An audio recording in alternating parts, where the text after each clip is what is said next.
Hello everyone, welcome to QuintEdge. This is CFA Jan, and in this video we are going to learn about derivatives for CFA Level 1. Watch this video from start to end. I'm pretty sure you will be covered for everything that could be tested in exam. So first thing that you have to do is when you're watching this video, sit with your notes, pen, pencil and start making notes along with me.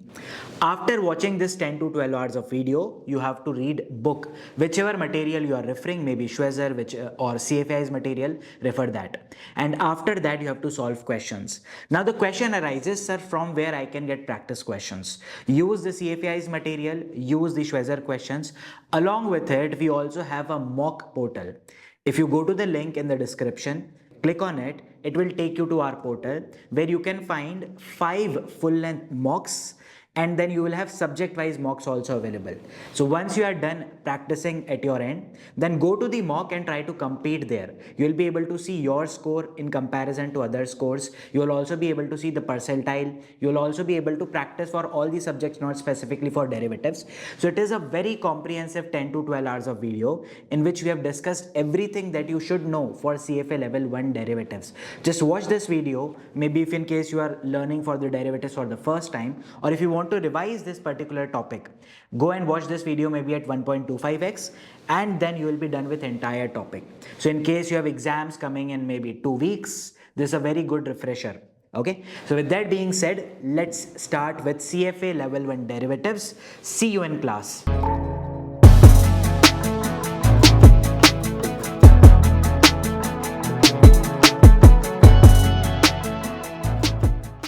So we are starting with new subject, one of my favorites, called as derivatives.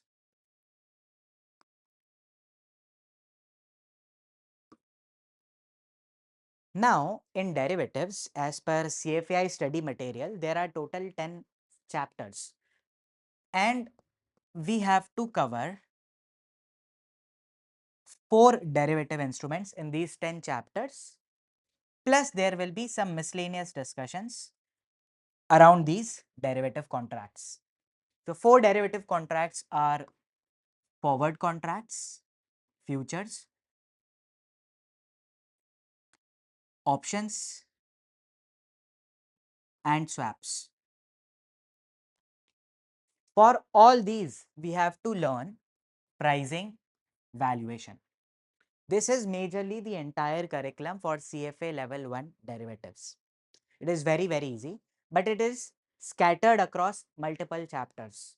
Then miscellaneous topics have replication, arbitrage, derivative market features, etc. We will deal them separately. Okay. So today we are going to just lay the foundation. I'm not going to talk much about forward, future, option swaps. We'll be majorly discussing what is a derivative contract, why it is used, and derivative markets. Once we have a basic understanding, then we are going to proceed ahead. Now, first thing first, the derivatives that is discussed in CFA level 1 curriculum, it is not taught in such a way that you can go and take trades into the market, right? Right now, it is not taught like this. Maybe in L2, L3, yes, but not in CFA level 1. The whole purpose of derivatives, why it actually started, was it is a tool to hedge. Hedge means to protect your capital, to protect your position. The literal meaning of term hedge, we have seen those Hollywood movies, right, where there is a house in center and it is surrounded by white wooden walls. Those white wooden walls are called as hedge or hedges. The purpose is to protect this house from intruders, animals, etc. To protect. So literal meaning of term hedge is to protect, and the purpose of derivative contract is to give you protection. So whatever portfolio you have, if in case you believe the portfolio value can go down, you can protect that portfolio value. That is primarily the purpose of using derivatives. But other than this, there is also reasons like speculation, reasons like we can also do replication, we can also try to do arbitrage and earn profits. But majorly, trading is not covered in our curriculum.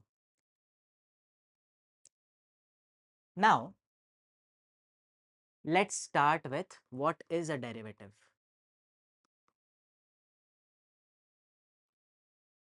Let's take a very easy example. Let's say on Dream 11, you and your friend are placing a bet. You are saying India will win, and your friend is saying New Zealand will win Champions Trophy finals, right? Now, in this case, the bet is of 5,000 rupees on the match that is to be held on 10th of March 2025. Okay. Now, here the underlying is a variable called as cricket match. Now, this bet of 5,000 rupees, the value of bet is 5,000 rupees. It have its value because there is a cricket match. Let's say, unfortunately, it rains on that day. There is no cricket match. Value of the bet is 0. That means this bet was deriving its value from a cricket match. In this case, technically, we will say cricket match was called as underlying.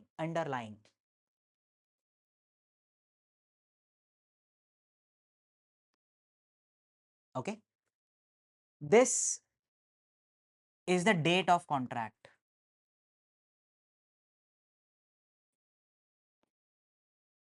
One party have opinion India will win. I can say it is like being long on India. Long means you are trying to say you are buying the shares of India, for example. That means you are expecting it will go up and New Zealand will win. That means this person is long on New Zealand, or alternatively we can say this is short on India. Okay. This is a very simple example of derivative. Derivative, the word suggests it is deriving its value from certain underlying. Contract in its own doesn't have any value. Its value depends on the value of underlying. So a derivative contract, it is a contract, or derivative contract can be divided into two parts. One is called as firm commitment. Another one is called as contingent claims. Firm commitment means both the parties to the contract are liable to execute what they actually committed. Firm commitment means if someone is saying I am going to buy XYZ thing from you on so and so particular date, he have to do it. And someone told that I am going to sell XYZ thing to you on so and so date, it will happen. Contingent claim we'll discuss in maybe 5 minutes. Let's take one example. There is a person, let's call him person A, and there is another person, person B. This person believes wheat currently is at 30 rupees per kg, but in next 6 months, price of wheat is going to go up. Price of wheat is going to go up. He believes it will reach 65, 70 rupees. Person B, currently for him also price is 30 rupees per kg, but he believes price of wheat is going to fall to from 30, let's say fall to 10, 12 rupees, right? Now, as soon as you have two people with contrasting opinions, they can enter into a bet. They can enter into a bet that, let's say, A and B enter into a bet that A will buy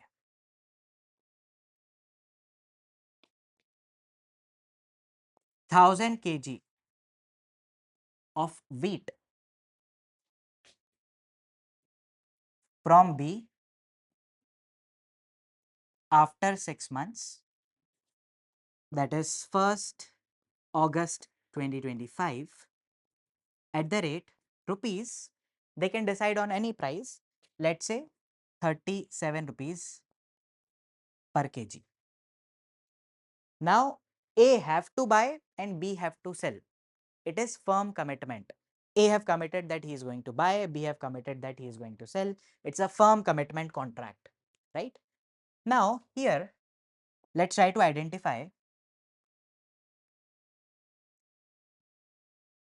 underlying asset.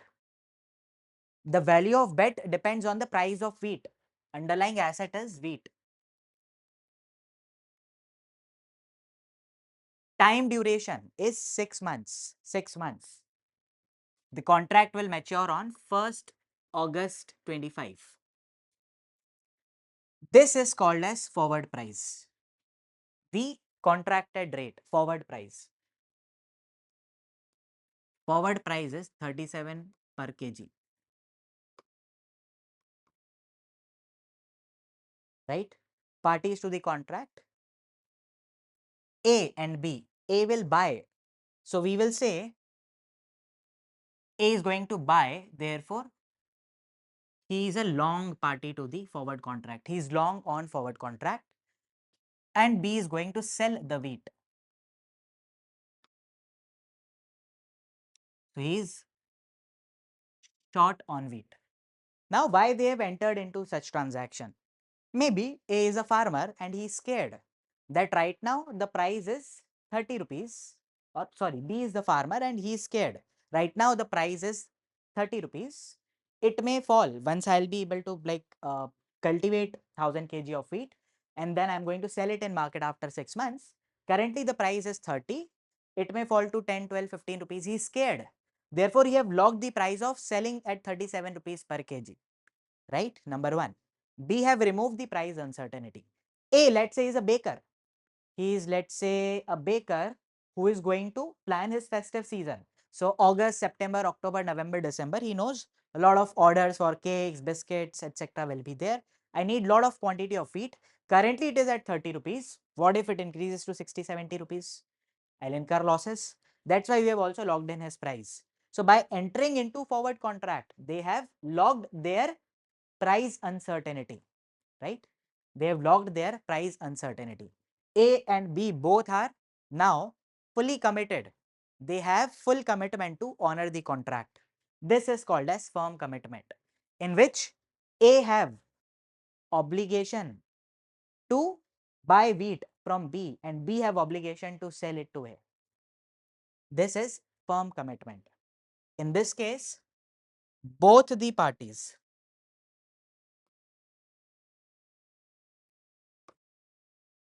both party to contract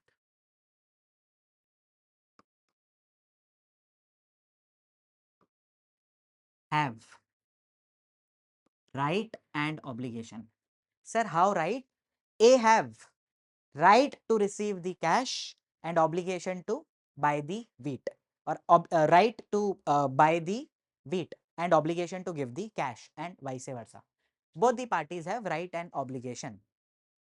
Contingent claim, it is option contracts, in which one party will have a right but no obligation.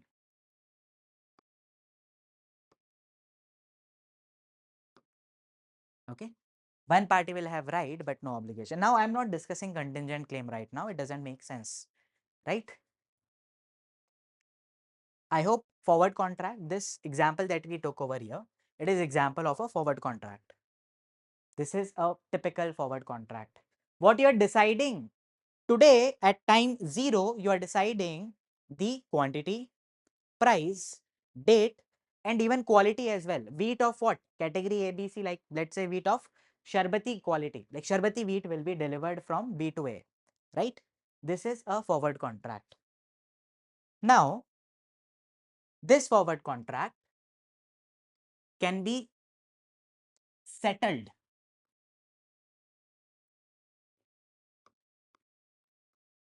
by physical delivery, or there could be cash settlement. Sir, what do you mean by physical delivery or cash settlement? First of all, be very clear. It doesn't really matter how you settle the contract. Both the parties will have the same amount of loss or profit. Either way, it is settled. So physical delivery and cash settlement. Sir, firstly, let us understand physical delivery.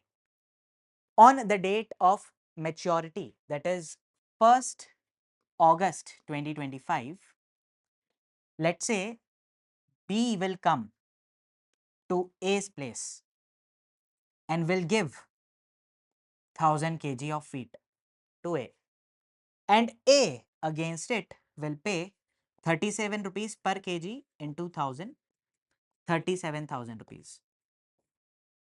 A now have 1000 kg of wheat and B have received his cash. Contract is settled. Number 1. Number 2, cash settlement. This is physical delivery. Number 2, cash settlement.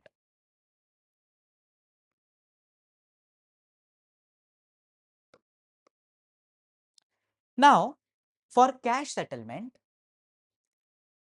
B don't have to come to A's place. A don't have to transfer entire 37,000 rupees. Sir, how this will happen? B will ask A, Mr. A, see, instead of delivering wheat to you, they are talking on phone. Mr. A, instead of delivering, like me coming there, it's so hot these days, plus you live far away, so I have to bear the travel cost as well. So instead of doing this, what if I would have delivered you 1000 rupees of wheat? They're talking on phone. I would have delivered you 1000 kg of wheat, and currently at maturity on 1st August 2025, go and check wheat price. Currently, sir, it is at 49 rupees per kg. So you would have received this 1000 kg wheat, and or I can say you would have received wheat worth rupees 49,000, right? You would have received wheat worth rupees 49,000. So let's do one thing. I'm not going to deliver this wheat to you. You also don't pay me entire 37,000.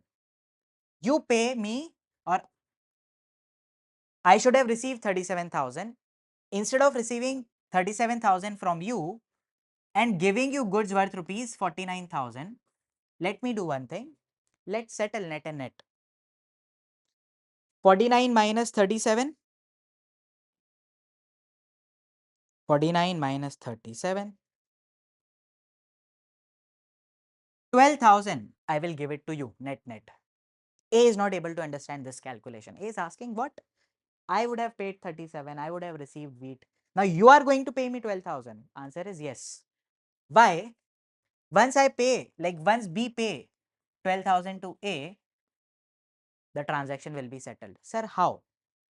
See, in physical settlement, A would have received this 1000 kg of wheat. Yes, no? Yes. Now what A will do with this wheat? A can use this wheat and sell it in the market. He will sell it at current rate. On maturity, it is at 49. So ultimately, he would have received 49,000 rupees in his bank account. And he have to pay 37,000 to B. Net net for him, net cash in his bank account, 49,000 will come, 37,000 will go. 49 come, 37 go. Net net in his bank account, 12,000 plus. So if his balance, let's say, was 1 lakh rupees, at the end of the day, it will become 1,12,000. So B is saying, I don't want to come. You have to then go and find someone to sell this. Let me do one thing. Let me transfer 12,000 rupees to you. Is there any other way to arrive at this 12,000? Yes, you can do it. The formula becomes, the contracted value was 37. This was forward price. This was forward price. Spot price at time t is 49. If we calculate the difference, forward minus spot, forward price minus the spot price at time t at maturity, 37 minus 49 minus 12,000, minus 12,000. The other person, B, will pay 12,000, or for long party it will be plus 12,000. This person is going to pay this person. This is 12. I think this is 12. and then there is 1000 kg. So into, so 12 rupees per kg loss, total is 12,000 rupees. This is known as value of forward contract. This profit or loss is known as value of forward contract. Are we all clear? Are we all clear between, like, anyways you settle 12,000 rupees net increase in the A's account and 12,000 rupees net decrease in the B's account. Sir, how net decrease in B's account?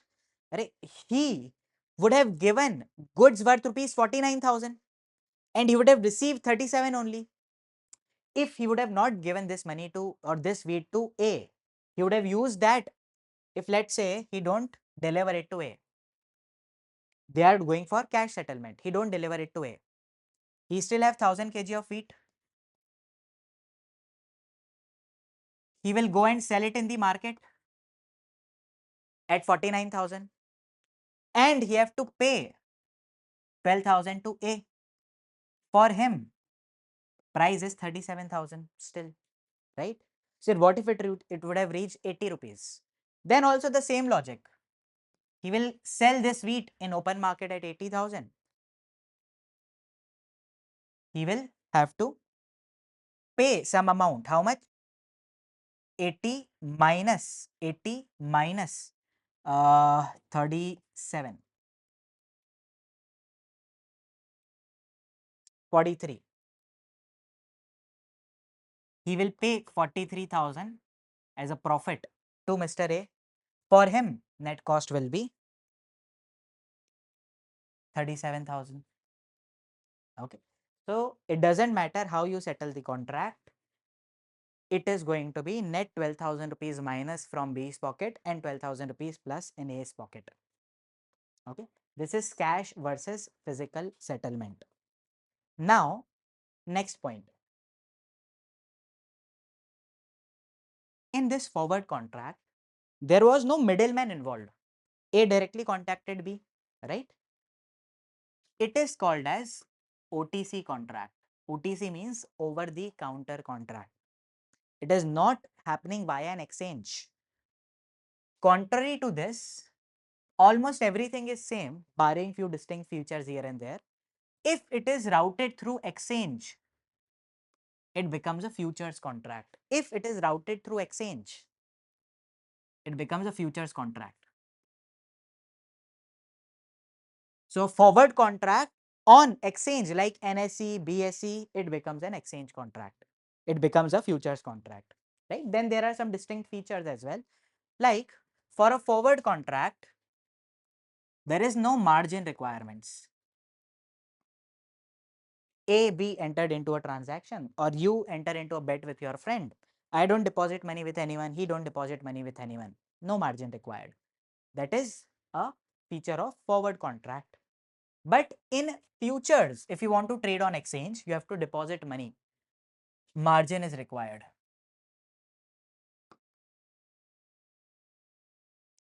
Margin can also be of two types. Once you have to deposit when you initiate a trade, called as initial margin.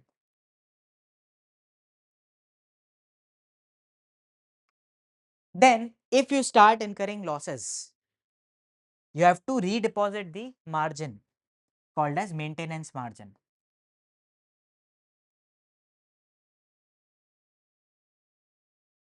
We'll discuss more about margins as we proceed ahead. Okay. Then there is one more part, variation margin. We're not touching on margin.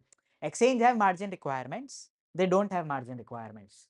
Since there is no middleman involved, do you understand there will be something called as counterparty risk?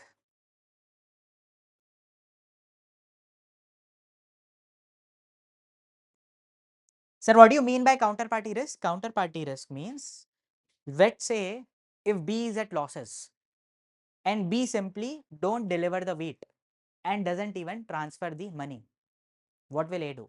A will take him to the court, but it's a very long process that will take to settle the contract. There is a counterparty risk that other party will not be fulfilling his or her obligation. It can happen in OTC, but when it is routed through exchange, Exchange have a separate body called as CCP. Exchange have a separate function called as CCP, Central Clearing Party.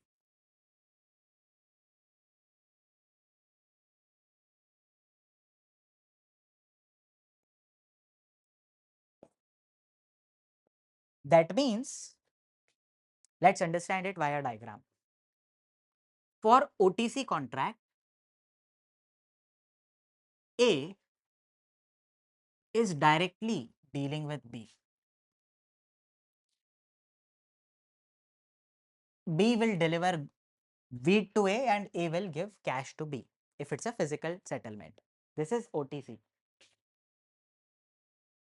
If it is a routed via exchange, in that case, A exchange will be there in between.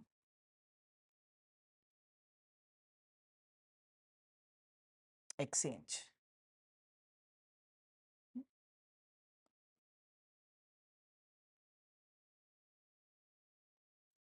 Effectively, exchange will be in between CCP and B. A have not entered into contract with B. A have entered into contract with exchange and exchange in turn have entered into contract with B. So for B, the counterparty is exchange, for A also counterparty is exchange. In case, let's say B defaults, it doesn't really matter for A because exchange is there in between who is going to fulfill the obligation, right? Exchange have lot of functions like a custodian where all your shares are stored in demat form. Then they have function of clearing house. Clearing house means settling the transaction, transferring funds from A to B and then transferring securities as well. And then CCP. Sometimes people mix clearing house and CCP and that is perfectly fine. But clearing house is a separate function, CCP is a separate function. Okay, exchange is acting. A and exchange, B and exchange is the transaction. Exchange is counterparty to both of them. Hence, the probability of default not performing their obligation is very, very low. Can exchange go bankrupt? Answer is yes, but very, very low probability. After this, since it is an OTC contract, I can say I want to settle on the next full moon day. Very much possible, right? I believe in astrology and I want to settle the contract on full moon day. Maybe at 7 p.m. in the evening. If I can find someone who is ready to do this, it's perfectly fine. But over exchange, it is going to be a standardized contract, a customized contract. And here we have standardized contract.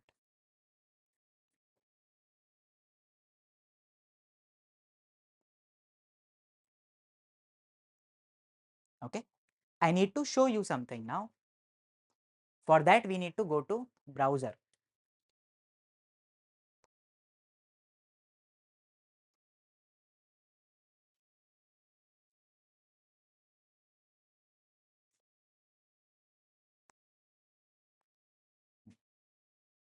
Let's search RIL futures, NSE. You might be seeing some lines. Let me just fix it. Okay. Over here, I've searched Reliance Futures NSE. I'll go over here. Okay. Here we have Reliance Futures. I want you to understand few things. Look here, underlying value. This is value of Reliance share, 1257.05. This particular futures, this futures contract, it is trading at 1256 point something something, 1256.5.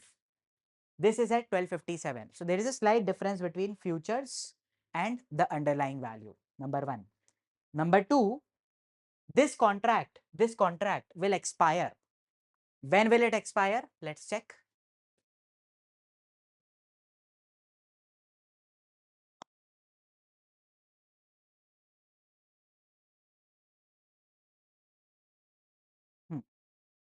Expiry is on 29th May 2025. So currently we are in March. So March, April, April, May. So it is going to expire. So this is the date of delivery where one person have to deliver shares of Reliance. How many shares of Reliance? Lot size is 500. That minimum you have to buy one lot, or minimum 500 shares you have to commit to buy or sell, right? And then there are other values as well. Like we have open interest, change in open interest. Then we have volatility, daily, annualized, settlement price. Right now we don't have understanding of all this. Okay.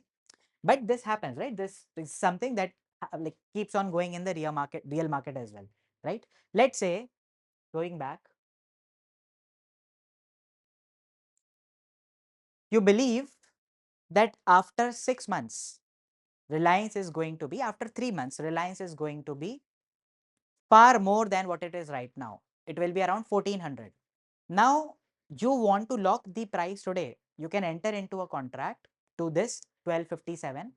After, let's say, on 29th May, you are going to get delivery of 2 lots. For example, someone is going to give you 1000 shares of Reliance and you pay him 1257, whatever was the price, right? The locked in price. Okay. So this actually keeps on happening in the market as well. Okay. Now next point, since it is happening over exchange, it becomes very easy to exit. Liquidity is available.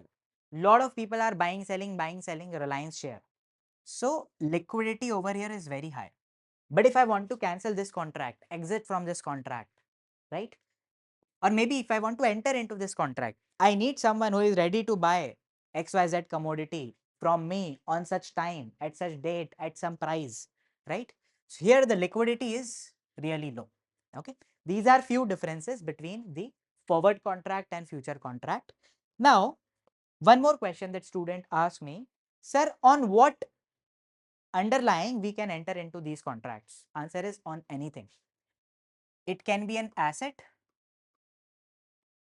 or it could be a variable. Variable means something that is going to change. For example, forward or future contracts could be on commodities like wheat or maybe cotton, coffee, etc. Could be on metals like gold, silver, precious metal, or could be on, let's say, iron, copper, tin. Could be on things like crude, could be on currency, could be on shares, could be on bonds, could be on, we don't understand it right now, CDS, credit default swap, or let's call it as credits, credit derivatives. Right now we don't have understanding of this. Could be even on index like Nifty, Sensex. Could be on some other things as well like crypto, right? Variable, like there are weather derivatives. Variable like weather derivatives.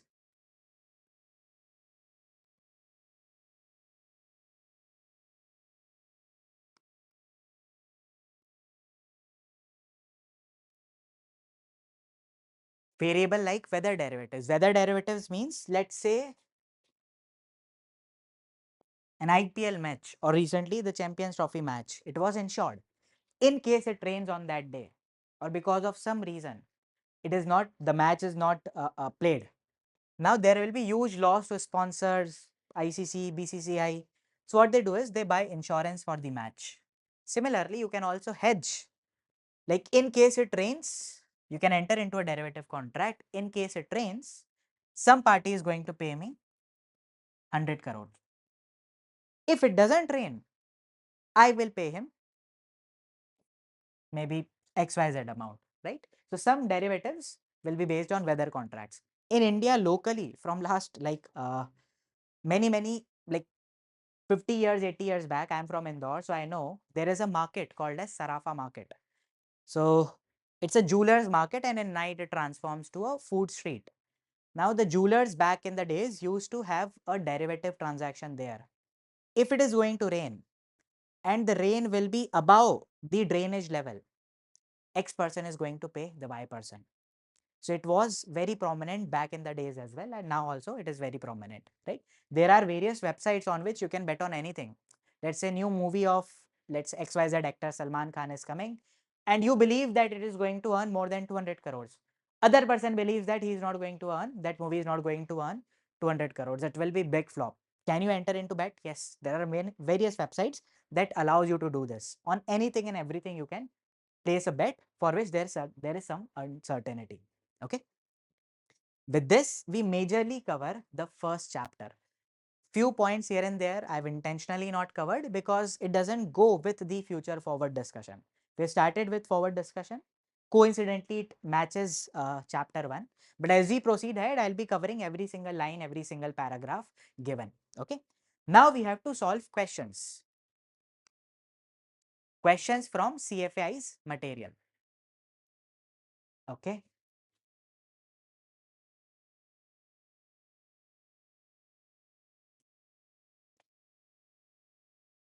First chapter, practice problem.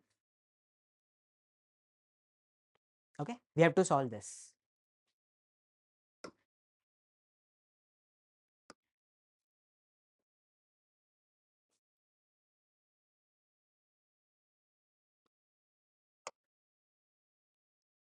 Okay. Let's read this. MAG, a German capital good producer that manufactures its products domestically. Okay.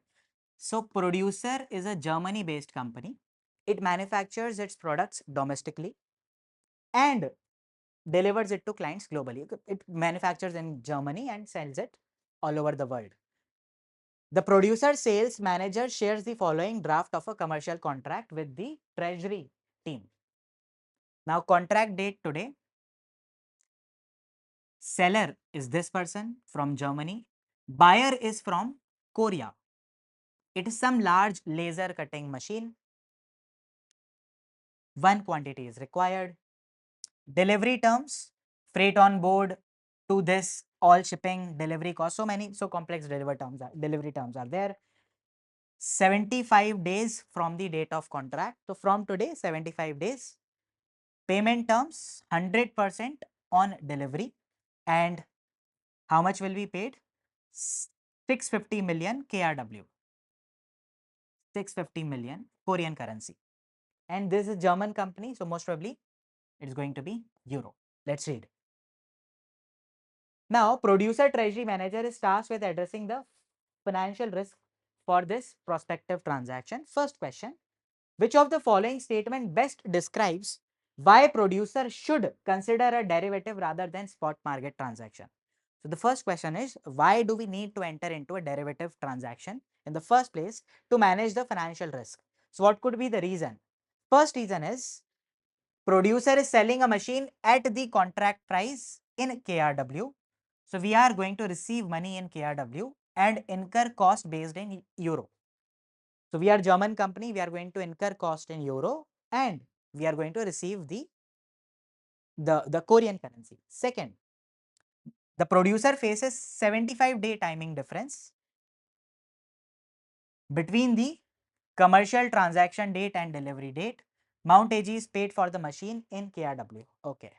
So the timing difference is of 75 days. Today we enter into a contract. It will be delivered after 75 days. So there could be fluctuations and money will be received in KRW. Mount AG is unable to sell KRW today in order to offset the contract price of machinery delivered to the Korean company.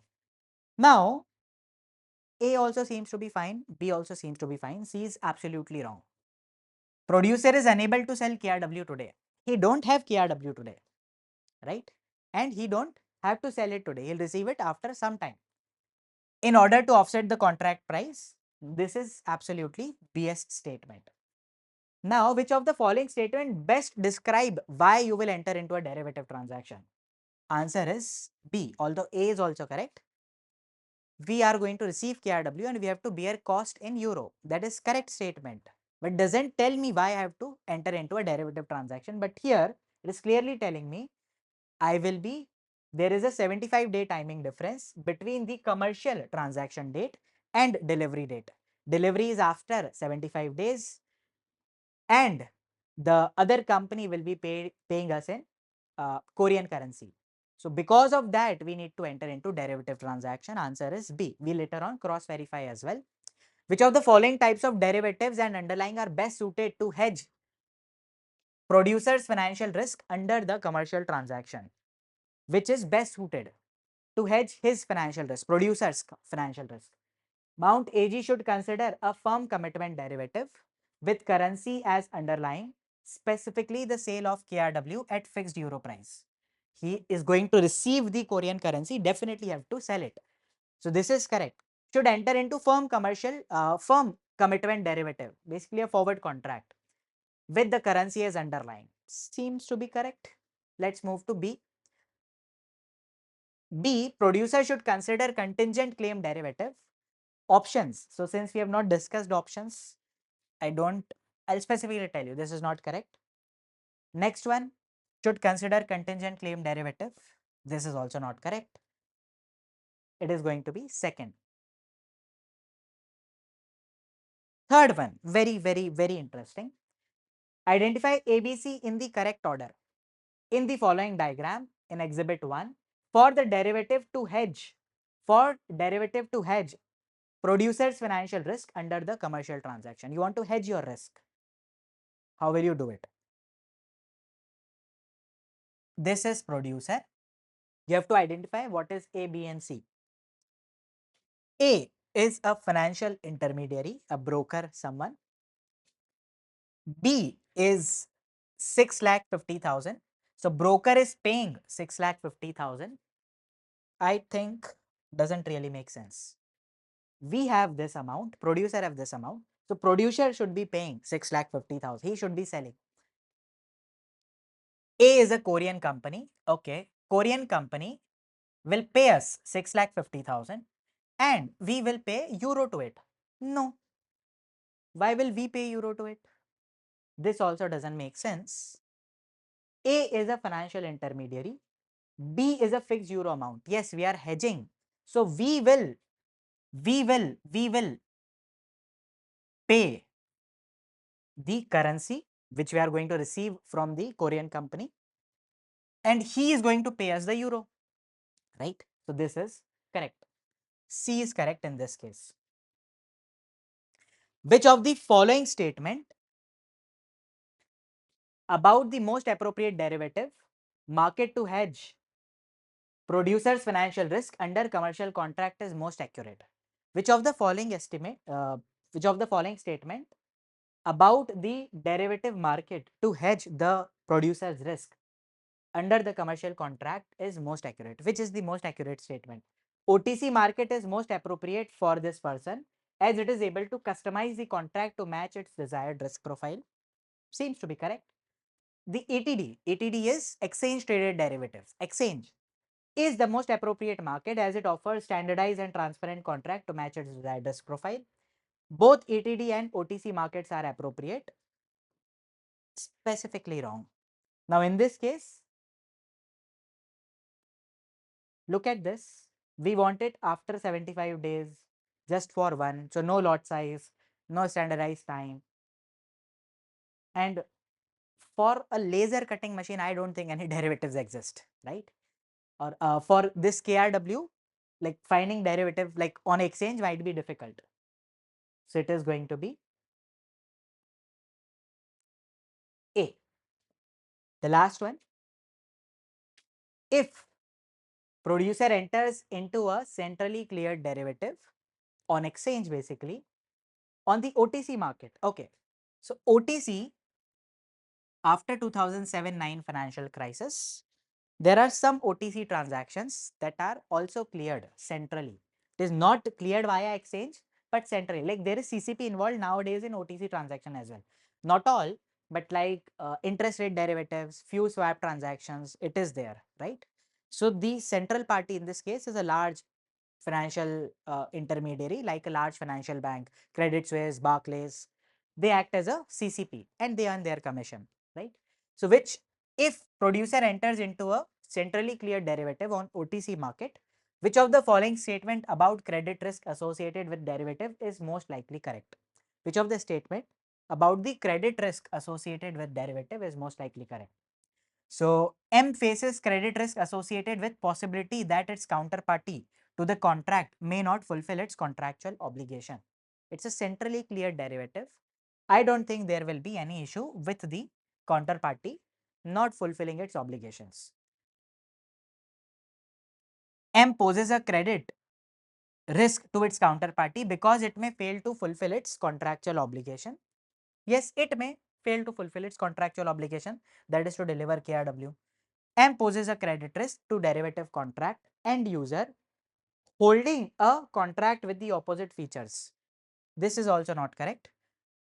M poses credit risk to derivative contract end user. End user in this case will be the other party. This is the producer. There is CCP and there will be some other person here as well. A don't pose directly any risk to B. This is also incorrect. This seems to be the correct answer. So B. So our answers are B, B,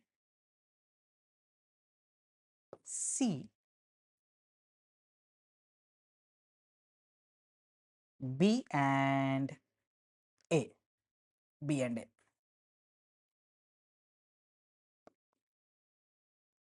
BAC, BB. Let's check.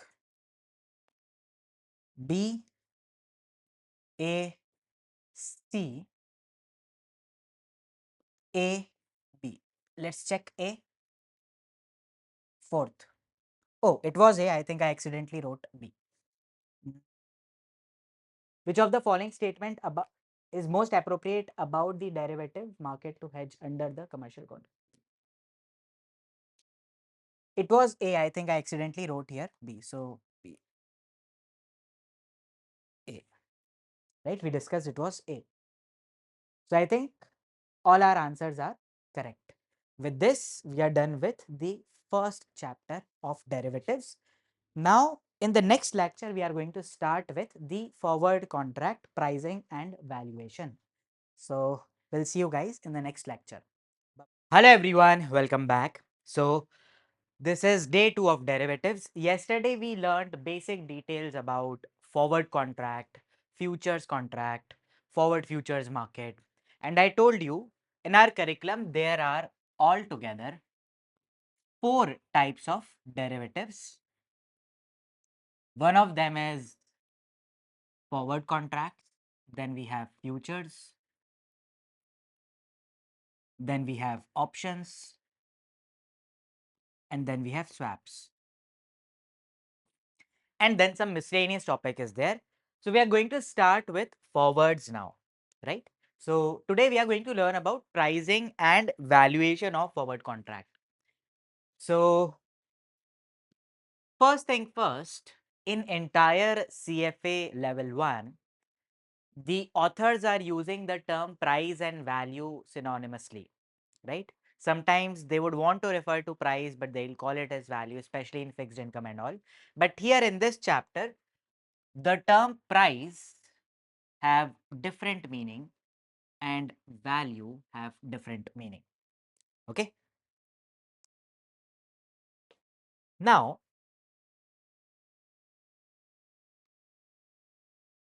we have to learn to calculate value of a forward contract.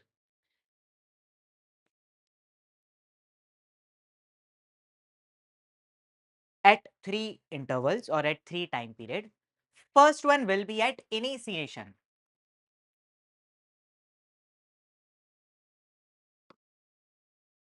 Value of forward contract at initiation. Then we have to find it at maturity.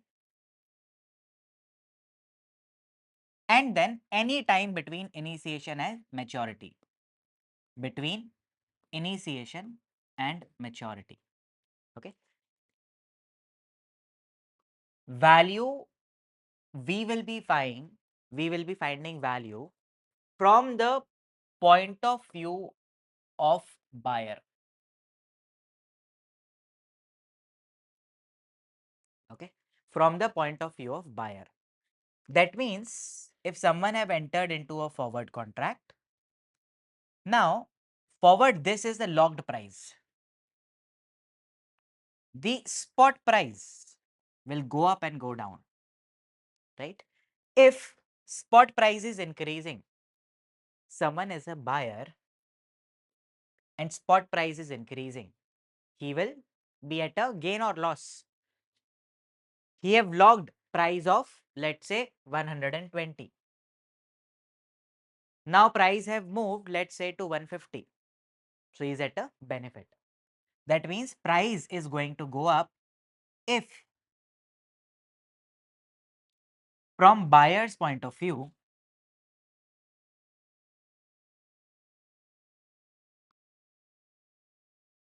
if spot price is more than forward price, buyer will be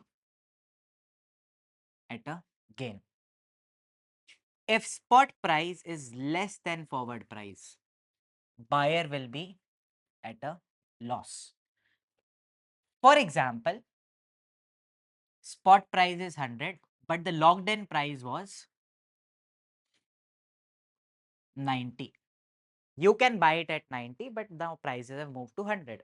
You are at a gain. Or alternatively, locked in price was 90, but the prices right now is just 60. If you would have not entered into contract, you would have bought it at 60, but now you will be buying it at 90 negative. Okay. So you'll be finding price from buyer's point of view, value from buyer's point of view. Now, first thing that we have to learn is price of forward contract. Price of forward contract, we are going to calculate by using a small formula. The formula is forward price at time t. This capital T denotes maturity. All the questions you are going to solve by drawing the timeline. We are trying to find the forward price over here. That will be equals to spot price at time 0. You move it to 1 plus r to the power t. All the adjustments will be done in the power. Rate will not be divided by 2 or accordingly, right? Because when we have to make adjustments for the compounding frequency, we make adjustment for rate. Here, there won't be any compounding frequency adjustment. All the adjustment will be done in time. Like if it's a 6-month contract and rate is 10%, I'll not say rate is 5%. I'll say rate is 10 and raise it to the power 0.5. As we move ahead, you will realize this. This is the forward price. Okay. Spot into 1 plus r to the power t. But during this period, the holder of underlying is going to earn some benefits and incur some losses. Those things also needs to be adjusted in the forward price. So we will say plus future value of cost minus present value of benefits. Let me help you to understand this with the help of example. For example, Ayush and Baldeep have entered into a contract in which Ayush is saying, I will buy 10 grams of gold after 1 year from Baldeep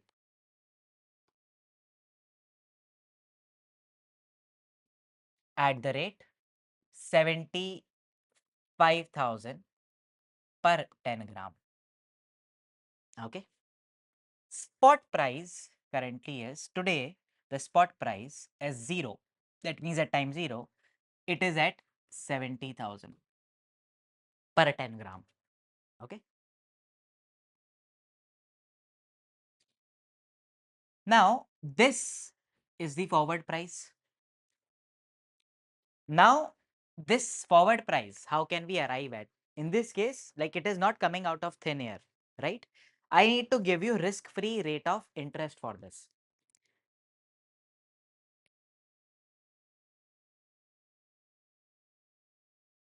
Let's say R is 7.1429%. So 70,000 into 1.071429 to the power 1 will give me 75,000. This is theoretical forward price. This may or may not be the price at which the contract is entered. Why?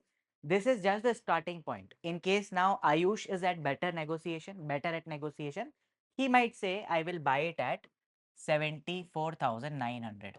Or if Baldeep is better at negotiation, he might be able to turn the table and say, I will sell it at 75,100. Right? But this is just going to give you starting point. So what we are doing over here is, this is one thing, how you are going to calculate the value of forward. We are going to push it towards the maturity. Now, there won't be only the forward price needs not to be only adjusted for spot. There are other things also that will be adjusted. For example, in this case, they have entered into contract to sell gold. Baldeep will be selling gold to Ayush. Now, Baldeep, since they have to sell gold to Ayush, he have to buy it today.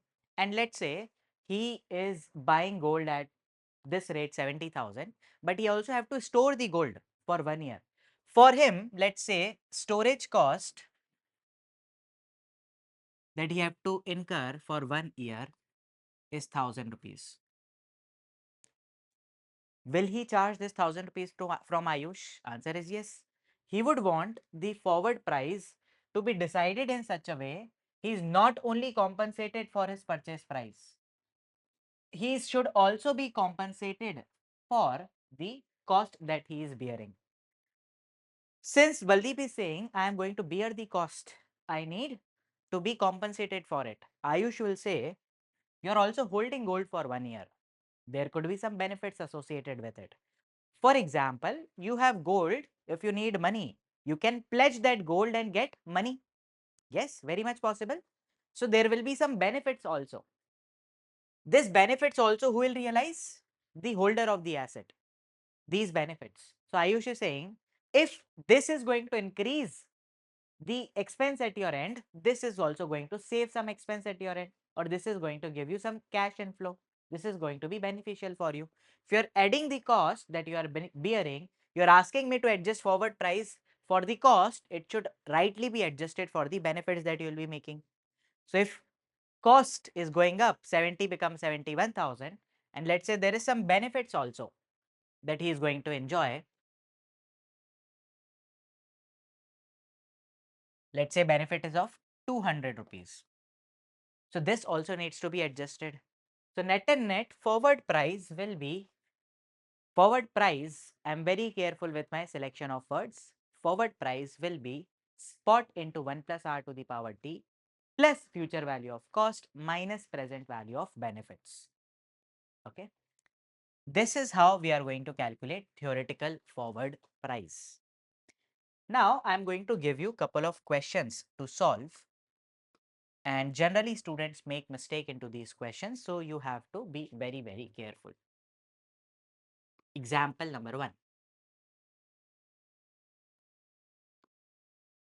A and B have entered into a forward contract in which after 9 months A will buy 1,000 shares of TCS from B at the rate 3,500 rupees per share. TCS is expected to give dividends in next 3 months. Expected dividends in 3 months is 250 rupees.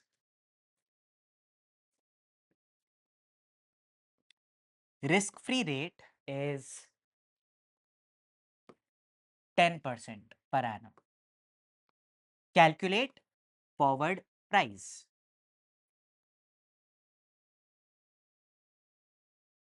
Forward price is automatically the price that will be at maturity. Now, try to do it. If you want, you can pause the video, but I'll do it for you directly. Now, how we are going to solve it? We will draw the timeline. We want to move over here. Currently, we are over here. Currently, the price is 3,500 per share. We will push it here. 3,500, we'll push it here. There will be a dividend coming to us after 3 months. This also needs to be pushed. This will be pushed. This one will be pushed by 9 months. But this one will be pushed just by 6 months. Because you started contract over here, 3 months have already passed. Nothing was there. Then dividend will come over here. You need to push it over here. Okay.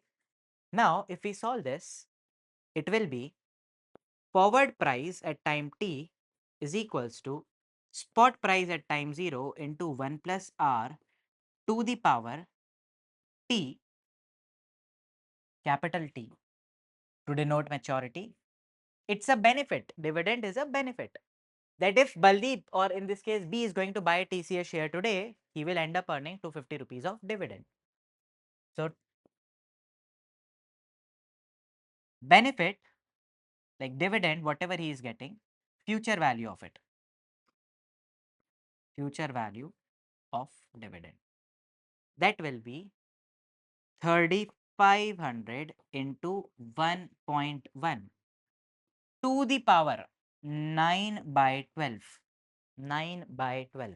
We'll not make adjustment into rate because we don't have to take care of compounding. Just 9 by 12. Minus 250 rupees into 1.1 to the power 6 by 12. This will be moved by 6 and this will be moved by 9. How will we solve this on calculator? We'll take care of this first. So 1.1 y to the power x bracket open 9 by 12 bracket close equals to. I have solved this, multiplied by 3,500. It is 3,759. STO 1. Then 1.1 to the power 0.5. So under root into 250 equals to STO 2. RCL 1 minus RCL 2. It is 3,497.14. This is the entire solution, right? One more question for this.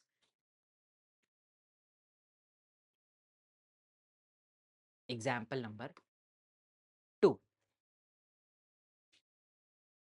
Time to maturity is 3 months. Spot price is 2,500.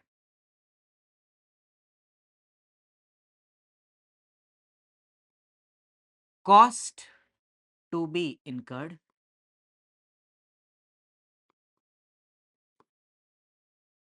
after 1.5 months is equals to 170 rupees. Benefits earned after 2 months, 190 rupees. calculate the forward price. If you want, you can solve, but I will do it without pausing the video. So solution will be very, very simple. We will always start with the timeline. So let's draw a timeline over here.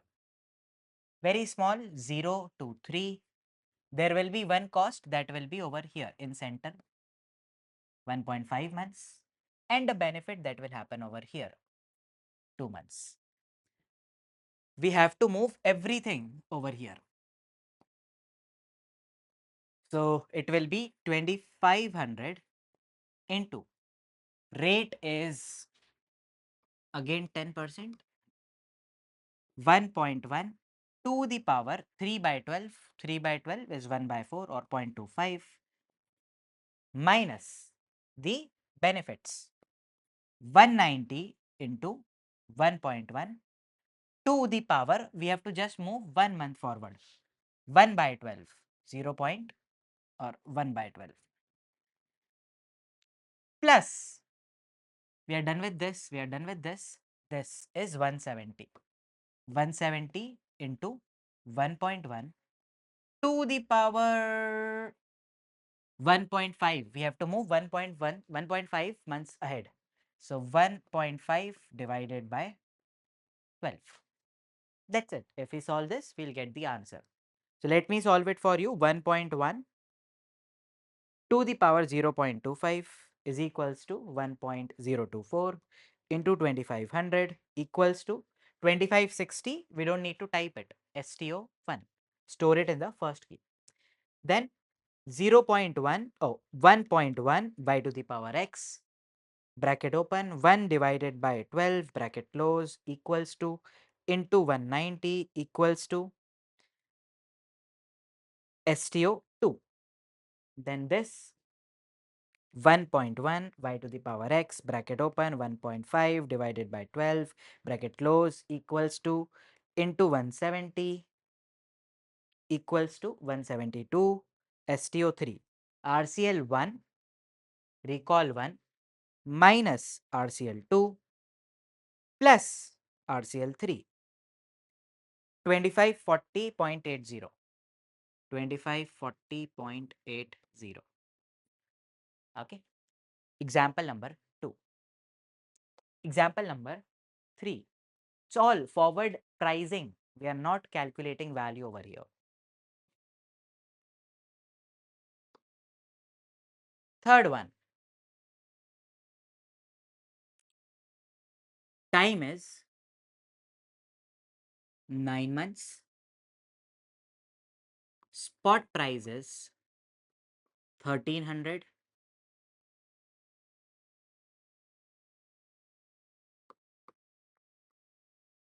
Dividend was declared 3 months ago. Rupees 25. Next dividend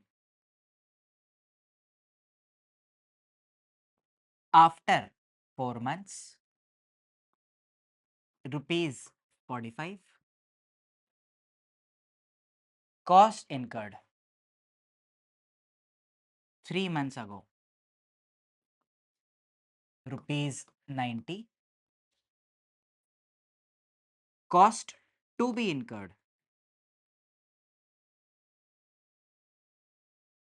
after 7 months is 30. Find forward price.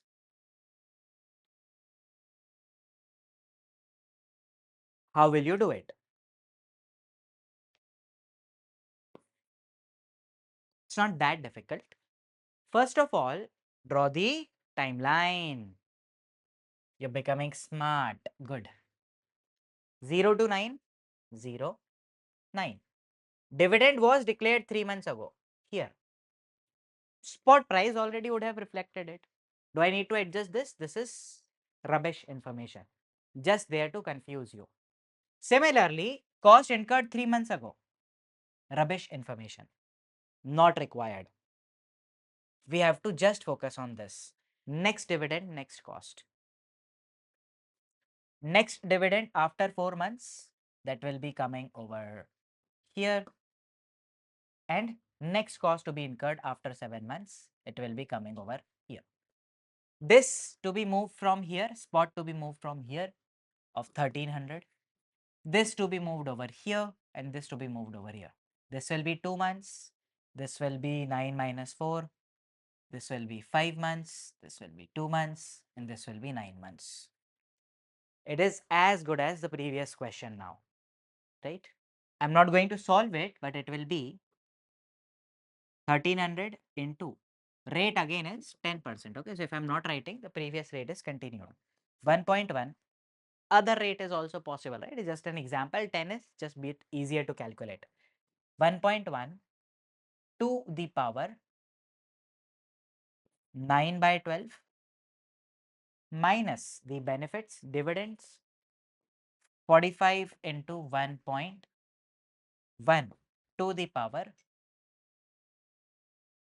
5 by 12 plus next cost of 30 rupees into 1.1 to the power 2 months 2 by 12. You can solve it and you will get the answer. Okay, this is how you find pricing. Okay, now one food for your thought. Think about it. What if Baldeep is going to incur some cost in this period? The seller is going to incur some cost or maybe will be getting some benefits after the contract is executed. Do I need to adjust this in the contract price?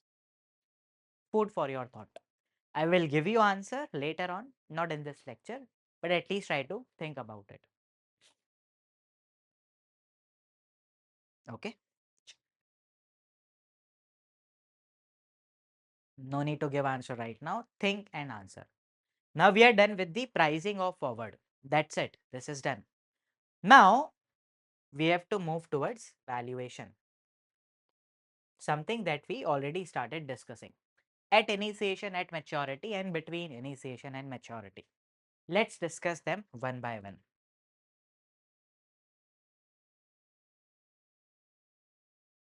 Valuation, I'll be using different color pen for this.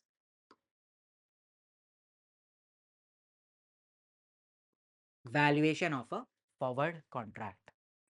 Now, first thing first, value of a contract will be simply meaning the profit or loss on the contract. Value is profit and loss on that contract. That's it. Now, we will be doing valuation from buyer's perspective. Okay. So, we'll be calculating profit or loss to the buyer.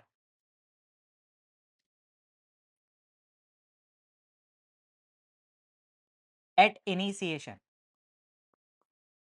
value of forward contract always and always.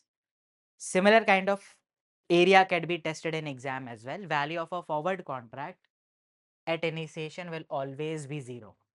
No questions asked about it. Why? Because no one would want to enter into a contract like as soon as he enters, the value for him is negative.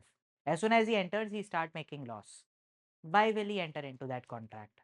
If you enter with a bet in your friend, with your friend in a bet, and as soon as you enter, you start losing, let's say 5,000 rupees. Would you want to enter into such bet? No. At initiation, it will be 0. Or a mathematical reason for it, we say value of forward contract is equals to spot price at time t minus the forward price at time t. This is the value, right? This is the formula for value. At initiation, it will be spot price at time 0 minus forward price at time 0. This is available to us. This will be what? What is forward value? Forward is spot into 1 plus r to the power t. As soon as you make t 0, forward is equals to spot. Replace this with S0. 0. Mathematically, this is how we arrive at this. Okay. Now, at initiation, it is always going to be 0. No questions asked. No questions asked. I'm not literally saying, I'm just saying it to, if in case you have any doubts, you can ask, right? I'm just saying it to put it in your memory. Second, at maturity.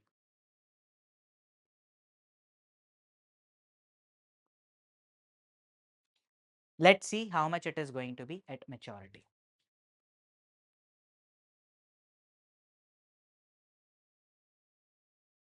We will say value at time t is equals to spot price at time t minus the forward price that we decided forward at time t, right? Spot price at time t, we have to calculate. This is what's the price that we are going to get. Like in the previous example, here, this was at the beginning. Now, ignoring all the cost and benefits for the time being, this 70,000 was logged at 75,000, right? Like Ayush is going to buy at 75,000. The price increased to maybe 79,000. Ayush is at benefit of 4,000, right? So simply we are going to say spot price at maturity minus the contracted price,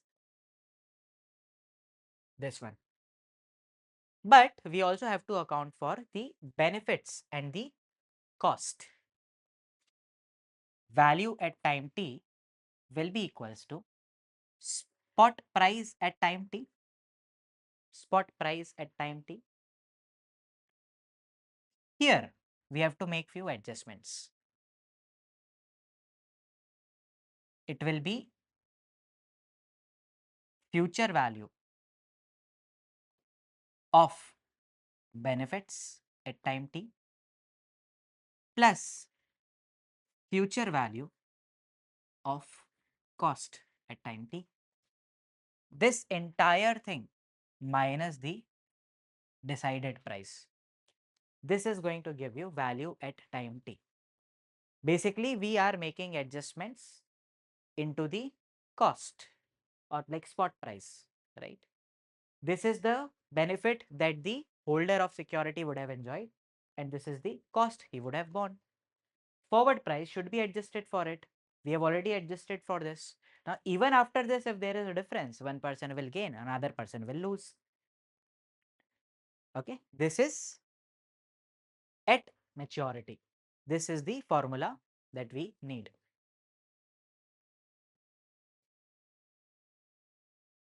Okay. Now, next is certain number of questions that we need to solve. For example, continuing the previous question, Ayush have entered into contract to buy gold at 75,000 rupees. Spot price in future have increased to 79,000 rupees.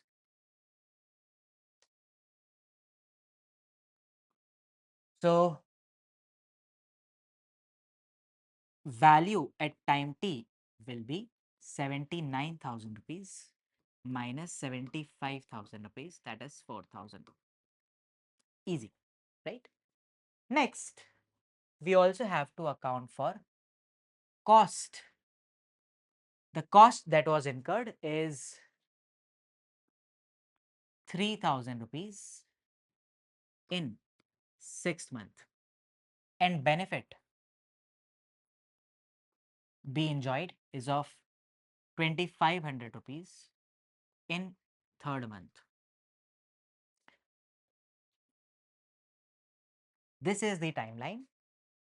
We have entered earlier, it was at 70,000, right? Earlier when we entered. And after adjusting the price, the theoretical forward price came out to be 75,000.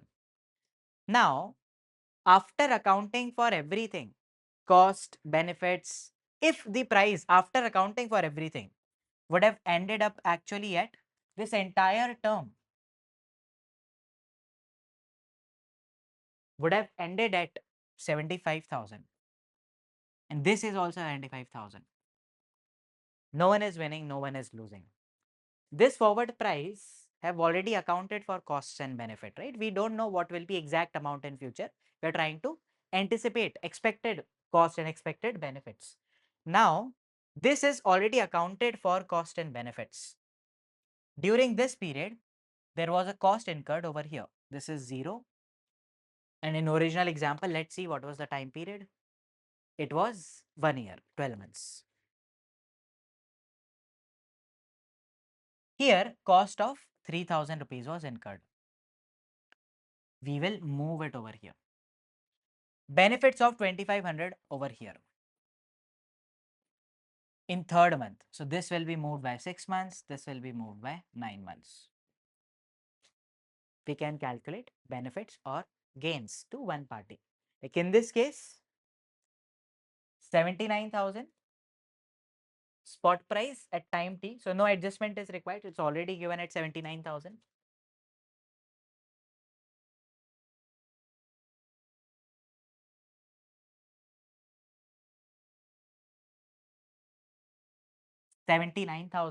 Number 1. Then we will have to move this 2,500 to this. Now you are not a kid. I can do the calculation directly and write it. It is 2,500 into rate is again 10%. So 1.1 y to the power x 0.75 9 by 12 multiplied by 2,500. 2685.24. This was the benefit. So we are going to subtract it. 2685.48 plus the cost. 3,000 6 months moved forward. 1.1 y to the power x 0.5 into 3,000. It is 3146.42.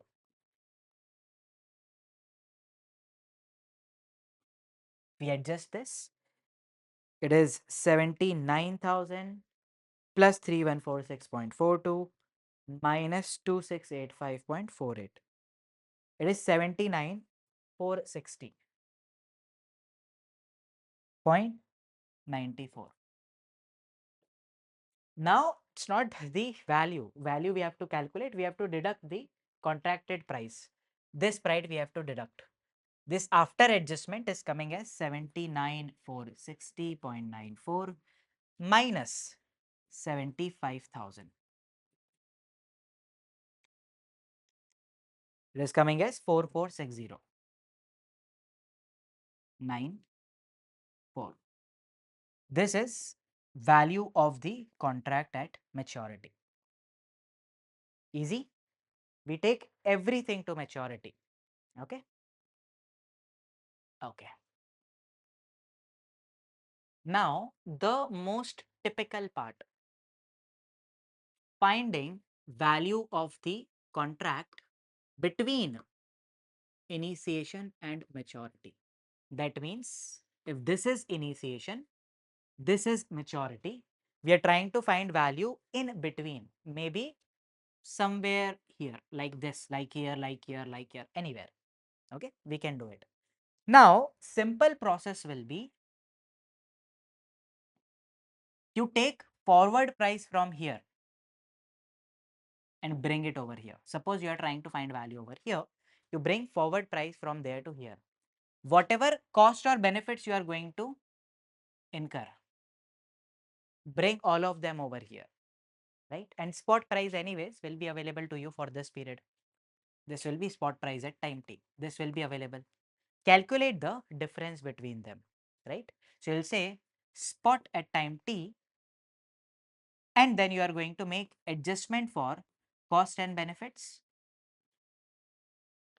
minus PV of forward price. This is going to be our formula. Okay.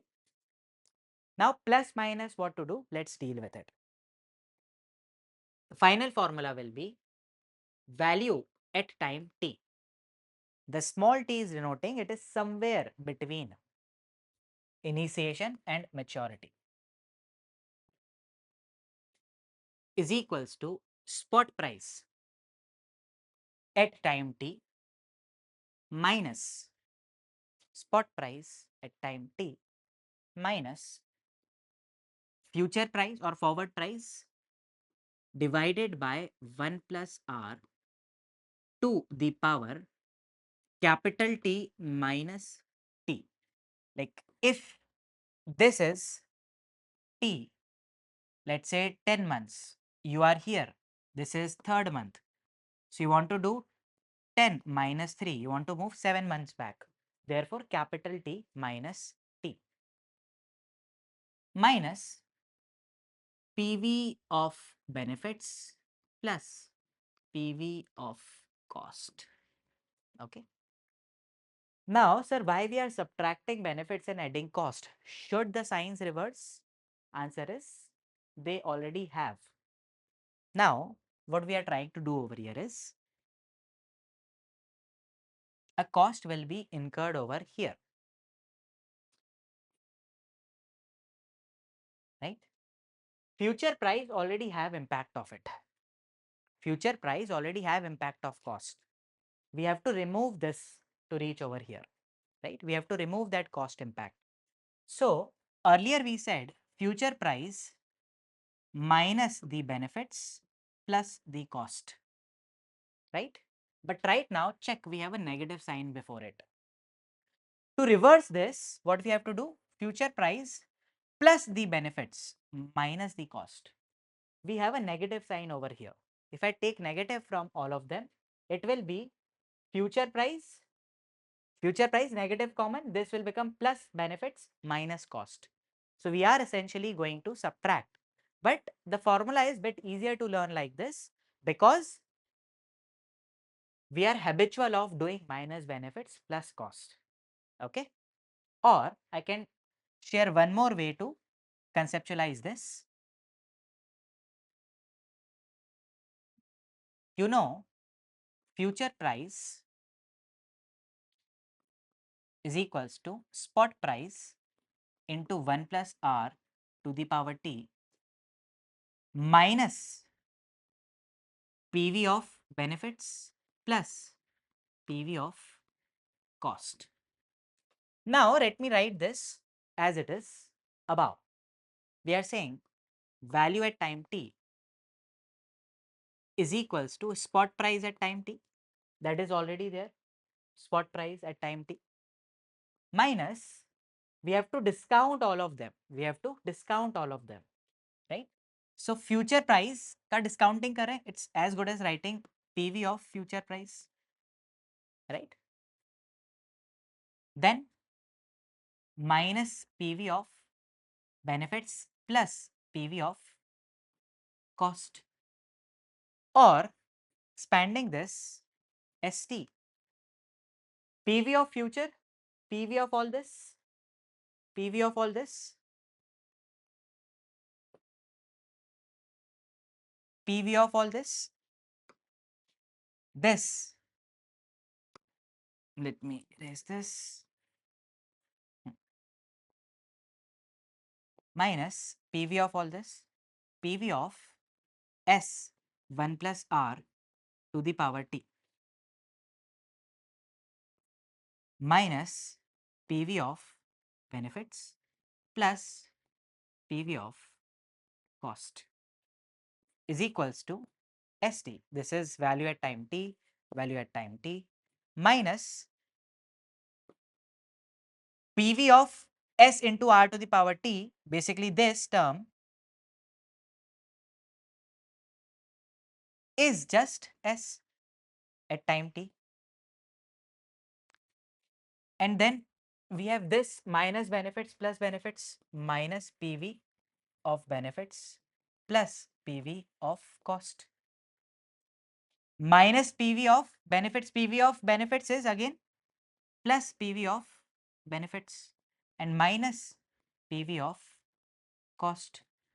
This is still there, minus PV of benefits plus PV of cost. This and this will cancel, this and this will cancel. You will be left with this. In fact, in our case, this and this will also cancel because theoretical price is matching with the price. So like no profit and loss is there, right? In case you're not able to understand this, it's perfectly fine. Sir, what about PV of benefits? It's the same. PV of benefits is PV of benefits is PV of benefits only. So we can cancel it. If you're not able to understand this, I think we went too ahead with the derivation of the formula.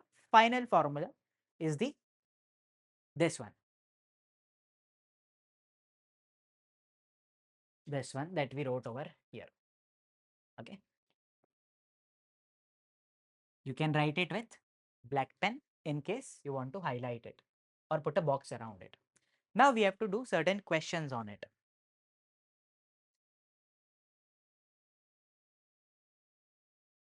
Question number 1. Find value of forward contract at 6 months. Life of the contract is 1 year. Forward price decided is 6,000. Spot price at 6 months is 5,300. Benefits at 8th month is 300 rupees. That's it. And rate again is 10%. How much it is going to be? Very, very, very simple.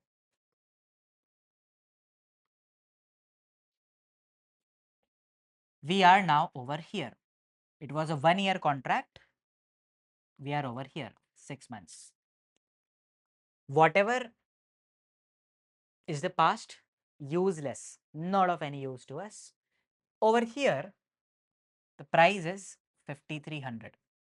There will be one more benefit that will be coming over here after 2 months. 300 rupees. And then the forward price decided is 6,000. We will just move this over here, and calculate the difference. So 5,300, sir, this is already in present. You don't have to calculate the difference. Minus PV of 300. 300 divided by 1.1 to the power just 2 months. 2 by 12 plus 6,000 divided by 1.1 to the power 6 to 12, that is 0.5, 6 by 12.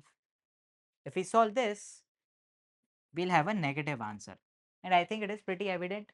If something you have said you will buy at 6,000, it's currently available at 300, 5,300, you are at a loss. Let's solve this.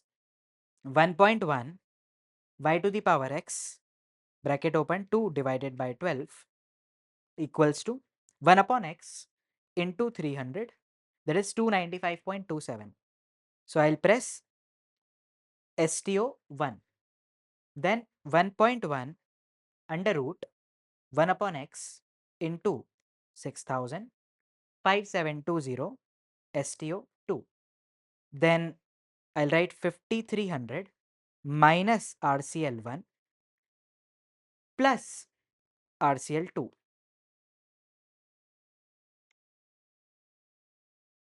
5,300 minus RCL1 plus RCL2 is equals to, oops, my bad, I've made a small mistake. This should be in minus.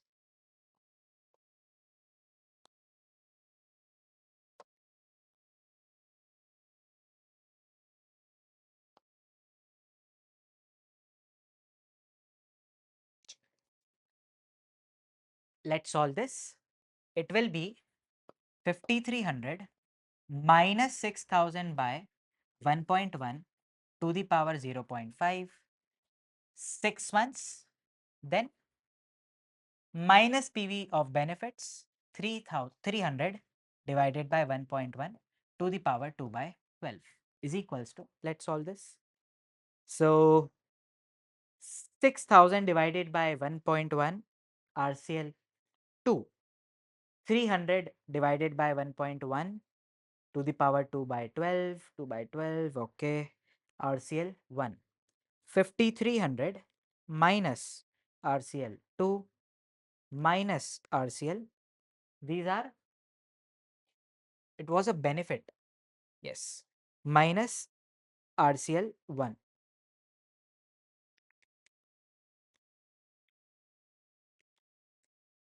It is coming as loss of 716.04. Okay. This is value of this contract in 6th month. Now, same question, find its value in 7th month. Everything is same. In 7th month, this have moved to 5400. Okay. You have to solve this. I'm not going to help you in this. In short, what will happen? It's not 6 months anymore. One more month have passed. You are over here. So this is 5 months. This is going to be 1.1 to the power 5 by 12. This is not 54 anymore, 53 anymore. It is 54. This is 300, but it will come after 1 month.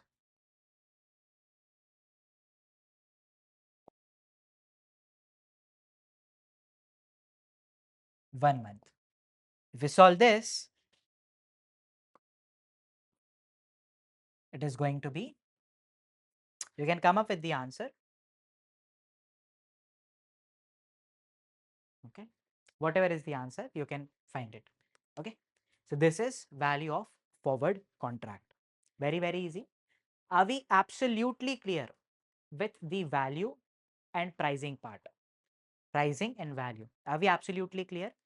Now, if in case, like we have been using discrete compounding, discrete rates, right? Like 5% per annum, or in our case, 10% per annum. This is perfectly fine if you have one single asset, one single asset as underlying. Like in our case, it was gold or sometimes shares. But when you have a portfolio of assets,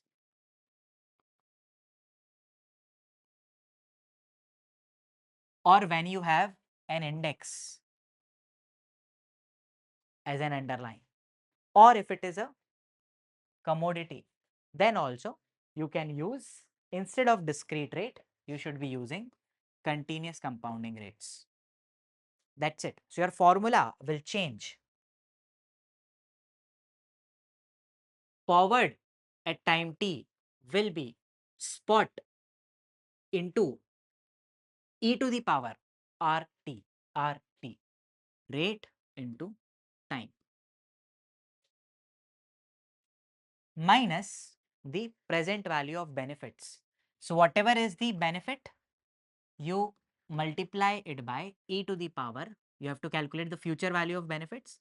So e to the power R t minus t, whenever it is going to come, plus the cost into e to the power R t minus t, small t.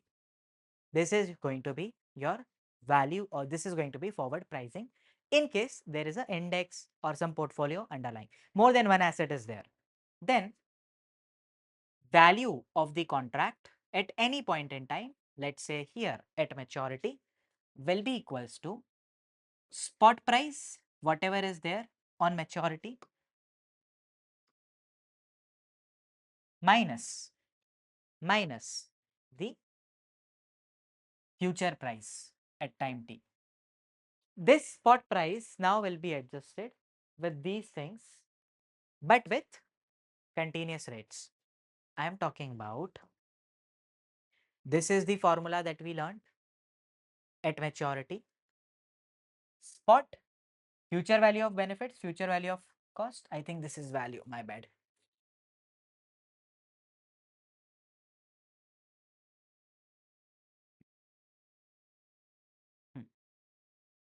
Future value, this minus plus future value of cost minus future of benefits. I'm just saying this will be calculated using e to the power RT.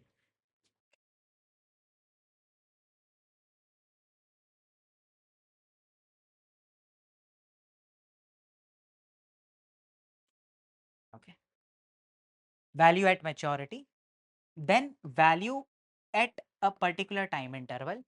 This is going to be S t, small t, minus F divided by e to the power R t minus t, minus the PV of benefit is same, copy paste you can do over here. Oops.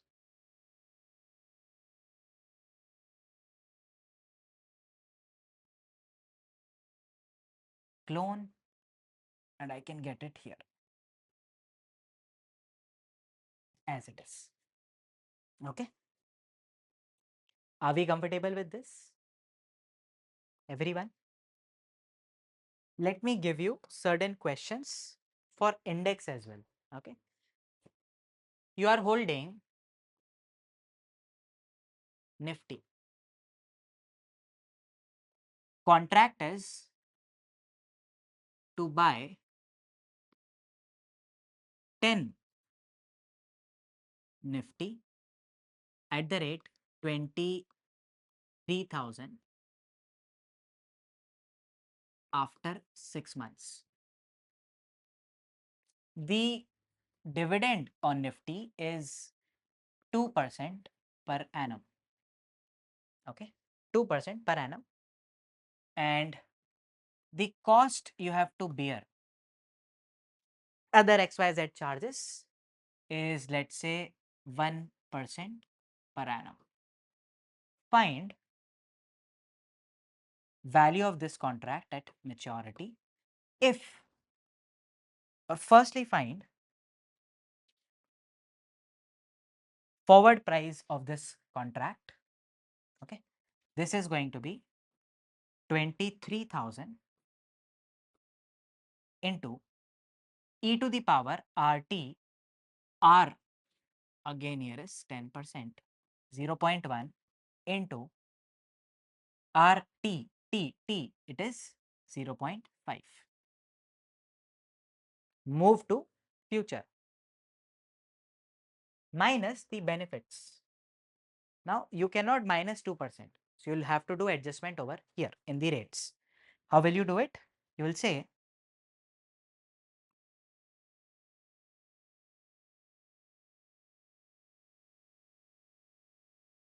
0.1 minus 0.02 plus 0.01, that is 10% minus 2% plus 1%. This entire thing multiplied by 0.5. This is going to be e to the power 10 minus 2 is 8, 8 plus 1 9. So 0.09 second ln into 0.5, oops, 0.9 into 0.5, 0.45, 0.09, oops, 0.09 into 0.5, 0.045 second ln into 23,000. This coming as 24058.64. This is forward contract value. Okay, forward price value.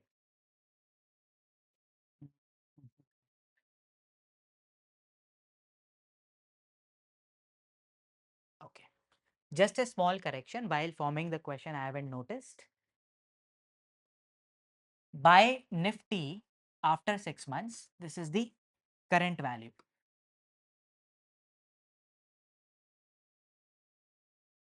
S0. Okay. Rest of the things are fine. I just want to be clear with what we did. Next.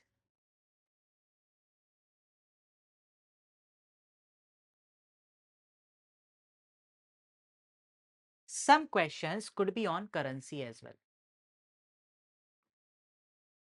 Some questions could be on currency as well. Now, when you're dealing with currency, let's say rupee and dollar, you will be facing two things. There will be interest rate in rupees and there will be interest rate in dollars.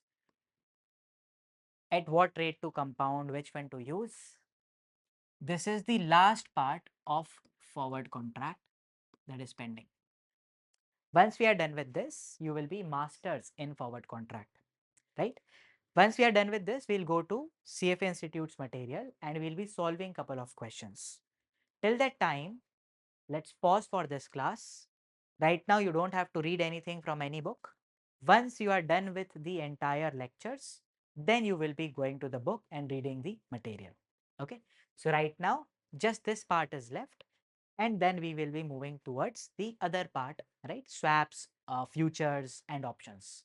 So, now since everyone have joined, derivatives, believe me, like yesterday what we discussed, that was amongst the toughest part in derivatives. It's over us. Now next series of tough questions will come with options. That's also not very difficult, but that's the next part that we will be dealing with. Some things that are pending from my side to conclude the topic. Number one, we are starting with new topic, everyone focus. So first thing that was pending from my side is, till now we have discussed a future or a forward, in this case forward contract, on a particular one single asset, right? But what if we want to calculate forward of a portfolio or maybe an index? And in portfolio, like a lot of things could be there, right? Lot of equity securities, lot of bonds, etc. What if we want to do it for this? There is small change in formula. All the formulas that you have will remain same. I'll write the formulas that we have learned. How do you come up with the forward price for this? Forward price at time t will be, normally the formula was stock value into 1 plus r to the power t capital minus future value of benefits plus future value of cost. And future value of benefits and cost, we are calculating it as, future value was whatever is the amount of benefit that we have, benefit into 1 plus r to the power t minus t, whenever the benefit was coming, we are pushing it forward, plus the cost into 1 plus r to the power t minus t. This was the formula that we have learned. Now for portfolio or index in your exam, you will assume instead of this is called as discrete rate. What do we say? These are discrete rates. Discrete rate means rate for this period, 6 months, 1 year, quarterly, half yearly. But for portfolio, we use something called as continuously compounded rates.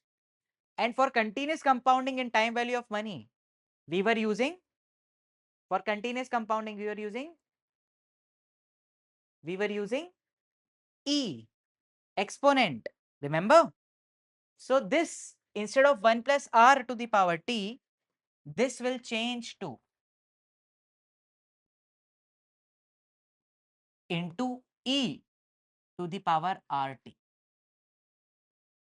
E to the power rt. This benefit into e to the power rt minus t. And cost, yes, you guessed it right, into e to the power r into t minus t. Do you remember when we were discussing continuous compounding? I said the formula becomes future value is equals to present value into e to the power rt, the same thing that we are doing over here, right? It's the same thing. Okay. Next,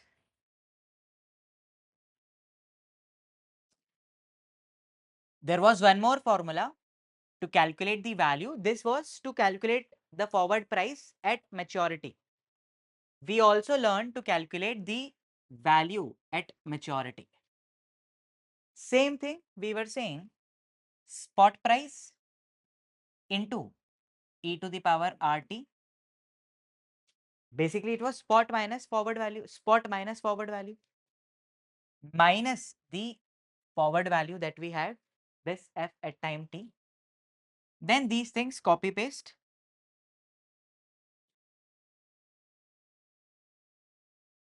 clone, and paste it over here, right? This was one formula that we learned. This was giving us the value. And last one, value at any other time interval. Next, value at time t. We were saying if this is the time, we want to find value over here. So we will bring it over here, and whatever is the cost, etc., over here, we'll just bring it.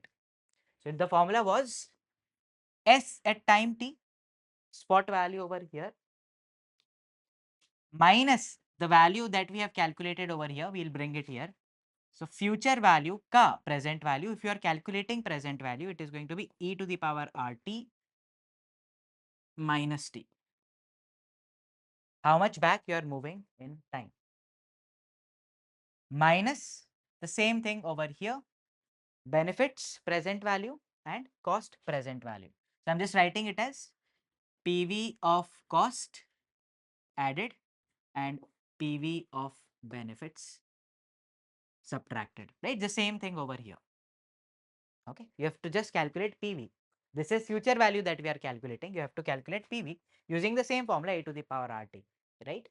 In case question says you want to enter into a forward agreement related to an index, not one particular share, or a portfolio, not one particular share, then you will be using or you will be doing continuous compounding. Now there is a reason behind it. Why do we do continuous compounding? There is a reason behind it. Why do we do continuous compounding? One share, let's say, will give you benefits after 6 months. Forward contract is of 12 months. So the remaining 6 months that are left, the compounding will happen for that one particular share. But in a portfolio or index, there are 50 shares. Like Nifty, there are 50 underlyings. Continuously, one of them is going to give you dividends, right? 50 are there, say 12-month contract. So 50 dividends have to come in 1 year. So almost every few days, there will be on an average one dividend. So we say there is continuous compounding. Okay. Now, we have to discuss currency futures, currency forwards.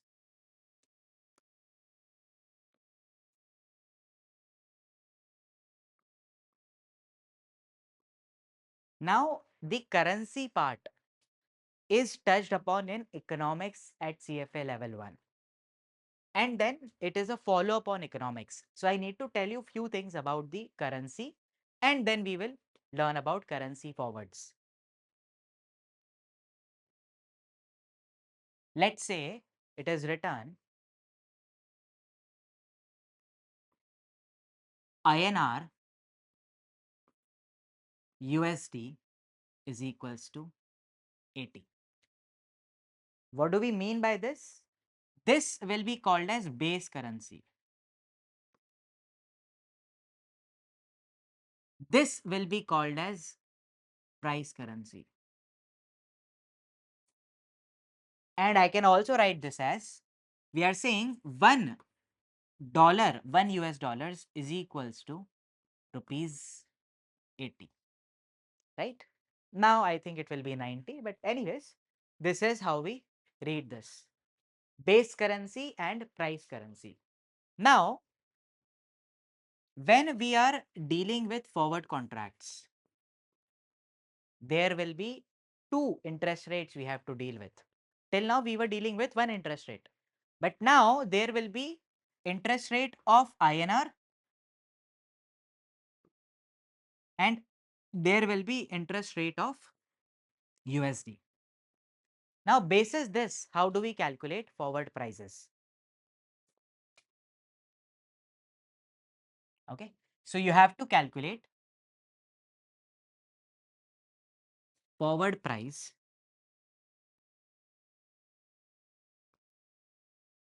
now. Forward price in what currency terms? You want to calculate forward price of dollar or forward price of rupee. In this case, we are going to move away with the dollar. So, you say we want to calculate forward price for dollar. $1 currently is rupees 80. India, the rate of interest is 8%. And in US, the rate of interest is 3%. In your exam, they will say base currency rate is 3% per annum and price currency rate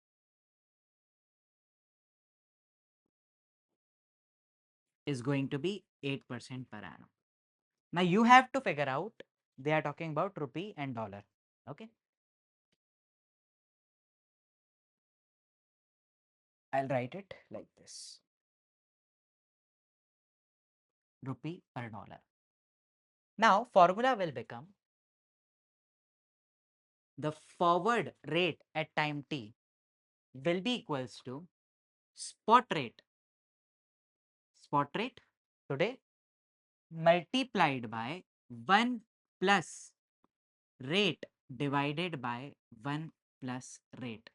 This rate will be of price currency raised to the power t, or at maturity you can move it to raised to the power t divided by 1 plus capital T.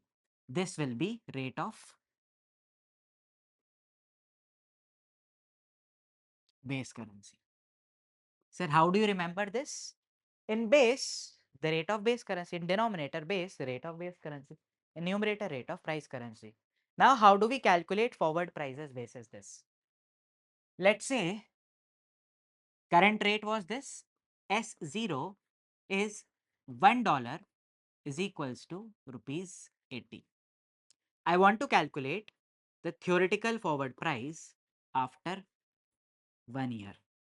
Rates in India is 8%. This is rates in INR, and in US it is 3%. So we will say 80 into 1.08 divided by 1.03 is equals to forward rate of the dollar, US dollars. Firstly, calculate this and give me the answer. Why do I ask you to calculate all this? Because you're still, like, for me, you are like a toddler who is learning how to use calculator, how to synthesize all these questions and then come up with the answers. So right now I'm not concerned with the speed, right? Like, you will never find me pushing you initially. I want you to solve this as soon as possible. 83.88.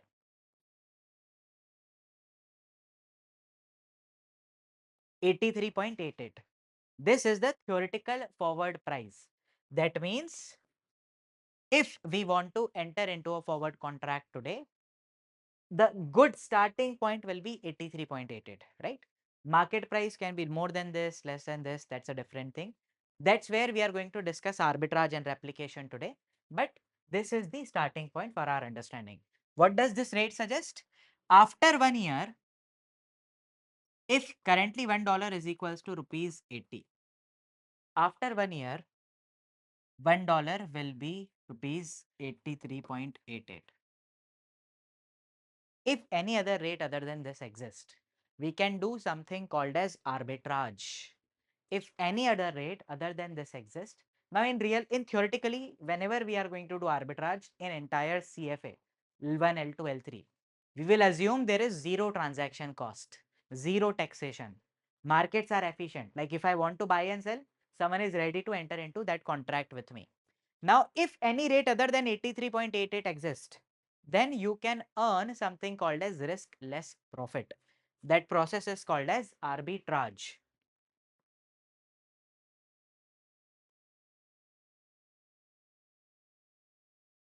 Arbitrage have two major features. One is there will be profits without taking any risk. So there will be risk less profits. Number two, there will be zero net investment.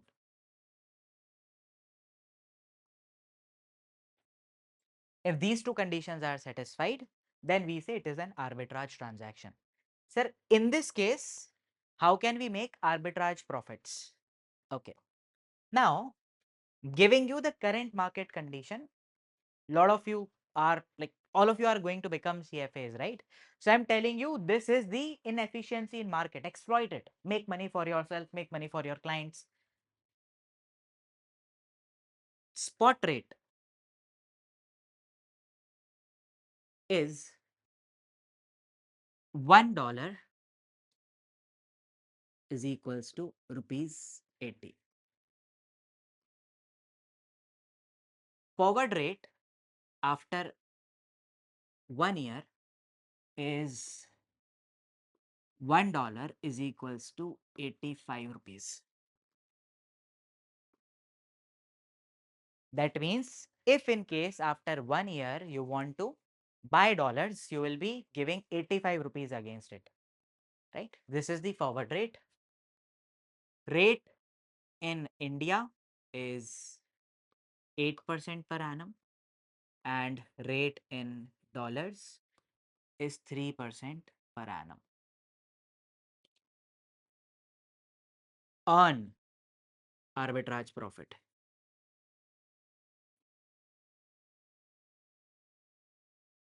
Use your brain and try to earn some profits. What all you can do, let me give you some hints. You can borrow money in whatever currency you want at these rates. These are rate of borrowing and investing. You can borrow also and you can invest also. Okay? Do whatever you want. You can borrow money in rupees, you can invest money in rupees, you can borrow money in dollar, you can invest money in dollar. You will also use this forward contract, but just try to manage something. Try to make profits over here. You can start with any amount, 100 rupees, 1000 rupees, 1 lakh rupees. I'll give you 2 minutes to think. After that, I will try to make profits. In case you end up making losses, just do reverse of the process that you did. Sure.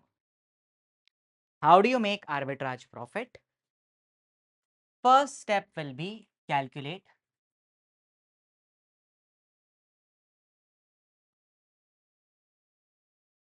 theoretical forward rate. This is currently at 85, but what it should be. Fortunately, we have done this calculation. You guys told me it was 83.88. Ideally, this should be 83.88. It should be 83.88. Now, please tell me something that should be worth rupees 83.88 that is available at 85. So, it is expensive or cheap? Expensive. In finance, the rule is you buy, or in life, the rule is you buy the cheap things, right? If something is worth rupees 83, suppose it was available at 80 or 82, You will end up buying it. So buy the cheap thing, buy the cheap asset, and short the expensive asset.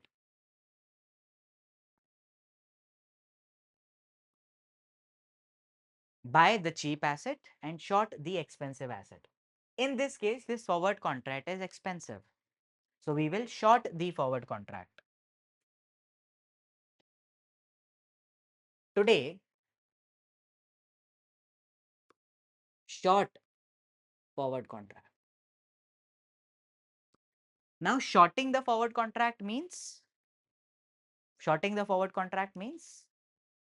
if let's say you were long on forward contract, long, I think students are able to connect better.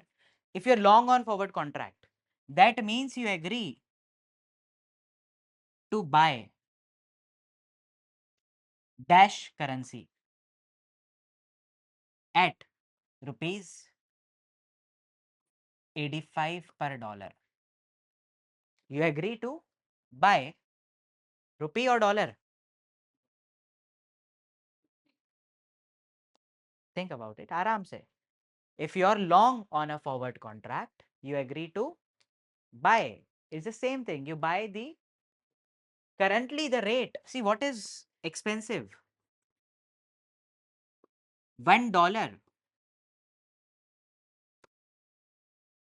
should be worth rupees 83.88, but right now it is at 85. So to buy dollar, you have to pay 85 rupees. Dollar is available at an expensive rate. In this case, if you are long, you agree to buy dollar at 85 rupees. Now, if you are short, what will you do? You agree to sell dollar at the rate rupees 85 per dollar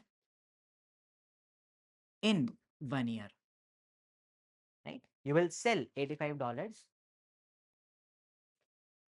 85 rupees per equals to $1. You have committed for it. It's a firm commitment contract. We cannot back out.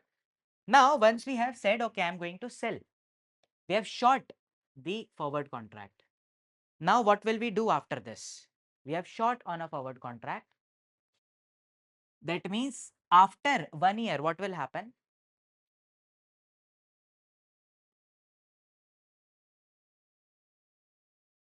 After 1 year, what will happen? We have to sell. We have to sell at the rate rupees 85 per dollar. We are going to sell $1 at the rate rupees 85. So can I say I'm going to receive 85 rupees? You know? If let's say it was for $100. So after 1 year, I will be receiving 100 into 85, 8500 rupees. Now you need this. You will be receiving this, right? And arbitrage principle is no net investment. So you do one thing, you borrow here something and you repay over here that amount. Repay that amount. You would want to repay 8500 so that net cash flow in the end will become 0. You have to repay 8500, you need to borrow something over here. How much will you borrow? You have to borrow rupees. How much will you borrow? 8500. No, if you have to repay 8500, how much will you borrow? Present value of it. Hai na? You will get a loan at 8%, so you will borrow 8500 divided by 1.08. That is how much rupees?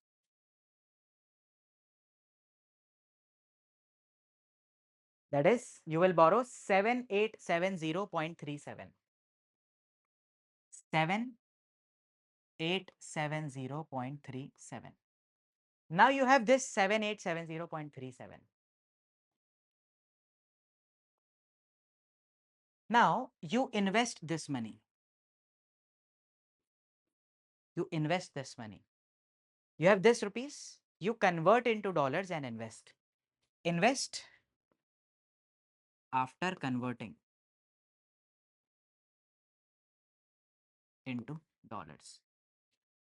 If current rate is $1 is equals to 80, I can get how many dollars against it? 7870.37 divided by 80. How many dollars I'll get? 98.37. $98.37 I will get. $3796. Now I'm going to invest this dollars at 3%. 3%. If I'm going to invest this dollar at 3%, how much I'll get over here?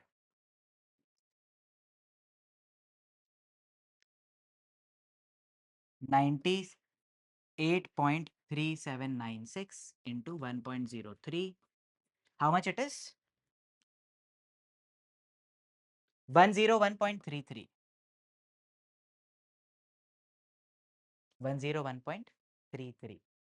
Now, look here. Have your cash flow became zero? Selling a forward contract. Do we need any exchange of cash flows to sell a forward contract? No. Initially, to enter into contract, zero cash flow is required, right? No cash flow over here. You borrowed this amount, you converted, you invested. You're left with nothing. Initially, everything becomes zero. Over here, you will receive 101.33. You will receive 101.33.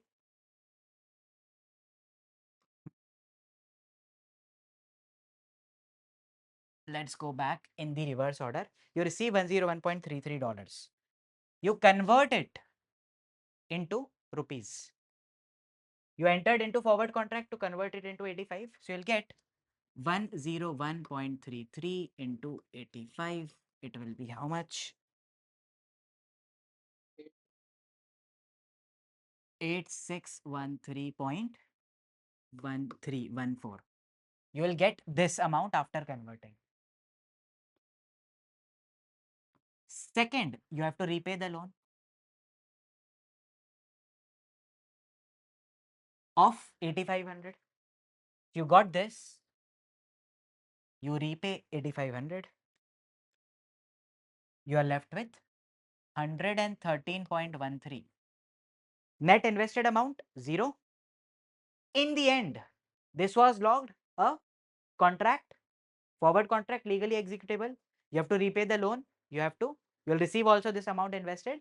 Out of thin air, you made 113 rupees profit. That is arbitrage. You don't have to do arbitrage for CFA level 1. So now you don't have to do arbitrage in derivatives at CFA level 1. Theoretical knowledge is required, but for me, it is very difficult to explain this via theory. Like, how do I say, right? That's why we did this arbitrage. Everyone comfortable with this? Yes, sir. Okay. Okay. Okay. Okay. We are done with this. Before this, we said dollars. We learned about the currency, right? Next, we are done with forwards time. We are done with forwards contract. Now we are moving towards futures contract.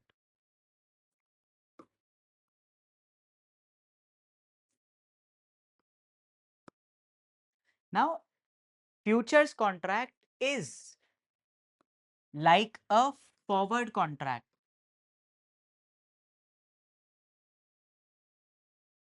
but it is executed via exchange. Therefore, there will not be any counterparty risk.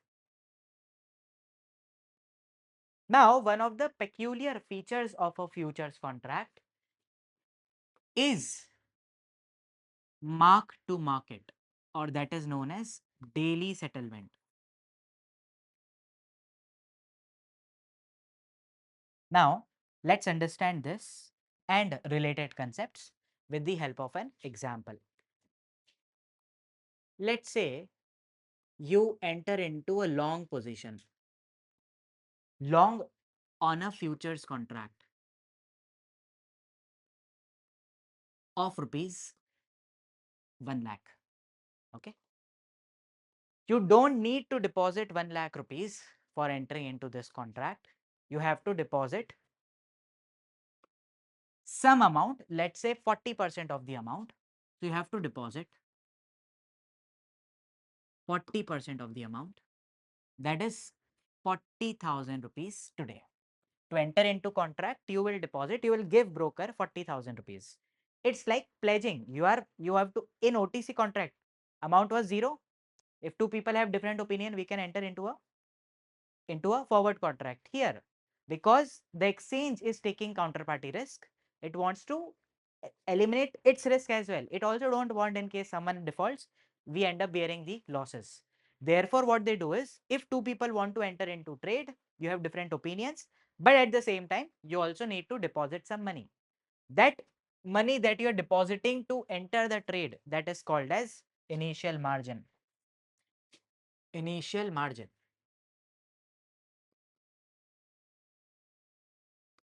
Money deposited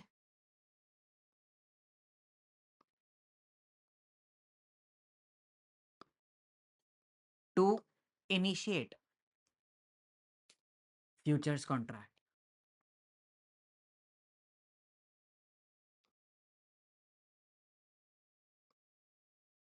Okay. Now, let's say next day you start incurring losses. Next day you entered into contract, or let's say same day only, you start incurring losses. There is a loss of 5,000 rupees to you. So, if it was a OTC contract, we would have said the buyer is losing 5,000, the seller of the forward contract is winning, but cash flow exchange will not happen. But in futures contract, out of this 40,000, 5,000 rupees will be deducted, and now at the end of first day, the exchange will show in your demat account 35,000 rupees is available, right? Next day, you again incur losses. You incur loss of 7,000 rupees. This will again be deducted from this balance, and it is 28,000 rupees. Right? Now, exchange says the minimum balance that you have to maintain, for example, is 25% of this amount, that is 25,000. Day 2, you again incur losses. Losses of 3,000 you start incurring. As soon as you incur, it can be more than that, but as soon as you will incur loss of 3,000, exchange will make something called as margin call. Margin call. Everyone listen carefully. Margin call.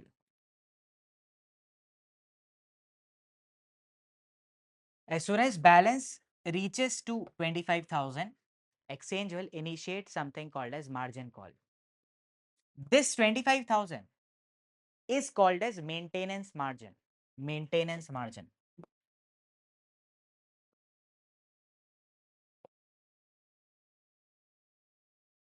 Maintenance margin is the minimum balance, minimum margin that you have to maintain in your account to continue the trade. If you don't deposit this margin, exchange is going to make a margin call. It will ask you to deposit some amount. How much it will be, I'll tell you. It will ask you to deposit some amount. If in case you don't deposit the amount, exchange will cancel your trade. So maintenance margin.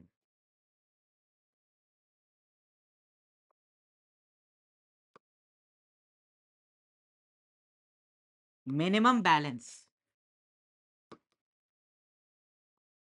to be maintained in margin account to continue the trade.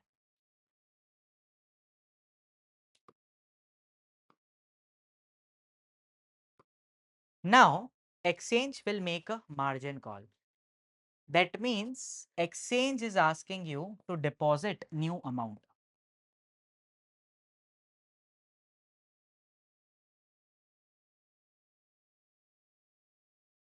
SIT. Deposit certain amount. How much will be exchange requiring. Option 1 will be, few students say, sir, our balance would have reached, let's say 24,000. Exchange will say, take the balance to minimum margin level. That's the case, that happens, but this happens in equity markets. Are we dealing with equity right now? No, we are dealing with derivatives market. Derivative is very volatile. Exchange will ask you to deposit balance to make margin account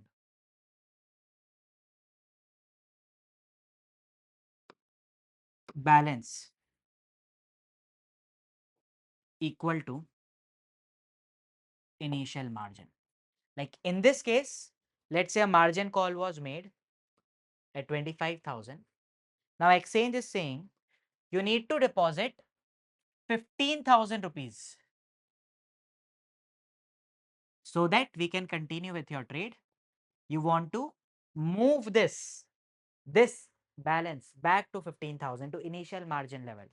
This is what happens with derivatives. If we were dealing with equity as a subject, I would have written, in case you incur losses, if in case you are incurring losses, exchange will ask you to deposit balance to take it to maintenance margin level. Here I am saying initial margin level.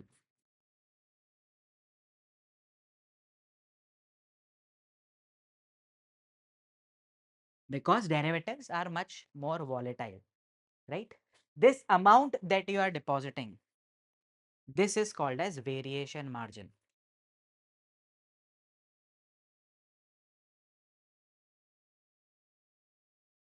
Okay, this is called as variation margin. Variation margin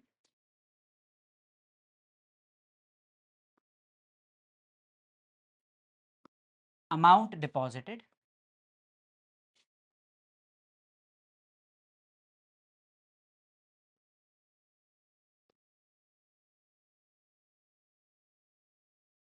to recoup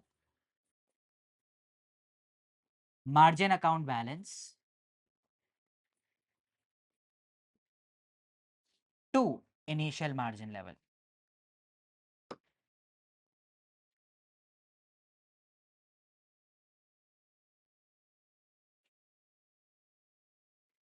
Any doubts in this part that we have discussed? Is it crystal clear to everyone? Okay. Now, one of the feature of the futures contract was daily settlement. That means every day we are calculating profit and loss. So how do we arrive at value of a futures contract? Value will simply be closing price of today minus closing price of yesterday or last trading session.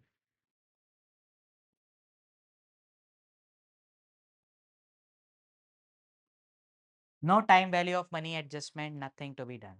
Because this minus this, let's say the price was 100.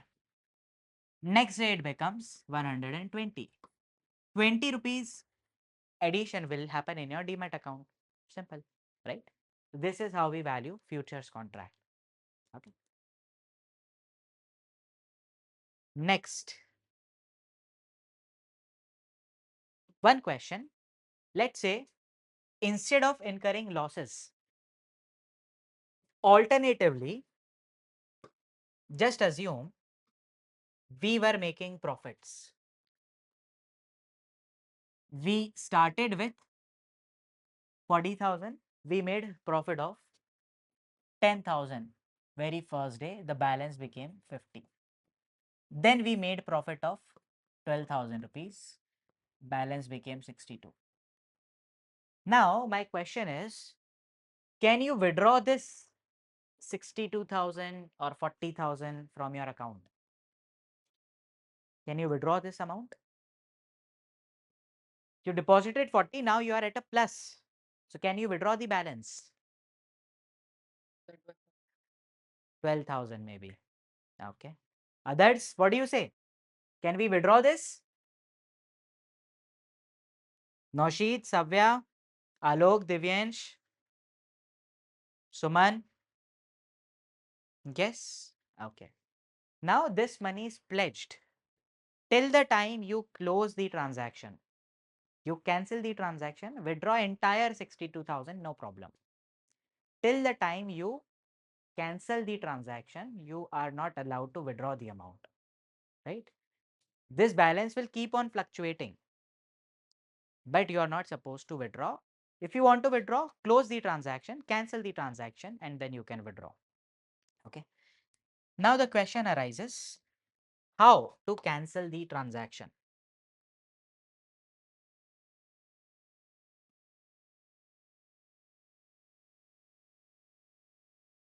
Cancel or exit the transaction.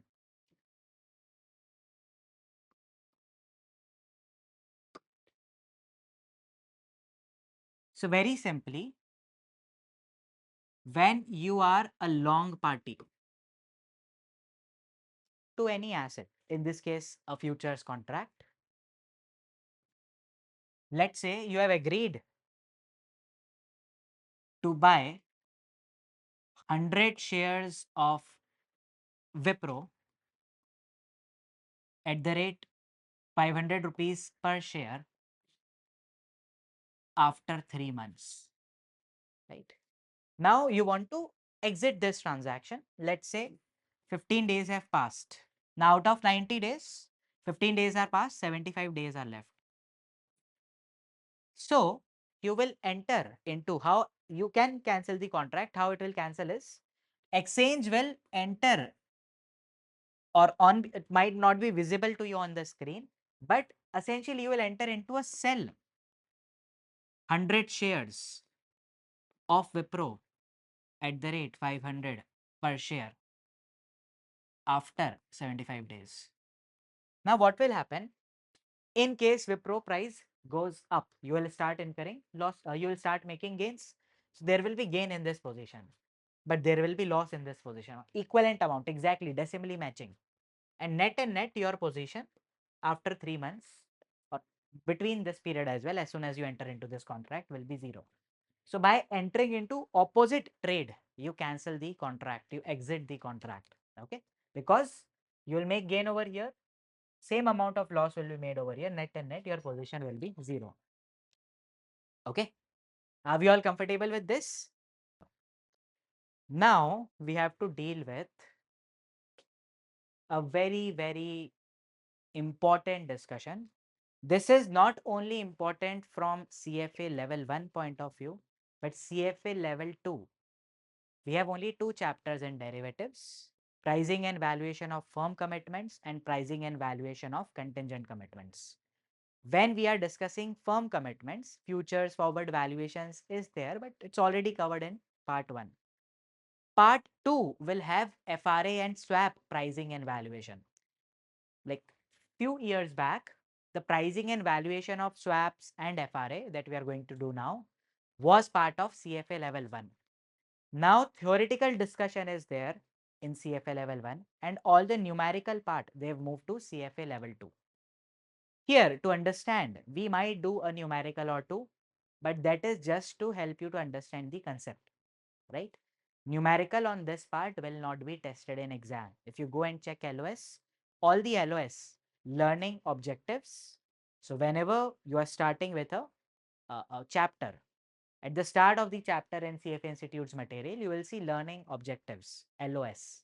Those learning objectives specifically say, if let's say they are using the word define, so from that, you will not be expected to solve a numerical, right?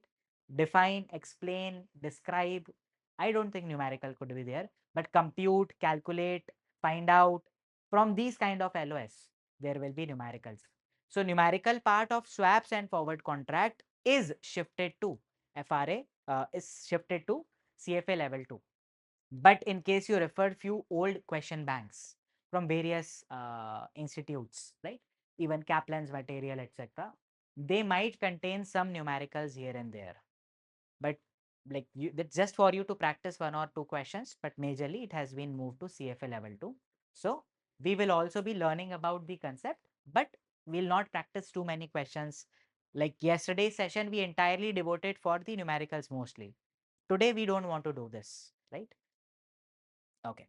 So we are starting with now forward rate agreement stands for FRA. FRA stands for forward rate agreement. I'll be referring to it as FRA. Now, what is FRA?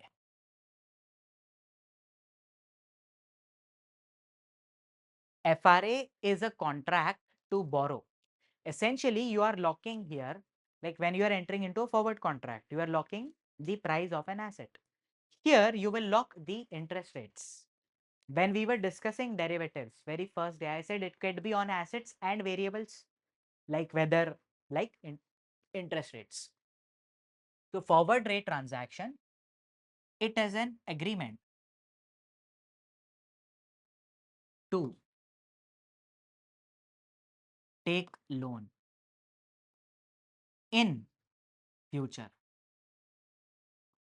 at predefined interest rates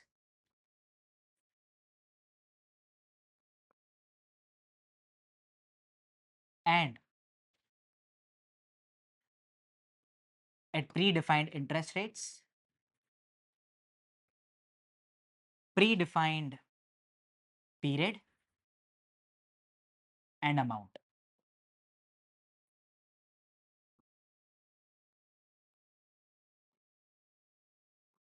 Now consider a situation like this. You can note it down and keep your ears open. Consider a situation like this where, let's say, you are a business owner. Now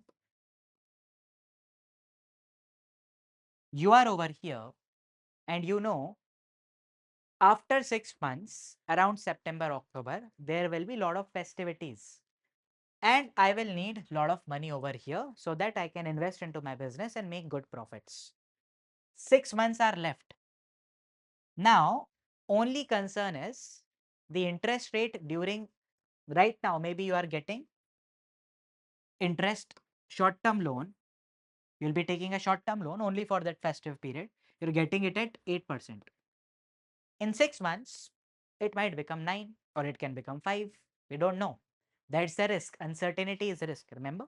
So, what we can do is if we want to take a loan over here after 6 months for let's say 3 months,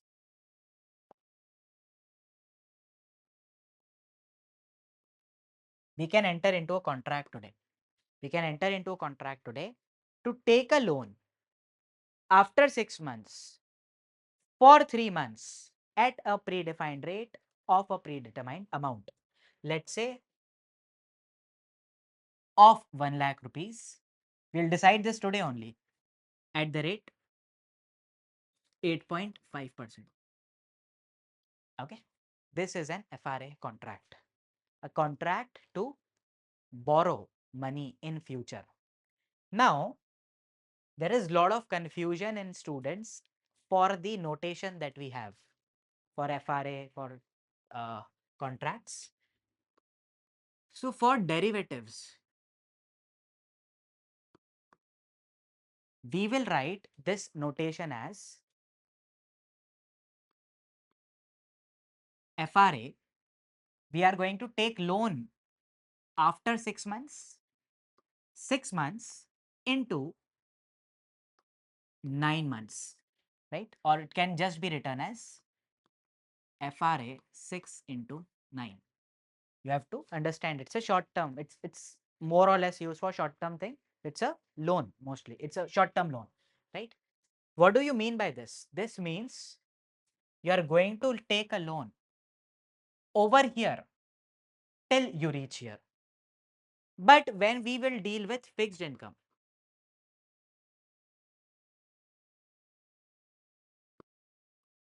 when we are going to deal with fixed income, fixed income, we are going to discuss not like derivative on it, but taking loan in future, etc. There will be a way to write this. In fixed income side of things, I will write it as 6 months into 3 months. The notation is different, meaning is same. Okay.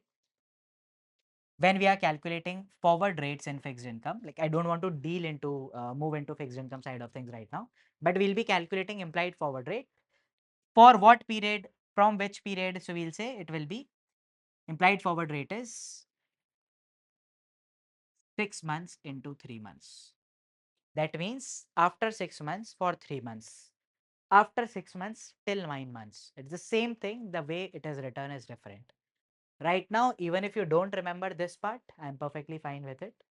Right now, I'll be writing it like FRA, the way it is written in the book. Okay.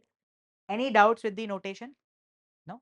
So I'll write few notations. You have to tell me what do they mean, just for the derivatives point of view.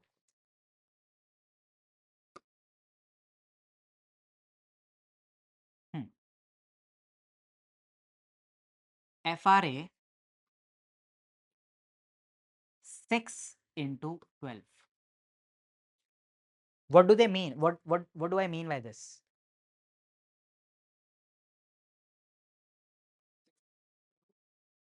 Yes.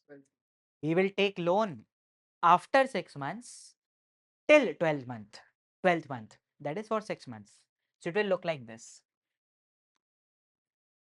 Okay. This is correct. This is 6, this is 12, and we are going to take loan for this period. Next, FRA 3 into 9.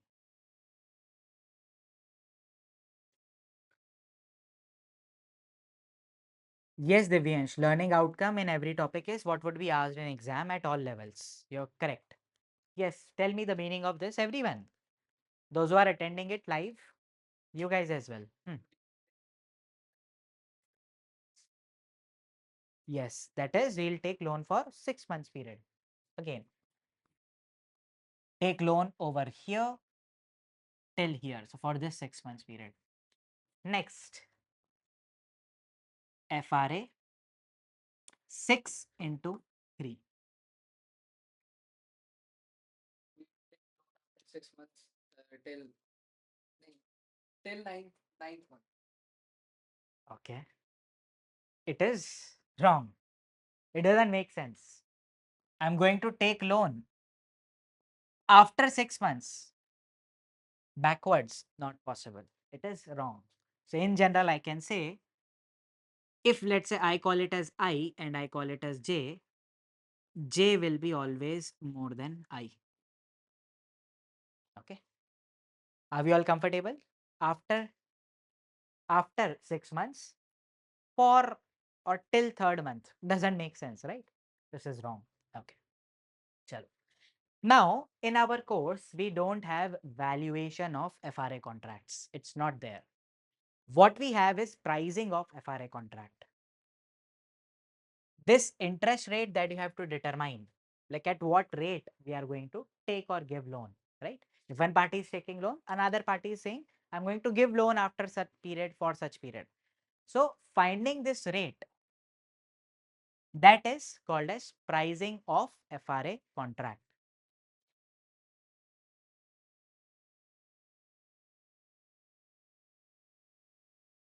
Valuation of FRA contract is in CFA level 2.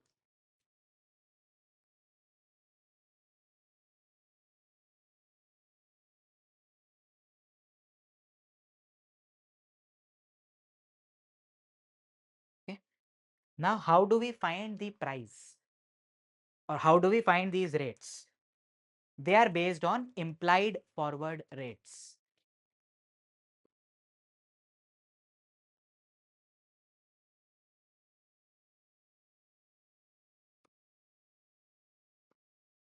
Now, this is where a lot of students will feel like it's getting very tough.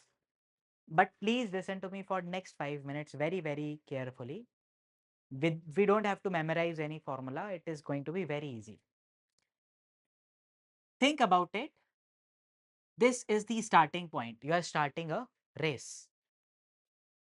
This is you, and same starting point. This is your friend. You want to reach here. Let's say this is 27 meters away. 27 meters away.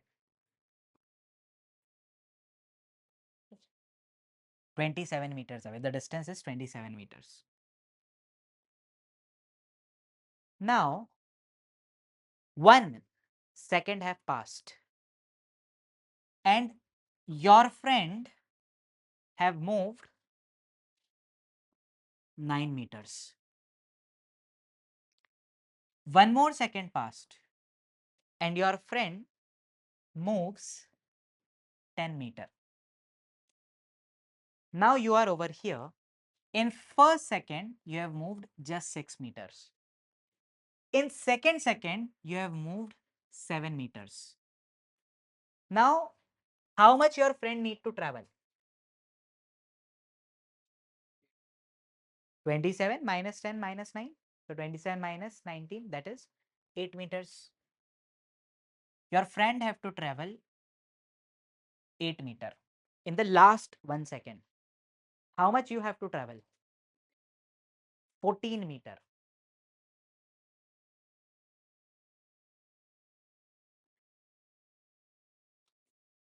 Similar situations will be given to you in question. They will say for 3 year, 1, 8, 9, 10. On an average, I can see I have moved 9 meter 1 second.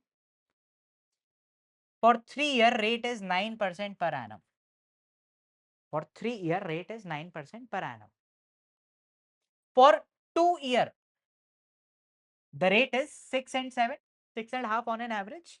For 2 year, this is for 3 years, 9, 9, 9. For 2 years, rate is 6.5 and 6.5. How much you need to move in the last year so that you and your friend reach at the same time? In your case, it is 14, right? This is entire concept of implied forward rate based on the spot rates today. Sir, what is a spot rate? Okay. Spot rate.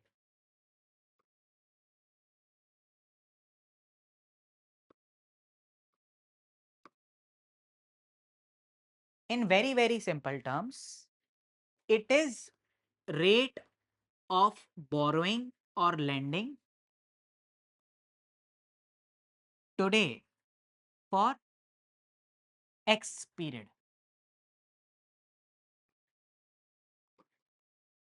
It is rate of borrowing or lending for X period. Sir, what do you mean by for X period? 1 year, 2 year, 3 year, 5 years, right? This is not the technical definition.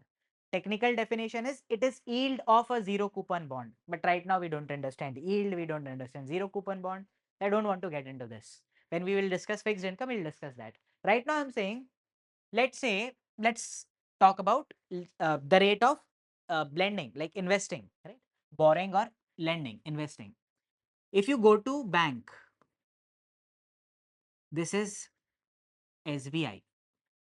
You went there at 1:30 and asked them, I want to deposit 1 lakh rupees, but I don't know whether to deposit it for 2 years or 3 years. So can you help me with the rates of this? But like if 2-year FD and 3-year FD, what's the rate? 2-year FD and 3-year FD. What's the rate? You know what they will say? It is lunchtime, 1:30. Right? You have to inquire them again at 2:30. Now at 2:30, they are saying, sir, if you do 2-year FD with us, we are going to give you 7% interest per annum. 7% interest per annum. That is first year also 7%, second year also 7%. If you do 3-year FD with us, we will give you 8% per annum. That means first year 8%, second year 8%, third year also 8%. Now, I asked them, what if I do a 2-year FD with you? So you'll give me 7%. I deposit 1 lakh rupees, it will become 1 lakh 7,000. Then I will get again 7% on it. So 107. That is 114490. You get this amount, right? Now, what if, sir, I deposit amount with you for 2 years, and after 2 years, I come to you and say, I want to do 1-year FD. Once more, I want to do 1-year FD. So, at what rate my FD should compound? The manager says, see, ultimately in 3 years, you should end up earning 8%, 8%, 8%. So, it should become 1 lakh that you deposit will become 108, and then 108 into 1.08, it will become 116,640, and then 1.08, it will become 125,971.20. It is 125,971.20.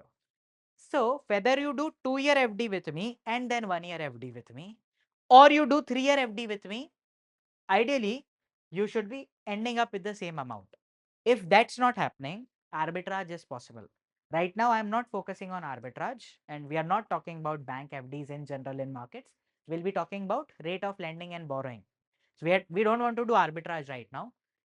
In this period, I should earn some amount so that I also end up reaching 125,970, 125,971.20 minus 1,14490.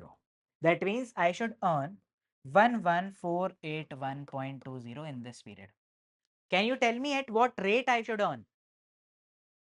What should be the rate of earning over here? So that whether I do a 2-year FD and then a 1-year FD, or I directly do 3-year FD, I end up reaching the same thing. What's the rate? If on 11,4490, you have to earn 11481.2, at what rate you should earn in that year? In easy terms, we will calculate this. I'll just do it, then I'll move to the easy part. You should earn 10.28%. 10.028%. And this is all because of compounding effect.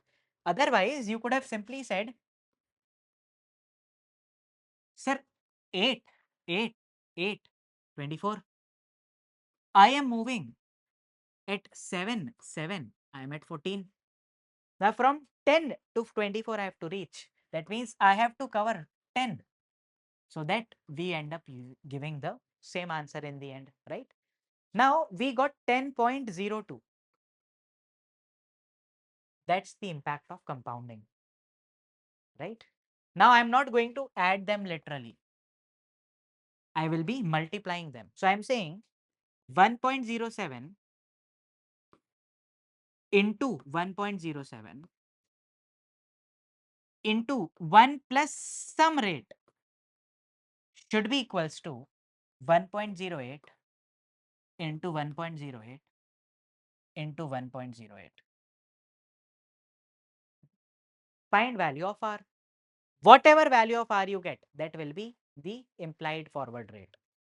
This R will be implied forward rate. So, sir, every time who is going to think, give money, taking steps, multiply, add, divide? Can you give me one direct formula? Answer is yes. Formula can be derived just from this.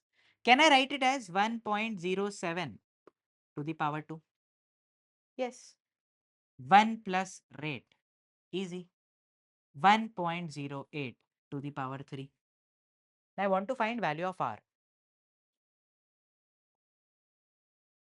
It will be 1.08 to the power 3 divided by 1.07 to the power 2. This entire thing will be equals to 1 plus r. You move 1 also over here, so minus 1. This will be equals to r, or implied forward rate. One small adjustment, like this is correct. If you solve this, you will get r. You can check, it will get 10.202%. There's one small adjustment. You don't see this is also raised to the power 1, right? It is raised to the power 1. I have not written it. This also, this is essentially 1 plus r to the power 1. I have to, oops, on dividing both the sides by raised to the power 1 by 1. You are not able to understand it right now. Then we can, this will cancel, this will be like this, and this will be 1. Now it might be 2 sometimes, it might be 3 sometimes. We'll discuss, we'll give you the final formula. The final formula will look like this. The implied forward rate is equals to implied forward rate, or in our case, FRA will be equals to 1 plus spot rate of the longer period, like in our case 3 years, to the power whatever it is, let's call it as n, divided by 1 plus spot rate of shorter period to the power m. This entire thing to the power 1 by n minus m. Sir, what is n minus m? N minus m, here we just have to cover one year. What if the question was, this was not 24 and we wanted to move this year. It will move at 8 and we will reach 32. Now we are over here. And I want to know how much on an average I should move in 2 years. I want to reach 32, I am at 14. So it will be 32 minus 14, that is 18. I have to cover 18 in 2 years. That is on an average, I have to cover 9, right? Same thing would have happened over here. It will be 1 plus r to the power 2. This will become to the power 4. This will be 2 and this will be 1 plus r to the power 2. Now to negate this, I have to say on multiplying both the sides by, or raising both the sides by raised to the power 1 by 2. This will become 2. And this will be the final formula. What is the derivation of this 2? Someone have moved 4 steps, you have just moved 2 steps. 4 minus 2. Now, I don't want to complicate it right now. This becomes the final formula and in the end, oops, minus 1. This will give you the pricing of the forward contract. This to be written with black pen. We are done. Ho gaya, complete. We are done. There's no FRA beyond this in CFA level 1 in derivatives. Now, I will give you a task to calculate implied forward rates. Okay. Calculate implied forward rate if spot rate for 5 years, spot rate for 5 years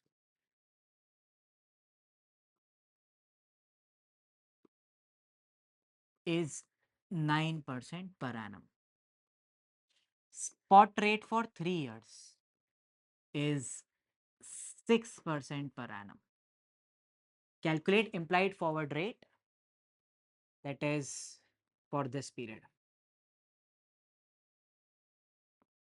This is 3, this is 5. What should be the rate on an average per annum over here?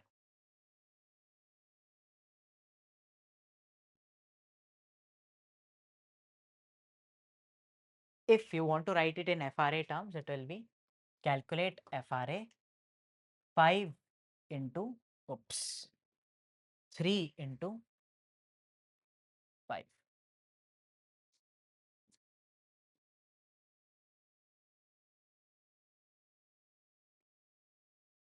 Now increase your level. Don't use pen and paper to solve. You see all the numbers. Create the formula at the back of your mind. What raised to the power what? Firstly, create the formula in your mind. Second, look it as numerator, denominator, raised to the power. You know the Bottomless rules. Solve it on calculator one by one. Like what I will do is, I will firstly try to solve 1.09 to the power 5 and store it in first key. Then I will solve 1.06 to the power 3 and I'll store it in second key.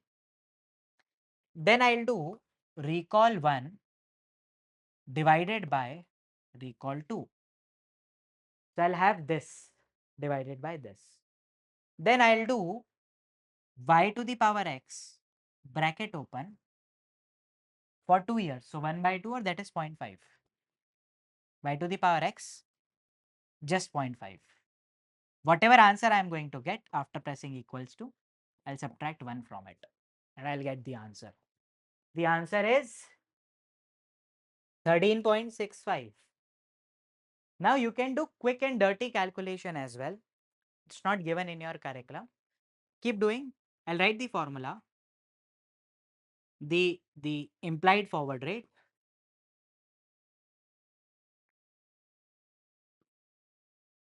A quick and dirty will be rate 2 into time 2 minus rate 1 into time 1 divided by T2 minus T1. It is a correct formula. If the rates are continuously compounded, this formula is rather used. But this is something that we can apply over here as well. 5 into 5 into 5, 5, 5. Time 2 is 5 years. 5 into, what is the rate for 5 years? 9%. It's as good as adding 99999 minus T1 into rate 1. 6% for 3 years. 6 minus 6 into 3. Basically, we are calculating how much distance we need to cover. 9 5s minus 6 3s. 9 5s is 45 minus 18 is how much? 20 seconds. 45 minus 18. We have to cover 27 steps in just 5 minus 3, 2 years. A quick and dirty will give me 13.5. It doesn't include the impact of compounding. It's a quick and dirty formula. With the impact of compounding, what are you getting? 13.6566. Yes. 13.65, 13.66.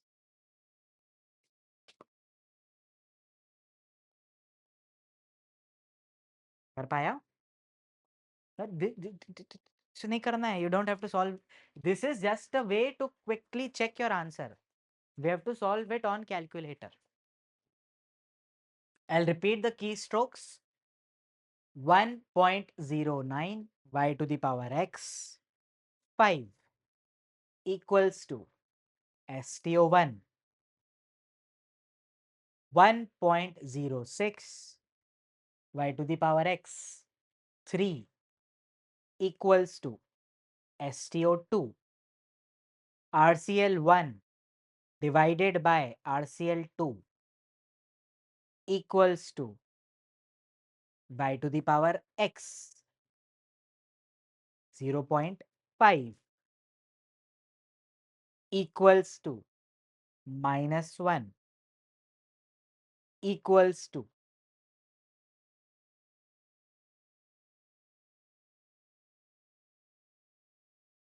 13.66. Should I do it? No? I'll help you, don't worry. I'm just helping a fellow student. Just a second. You have to reset the calculator first. So format 6, enter equals to. Second, quit. Okay, we are done with this. Now 1.09 y to the power x 5 equals to 1.5386 STO 1. 1.06 y to the power x 3 equals to 1.19 STO2. RCL1 divided by RCL2 equals to 1.29. We have solved for this part. This divided by this, it is coming as 1.2918. This entire thing raised to the power 0.5 raised to the power 1 by 2, 0.5, 1.136599 minus 1, 13.6599 or 13.66%. Okay. Benefit of coming to the physical class. Okay. Chalo. Next, everyone focus. The rate that we have came up with, in this case 13.66%. It's a per annum rate. Okay, it's not for 2 years. It's a per annum rate. We raised with the power of 0.5 in this case, so it's a per annum rate. This is a theoretical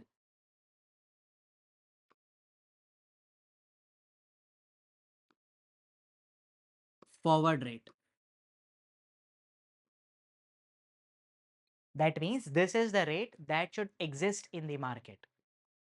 If any other rate than this exists, assuming there is no transaction cost, no taxation, markets are efficient, you can again do arbitrage.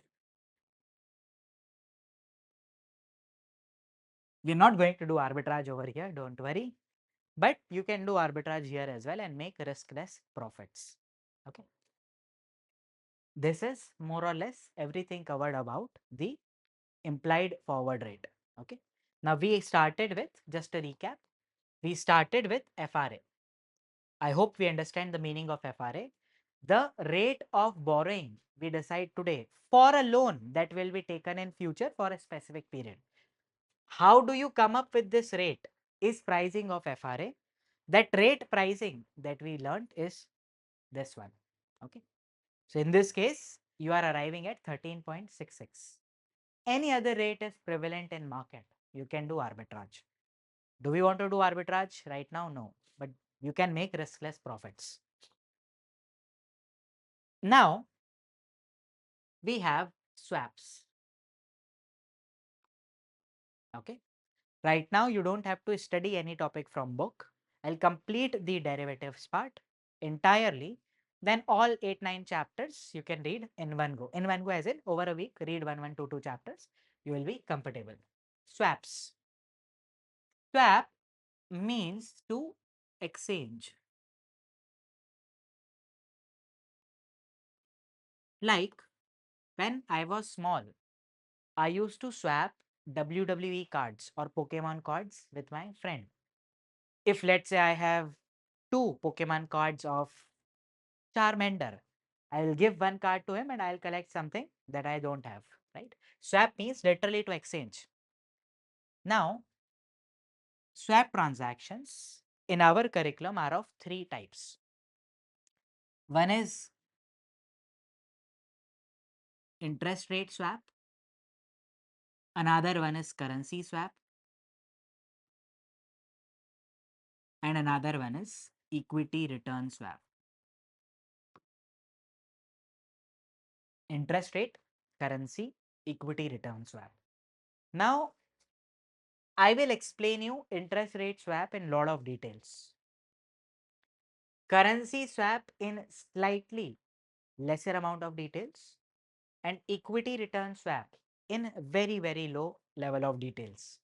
We don't have pricing, we don't have valuation right now. Just focus on the concept. Okay. If I want to tell you anything about valuation or pricing, we will discuss it. Okay. Now, let's discuss interest rate swap.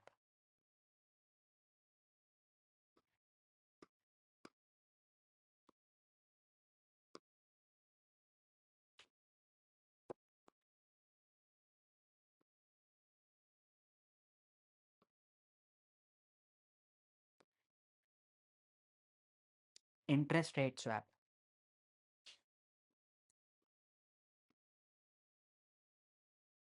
This is party A and this is party B. Party A went to a bank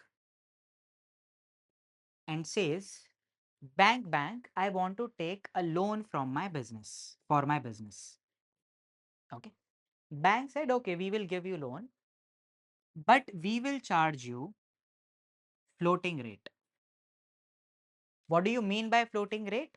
As RBI will keep on changing primary lending rate, our rate of loan will also change. So right now, currently for this month, let's say it is at 8% per annum. If RBI increases the rate, we are getting money at higher rate. We will also increase this to 9%. Right? So this rate of loan that you are taking is not fixed.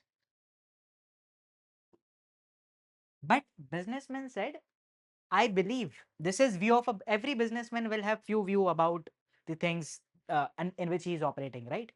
He said, sir, I don't want a floating rate loan. I want a fixed rate loan because I know, I believe, whatever my understanding is, I believe that the rates are going to increase. So right now I might get it at 8. In 2 years time, it will become 10, 12 also. I believe the rates are going to increase. But bank don't give any fixed rate loan. It's a problem. A have believe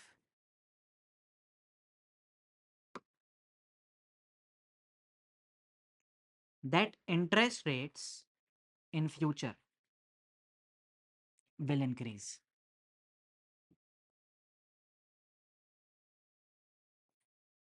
Now, A don't want to take floating rate, but he needs money.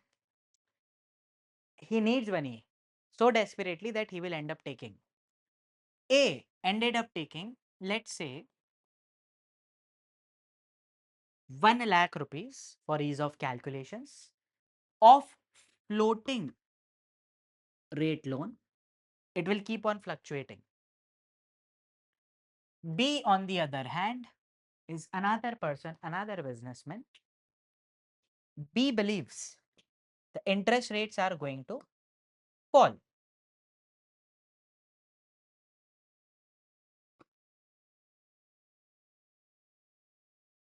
This is belief of B. Interest rates will fall in future. Now, he went to another bank and that bank is saying, sir, we only give fixed rate loans. We don't offer, this is bank 2, a fixed rate loan. Now, B desperately needs money. What to do? I'll take a loan. B took a loan of same amount, 1 lakh rupees, but this is a fixed rate loan. Sir, why don't A go to Mr. B bank, B2 bank? Maybe B2 is not entertaining it. We don't know what's the reason, right? Focus on the contract, FRA contract that I'm trying to build. Situationally, a lot of things are possible. Now, see, B would not want to take a fixed rate loan because he believes, he knows the rates are going to go down. So if I end up taking at 8, in 2 years it will become 5, I'll be at a loss. Now A want to be in B's place. He wants A want a fixed rate loan, he ended up getting floating rate loan. B want a floating rate loan, he ended up getting fixed rate loan. They can enter into a swap transaction. A will say to B, let's do one thing. Let's enter into a swap transaction. Sir, what is a swap transaction?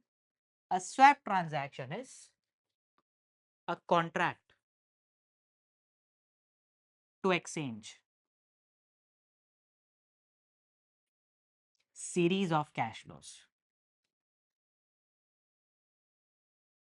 in future at pre-decided terms.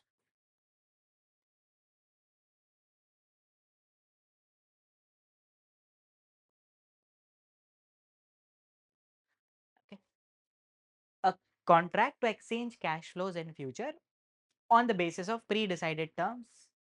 In this case, I'll give you time to write this, don't worry. Okay. So A is saying, see, every month, right now, let's say the rate is 8%. I have to give them floating payment. I'm not writing 8%. I'm writing here floating payment.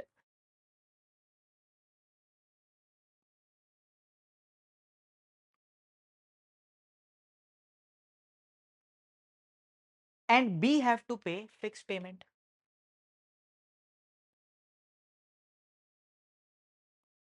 Now A is saying, you do one thing. What do you want B? B says, I want to pay floating. I'm going to make fixed payments, but I want to pay floating. B says, A says to B, B, do one thing. You pay me floating every time. B will pay floating payments to A. And A will give fixed payments to B.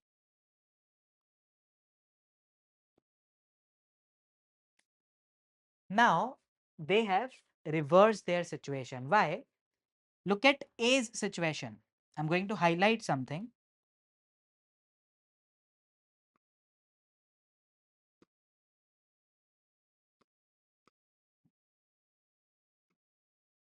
Look at this. What is happening to A?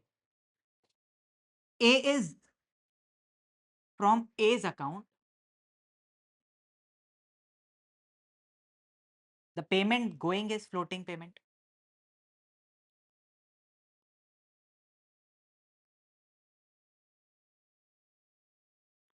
So, minus of floating payment. But he is also receiving that payment from B. So, plus of floating payment.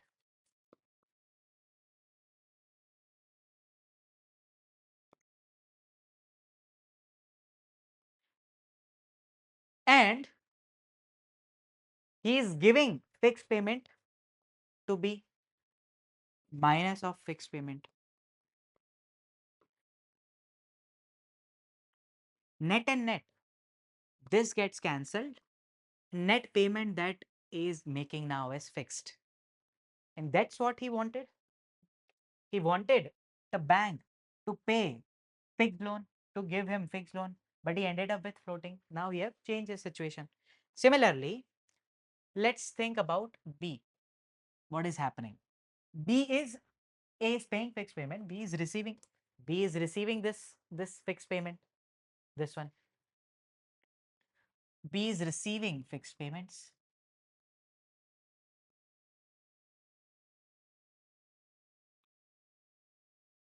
B is paying to bank fixed payment.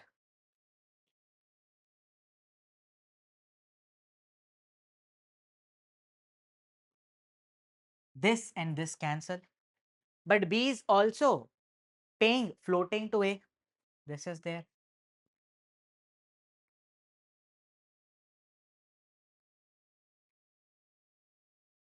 Net and net, B ended up paying just floating payments. That's what it wanted. B wanted floating rate payments, but it was tied to fixed rate payments. A wanted floating fixed rate payments. It was tied to floating rate payments. By entering into contract, they have changed their position. From floating, A have moved to fixed, and from B, from fixed, it have moved to floating. This is contract, or this is contract of interest rate swap. Now, these payments will be made every quarter, for example, right?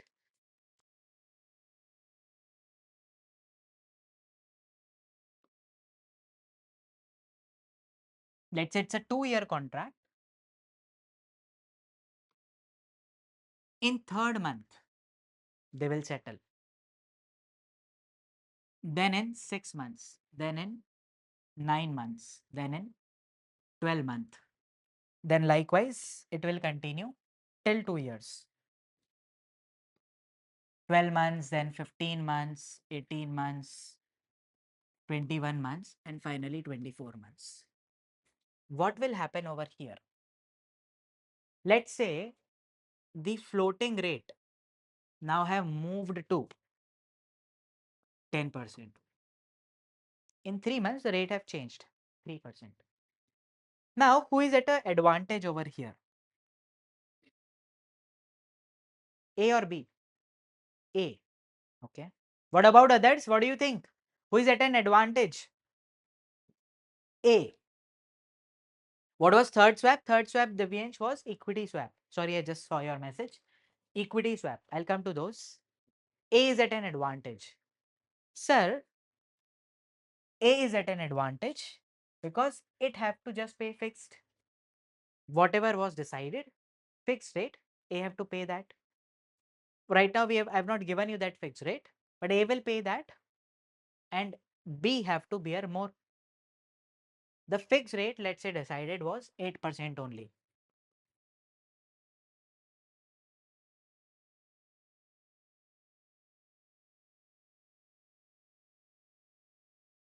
Of what? 1 lakh rupees. So net and net, in this case, firstly, A will make payments to bank. That's a separate thing. We're talking about A and B. B is going to pay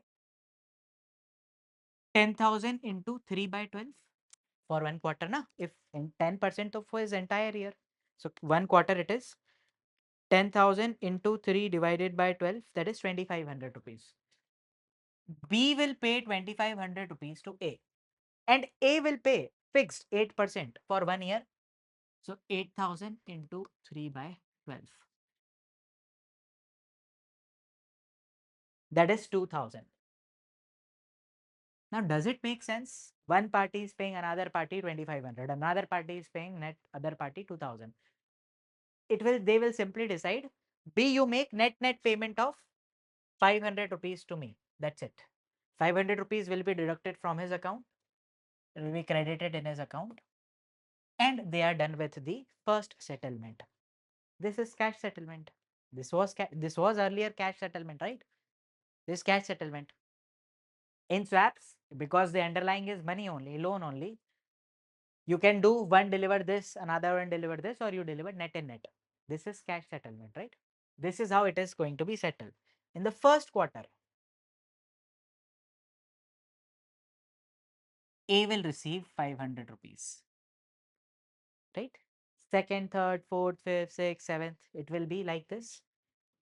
Now, next period, it will be 200 rupees that A is receiving. Some cash flows will be there each quarter. Right now, we don't know what it is going to be, but we can have expectations. How floating rate is going to be after 6 months, 9 months, 12 months, 15 months, 18 months, 21 months, and 24 months. We can arrive at expectation, right? Right now, the rate was 8, then it will become 10, then it will become 12, then it might fall down to 6. Now, basis this, we can estimate these cash flows. And we calculate present value of all these cash flows 2 times 0.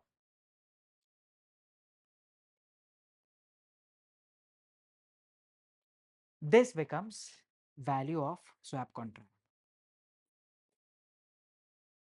You don't have to do this in CFA level 1, but helping you to understand any asset that you would want to value. Entire modern finance says estimate the future cash flows and discount them. Add them together. Add all the present value of all the future cash flows, expected cash flows is going to be the value of asset.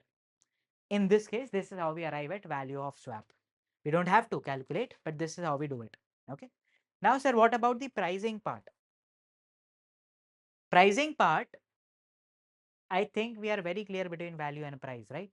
The pricing of swap is done in such a way that, see, floating rate, can you control market interest rate? If A and B is entering into some contract, will the market rate of interest change? No. And if you and I enter into a contract, will market rate of interest change? No, it will not change. So floating is going to be floating. You have to decide the rate, FR fixed rate, in such a way that at initiation, value of swap becomes 0. You have to decide the rate in such a way, such rate that initially its value of contract is 0, right? That rate is, if we do PV of all outflow, that is 2,500, 2,500, like whatever it is, and it becomes equals to PV of all inflow to A, right? Let's do this from the point of view of A. And if we subtract this PV of outflow minus PV of inflow, we should get 0. This, if these two becomes equal, the rate at which these two becomes equal, that will ideally be the FRA rate. That will be ideally this the swap rate, right? We don't have to calculate it, but at least if I'm going to tell you something, I want to just build a seed in your mind how you are going to price and value this particular contract. Now I'm going to say something. It's a food for your thought. If you can process it, well and good. If you can't process it, then also it's fine right now. Swap contract is series of FRA contract. Interest rate swap contract is a series of FRA contract. I have not said series of FRA contract. True or false? Think about it. Interest rate swap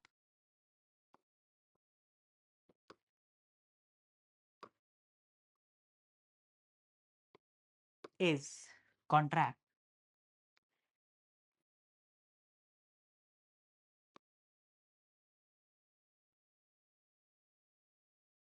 is series of FRA contracts.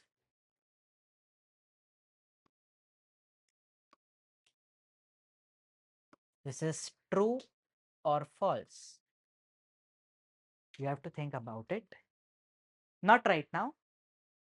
We are left with two kinds of swap transactions, equity and currency. And then we are left with options and then some miscellaneous topics here and there, right? So I have to explain you this part, but we will do this post Holi, or we'll do it in the next class. Because even if I am going to do this right now, 10-15 minutes that we have left with, I will not be able to just do justice with this. Definitely, I'll not be able to close the topic of swap, right? So let's do one thing. Let's cool down for today. I think we have covered enough. And in the next session, post Holi on Monday, I think it is 17th of March, we will be continuing from here. Those of you want to download the notes, you have the QR code available over here in few seconds. Scan it, and otherwise I will also move it to the folder where I have moved other derivative like class notes. Okay. With this, we are done with the entire swaps. Like with this, we are done with, let's say, today's session, right? Sometimes we extend also by 10-15 minutes. We can finish it early as well. From today's session or any other previous session, if you have any doubts, feel free to ask. So, in the previous class, the first discussion that we did was regarding the FRA contracts, forward rate agreement. It is a interest rate derivative to take a loan in future at a pre-decided rate. The rate we are going to decide today, but loan we are going to take in future, right? This is interest rate derivative. Then we also learned to calculate within this something called as implied forward rate.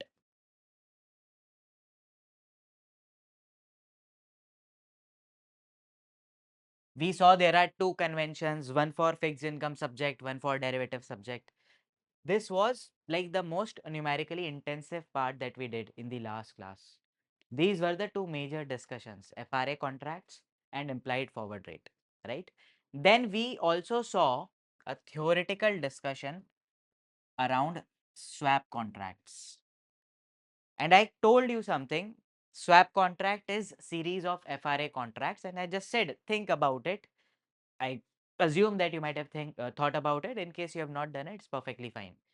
Now, I'm going to walk you through the formulas quickly, and then we will move ahead. And in case you want, you can also help me. One is implied forward rate.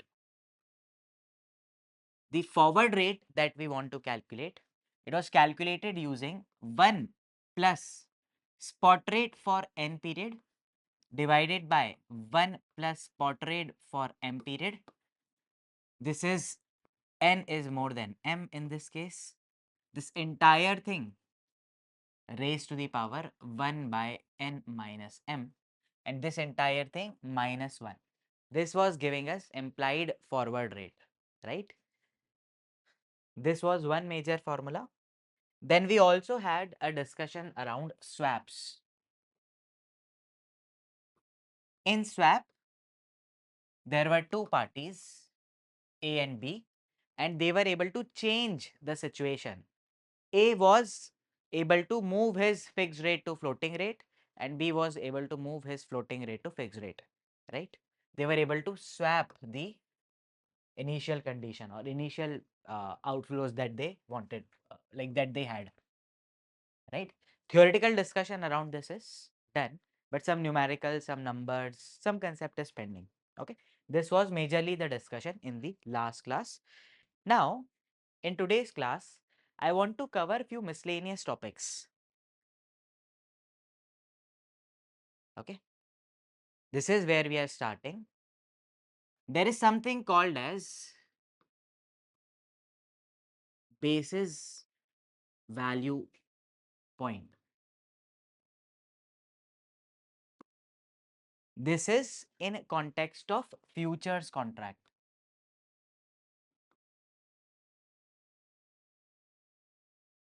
Sir, what does it mean? Firstly, let us understand the meaning of basis points. Basis points. Basis points means 1 by 10,000. 1 by 10,000 of anything, right? So, 1% will be equivalent to 100 basis points. 1% will be equals to 100 basis point, or 1 basis point will be equals to 0.01%. It's the same thing, right? You write 1 by 10,000 or 0.01%, right? This basis point is used at multiple places in finance. One with interest rates, another one it is also used when we are dealing with like other than fixed income securities. This is basis point is also used in forex transactions. Now, very simple exercise I am going to give you. If let's say 3.5%, someone says XYZ rate is 3.5%. Express this in basis point terms. How many basis point? Equivalent basis points will be how much? Do it. How you are going to do? 3.5%. 3.5%. That is, can I say this is 0.035? 3.5%. This I want to express in basis points. Now I know 0.01% is equals to 1 basis points. So this will be equals to, or 1% equals to 1% equals to 100 basis points. So this will be equals to 350 basis points, right? Interest rate, whenever we are discussing, changes in interest rate is discussed in terms of basis point. Like yesterday, the rate was 4.67%. Today, the rate is 4.92%, 97%. So we will say, or analyst will say, the interest rate have moved by 30 basis points in a day. Okay, very easy. Now, value basis points, the original topic that we wanted to discuss. Basis points value, basis points value. This is, let's say, do you understand this? If interest rate change, there will be change in value of futures contract. Do you agree? If interest rate changes, remember the formula, F is equals to S into 1 plus R to the power T. So if S is R is changing, the future price will change. Basically, it is going to change this. Now we want to know for 1 basis point change, how much contract value will change.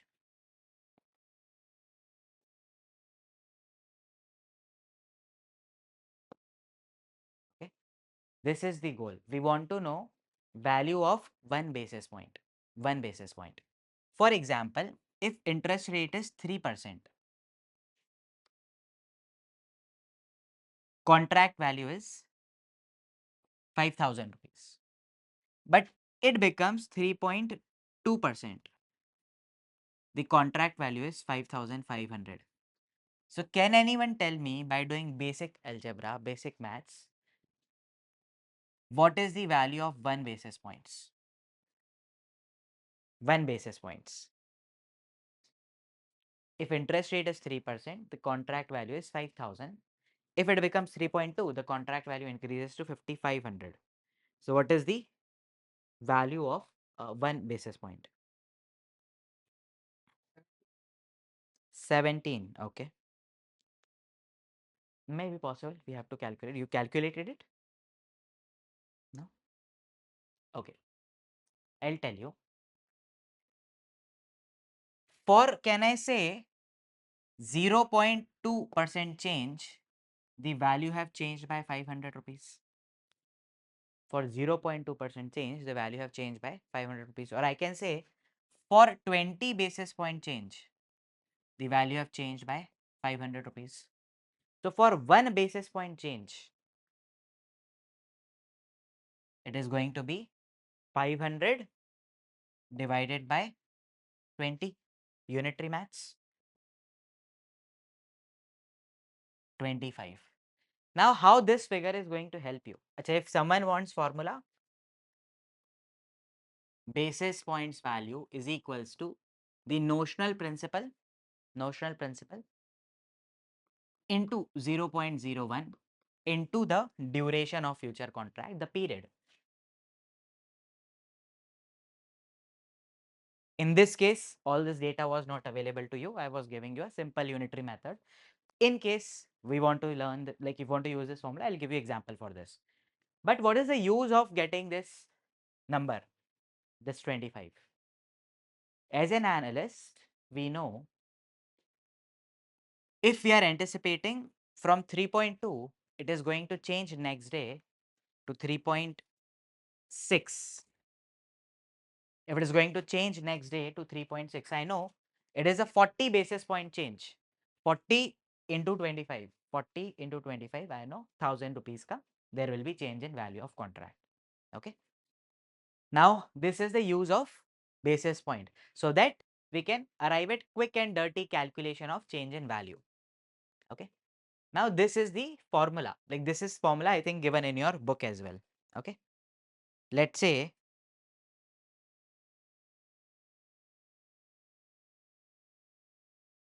if notional principal is 1 lakh rupees, notional principal is 1 lakh rupees,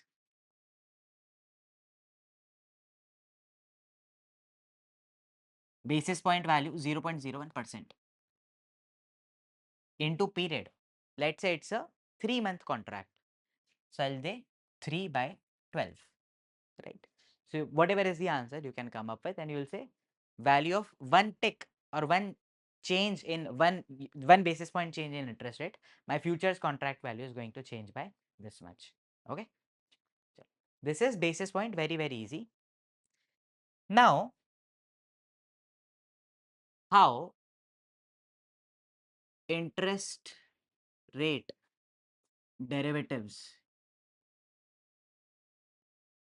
are quoted in market.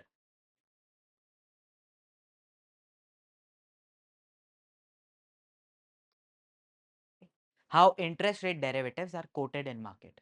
Now, what do you mean by this is, in your question, you might end up seeing the price of derivative, like the derivative price is 93. Now, how do you understand what do you mean by this 93? interest rate derivative ka price is 93. Interest rate mein to there should be interest rate available. It's not there. It is quoted like this. Sir, why it is then? Market convention, right? This is how things have evolved over the period, right? Now, we will say, if in case someone tells me, sir, can you give me like exactly how much it is? You can say 100 minus 100 into the interest rates, the reference rate. This will give you 93. So if someone asks, the interest rate over here is how much? What is the interest rate over here? IR का value क्या है? 7%, right? So they will not say the rate is 7% directly. They will say the contract, the rate is like it is, the price of the contract is 93. You have to infer that it is at 7%. The rate of interest is 7%. You want to ask something? No? Okay. Anyone want to ask something? This is called as price basis. The rates are quoted price basis. Okay. Now, next part, very easy discussions, right? We are just filling up the gaps so that we can deal with difficult things or difficult concepts later on. Now, next part, forward and future prices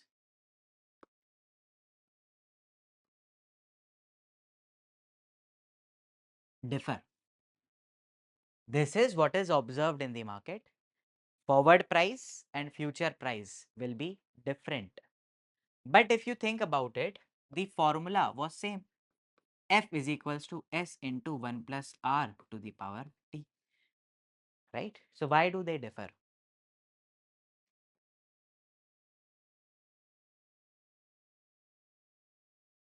One reason because of which the prices of futures and forward contracts differ is mark to market feature.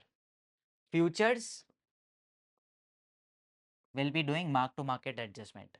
But sir, like if let's say I enter into forward contract and here I enter into futures contract. Forward contract spot is currently 100. I decide that after 1 year, like this value, forward value is going to be 120. In reality, the price turns out to be 130, right? So I am having right to buy at 120. Maybe whether you do over here daily settlement, ultimately someday I'm going to win, someday I'm going to lose. Let's say 100 became 101. So I'll win. Then it will become 99. I'll lose. Plus minus. Ultimately my gain is going to be of 20 of 10 rupees. Right? I've agreed to buy it at 120. The price is 100. So something worth rupees 130, I'm able to buy at 120. So I'm having a 10 rupees gain. Whether you do plus minus, or in one time you calculate 10 rupees. How it is different? How it is different? So mark to market have correlation or have relationship with interest rates. Now I'm saying something that is testable in exam. If the interest rates and the prices of futures contract are not correlated, price moves in any direction, interest rate moves in any direction, there is no symphony, synchronization between the movements of interest rates and prices. In that case, forward price will be almost equals to futures price. If there is no correlation, zero correlation, right? Right now, we don't understand correlation technically. What does it mean? In case you have studied statistics, maths, etc. in your graduation, then it's fine. But otherwise, you have not gone through it. But we understand correlation means moving in sync. If interest rates and forward rates moves in, interest rate and future prices moves in sync, then I am saying there will be this difference. But if they are not correlated, if interest rates, I'll explain the reason, and future prices are not correlated, then in that case, this condition, like their prices will not differ. But sir, why this is happening? Now, let's assume first condition, they are positively correlated. That means if interest rate goes up, future prices also go up. If interest rate goes down, future prices are also going down. Now, there is a long party who have entered into who have entered into long position into futures contract. They have bought the futures contract. Now, if let's say the prices have gone up because interest rates have gone up, he will have a gain over here. He will have a gain. If prices goes up because interest have gone up, he will have a gain. This gain he can invest at higher rates. This gain he can invest at higher rates. Or if let's say there is negative correlation, if there is negative correlation, you can consider the fall as well, right? In case there is a fall before moving towards negative correlation, let's say the prices falls because interest rates have fallen. If interest rates have fallen, the prices have fallen, that means I'll have a loss. I need to deposit money. Here I was withdrawing money if I was winning in futures. Here I need to deposit money. If I have to deposit money, I can borrow that money. I have to give someone, let's say 10,000 rupees. I can borrow that money and give it to the exchange. I can borrow at lower rate. है ना? So when interest rate is going up, I am having gain. I can put that money into some other place. So there is a positive correlation between the interest rate and prices, right? Let's see negative correlation case as well. Negative correlation, that means prices goes up since interest rates have gone down. Prices have gone up since interest rates have gone down. Now in this case, prices have gone up, that means I'll have a gain. This gain I'll be investing at lower rate. And you create the situation when prices have gone down because interest rate will go up. What will happen and at what rate we'll be investing? We will be having a loss and we will borrow at higher rate. Any doubts in what we have discussed in this part? I have not given you the conclusion. What we are discussing is why futures and forward rates differ. One of the reason is M2M settlement. That M2M settlement is related with interest rates and we have seen all the scenarios. Now I'm going to give you the conclusion. But before I give you the conclusion, anyone have any doubts in this part? No? Now, when there is a positive correlation between the interest rates, when there is a positive correlation in the interest rate and prices, that means you invest at higher rate, but you borrow at lower rate. Is it good for investor? The person who is winning, the person who is long on futures contract, yes. If he notices interest rate and prices are positively related, he would prefer entering into a futures contract rather than forward contract, right? Because here he will be getting gains and will be able to reinvest. Forward mein to settlement will be done in the end. You enter into contract, you wait 3 months, 6 months, and then you do settlement.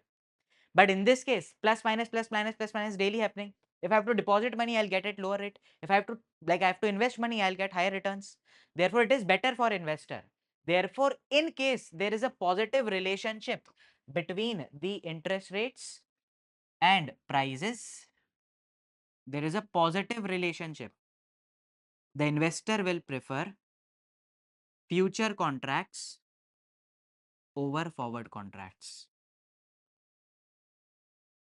Okay. Are we getting this? Anyone have any doubts? Can you tell me what will happen if the investor notices negative interest rate? What would he prefer? Forward contracts over the futures. Because in case he wins, he will be able to invest his money at lower rate. But in case he lose, he have to borrow at higher rate and not favorable to him. So mark to market is one of the reasons because of which the forward contracts and future contract prices differ, right? Especially we are discussing this in the context of interest rate futures. Next,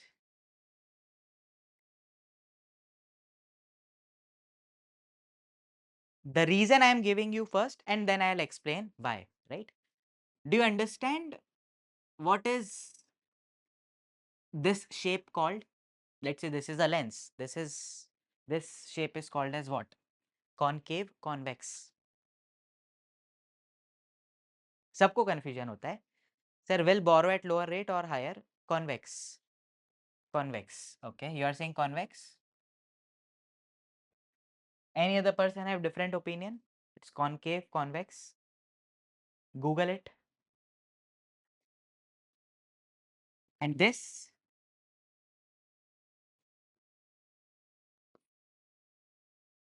second one, A, B. The first one is con. Okay. Okay.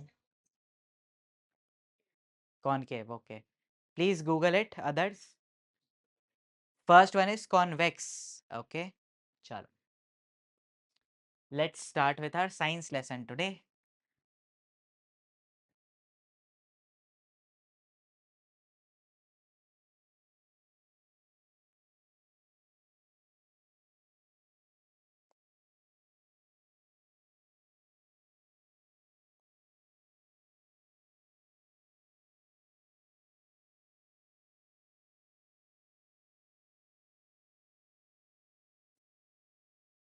How do I explain? Convexity.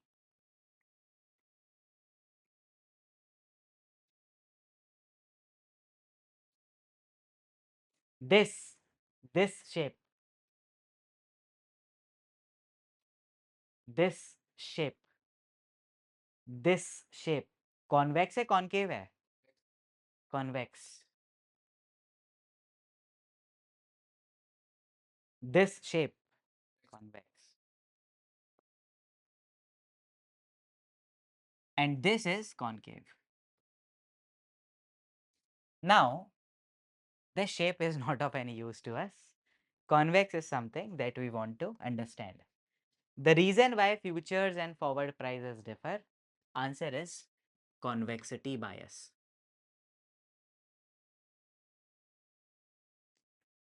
Convexity bias. Now,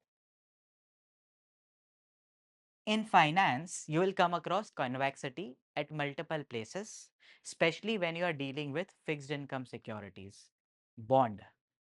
So, a line, a line means a linear movement, like it follows a linear movement, proportional movement. Like if this is x axis, this is y axis. If 1 unit movement in x and let's say 2 units movement in y, we'll arrive at this point, right? If 1 unit movement in or maybe 2 units movement in x, there will be 4 unit movements in y and we will arrive at this point. And we can like continue like this and we are arriving at straight line because it is proportional. If x unit moves by 1 unit, y is moving by 2 units. Now maybe if you move x by 3 units, y will move by 6 units. You can say this line is going to cut over here, right? This is not of any use to us. In finance, hardly you will find anything that have exactly linear movement. There are few securities, but there is some element of like forward contracts are linear having linear movements, but futures contract have this convexity. What do I mean by convexity is, let's say if I put price over here or interest rates over here and price over here.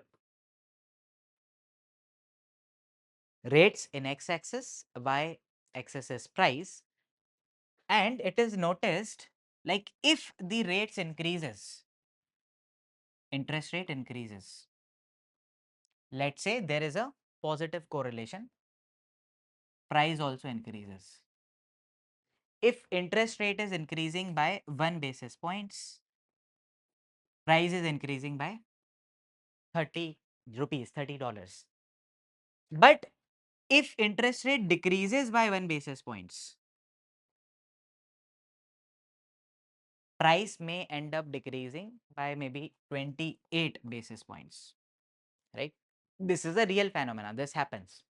Because of this, when we put changes in rates and then changes in price, we arrive at curve like this, convexity. Now, what does this point signify is, if interest rates are going to move up, like increase, right? Interest rates are increasing. Oops, I've drawn wrong diagram. Let's assume negative convexity over here, a negative correlation over here. In the light of this diagram, price is going to fall.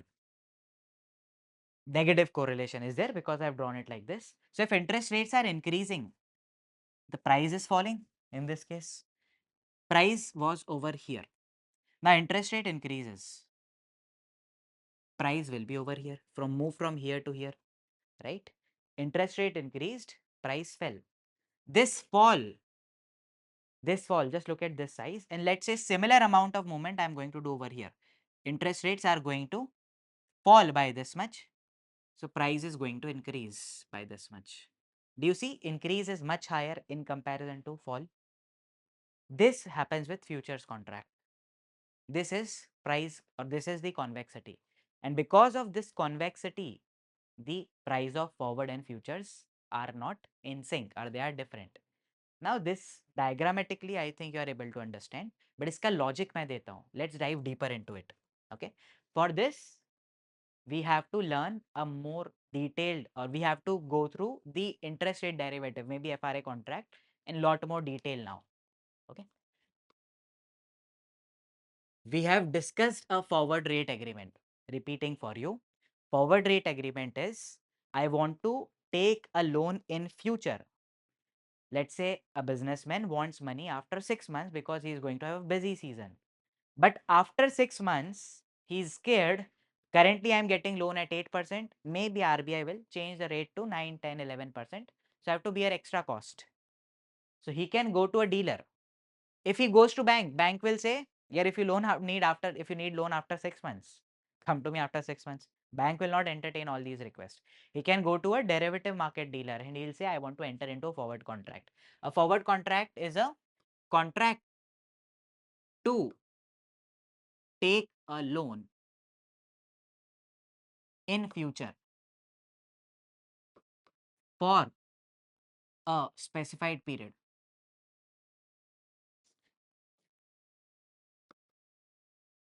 at specified rate, at pre-decided rate today.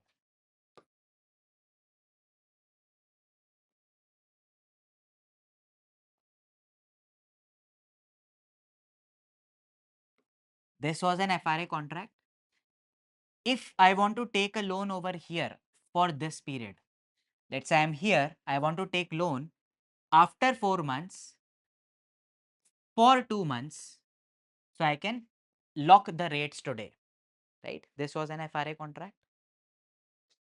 Now, in this contract, the contract will be settled. When will contract end? This FRA contract will end on 4th or will end on 6th? Will end on 4th. You have entered into a contract to take loan after 4 months, for 2 months. Contract will be over here. After 4 months, you will take loan. You have, the deliverable is done. You got loan at the fixed rate. The contract is over here, right? You take a loan. Then you can take loan of 2 months, 3 months, 6 months, 1 year, whatever you want. So the contract will be over here. And therefore, it needs to be settled over here.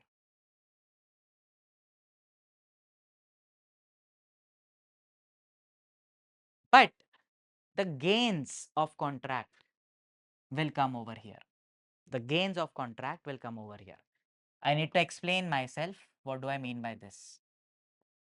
Let's think about it via numbers.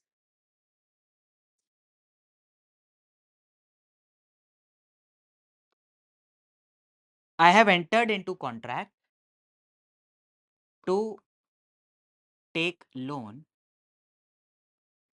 after 4 months for 2 months of rupees 1 lakh at the rate 9%. Over here, like what happens in this contract? We must be having some rates over here. The rate will keep on changing and we ended up having the net settlement, right? That means the opposite party, can I say opposite party, you have entered into contract to take a loan. This is the person who is long, the person who is short on the contract or this on the opposite party. The opposite party will say, I have taken a contract to give loan after 4 months for 2 months of rupees 1 lakh at the rate 9%. Now, these parties will be at a gain or loss as the interest rate moves. Let's say, based on whatever calculation you have done, you decide this is the implied forward rate, right? The formula that we have seen. This rate is 9%, right? Now, the interest rates are going to move. Over here, when the contract is to be settled, let's say the rate turns out to be 12% in market. Like today, I am standing now on 4th month and I am saying, oh, if today I wanted to take a loan of 2 months, I have not entered into contract. Just saying, I am standing over here and I am saying, if today I would have wanted to take loan of 2 months, I would have got it at 12%. So I will feel good about this or I will feel bad about it. Good, because jackpot lag gaya na. I will be able to take loan at 9%, but rate is 12%, right? So jackpot lag gaya, है ना? I am getting 3% का saving, 3000 rupees per annum का saving. I am very, very happy over here. I have saved 3%, right? This person might be like beating his head. His position, look at this. He would be saying, I have entered into this contract unnecessary. If I would have not entered into this contract, today I can give same 1 lakh rupees to someone at 12%. I am going to have loss of 3%. Now, the loan is, he will come to me and say, will give me 1 lakh rupees. So 1 lakh rupees I have got, right? And on maturity, it's a 2-month period. So I'm going to pay back to him 1 lakh into 9% for 2 by 12. Let me do the calculation. 9,000 divided by 12 into 2. That means 1500. I will pay him 1,01,500. If he would have not entered into contract with me, here he's just imagining all this. If I would have not entered into contract with this person, I would have given 1 lakh over here. But in return, instead of getting 1 lakh 1,0500, I would have got 1 lakh into 12% for 2 months. That is 1% a month. That is 2%. So 1 lakh 2,000. I would have got 1 lakh 2,000. Net and net, can I say he is at loss of 500 rupees? 500 रुपए का loss है. Net and net, he is at a loss of 500 rupees. But I am saying this loss of 500 rupees will be over here. But contract settlement we have to do over here. This loss of 500 rupees is going to be over here. We want to settle the contract over here. Win, lose, whatever, like winning party will get money from losing party, right? So, first of all, since the contract is going to be cash settled, in reality, I am not going to take loan in my account. I'll say net and net, yeah, I will go and take it from somewhere else. But sir, you will get it at 12% then. I'll get it at 12% and I'll end up paying 1,02,000 after 3 months, after 2 months. But right now, I will ask him to pay me 500 rupees. So I'll pay 2,000, I'll get 500 net and net. मेरे लिए cost is 1 lakh, 1,500. Now, the only challenge is contract have to be settled over here. The cash gain, the gain is coming at the end. That's why when I was discussing this, I said the gain will be realized in future. I just wanted to explain this part. Also, a net profit for the giver, then No, contract is done over here. In future, whatever may happen, right? Contract is done. Now, this 500 ka gain is after 2 months. Contract is to be settled over here. So, I'll say, see, after 2 months, you would have paid me 500 net and net. Net and net, you are at a loss of 500. So, you would have paid me 500 rupees net and net. So, today, if I want to settle, I'll calculate present value of 500. Present value of 500. So, I'm going to say 500 divided by which rate? Sir, आज का rate ना 12%. 9% तो was here that we contracted will be 1.12 to the power 2 by 12. This is the amount over here, right? This the short party will pay to the long party and contract will be settled, right? Actual loan they will not give and take.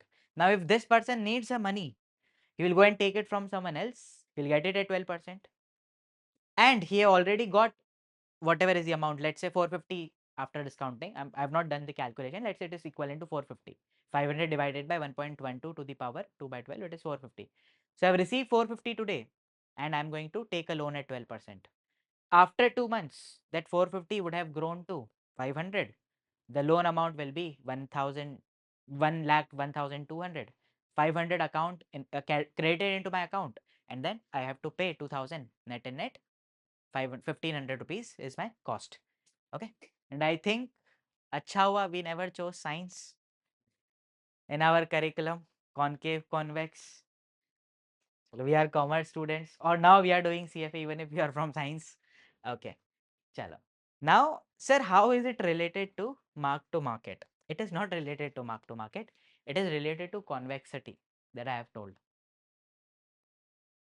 Everyone comfortable with the previous discussion that I had for the FRA contract? Okay. Now, sir, how it is related to convexity? Let's move ahead. If let's say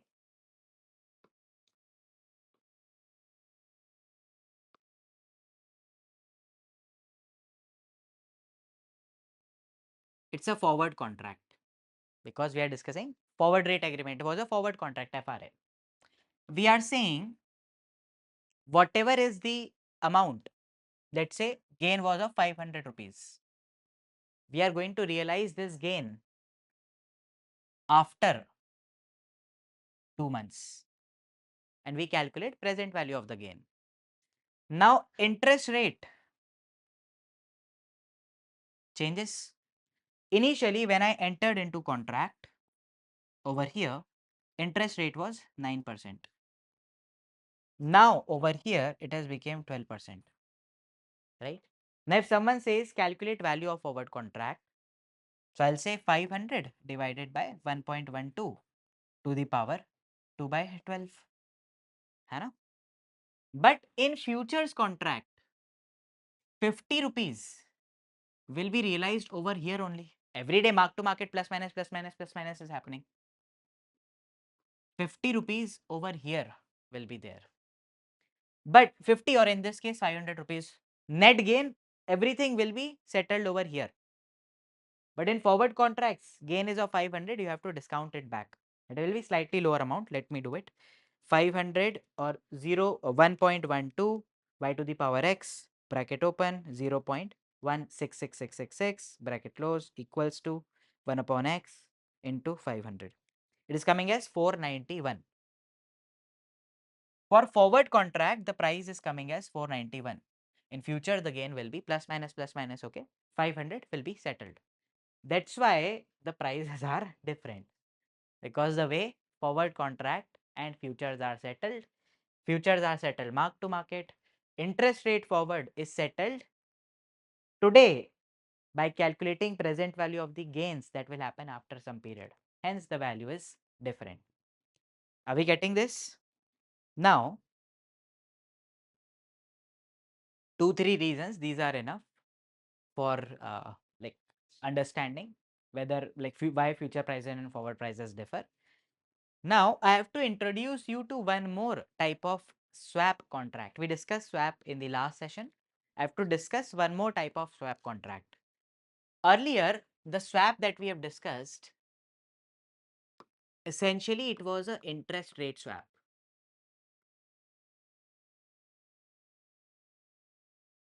where you managed or you transferred your interest rate risk. Floating became fixed, fixed became floating. It was for managing interest rate risk. Now we have another contract called as credit default swap. Credit default swap. CDS. This is a tool to transfer credit risk.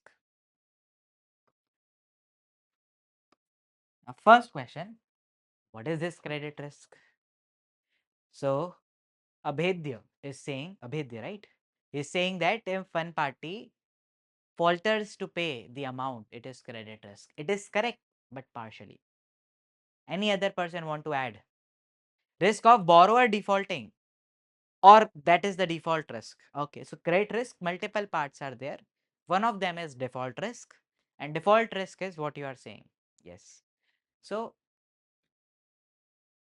credit risk generally is assumed synonymous to default risk. Generally, it is assumed synonymous to default risk, and CFA curriculum is fine with it. Default risk.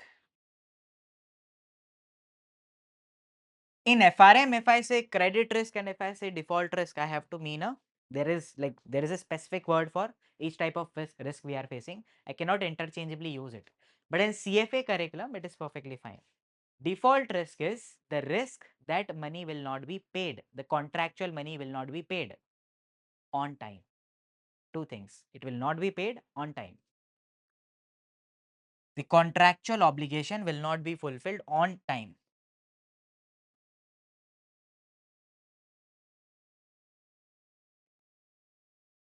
Will not be fulfilled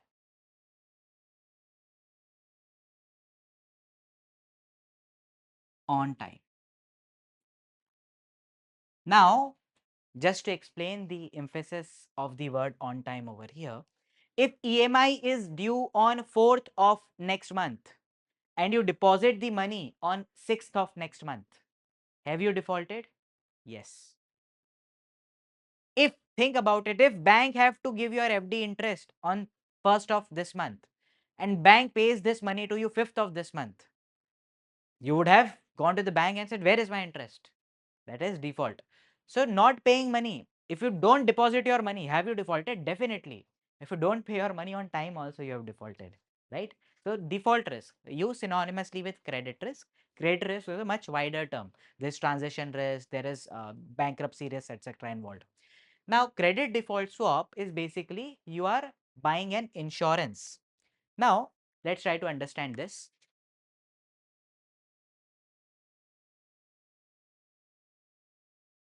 If there is a USA government and there is Pakistani government, both these governments want to raise a loan of $1 billion, same currency, $1 billion. If they go to the market will say, US government, you want to take loan of $1 billion, we will give it to you at 2%. But if Pakistani government go and say, I want to raise money, $1 billion. Will they get it at higher than 2%, equal to 2%, or lower than 2%? The loan. Higher than 2%, right? Maybe let's say 5%, right? Now, why they are charging extra 3%? Why the market is saying I want extra 3%? Because they believe Pakistani government can default. Higher chances of default are there. Probability of default of Pak government is higher than probability of default of US government, that is considered essentially nil because they can print dollars, right? Market is perceiving this risk. This spread is there, right? Now, in similar conditions, think about, let's say Harshit have saved lot of money. Let's say he have saved 10 crore rupees in his life, a very large corpus, and he have invested all his money into bonds of Larsen and Toubro. L&T में he have invested all 10 crore because let's say the L&T company said we are going to give 9%, 10% interest to you. Now he was enjoying the interest that he is receiving. 6 months down the line, he received a notification. Some problems found in the financial statements of Larsen and Toubro. How would you feel? Entire life savings. You will feel dhak dhak, right? Now, for anything and everything, insurance is available in the world. Anything and everything, right? It's just that if two people have counter views, one can sell insurance to other. Like in this, matches are insured. Like if it rains, the insurance company pays BCCI, ICC, the stadium, that particular organization that is maintaining that local stadium, they get their money, right? So everything is insured. Similarly, this can also be insured. This position can also be insured. Harshit will say, okay, I have this bond, it's perfectly fine. This is Harshit, and he says, I want to buy insurance. Insurance against this company defaulting. If L&T defaults, I should receive my money back. 10 crore rupees, I give it to me in my account. There is another party, let's say party Abedya. He believes L&T, such a strong company, such a large market cap, they are not going to like go bankrupt. Nothing bad will happen with them, right? Now these two parties have counter views. He believes if something happens to L&T, he believes nothing will happen to L&T for whatever is life of this bond, let's say next 5 years, right? So they can enter into contract. Harshit will pay to Abhedya, let's say 3% per annum. He will keep on paying 3%, 3%, 3%, 3%, 3%.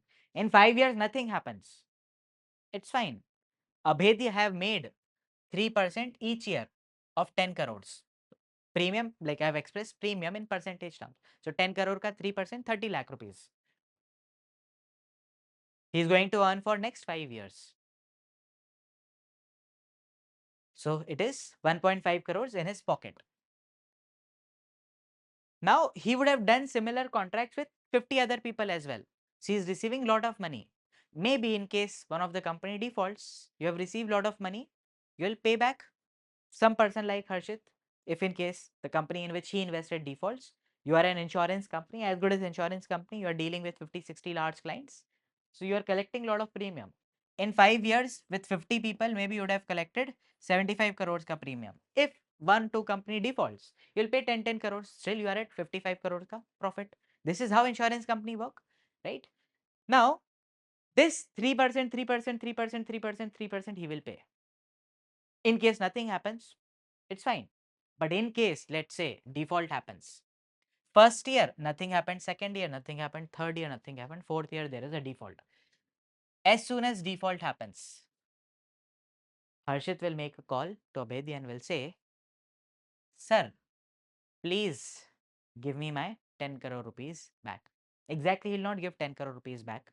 He will say, okay, this 10 crore L&T have gone bankrupt, but doesn't mean 10 crore became zero. 10 crore became, maybe you will be able to recover 5 crore, 6 crores. So you will say to him, give me this bond. Give me this bond. Whatever it is worth, I'll take it from the company. Maybe this bond is worth rupees 4 crores. That means 60% of the money is gone. Amount is lost. Loss rate is 60%. And he will transfer 10 crore in his account, right? This entire thing in which Harshit now have saved himself. Anyways, in 5 years, he is going to receive 10 crores, whether from the company or from him. He have saved himself from disaster. This is called as credit default swap. In case there is any default, Harshit will take position of, or his loss will not be there, right?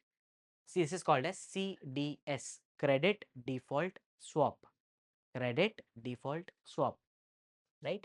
Now, in our curriculum, there is just theoretical discussion of this. There is no valuation, there is no pricing also, right?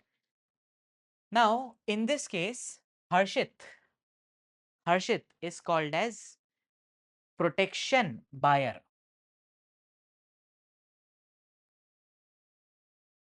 He have bought the protection against the credit risk.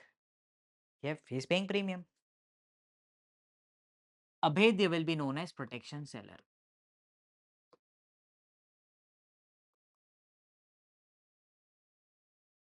Now I am saying something. Tell me whether it makes sense to you or not. Protection buyer is short, is short on credit risk. True, false. The statement is correct or not? Protection buyer is short on credit risk, or protection seller is long on credit risk. चलो ठीक है, true false. Okay, credit risk of the L&T, not individual person. चल ठीक है. I'm not giving answer right now. Food for your thought. Like when I'm going to explain the previous statement, swap or FRA is like swap is series of FRA contracts. There I'll explain this as well. Till that time, keep wondering. Okay, sure. Now, few very basic terms that are given in your CFAI's material. One is known as circuit breaker, and another one is called as price limit.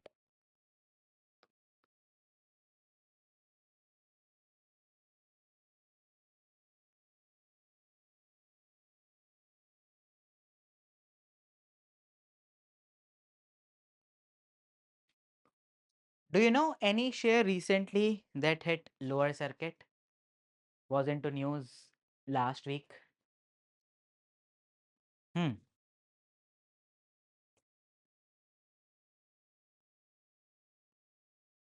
IndusInd Bank.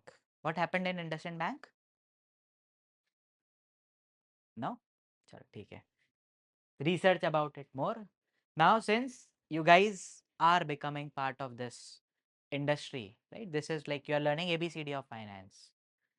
The best way to learn finance is not via textbook, not CFA, not FRM, not any curriculum, not any faculty, is following the markets.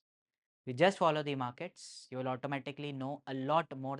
You'll not know all these technicalities, but the intuition that you develop regarding how the prices are going to move of any asset basis the news that is coming or the expectations that are there in the market will be far superior than any theory that you read in the book.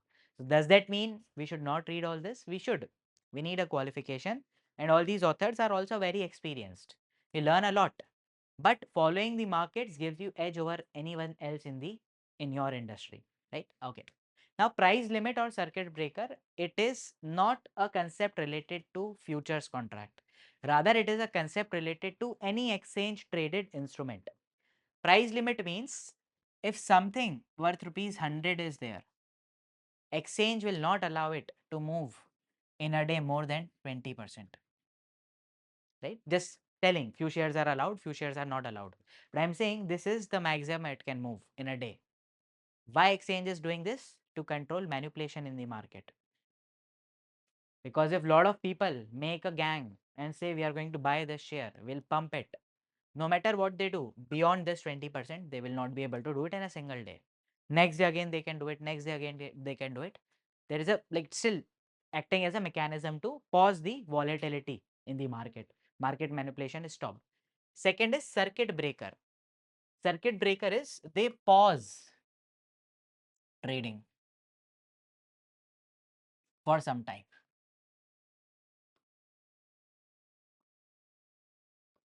So it could be for a couple of minutes to maybe for a day. Let's see.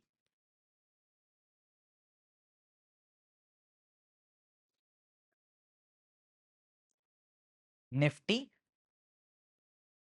circuit limit.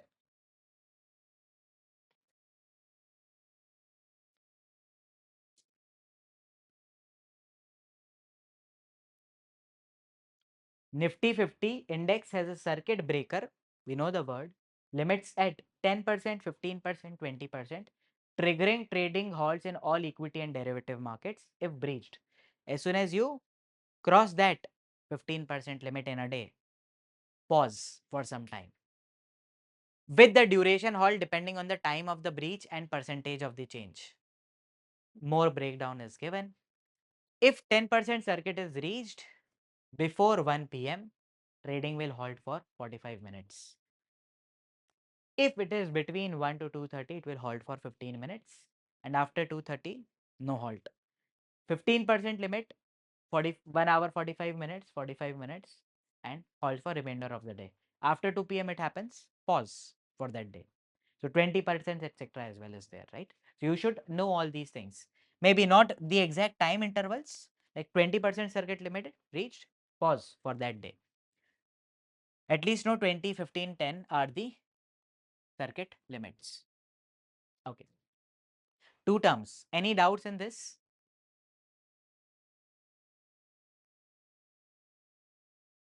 It's a bad thing because it is not allowing a free flow of market if it is happening normally. But if it is a, a, a driven price by maybe some institution, some people, so because of that they are trying to manipulate pump and dump scheme they are trying to play. In that case, that's good. There is no direct answer to it. Like I remember when 2014 when Modi government came for the first time. So like there was a lot of negativity around the Congress government, and then Modi government said did lot of promises, will change the infrastructure, India, a lot of good things were promised.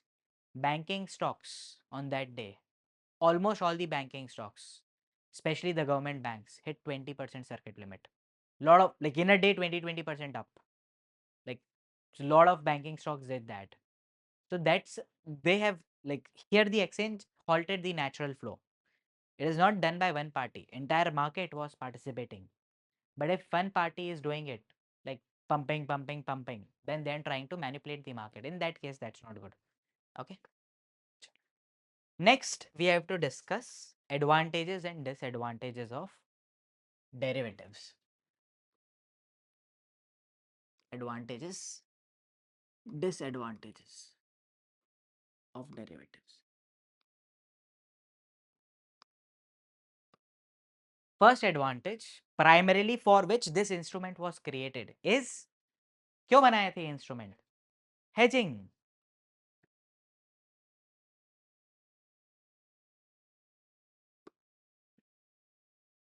Second, it also helps in something called as price discovery.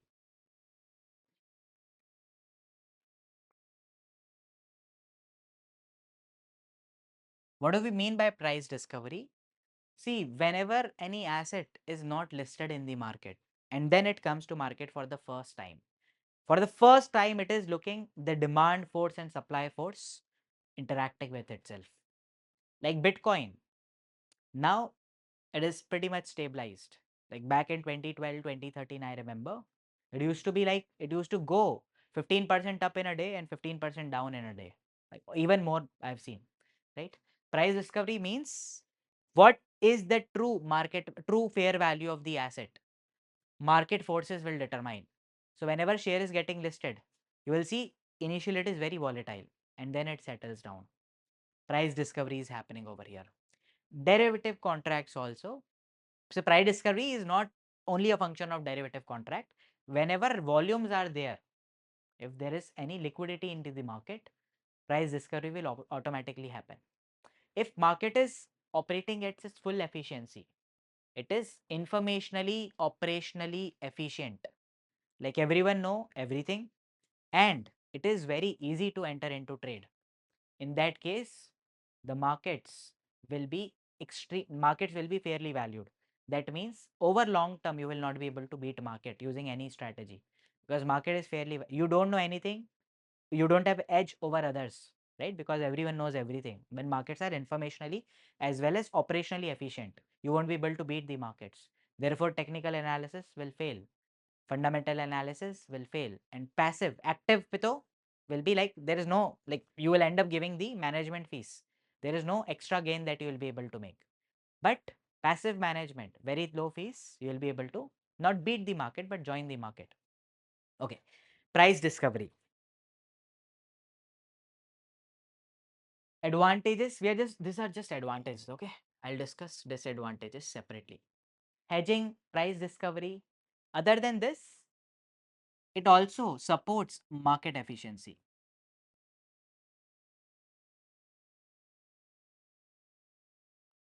Market efficiency means, see what happens is, as soon as you allow derivative contracts to exist in the market, the bigger players start coming and participating in the market because they might be holding a lot of positions into multiple shares.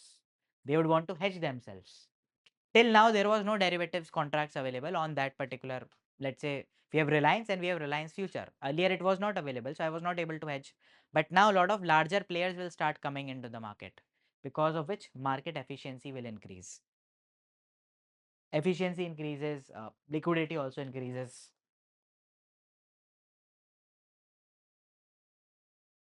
Of market increases.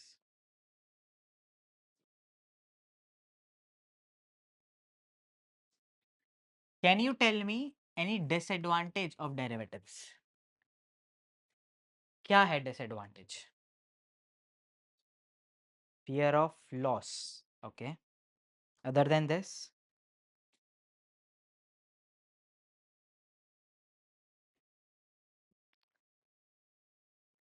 so one is what you are trying to say, I think, is not fear of loss. Extreme losses are possible, right? Like in derivative, you can make 1 lakh rupees if luck is on your side, you are good at trading. That 1 lakh can be made converted into 10 lakh, 15 lakhs, or very short, maybe in 1 year, 2 year, you can do it. I've seen few traders who have done this. 1 lakh, 15x increase in a year, in 2 years. That is there, but losses are also there. Like SEBI have released the report, right? That 90-95% of the traders end up losing the money. That means because of derivatives, there is a leverage involved in the instrument itself. Right now, I cannot explain this leverage part to you. Once we discuss option, I'll be in a better position to explain this to you. But let's say from FRA point of view as well, you have entered into trade of 1 lakh rupees loan. You don't even have 1 rupees in your pocket, but still can be done, right? Lot of leverage is involved. Maybe you just have 1000 rupees and using margins available, you deposit 1000 rupees and maybe you are able to take trade of 3000 rupees. So 3x leverage you are using. Leverage magnifies gains and losses. What do I mean by this? I'm drawing just small P&L, okay, simple P&L, just to explain how leverage magnify gains and losses. Everyone focus. Sales 100 minus cost of goods sold 50. Gross profit 50.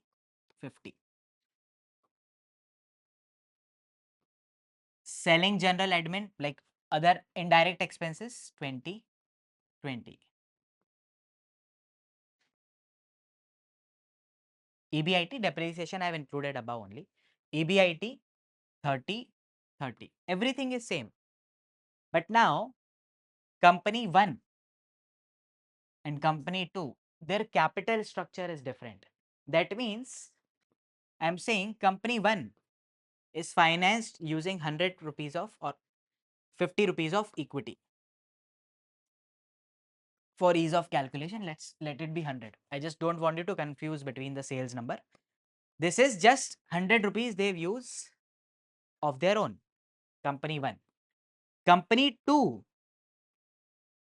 is using the same amount, 100 rupees, but out of which 20 rupees is of their own and 80 rupees is a loan that they have taken, that they have deployed in the business.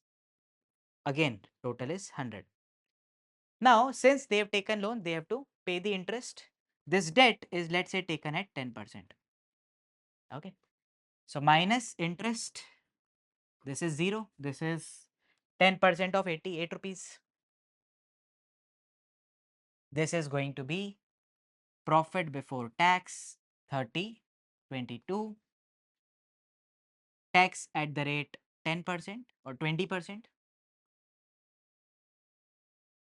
30 का 20%, 6, 22 का 20% is 4.4. This is 24, 22 minus 4, 18 and 0.4 minus 17.6. Now, if someone asks me, can you calculate return on, all these ratios are part of curriculum, okay, not here, but in FSA, corporate assurance, it is there. So, if someone says, can you calculate return on equity? I'll say, for sure. I have made 20 rupees, 24 rupees by having equity of 100 rupees. So, return on equity is 24 by 100. But here, I have just used 20 rupees of equity and I have made 17 rupees. So, for second case, ROE is very high. Here it is 24%. Here it is 17.6 on capital of 20. Yes, coming to that part, Suman, speculative, etc. 17.6 divided by 20. It is coming as 88%. Everything is same, just leverage have increased our returns on equity. Everything is same, right? Now I'll take a reverse situation of this. Sales same, cost of goods sold have increased. From 50 it becomes 60. Gross profit is same, 40, 40. SG&A have increased, 35, 35. EBIT, earnings before interest and tax, operating profit 5 rupees, 5 rupees. Minus interest, 0, no interest. But here I have to pay 8 rupees.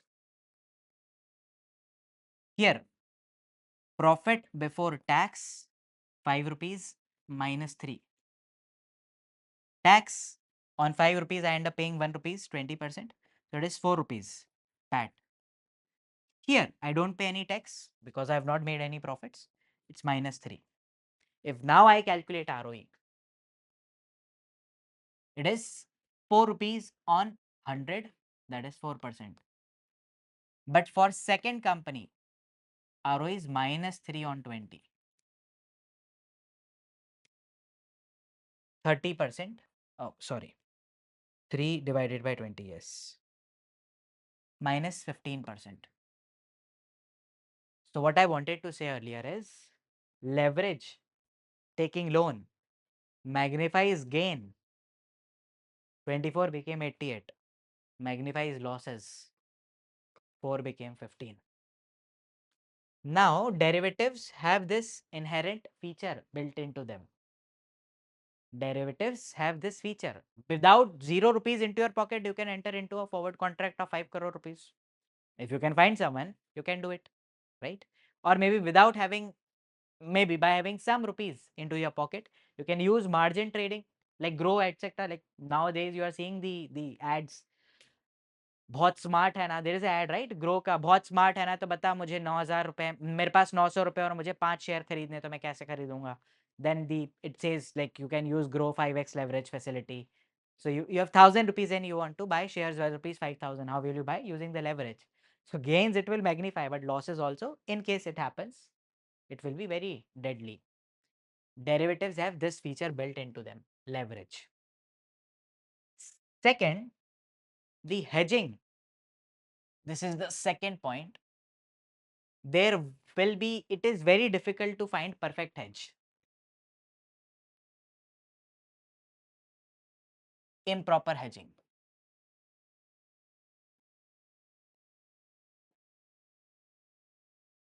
Sir, what do you mean by improper hedging? Two examples. Let's say I'm an airline company. For airlines, the biggest cost, one of the biggest cost is their fuel. Do we use petrol in airlines? Diesel? CNG? नहीं, फिर क्या use होता है? Which fuel? It is fuel, but which fuel? What is it called?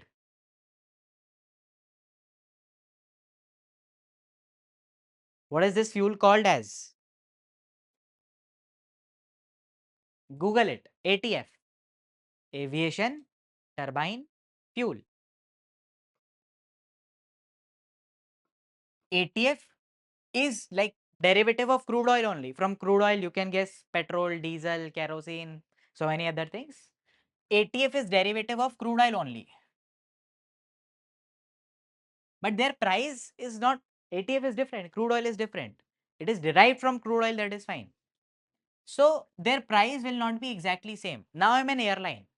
My problem is ATF ka price may increase, my fuel cost will increase, therefore my cost of operating airlines will increase. I want to buy hedge, I want to buy a derivative contract. In maybe 3 months, I will be buying this many gallons from you at this and this price. But derivative is not available. Is this contract ATF का होता ही नहीं है in market, there is crude available. I want ATF, availability is of crude. So maybe because one is derived, like one is derivative of another, like ATF is extracted from crude, so I can use crude, but it won't be a perfect hedge. Crude ka price is moving like this. ATF price is moving similar but not exactly like this. It is moving similar but not exactly same like this. There will be some price mismatch. I have hedged for 1 crore rupees, but I am not able to get perfect hedge because the same underlying is not available in the market. Number one. Another way is, let's say I want to buy a gold. Let's say the same company, they know after 65 days there will be demand increase and we might have to take more flights. Number of flights increases during the festive seasons, right? So let's say I need fuel prices or I need fuel after 65 days. Contract available in the market, we know it is weekly expiry, but a lot of things are going on, right? They're moving expiry dates from Friday, Thursday to Monday now. A lot of people are saying, what's this? So like I want, there are contracts available that will expire in 1 month, 2 month, 3 month. I want it in 65 days. I don't want it in 60 days. 2 months ka available hai.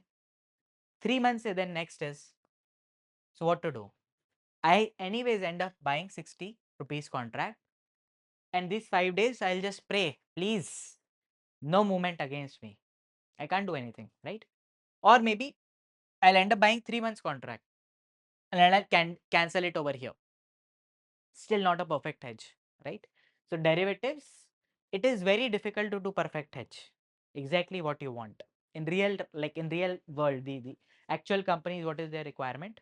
Very difficult to find, especially for the futures contract because they are standardized. Now, next point that we are going to discuss is specifically for OTC contracts. OTC contracts over the counter. One is you go to Zerodha, buy, sell, sell. That is exchange traded.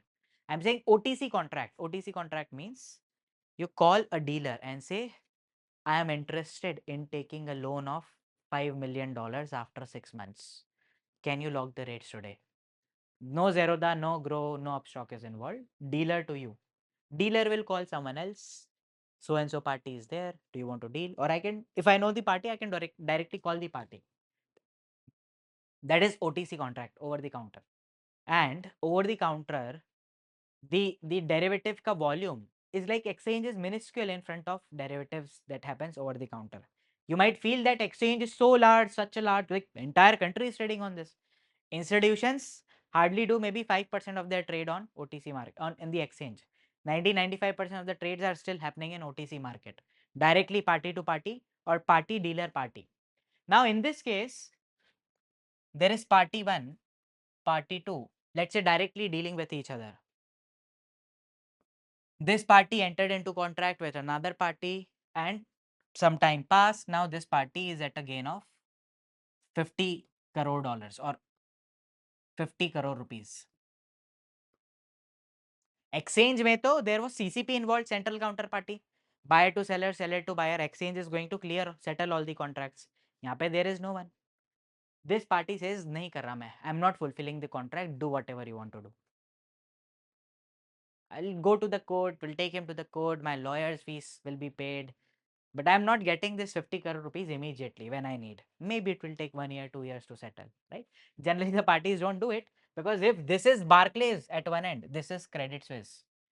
Right? So, like all of them have they cannot, like, if this party says I don't want to pay, anyone will not be able to, anyone will not be ready to trade with them in future, because in entire finance as a domain, your ethics, that's why you CFA level 1 ethics have got the highest weightage.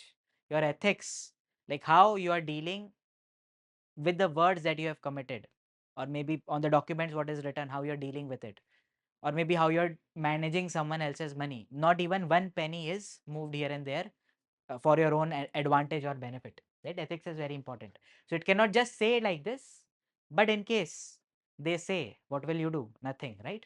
OTC contracts, derivative contracts have something called as counterparty risk.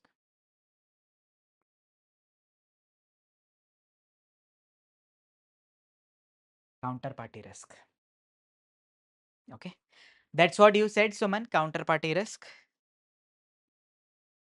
Okay. Yes, sir. Okay. Chalo. This, by the way,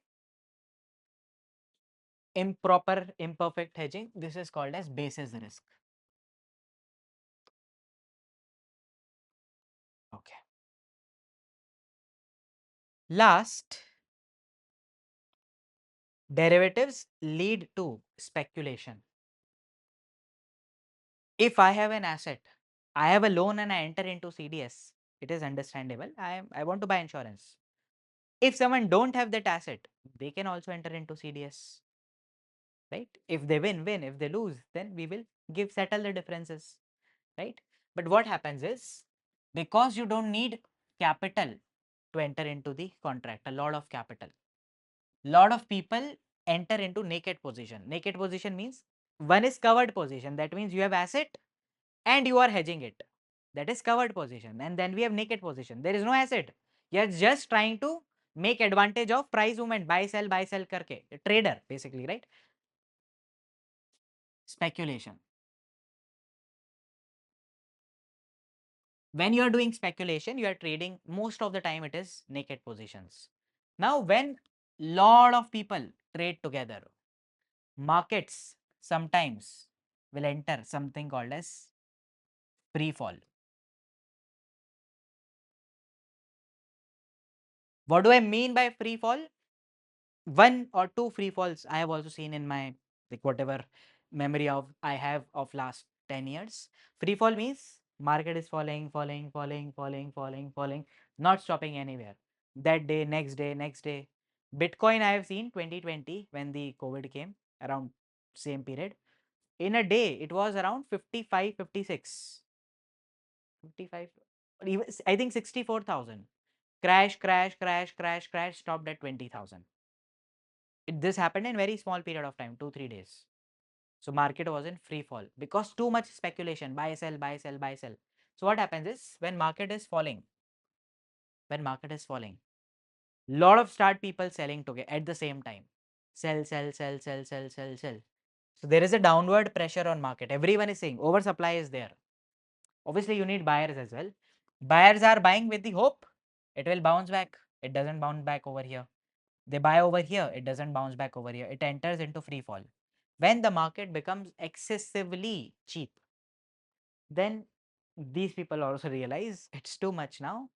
Now it is a good position to or a good place to enter. And their market tries to balance itself and then maybe start moving up, right? So because of excessive speculation, lot of people at the same time will start selling, market will fall. Lot of people at the same time will start buying, market will go up. It poses systematic risk. Systematic risk means macro risk. Unnecessarily the markets are going up or going down because too many people are speculating at the same time. This is one more disadvantage of derivative contract. Okay. So majority of the topics that I wanted to cover is already done. So like I planned, I told you, right, we'll be able to finish this 15-20 minutes earlier. The majority of the topics that I wanted to cover is done. Now in your book, few more things are given that even if I want, I cannot cover. Like they've said, derivatives can be used to reduce the portfolio duration. Now we don't know what is duration. Duration is a concept of fixed income securities. Right now, I don't want to sit and explain duration because we'll move into fixed income side of things. Duration piece, the fixed derivative part will be like will be staying behind. Then we have to move to something else. So that point maybe you can highlight or you can like mark it and say explanation pending. Once we move towards fixed income side of things, you'll say, hey, this was so easy to understand because duration is a very basic concept in fixed income securities, right? And one more part is pending, hedge accounting. Now, since we have not dealt with FSA as well along with fixed income, so this also doesn't make sense. Hedge accounting like cash flow, hedging, etc. I want to explain this, but then again we have to go too much into other direction that anyways we have to do in FSA. Duration anyways we have to understand in fixed income. So it's better to discuss the topic where it makes sense, right? So with this, we are able to cover some miscellaneous part that was pending. Now, tomorrow we will be dealing with swaps and some other miscellaneous parts and then options, right? So 2 to 3 more classes I will need for delivering entire concepts that is covered in derivative subject. Then we will be spending time to solve questions. Right now, you don't need to read any book. If you want, you can, but not required. Let me complete everything. By this Thursday, Friday, I think I should be able to do everything. And then I'll give you certain set of questions to solve. You will get Saturday, Sunday to solve. Monday ko we will spend 2-3 hours solving all the derivative questions. Okay. So Saturday, Sunday you will solve and then I will solve with you, especially the difficult questions. Okay. So this is the plan. Let's stop for the day. We are done. Let us start. Now, in yesterday's lecture, if you remember, we started or we did lot of discussions on miscellaneous topics like future forward prices would vary. Then we saw in lot more detail the FRA contract, right? And then today, and we also learned about credit default swap. Then today I said I am going to give you more light on the statement that I made maybe 2-3 sessions back, that series of FRA contract is a swap. Now today we have to discuss that. Once that is done, we will be majorly done with lot of topics related to forward future swaps. Few petty points remaining here and there that I'll cover later on. Then we will be moving towards options, right? So today's session is important because today we will be laying the foundation for options and we will be discussing lot of basic things. Once we complete our option discussion, then we will be solving numericals and we will be also moving towards option valuation. Two methods are given in your curriculum. Using both of them, we will be doing option valuation. Okay. Now, throwing some light on the statement that I made couple of session back. swap contract is series of FRA contracts.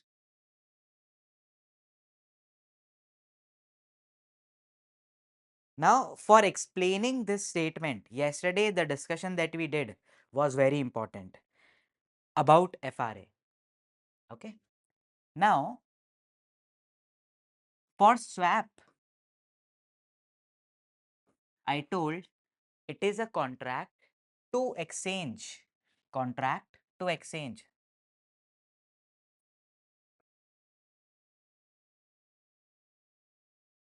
series of cash flows.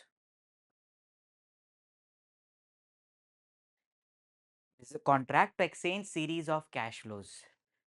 Now, in FRA contract also, you don't exchange it multiple times, but does it happen for one time? You will exchange the cash flows over here. Like in yesterday's example, we said 500 ka present value, one person will transfer to another person, right?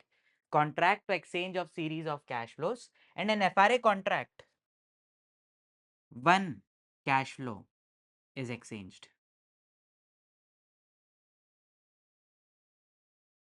At end of contract.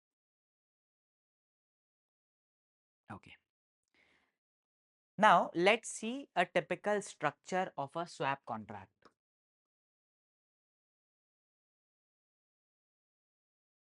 Let's say it is a 2-year swap contract settled quarterly. A 2-year swap contract settled quarterly. Now we started with this. Every 3 months there will be settlements. The total 8 settlements will be there. Now what will happen over here? Let's say it is an interest rate swap.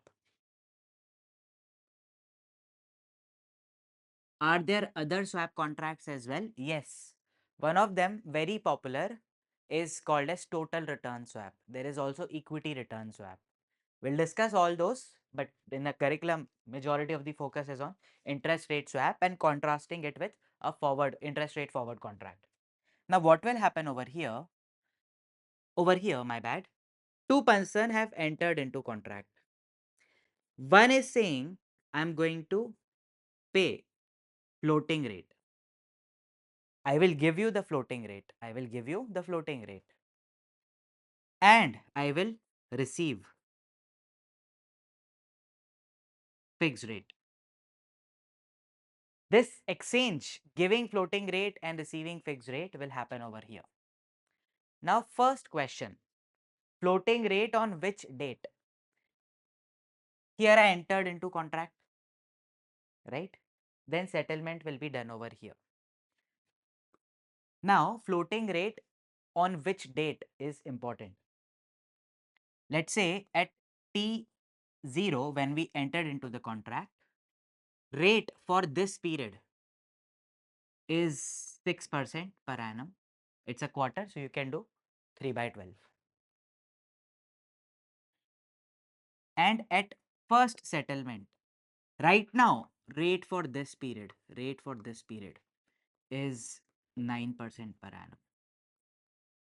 So my question is, which rate one person will give to another? And let's say we have to pay floating rate and receive fixed.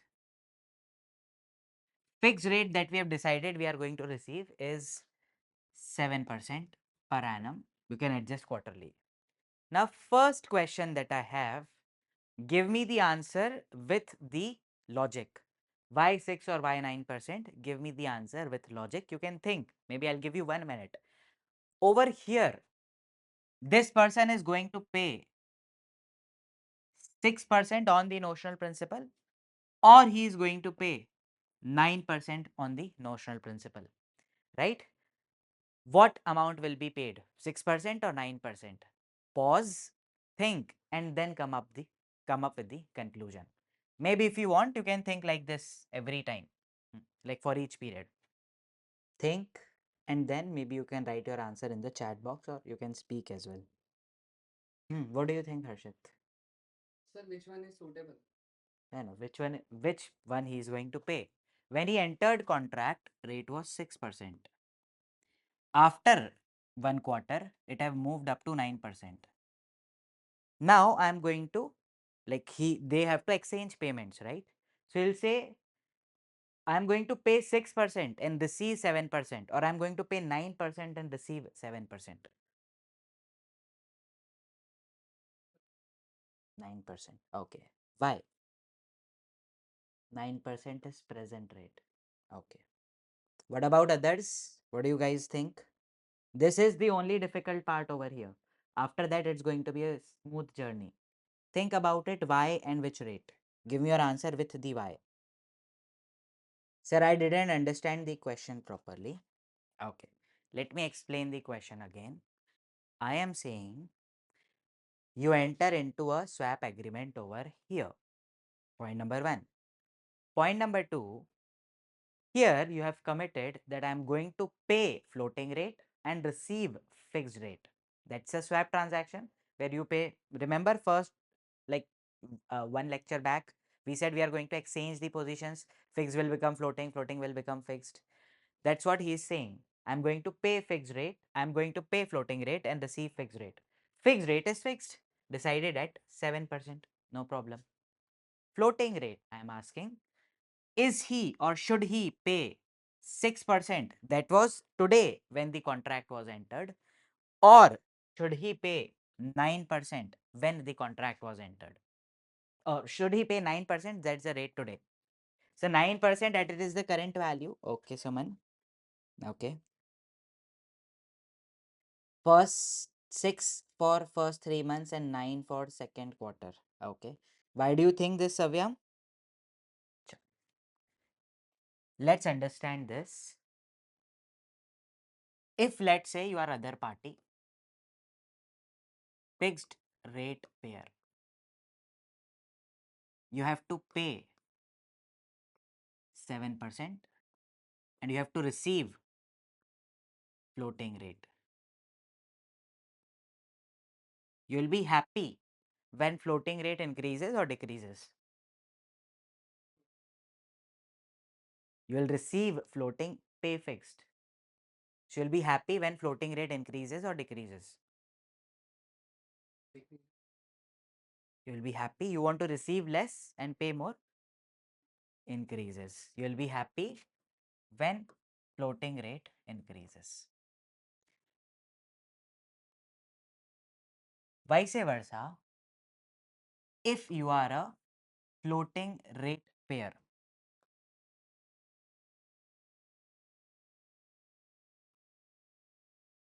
that means you have to pay, in this case, the floating rate,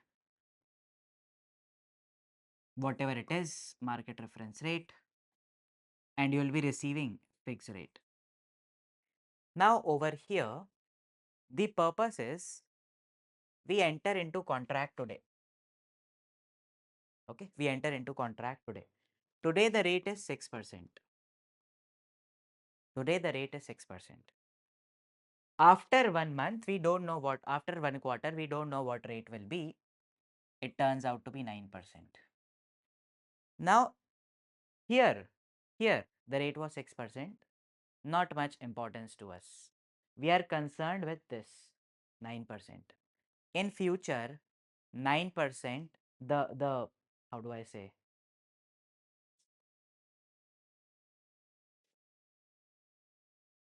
Let me explain this via example. 9%, why 9% is important.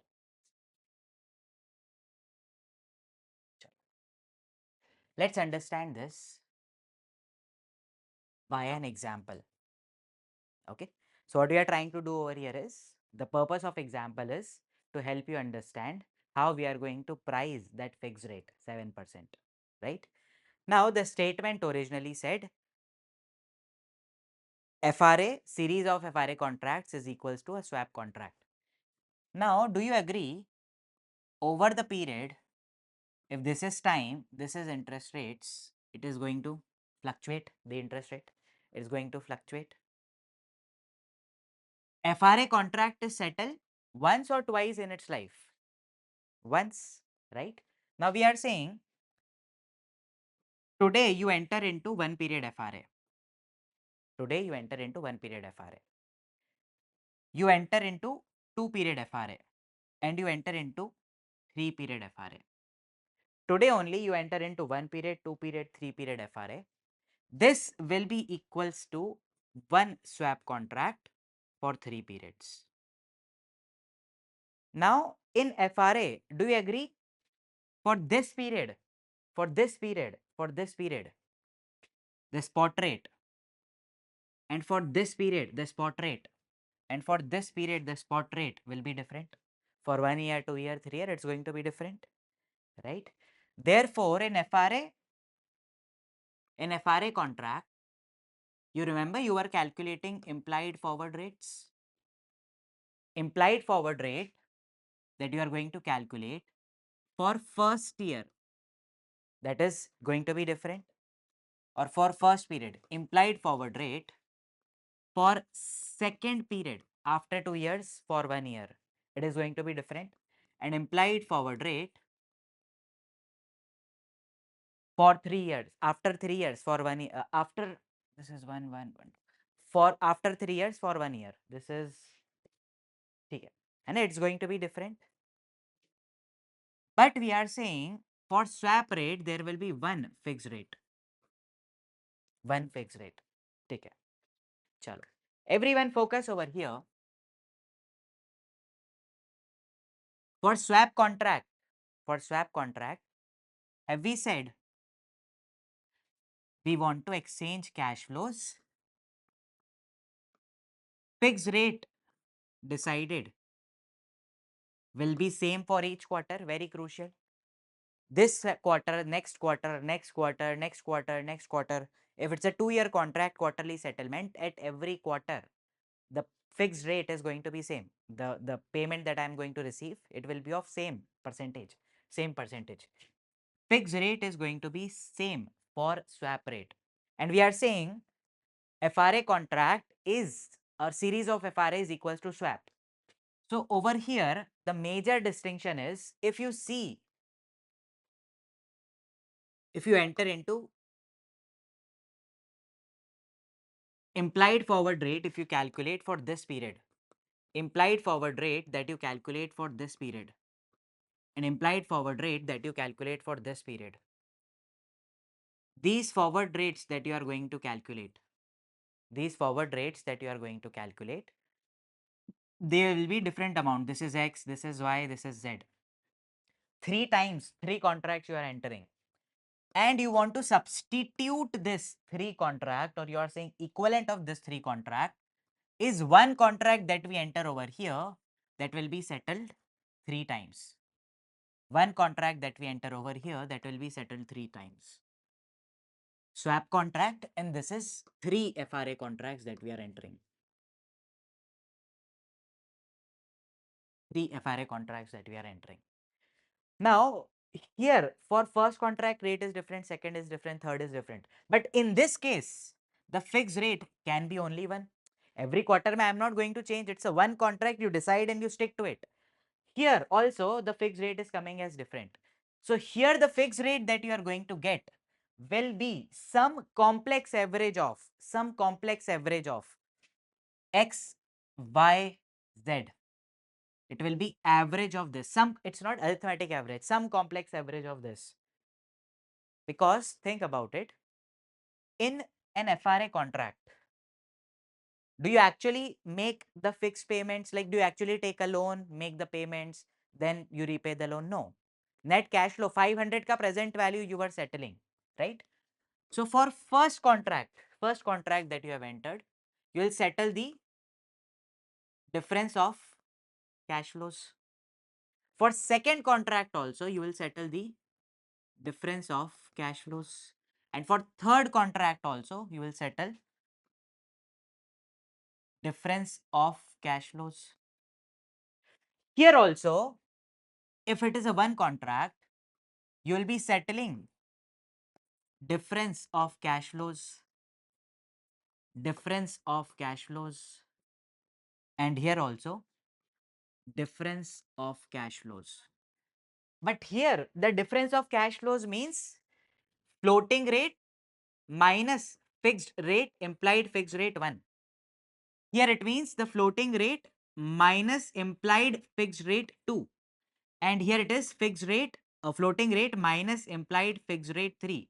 Three different contracts, three different implied fixed rate are there. But here the difference of cash flow will mean the floating rate for that period minus the fixed rate that was decided earlier. Floating rate will change. This is going to be first, second, third floating rate. This is also going to be the same, first, second, third floating rate. But the fixed rate, it is going to be same over here, right? So now I can say this fixed rate that I am going to calculate, whatever mechanism it is, using that I am going to calculate, I can clearly see it will be some average of this. It will be some average of this, because if this have to be equal to this minus this minus this, and this minus this difference of cash flows का present value and this difference of cash flows का present value have to be same. Present value of these difference of cash flows and present value of these difference of cash flows have to be equal. Then only this contract will work, right? So how do we calculate this fixed rate? I'll tell you, it's not very difficult. But I want to make you understand that series of FRA contracts is equals to a swap contract. Now there is one more feature that is different. The difference of cash flows here, if you remember, was 500 was coming 2 months later. We calculate present value of it. FRA contracts are settled in advance. The cash flows are received later. FRA contract is settled at the maturity of contract. Cash flows will be received later, so we calculate present value. But in swap contracts, same day, iska settlement koi advance mein nahi, the settlement is not in advance. In this case, you will today only the cash flows will be like today only we will pay something, you will receive something. Cash flows is not deferred. Here the cash flow is not deferred. FRA, the settlement is in the end 4 plus 2 second, like 6 months mein settlement was there. Here the settlement will happen today. We will not wait next quarter the cash flow is there and then we have to discount it back. No, right? This is one more difference. So I can say present value of difference of cash flows of FRA contracts is equals to PV of difference of cash flows of swap contract.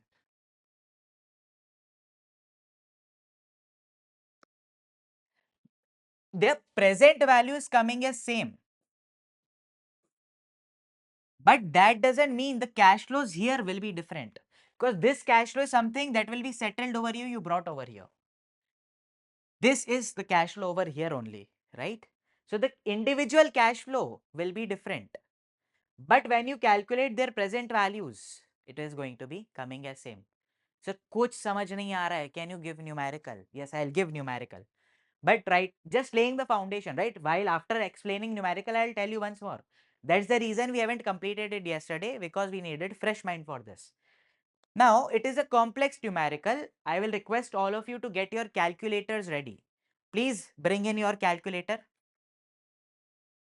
Okay. So, there are three bonds. Bonds basically a loan taken by a company on which it pays interest, and finally it makes the principal payment, right? So there are three bonds, year 1, year 2, year 3, it will expire.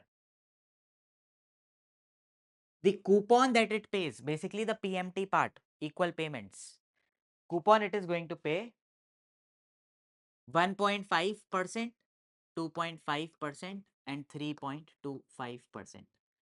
Now can anyone tell me, if let's say the bond value is rupees 100, the par value, the face value, the base value is 100, the cash flows of the third bond will look like this: 3 rupees 25 paisa first year end, 3 rupees 25 paisa second year end, 3 rupees 25 paisa third year end, plus the return of principal, right?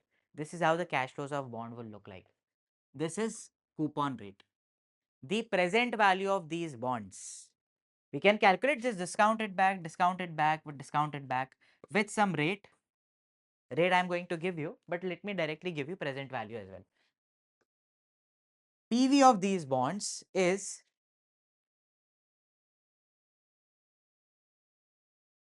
99.125, 98.275 and 98 rupees. So please, can anyone help me with the calculation of I by Y? Maybe for third bond. Say PV is 98. For third bond I am writing PV is 98. You have to calculate interest or yield. N is equals to 3, I by Y question mark, PV. PMT is 3.25, 98 with a negative sign, and FV is equals to 100. Can you give me I by Y? 3.9. 3.9. 9 more, 3.9. 3.970203. Other two bonds, please do the calculations. It's going to be 98.275. N will become 2. PMT will become 2.5. Give me I by Y for second bond and then first bond. First day I told you the parasite story. बताया था ना? Everyone should calculate. You can download a BA2 plus emulator from App Store on your phone, and like you will get the same functionality.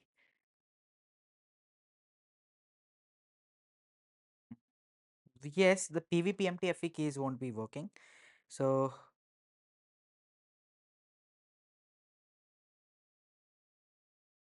this is called as BACALC app. BA space CALC.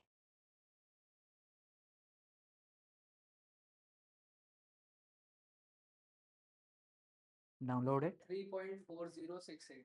3.4068. 3.4068. And first one as well. 2.3960. 2.3960. Okay. This is interest. Is there any confusion in any information that I have given?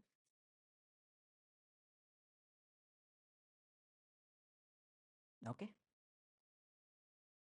Then I am giving you spot rates as well.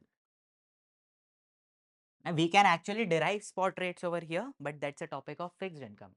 Right now, I'm going to give you, for first year, it is going to be the same, 2.3960%.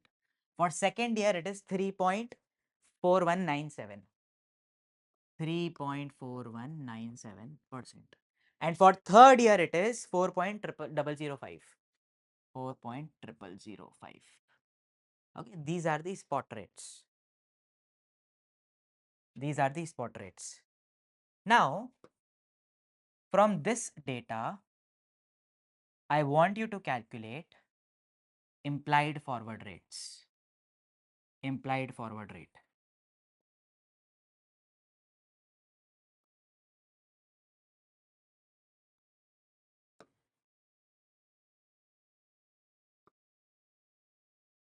All three implied forward rate that you can calculate over here. Do it. Today, if you take loan for 1 year, after 1 year, you take loan for 1 year, and after 2 year, you calculate loan for 1 year. Calculate implied forward rate using the formula 1 plus S of long term divided by 1 plus S of short term to the power S to the power L, or whatever is the time, this to the power 1 by L minus S minus 1. I want you to calculate implied forward. Today, if you want to take loan for 1 year, don't waste your time. What will be the answer for first one? If today you want to take a loan for 1 year, at what rate will you get it? At what rate will you get it today? Spot rate means the rate of, technically it is a zero coupon bond yield, but it is the rate at which we can raise money today. So today for 1 year, if I want to raise money, I can get it at 2.39%. So this is equals to 2.3960%. For second year, after 1 year, you want to raise money for 1 year. Calculate the rate. 1.034197 square divided by 1.023960 to the power 1 by 1 or to the power 1 minus 1. This is 1 plus this square divided by this minus 1. Give me implied forward rate. How much it is? 4.4536. 1.034197 square divided by 1.023960 minus 1, because anyways this raised to the power 1 by 2 minus 1 is 1 by 1, anything raised to the power 1 is same amount, 4.4536%. And last one, if you want to take loan after 2 years for 1 year, what will be the rate? 1.039703 to the power 3 divided by 1.03406, sorry, I said this 1.040005 to the power 3 divided by 1.034197 square raised to the power 1 minus 1. This cube, this square, cube divided by square, whatever is the number, minus 1. I don't rely on me to do these calculation. I am relying on you. Solve it and give me the answer. Arey, forward rate calculation we learned na. Just calculate this forward rate if you want to take loan after 2 years for 1 year.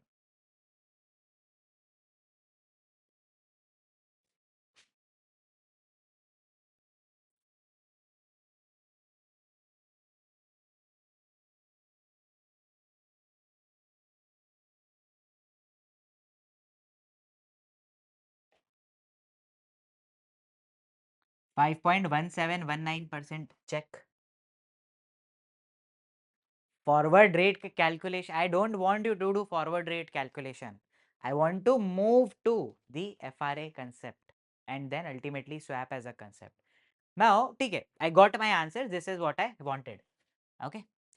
2.39, 4.45, 5.17. Now, what do you mean by this? There are 3 contracts. This is the fixed rate pair and this is floating. This is floating rate pair and this is fixed rate pair. Okay, they will exchange money. Today, you enter into a contract over here. Let's call it as forward rate agreement 1. On this date, floating rate will be paid. Floating rate will be paid. And you will receive fixed rate. How much fixed rate will be received for this contract? This was 2.3960.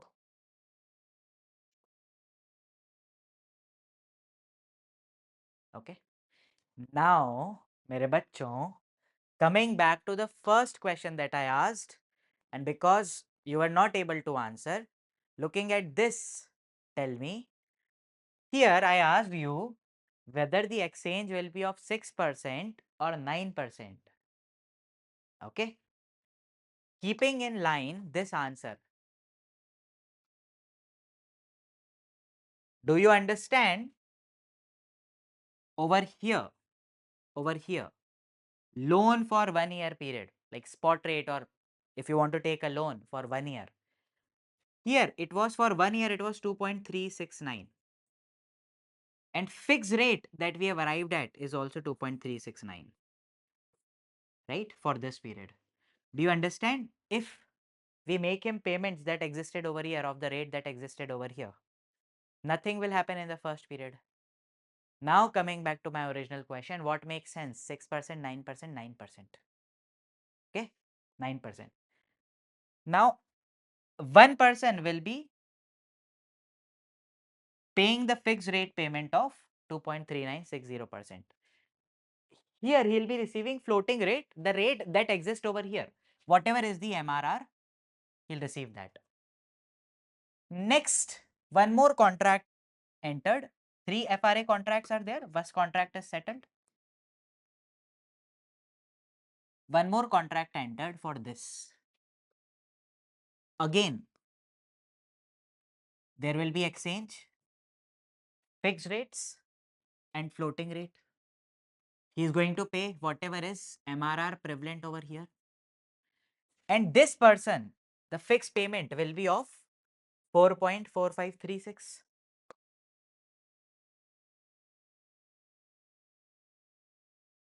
Okay.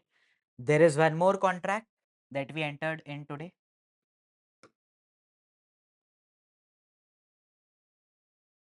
For this, floating rate payments will be done, fixed rate payment will be done. Floating rate, whatever MRR exists, floating rate and fixed rate, the payments that needs to be made,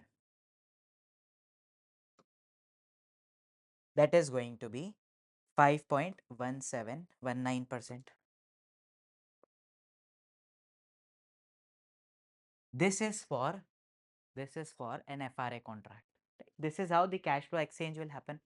Difference, one period, whosoever is winning, he will receive the payment from the losing party. First, second, third settlement done, right? First year, second year, third year. This is an FRA contract. 3 FRA is equals to 1 swap. Now, for swap contract, I am saying if this is a swap contract, we enter today and it will be settled thrice. Fixed rate, whatever it is, earlier it was XYZ, but here this fixed rate will be equals to this fixed rate, will be equals to this fixed rate, right? I'm going to pay fixed rate, whatever it is going to be, and I'm going to receive floating rate, floating rates. There is one swap contract entered over here between floating rate and fixed rate. I should have drawn the arrow in reverse direction.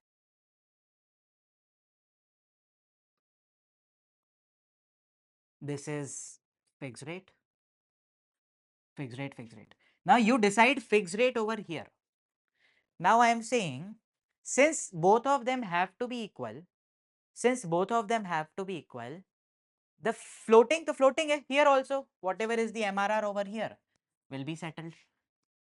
Here also this is floating rate, whatever is the MRR will be settled, and here also whatever is MRR will be settled.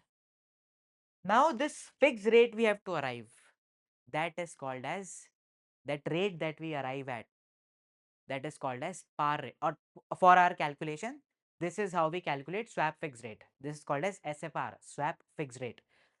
Because fixed rate, the confusion is there, right? What you're talking about, the FRA contract or swap contract. So for swap fixed FRA contract, we call it as implied forward rate. Here the rate is called as swap fixed rate or SFR. So if I write it SFR, I think it is pretty understandable. Okay. Now the previous statement that I made was the MRR is same. This have to be some complex average of this. The SFR that I'm going to calculate is going to be some complex average of this.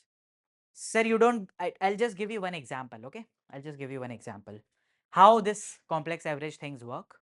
Let's say there is a bond. Everyone focus, important concept, there is a bond. It is having life of 4 years. Okay, 1, 2, 3, 4. Coupon payment is 10 rupees, 10 rupees, 10 rupees, and 100 rupees. This is the cash flows that the bond is going to pay. Okay. Present value of the bond is 99 rupees. Present value of the bond is 99 rupees. Spot rate, or maybe you will calculate present value. Spot rate, like if you want to invest like 1 year spot rate, 1 year rate of discounting is 10%. 2-year rate of discounting, like if you want to take 1 year loan today, you will get it at 10%. If you want to take 2-year loan today, you will get it maybe at 11%. This is 12% and this is 13%. Calculate value of the bond. It's a manual exercise that we have to do. I'll do it for you. What I'm trying to explain, the complex average thing, right? Now, if we look at this, can I say I have to do 10 divided by 1.10 to the power 1 plus 10 divided by 1.11 to the power 2 plus 10 divided by 1.12 to the power 3 plus 110, 10 plus 100, 110, 1.13 to the power 4. Yes or no? This will be value of bond. Now I'll distribute the task. Okay. Everyone, Alok, you calculate this term. Jay, you calculate this term. Then Tanisha and Suman. Tanisha, you calculate this term, and Suman, you calculate this term. Okay. And Harshit, whatever answers these guys are going to give, you have to add them together. Okay. So Jay, Suman is saying 5.18. Suman, we are relying on you. It is 5.18. Acha, okay, okay, previous. Please give me answer for this. Jay is saying 8.116. Okay.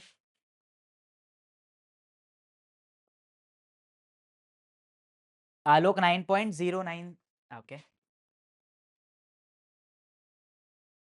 Then Tanisha again 9.09. Okay.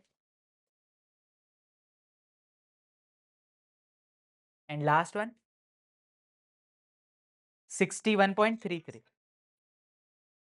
Okay. Harshit.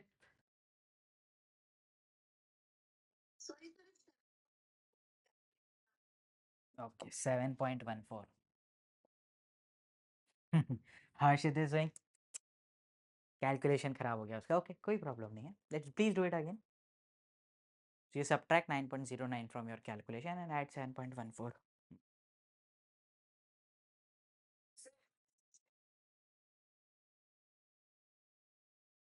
Yep. Please, in this calculation, no mistake. 67.46. Okay. Harshit, again, please. Sorry. Hanji. Okay. No problem, Suman. It's okay. हर्षित कितना है answer? हाँ, आराम से.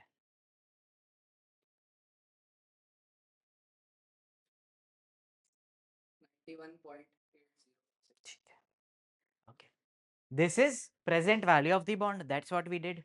This bond का present value is 91.80. Good. Now, I am going to do a magic. And I'm going to write something. I'll not tell you what I'm doing right now, but I'm going to do some magic. I'm going to write something. And then I'll help you to understand a concept. This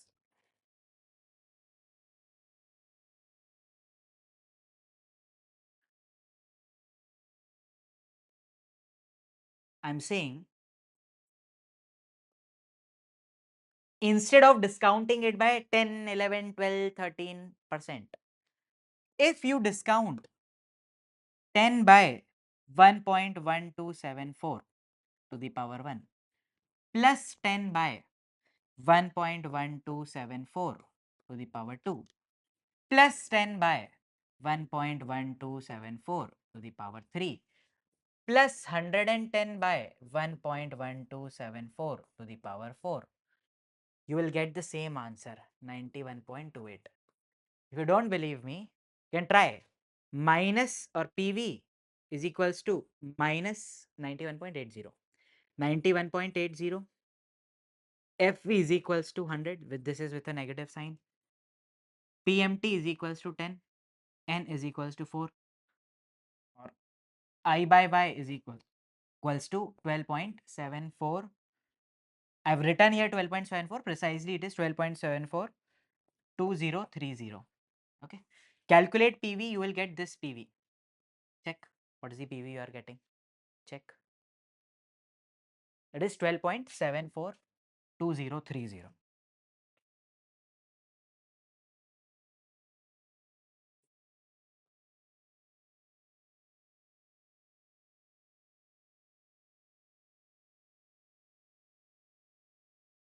$91.80. Yes, two people have verified. It is correct. Now, can I say everything is same in this equation, right? I'm trying to say something. Please focus over here. Let's do the calculations first, then, okay? Then I'm going to try to say something. This and this part in equation anyways are same.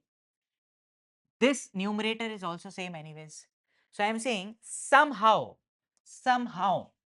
1.10 to the power 1, 1.11 to the power 2, 1.12 to the power 3 and 1.13 to the power 4 is somehow equivalent to 1.1274 to the power 1, 1.1274 to the power 2, 1.1274 to the power 3 and 1.1274 to the power 4. Somehow, right?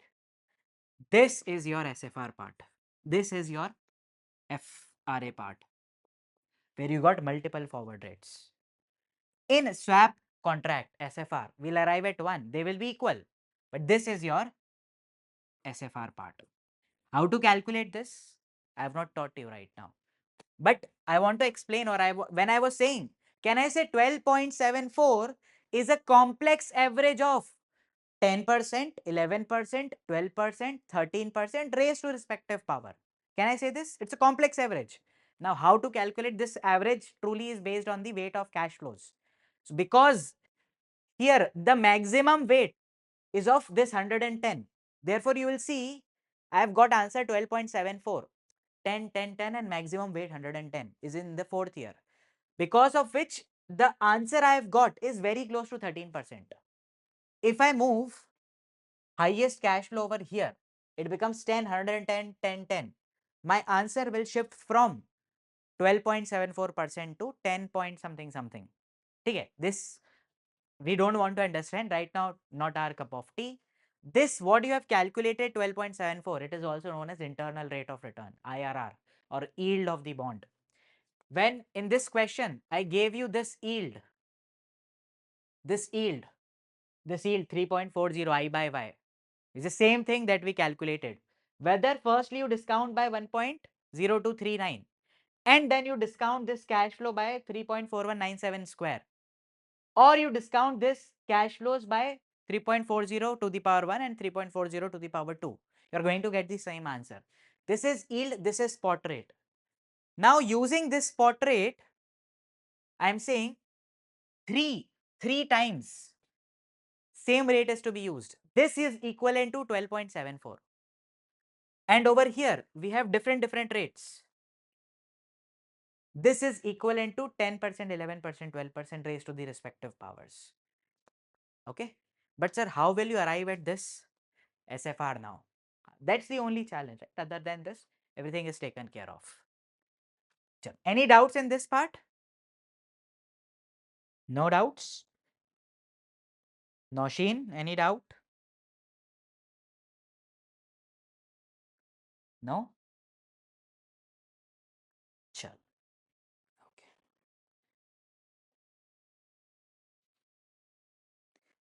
Now, we know these have to be equal. So on one side, I am going to put the SFR part and on one side I am going to put FRA part, and let's see how we arrive at this. The rate is going to be fixed. The rate is going to be fixed, right?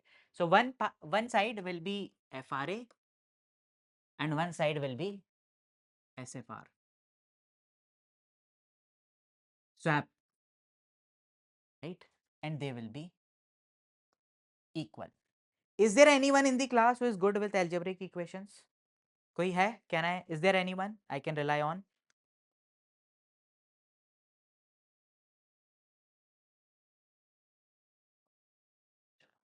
Now, do you agree when we calculated this FRA, this SFR, this calculations, whatever this is into the notional principal adjusted with the time, we have to pay that. Let's say this was 1000 rupees notional principal. So I have to pay 23.96 adjusted with time, right? This is going to be actual cash outflow, right? Now I'm saying 2.39 2.3960 I'll be paying. Then I will be paying 3.41, I guess. Let me check. 3 point, what was that? Oops.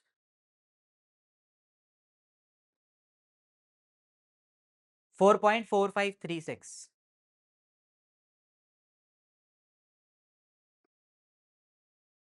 And then 5.1719, I guess. 5.1719.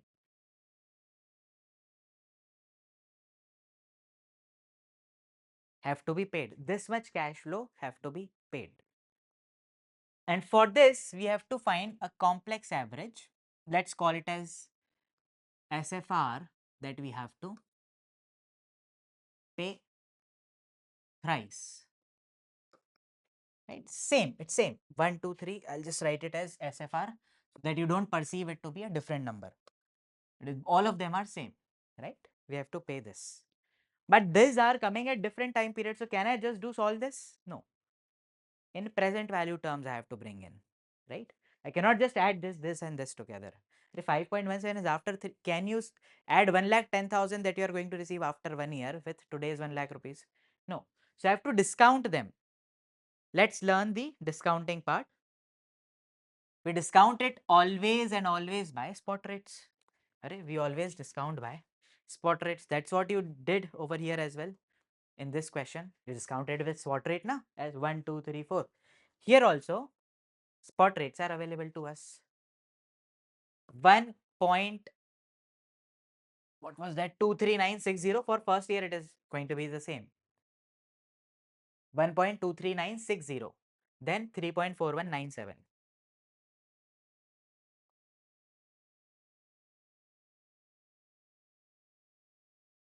Where is it? 1.23960, 1.02390 to the power 1, 1.3,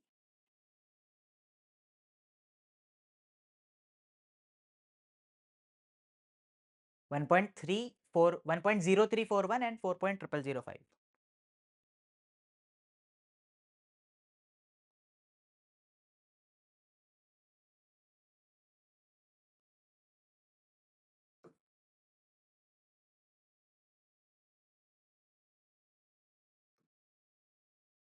This divided by this by this by this. Please anyone, please do this calculation and give me the final answer for this. Okay, I'll give you 1 minute, solve this.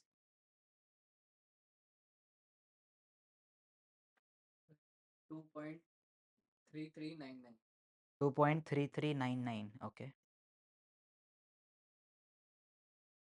Okay, let's wait anyone for anyone else to cross verify.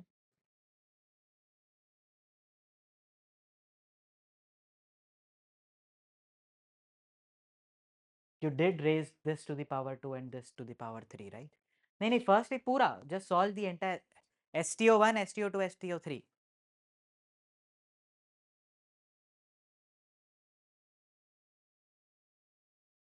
2.3399, चलो ठीक है, 2.3399 plus Last one, maybe Noshin can solve for us.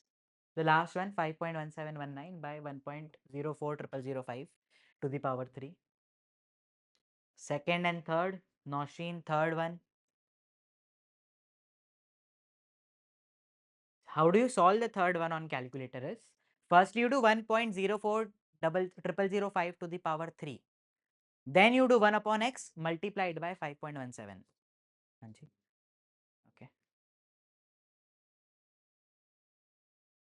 Total is 11.1196. Okay. This is correct in my opinion, but still someone wants to do it. Please cross verify and let me know. 11.1196. Okay. By the time I'll do the same thing over here.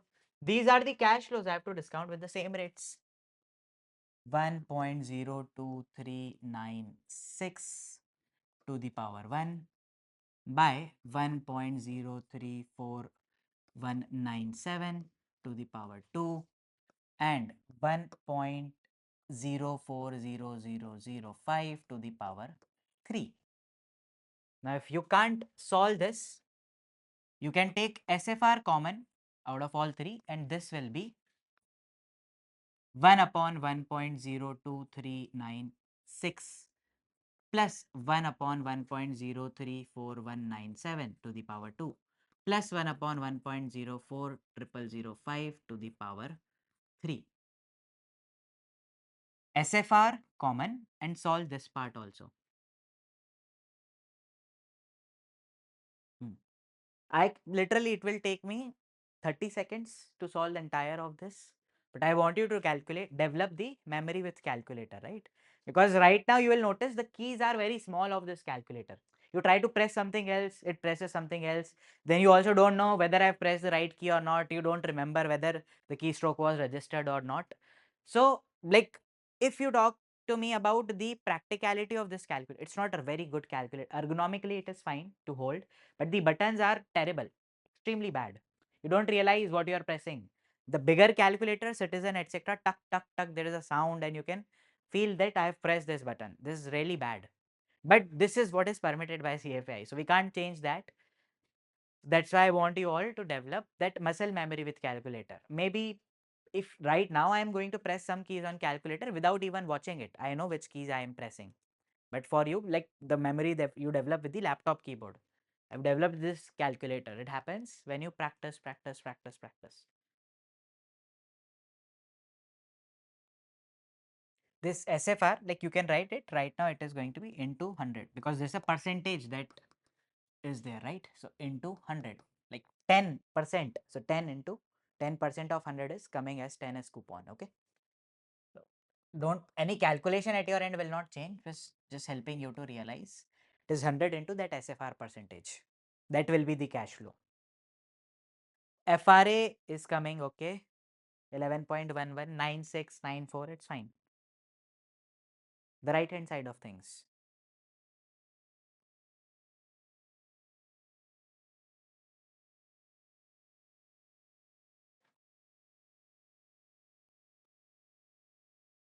Sir, it is 2.8007, okay, 2.8007. It is correct. Now I can say SFR is equals to 2.8007 into 100.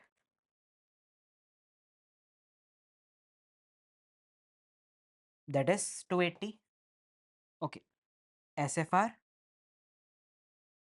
into 280 is equals to 11.1196. Value of SFR will be 280 divided by 11.1196. Do it.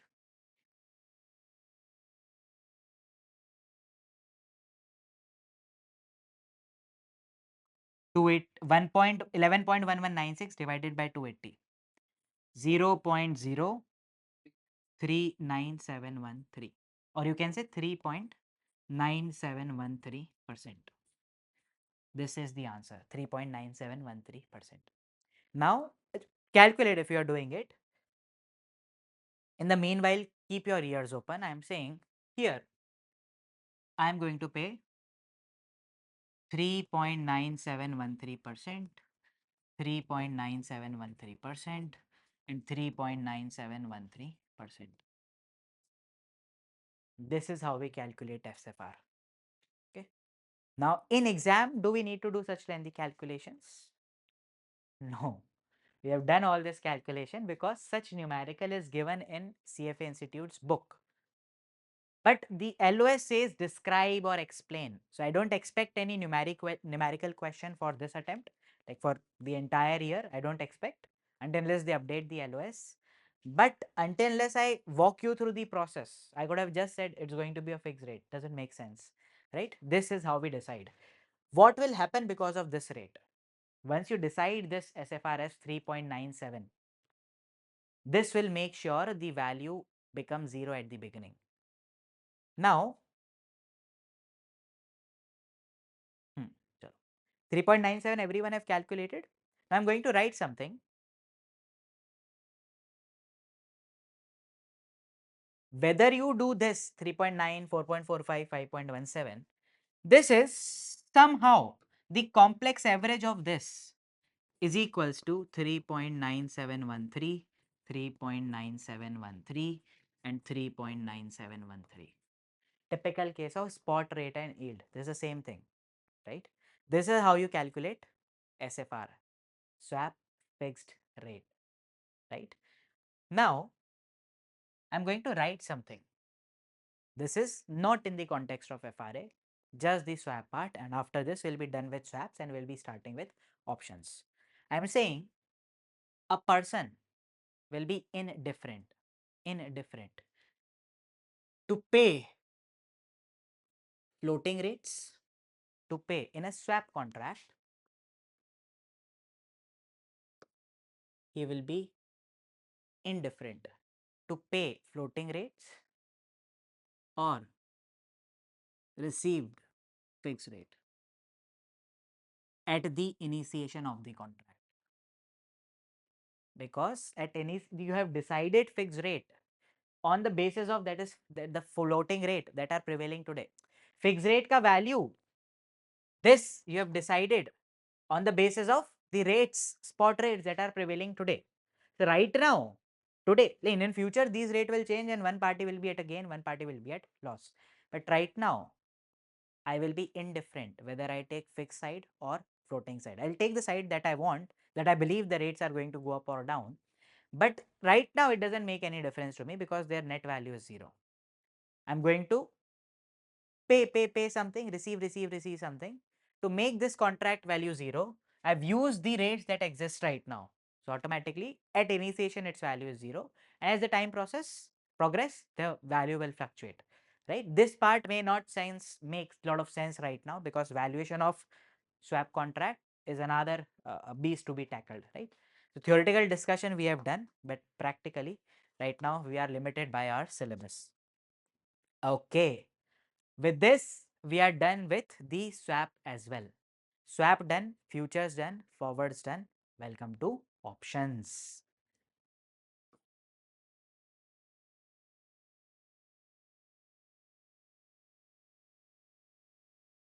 Okay. Options is the last kind of derivative that is covered in our syllabus. After this, maybe there are some miscellaneous topics that I need to touch upon, but other than this, we will be done with everything. So the plan is take knowledge of options, and after that we'll spend 1 or 2 classes just to solve questions, right? Questions for everything in this particular subject. Okay. Now, option contract, it is also a derivative contract.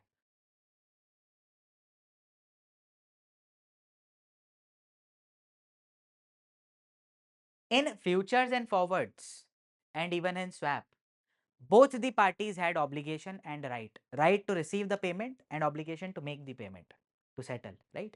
You have to make the payment also and you have to receive the payment. In option contract, one party will have right but no obligation.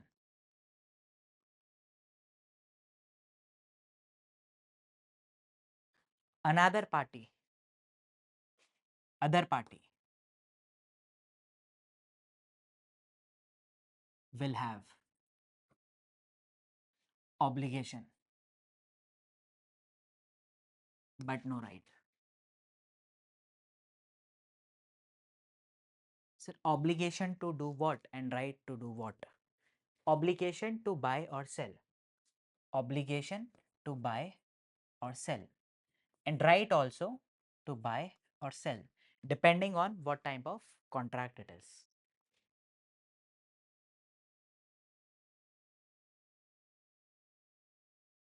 Two terms that you will come across in options very frequently is put and call. Call or call option, put and put option. Now, if nothing is told, we assume if I say I have a put option, by default it means you are long on put. Long on put, or if I say I have a call option, nothing is said, I am long on call option. Long on call option, that means I have bought the call option. Bought the call option means I have bought the right. Long means you have bought the right. So someone would have sold the right. If you are having the right, another party have obligation. So many students say call ka opposite is put. Long call ka opposite is long put. Now you have bought the right to do what? To buy the underlying, whatever is the answer, like underlying. To buy the underlying. I'll explain what is underlying. Over here, this is also where you have long means you have bought, you have the right. Bought the right to sell the underlying.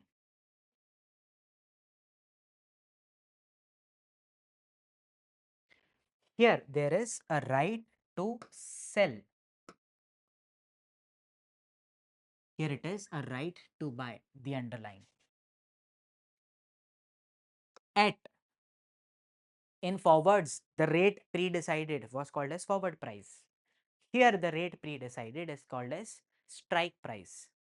It is represented by X, or it is also called as exercise price. At strike price, at a pre-decided price, that is called as strike price. You have right to buy some asset, let's say some share of Reliance, at a pre-decided price.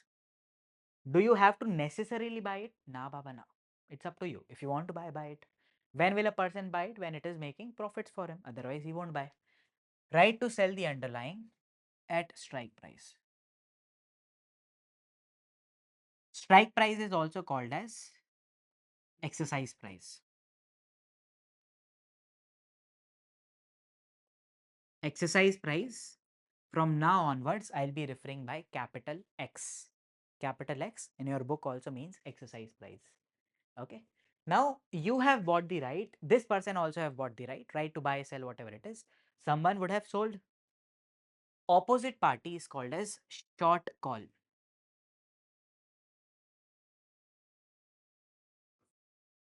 Call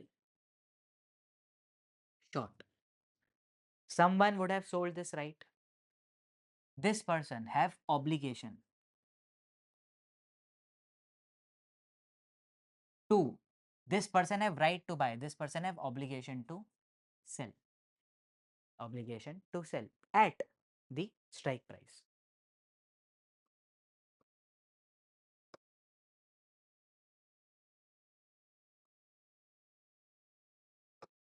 And here it is obligation to. Someone have right to sell. So we have obligation to buy at strike price. Obligation to buy what? Underlying, right? Now underlying could be anything. Currency, it could be a forward contract as well. It could be a share. Mostly we'll be saying share, right? Right now in our curriculum we have options on the stocks, option on the stock. It could be on anything, it could be on commodities, it could be on bitcoins or cryptocurrency, it could be on a forward contract, there could be option on option as well. It is called as compound option, not part of the curriculum, even not there in CFA level 2, but all these instruments exist here for us for the entire discussion. Until unless said otherwise, underlying will be a stock.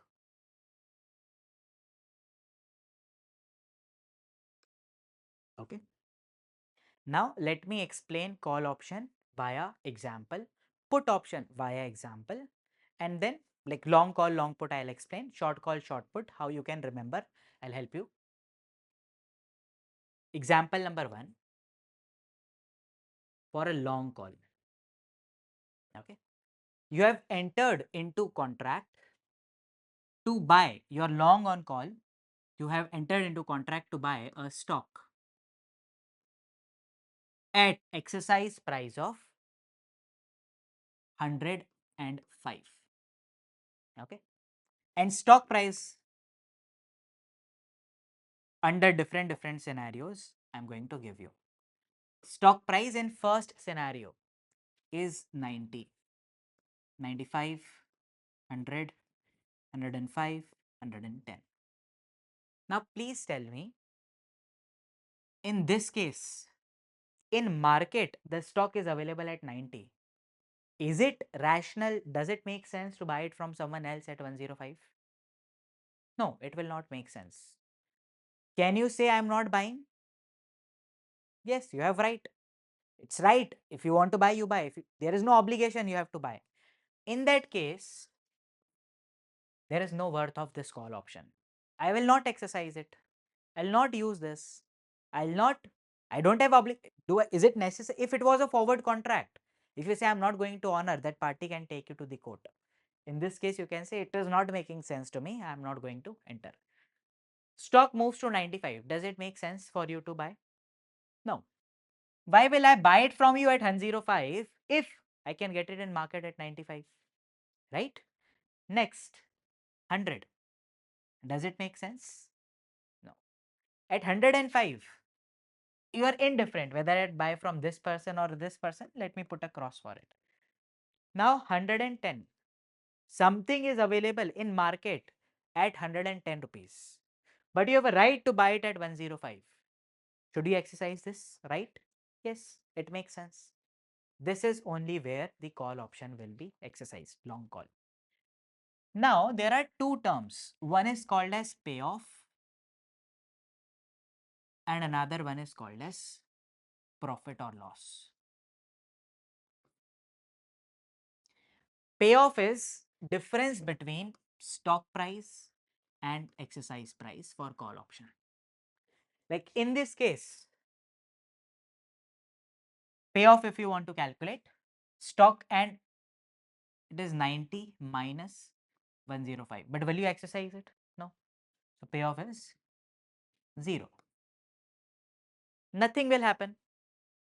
Nothing will happen. Nothing will happen. Nothing will happen. Here, what will be the payoff? 5 rupees. Payoff means you are at a benefit of 5 rupees. This is the benefit of 5 rupees. Now, what do you think? Is this person not rationally, or he's not a mad person, right? Why will he say I have obligation but I don't have any right? In return of selling the right, this person have bought the right, so you must have paid something, right?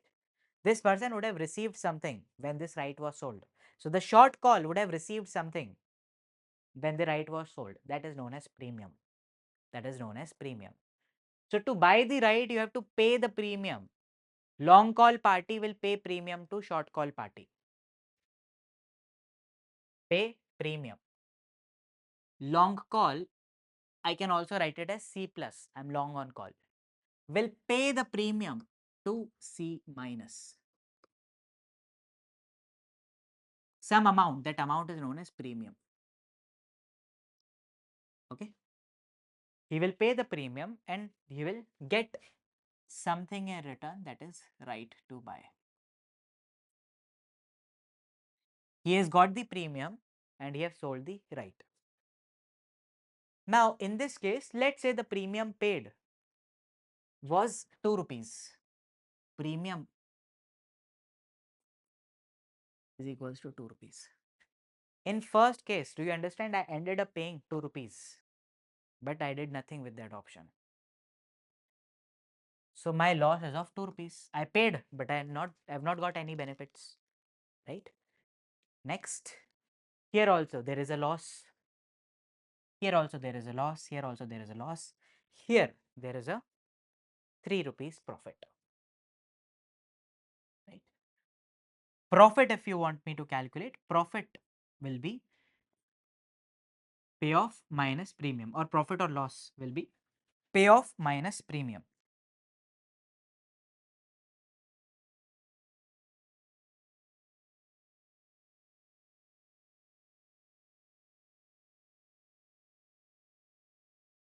This will be profit or loss. Okay. Now we are going to discuss long put. Long put.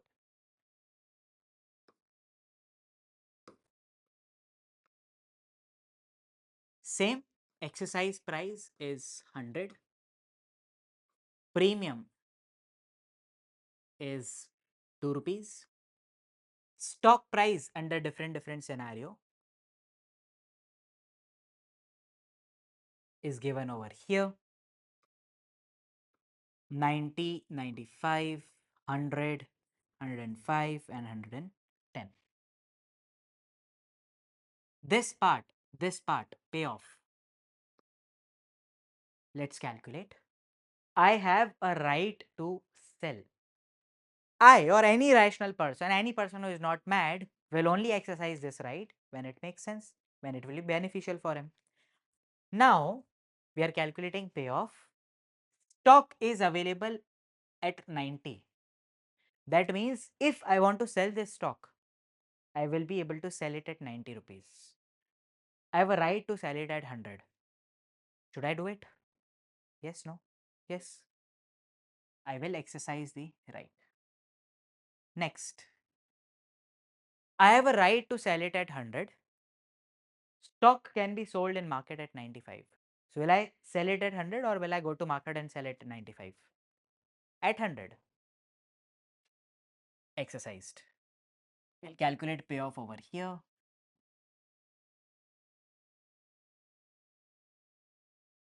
Over here, indifferent. Wherever I do, it's fine.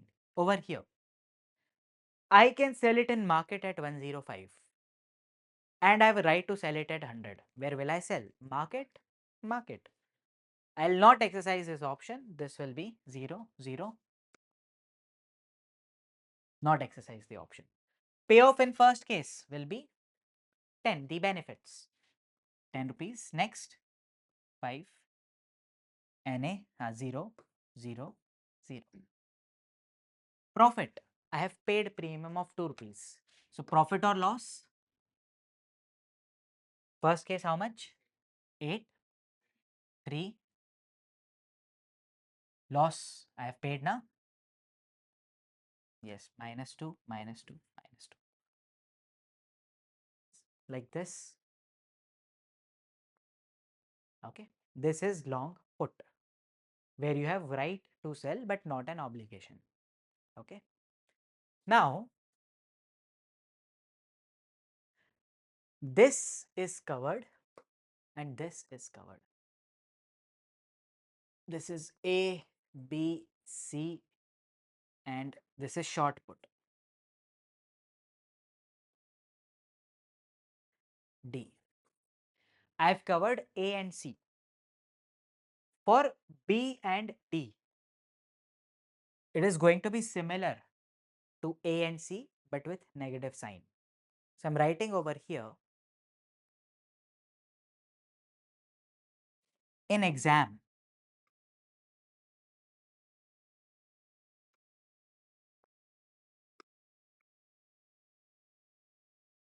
in exam, for short call put negative sign in final answer. Whatever final answer you are getting, calculate it like a long call and put the negative sign in the end. It will work. I'll explain this once, and then for put same analogy will apply. For short put, what calculate it like long put and put negative sign in the end. Like in this case, instead of long call, if it was short call, in short call I would have received the premium. Right? So let's calculate payoff for short call and ultimately profit or loss. Let me move this and this as well. Oops. Let it be. Payoff. Now, as soon as you start thinking about short call, is it difficult than long call to think? Yes, generally, right? Generally, students find it difficult to think from the short call's point of view. In this case, if it was a short call, that means you have obligation to sell to other person. If in case he is going to come to you, knock knock, I want to buy, I'll say plus, sir please. In first case, is he going to come to you? No. Second case, is he going to come to you? No.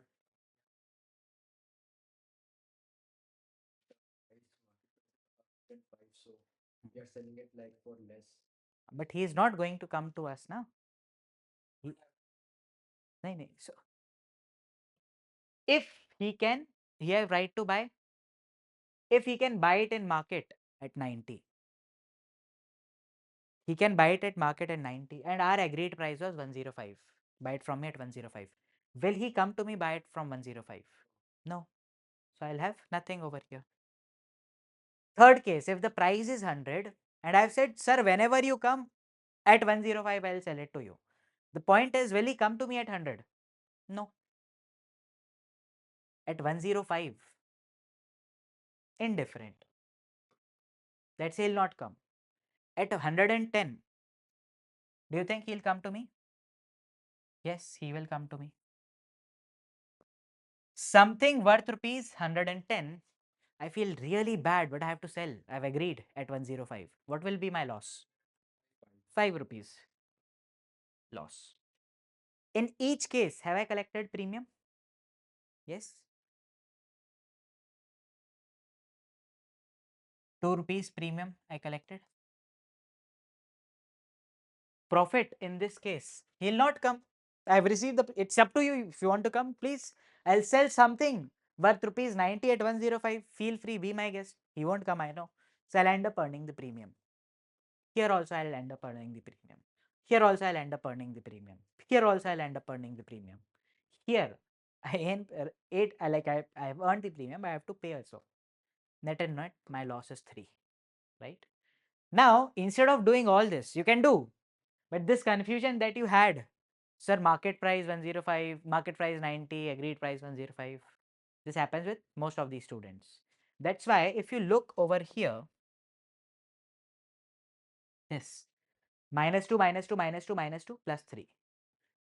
Just opposite, minus 2, plus 2, minus 2, plus 2, minus 2, plus 2, minus 2, plus 2, plus 3, minus 3. That's why instead of doing this entire exercise, I said get your final answers and do negative of it. You got this answer. Without all this calculation, you've said minus 2 will become plus 2, minus, minus, minus, plus, minus, minus, minus, and this is plus 3 will become minus 3. That's why I said in exam, for short call, solve it like a long call, and in final answer, put minus, minus, minus, minus before it. Right? Any doubts in this part? No?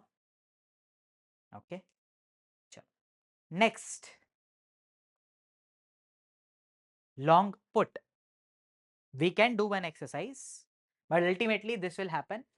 Profit for short put, it will be minus 3, minus 8, minus 3, plus 2, plus 2, plus 2. So I'm saying I'll do the exercise, don't worry. But I'm saying for exam purposes, solve it I like a long put and then change the sign in the end, right? For exam,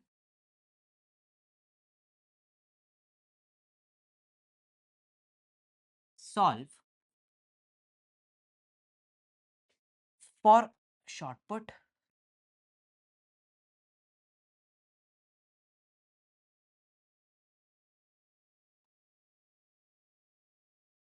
solve like long put and change signs or put negative before it.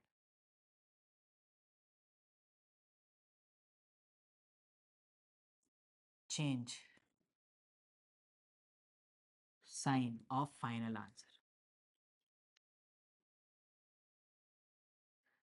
In this case, let's try to solve it for short put. Short put have obligation to buy. Other party have right to sell. We have obligation to buy. Obligation to buy, everything is same, right? Let me use different color pen. We have obligation to buy. Right now, stock price is just 90. As soon as you start thinking about short put, it will be slightly difficult then to think about long put. But it's easy, it's not that difficult. Right now, the price is 90. He have right to sell it to us at 100. Will he exercise the option? Yes, he will exercise. He will exercise. Price is 95. He can sell it to me at 100. Will he exercise the option? Yes, he will exercise the option. Price is 100, indifferent. Let's say he'll not exercise. 105 and 110. He can sell it to me at 100, but in market he can sell it at 105. Will he exercise the option? No. He is going to exercise the option, the payoff.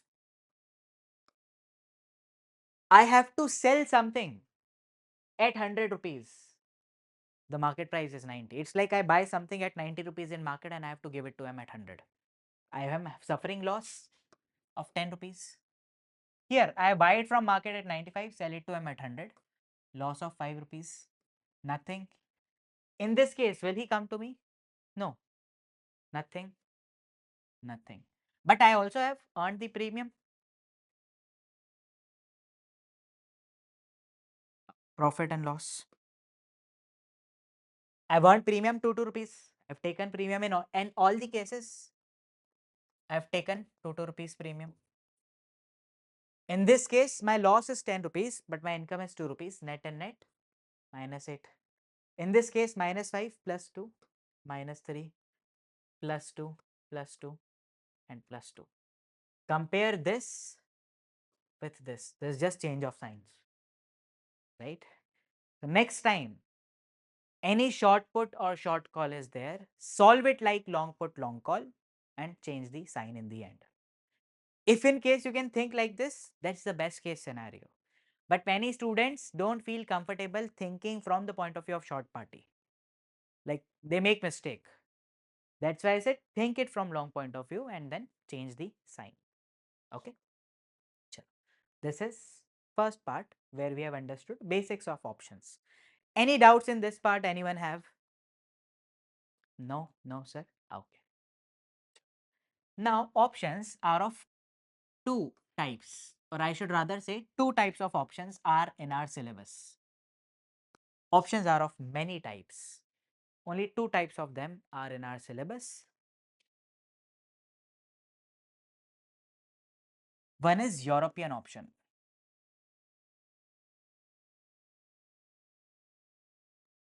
and next one is American option.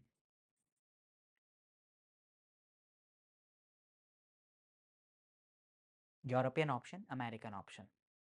If nothing is said, by default for you guys, it is European option. And in your course, the entire discussion is assuming that it's a European option. So it's a very basic part, American and European, but you will stick to European until unless said otherwise. It is European option throughout the discussion. Whenever I am saying option, you will think about it as a European option. Now, what's the difference? This option can only be exercised at maturity or at expiry. At expiry, expiry is also known as maturity. This option can be exercised at only expiry, not in between. Like you buy option over here, it will expire over here. That means you have right to buy and sell. I have attached a date with it. Right to buy and sell over here on this date only. Can I do it over here? Answer is no. American option can be exercised at any time before expiry. Sir, I enter into contract today. Can I exercise it tomorrow? Yes, if profitable, you can do it. This is starting. Can do it anytime, wherever it is most profitable for you, you can do it. Right? Now, by default, it is European option. In our case, it is going to be European option.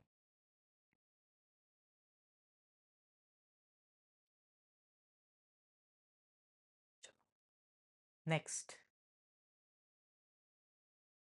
I want to write call and put option, long call and long put.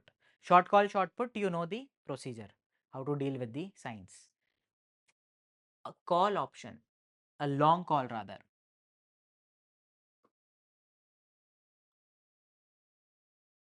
mathematically can be written as, can call option ka value be negative?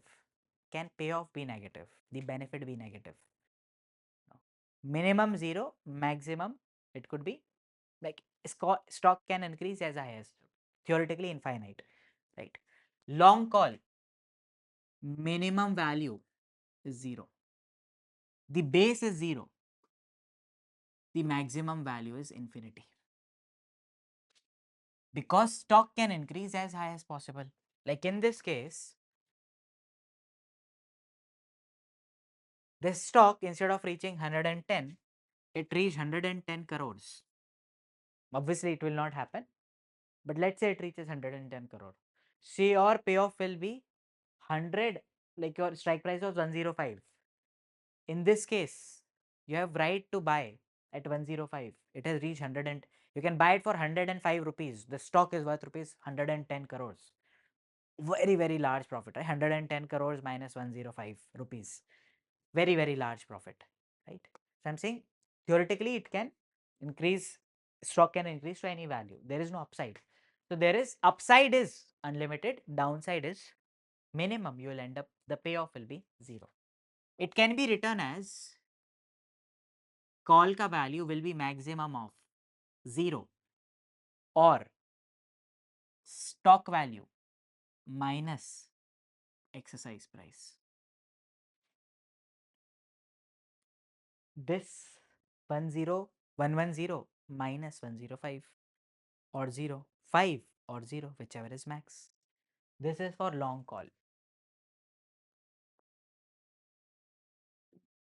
Long put, long put, minimum, maximum. Stock can increase, increase, increase and become till infinity, but it can fall only till 0. You have right to sell a stock worth 0. Maybe you will be able to sell at strike price of 50 rupees. So maximum profit you will be able to make is 50 minus 0. Something worth 0, I can sell it at 50 rupees. So it is going to be maximum is the exercise price strike. It's not a cross, okay? So I'll just write it like this, exercise price. What will be the minimum value? You have a right to buy. You will not have losses. Let's say you have right to buy at 110. The stock is available at 190. You have right to sell, my bad, we are discussing put. You have right to sell at 110. This, right? Stock right now, if you want to go and sell in the market, and it is available at 95 rupees. Will you go and sell at 110? Yes. Your payoff will be for 15 rupees. Now market price increases and becomes, let's say, 150 rupees. You have right to sell at 110. Will you sell? No. 0. Right? So minimum value will be 0. Option will never have negative payoff. A long option will never have a negative payoff. Check over here. 0, 0, 0, 0, positive number. Check over here. Positive, positive, positive, minimum 0. Your value will not go below 0 if in case you are having a long option. Okay. Long call, long put. Now, how do I write mathematically long put? Maximum of x minus s. 100 is the strike price. Stock is maybe at 90. So I can realize 10 rupees gain or 0. Now, for short call and short put, can you tell me what will be the maximum and minimum value? What will be maximum and minimum value?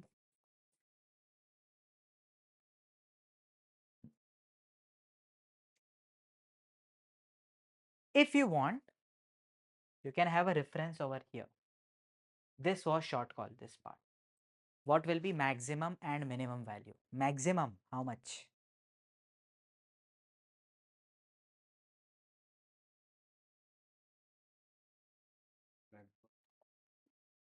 Maximum, the maximum value. Premium. Look here. Have we made anything about 2 rupees? Maximum, the short party is going to earn as premium.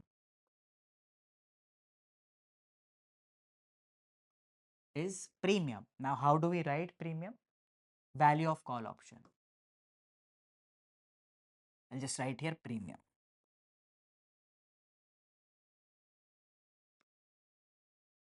Minimum. How much your losses can go? Stock can increase minus infinity. Stock, as it keeps moving towards positive infinity, my losses will keep moving towards negative infinity. Unlimited rather, I should say. Losses should be infinity or it should be negative infinity. Or a better way to put here is unlimited.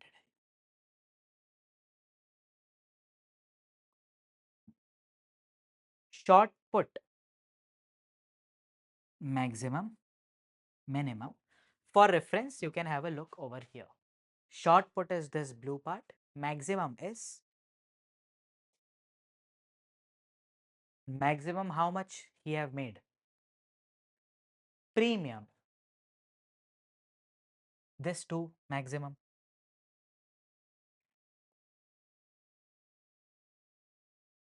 So sir, does that mean a short person on option?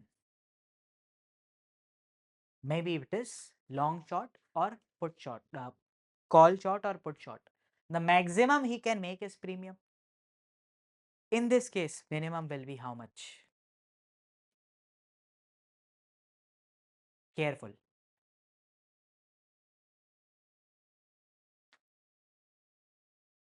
Minimum, maximum is premium, infinity. Okay. What do you think in this case, Suman, Tanisha? Minimum value for a short put.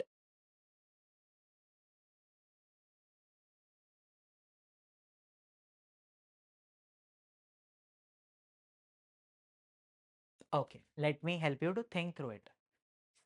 Strike price, you have obligation to buy at 100.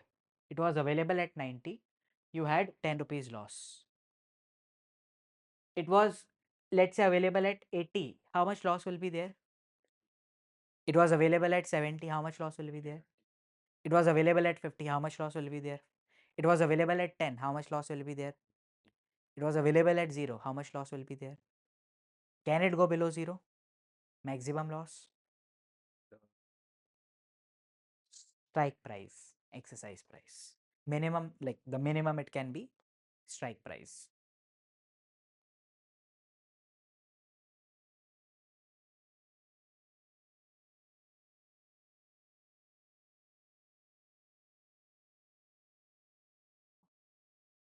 Now, you have to come up with the formula. I am not going to give you the formula over here, but you have to come up with the formula like this. Like I have given you formula over here, this one for long call, this one for long put. You have to come up with the formula. Don't do it right now, in tomorrow's class. Formula for short call and formula for short put. Okay. We are more or less done with option basics. I have to discuss upper bound and lower bound, but like majority of the discussion, maybe I'll need 15 minutes to discuss the upper bound and lower bound. Kind of we have already discussed, right? These are the upper bound and lower bound. I have to just put it in one place. Other than this, few basic terms like various factors that forms the value of option we have to discuss, and then we can move to option valuation and the put call parity or put call forward parity. So more or less for today we are done with the basics. Okay, so let's stop for the day. I'll share this with you guys in some time, and you can now start reading the previous topics from the book. Whatever is there related to future forward options, last like this derivatives, I think there are 10 chapters. 3 chapters are dedicated for options. First to 7 chapter you can start reading. Yes, you can start reading now. Yes, first to 7. Whichever book you want, Kaplan or Kaplan or CFA's material. I have taught it from CFA's material. In case you want, you can refer Kaplan material as well. Okay. So I'll upload this over the same link where I have been uploading the other files. Okay. With this, we are done with today's lecture. Hello everyone, welcome back. So in yesterday's session, we started with options, right? Now options, we are almost done with the basics. Few points here and there are left, but we are almost done with the basics. What is left now in options is the valuation part and few basic terms that I wanted to cover. So just a refresher of what we did yesterday. There are 4 option positions possible: long call and short call, long put, short put. Long call, short call, long put, short put. Which position will have limited losses? Limited losses. Which position will have limited number of losses? Losses will not go beyond something. Long call and long put. The maximum loss will be the premium that you have paid. Which position will have limited upside? Short put and short call as well. Only the premium maximum was 2, right? Remember, maximum 2. Okay. Chalo. Now, I want to tell you few more things. It is about the concept of moneyness. Moneyness. By moneyness, we mean if we decide this is the stock price, this is the underlying. By default, until unless I say otherwise, we have underlying of stock. This is the stock price. How far or near it is to the strike price, X, that defines moneyness. 3 positions could be there.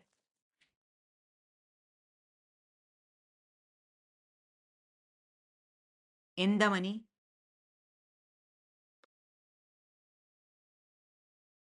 at the money, and out of money. Your book and mostly most of the authors will give you very technical definition and they all are correct. But the easiest way to remember is any option that you exercise today and gives you profit, long call, long put, short put, whatever it is. If it gives the payoff is positive, it is in the money. If you exercise option today,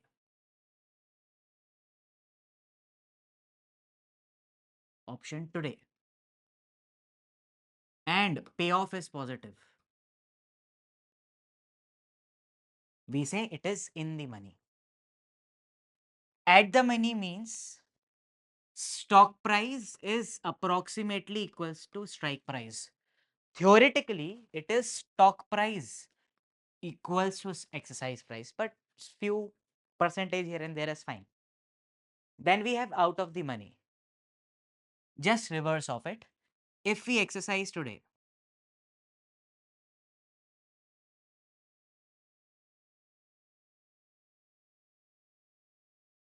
and we make loss, it will be out of money. We make loss means payoff is negative. It is out of money option. Now let us see this from the point of view of call option. Call option. When it will be beneficial for me to exercise this call option? If let's say the agreed price is 100 rupees and stock is trading at 120. Is it beneficial for me to exercise call option today? I have a right to buy something at 100 rupees. I have right to buy something at 100 rupees, but that thing in market is available at 120. So should I exercise this right? If I go to the market and want to buy the same thing, I can get it at 120 rupees. But I have a right to buy it at 100 rupees. So is it beneficial for me? I can buy the thing if I want to buy the same thing. This, I have a contract with Tanisha. Tanisha, you will sell me this bottle at 100 rupees. Market price of it is 120. So am I at profit? Is the payoff? Yes, it is, right? So if stock price is more than exercise price, it is in the money option. Vice versa. At the money, so 100 equals to 100. Fine. Then out of the money. That means if I exercise option today, I'll have losses. This bottle, I have a contract with Tanisha. I will buy it from you at 100. But this bottle is available in 80 rupees in market anyways. So if I go to Tanisha and buy it from her at 100 rupees, will I have loss? Yes. This is out of money. So in this case, if I have to write, it will be strike price is more than stock price. It will be OTM option. This is for call. This is for call. Let's do it for put as well.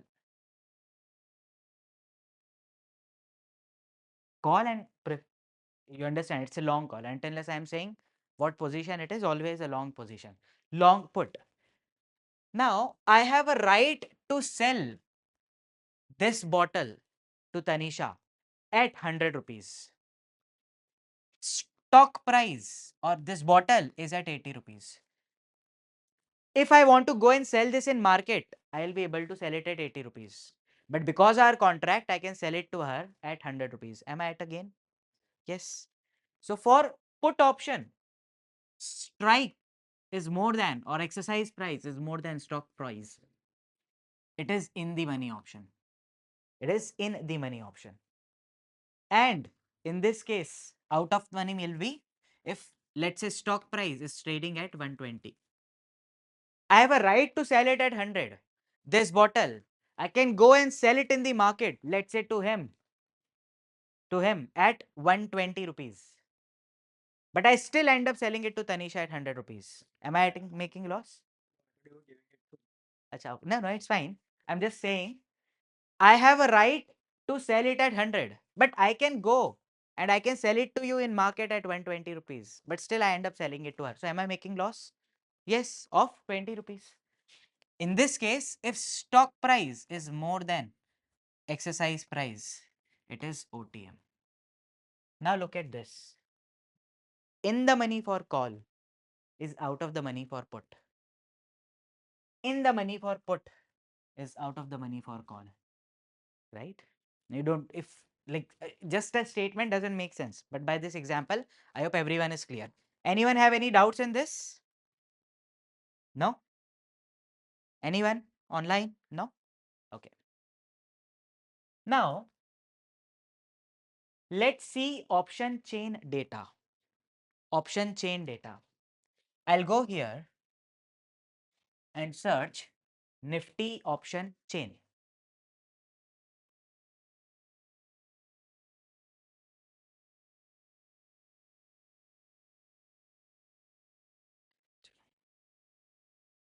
Now look here.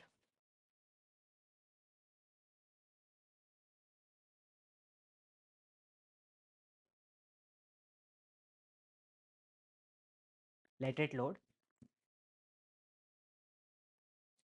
So maybe I need to zoom in a lot for everyone else to see. Okay. Now underlying here is Nifty 50 index. Underlying ka value is 22907. Please go and check. Maybe Google it. Nifty is closing today.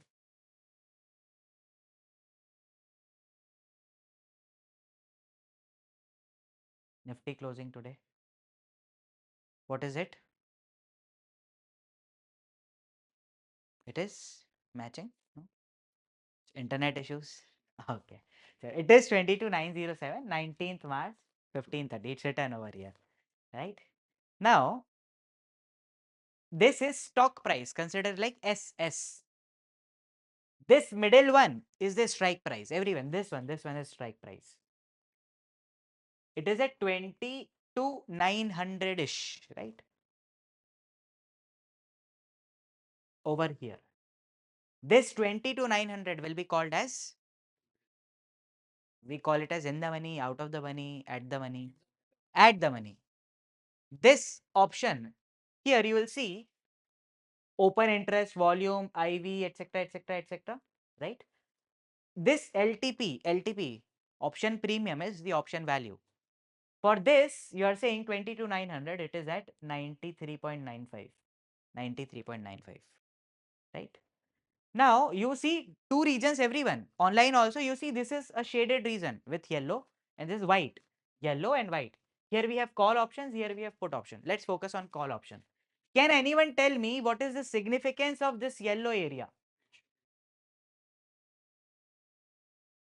in the money? Yes. Yellow area is in the money area because stock price is 22,900.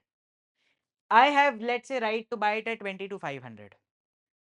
I can make money. 900 minus 500, it is 400. This option value will see is close to that.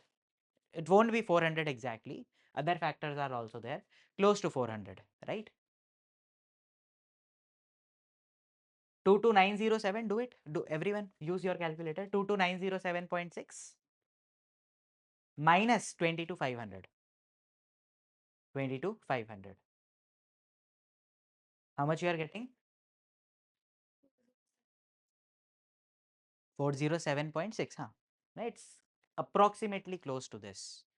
Now, this option you will see as you are going more into the money, deep into the money, it is called as deep into the money. As you move up in this yellow shaded area, you are moving deep into the money. Like this over here, extreme deep into the money.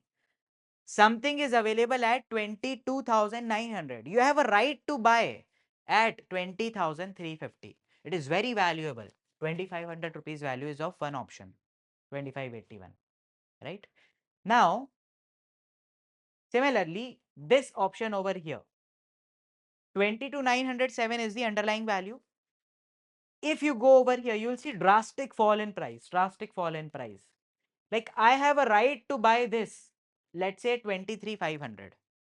Right now it is available at 22,900. So will I be exercising this option? No. Why will I buy from you at 23,500 if I can get it in market at 22,900? Right? Now, because of this, you will see option value is hardly anything, very, very low, right? Falls very quickly. It moves around 10-20 paisa. As you move away, it will become smaller and smaller. Because lot of people right now see, anyways, this option is going to be worthless in some time. It will expire. This option chain is of expiry on 20th March, tomorrow. This, there's very, very low probability that such large move will come. 23,900 will become more than 23,500. Option will be worth anything. This will expire, worth zero. No one is going to exercise, right? You will see this white area means it is out of the money. Put option, this yellow shaded area, it is in the money. Like I have right to sell at 22,950, something worth rupees 22,907. Will I make benefits? Yes. Payoff is positive. How much positive? It is coming as 81.75. It is 22,950. There are other factors, it will not exactly match. 22,950 minus 22,907. It should be around 40, but there are other factors as well. LTP is last traded price. As you go deep, this is called as deep in the money. The premiums is high, high, high. And you'll see some dashes over here. That means at this point in time, there is no contract available. No one is ready to sell you the put contract. There is no person who is ready to short the put contract at this. And over here, if you go, this is deep out of the money, deep out of the money. Premiums are very, very low. Okay. Everyone comfortable with this? Let's move ahead now. We are done with in the money, out of the money, at the money. Is it call option exclusive concept? No. For everything, call put, it is applicable. Now, second, we have to discuss value of option and factors impacting it.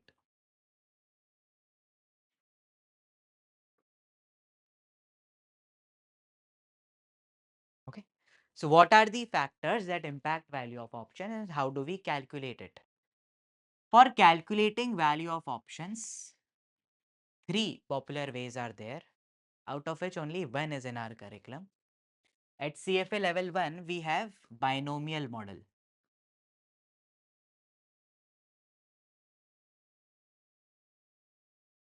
Binomial model. And that too, one step binomial model only. Following that, this binomial, if in case you have maths knowledge or if in case you have some statistics knowledge, it's a discrete distribution. If I convert this into a continuous thing, we come up with Black-Scholes-Merton model, BSM. Black-Scholes.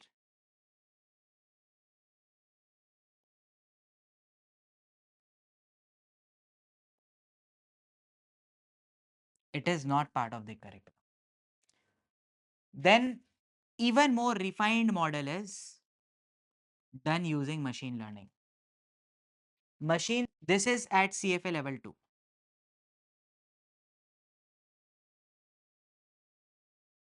This is not part of CFA curriculum. This is the foundation. Basis this machine learning have evolved, but no one uses machine learning, and like CFA doesn't teach you machine learning part much. So binomial model we have to learn. In CFA level 2, we have two-step model as well of binomial, right?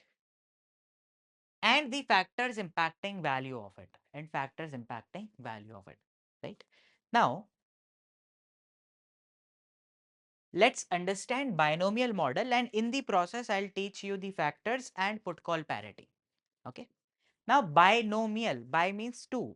So we are saying only two states are possible. We are at time 0. Here, stock is, let's say, worth rupees 100.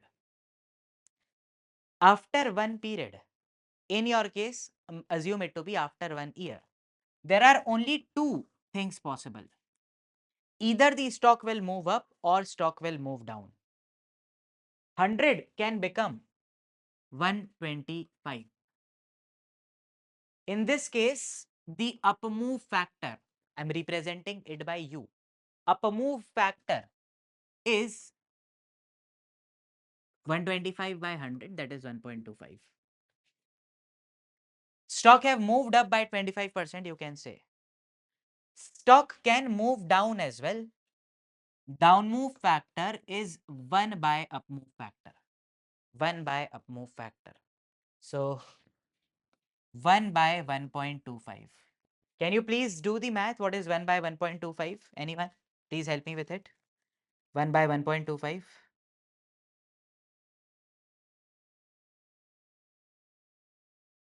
0.80.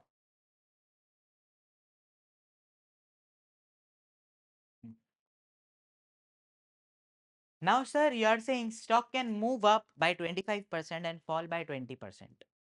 Answer is yes. I am saying that stock can move up by 25% and fall by 20%. Alternatively, there is one more way where I say stock moves up by 20% and falls also by 25%. Moves up by 25%, falls also by 25%. This method creates a problem. As we move one more step ahead, this will create a problem of non-recombining tree. What is non-recombining tree? Not much important over here at CFA level 1. But saying 25 up and 25 will down will not be able to, like, we will not be able to apply this in the more detailed binomial tree because it creates a problem. That's why we calculate up move factor and then reciprocal of it we do as down move factor. We don't say 25% up, 25% down, or whatever is the probability. Now, have I discussed options over here? No. So those of you are online, yes. Those of you are online, I hope you are comfortable with this. I even don't need to write this probability once I have these like 25%, 20%. Once I have these values, I have not discussed options over here. This is going to be 80 rupees. 100 will fall by 80%, will fall to 80. Okay. Now these two states are possible. Now strike price I am saying is equals to 100 only.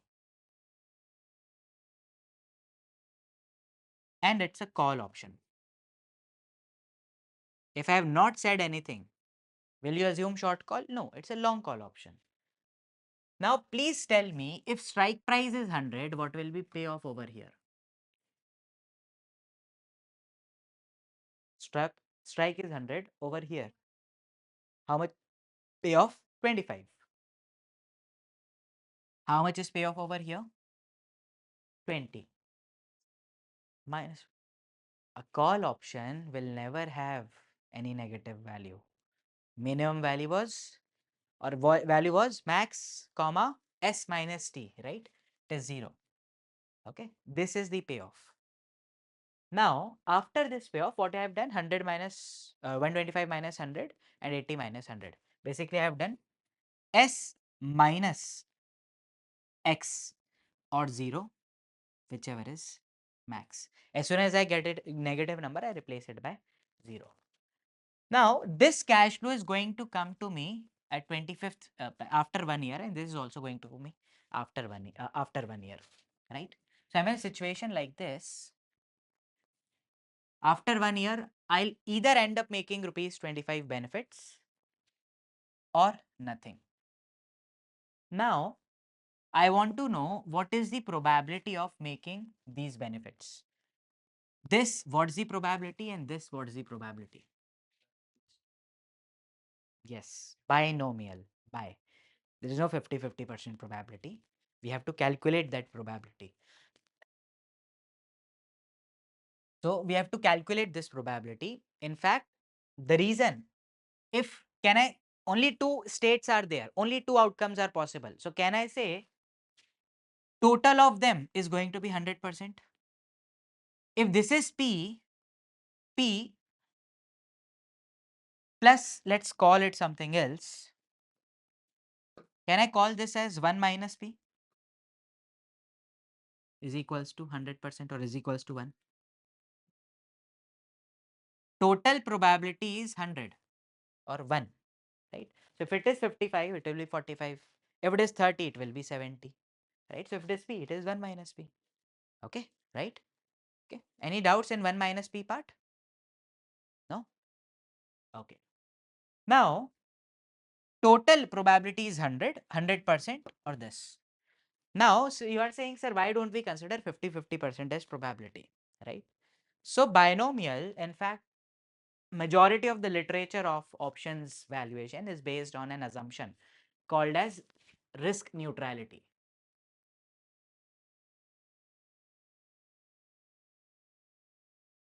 Risk neutrality means the person who is investing in options, the investor, he is risk neutral. There are three kinds of investor. Risk averse, that means they don't want risk, and if you want them to take risk, you have to give them higher returns. You will have heard that statement, higher the risk, the expected return. Higher the risk, higher the expected returns. But this statement is only true for risk averse person. If someone is scared of risk and you want him to take more risk, you have to give him more returns. But there is also a person who is risk seeker. He will say, I am not, there is a very theoretical concept, but linked to economics. I am not much interested into the returns. I enjoy taking risk. Maybe all of us have one friend like this who don't care about what will be the consequences. Let's do it. That is the risk seeker person. He is looking to maximize the risk that he can take.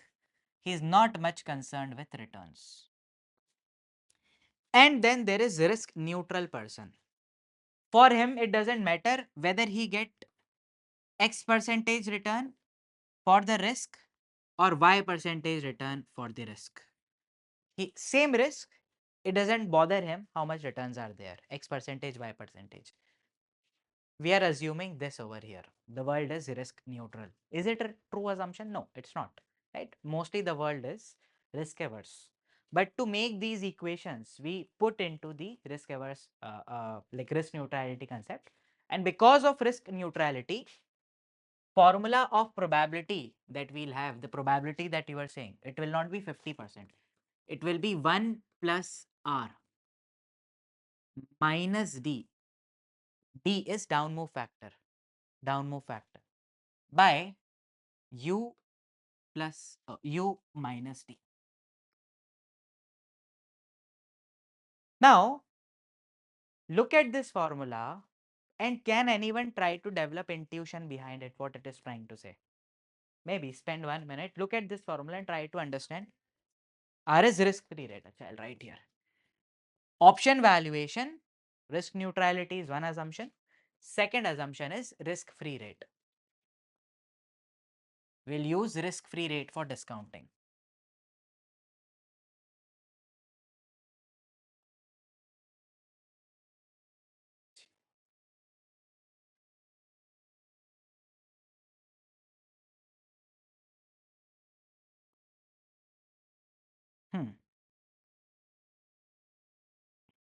Now, like you have to, can anyone make sense of this formula, what it is trying to say?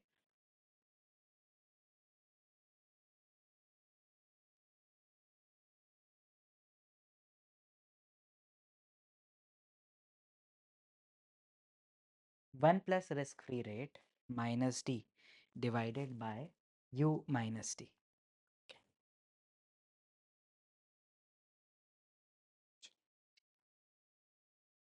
I'll help you to understand. What this formula is doing is, it is reinforcing risk neutrality. I'll derive derivation part of the course. No. Is it okay if we skip this part? Perfectly fine. But since you asked this, anyways, I was about to skip this because we don't need derivation of this formula. But this formula makes sure we don't end up using 50-50% probability. Now, can I say stock up move 125 that we have the stock up move, stock value in the up move and stock value in the down move. Can I say SU is nothing but stock price at time 0 into up move factor, and SD is equals to stock value at time 0 into down move factor. And I remember this, we will be using this. Let's call both of them as star 1. Now, if we are remember this. Now, this formula have you seen before? S0 into 1 plus R. This is the value of something after one period, right? Now, we are saying probability P of up move. P is the probability of up move into the up move value plus 1 minus probability, both the things, into S into D will be is equals to S0 into 1 plus R. Stock is going to increase its value at risk-free rate. Now, this and this we already know is P into using equation star S0 into up move factor plus 1 minus P into S0 into down move factor is equals to S0 into 1 plus R. Now, we want to solve for the value of P. We want to solve for the value of P. Can anyone do this and tell me what will be the value of P? Equation, you have it in front of you.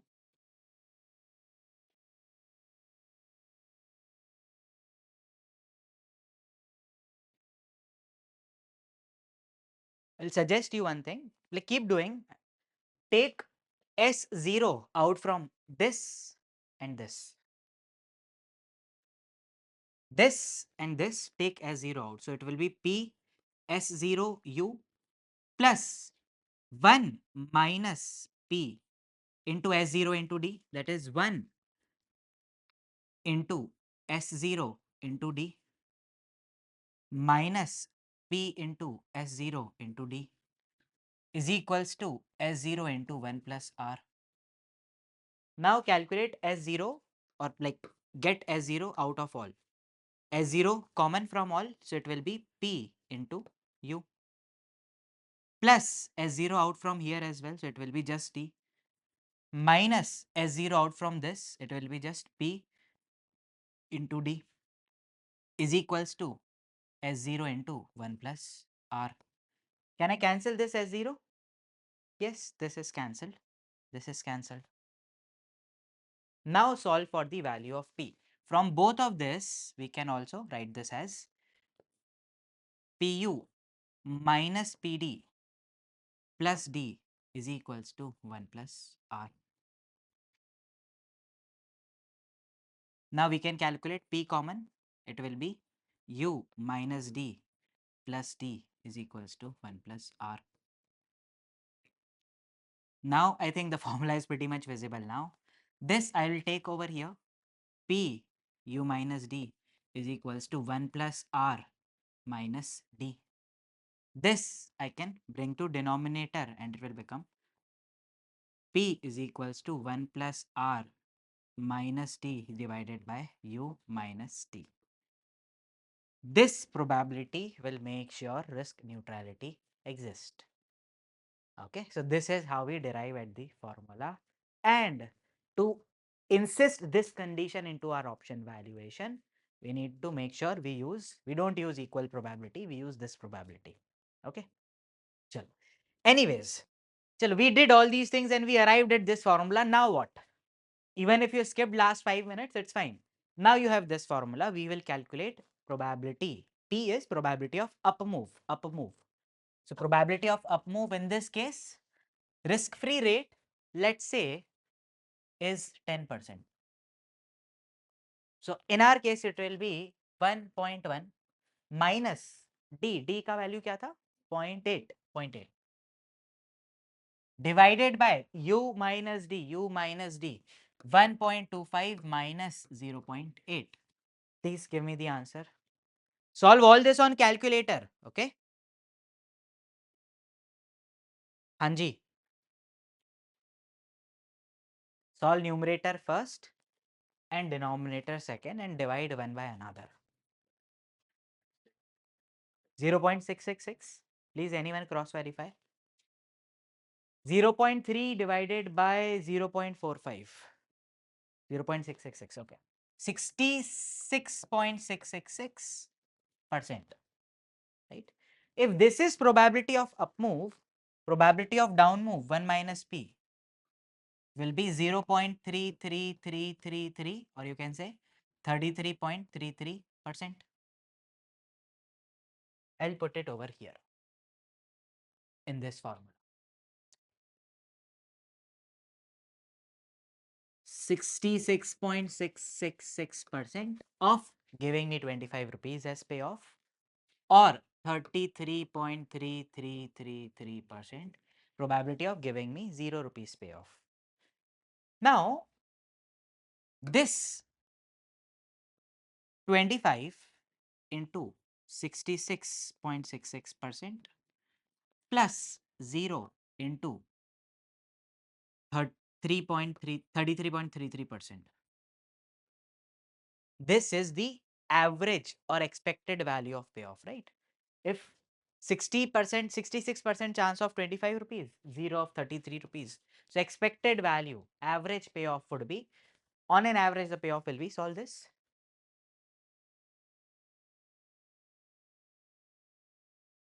16.66. Okay. This payoff after 1 year is going to be 16.66. But I have to find value of option today. So what will I do? Everyone online, what will I do? Jay, Noshin, Savya, Alok, क्या करूं मैं? I'm getting 16.66 value of option after 1 year. I want its value today. What should I do? Present value. Yes. So it will be divided by this value that you have got. Simply I can do over here as well. Divided by 1.1 risk-free rate to the power 1. That is 16.66 divided by 1.1 to the power 1 is equals to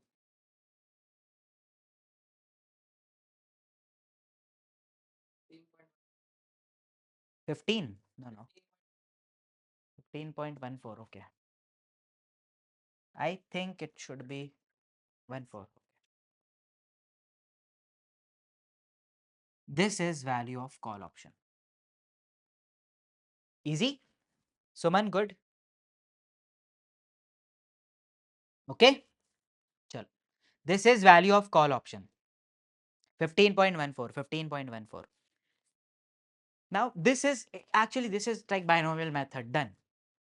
Very easy. Extremely easy. Now, I don't want to make you write any step. You noting down something? Anyone? Okay. I don't want to note you down anything. I want you to solve this for me. I'm going to give you the inputs. You calculate the value of call option today. Okay. Value of call option today you have to calculate. Strike price is 250 rupees. Stock price today is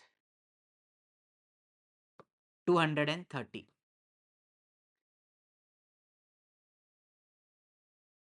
It can increase to 250. It can increase to 250. Risk-free rate is 7%. No. Acha, 250, 290. Okay. Yes. Calculate value of call option. Time is 1 year. Yes. I have a very high hopes from the people who are watching it online. Especially Adit, Jay, Savya, because and Divyesh, you have been giving answers, and Suman, you have been giving answers consistently. Yes.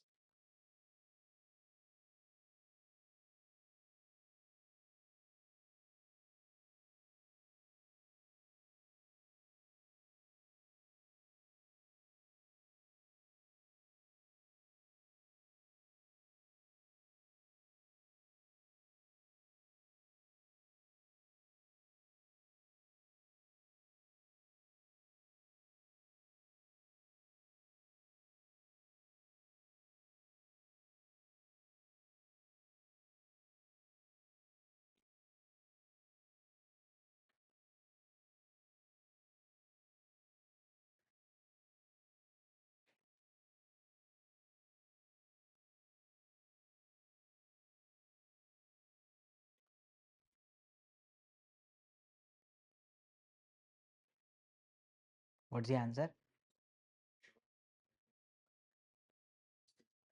94.65. Okay. We have first value of call option 94.65.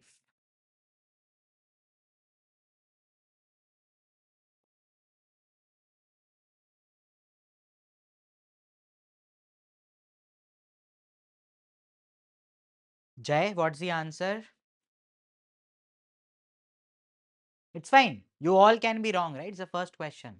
And please remember this. I say this in general to a lot of people. Every question that you are attempting in class or in practice incorrectly is equivalent to one correct question in exam, right? So you can make a lot of mistakes. 0.07. अरे एकदम difference. You can recalculate and give me the answer.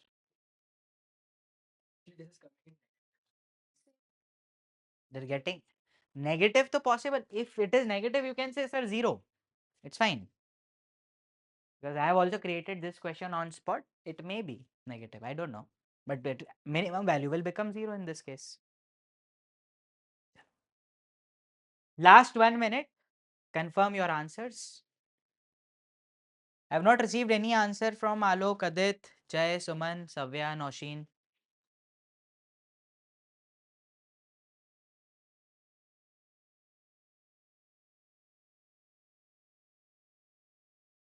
Divyesh, answer क्या है? I'll do step number 1. You cross verify. First, I need UND, up move factor and down move factor. So let me get. Always draw this tree diagram. I'm at 230. I can move to 290.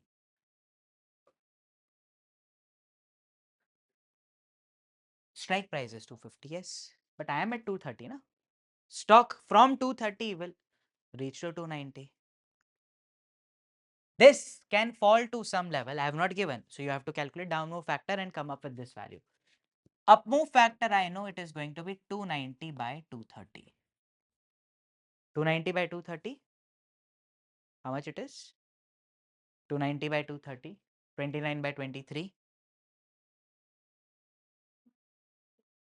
1.2608. 1.2608.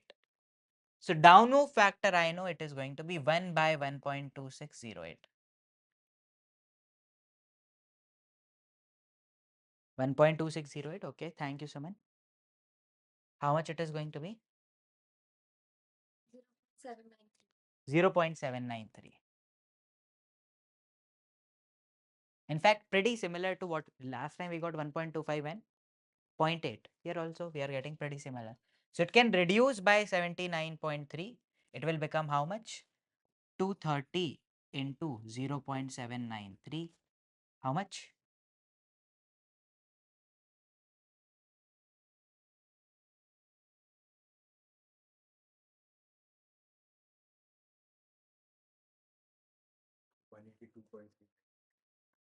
182.39.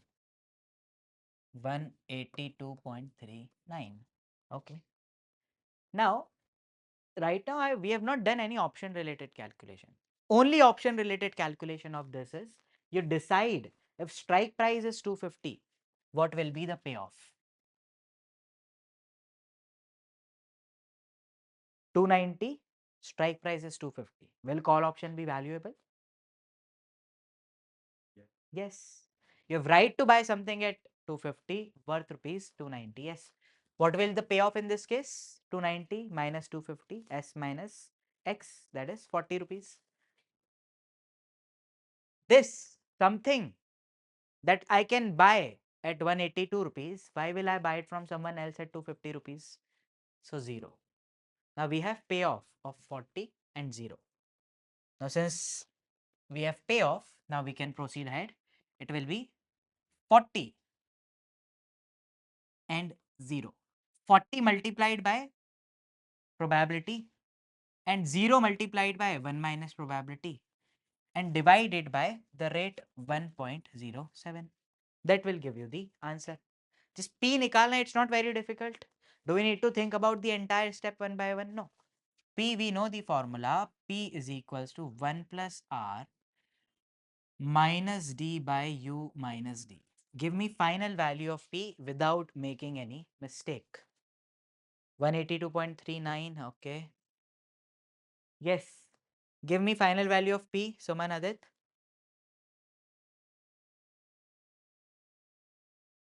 23.428. Are you sure? Just cross verify. 1.07 minus 79.3. That's almost 27 divided by U minus D. 27 divided by minus D, है ना? D is 79.3.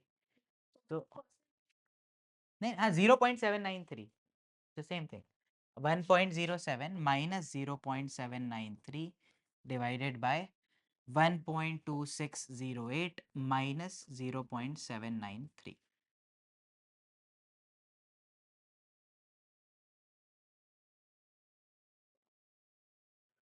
Mm-hmm. Mm. of the stock. Yes.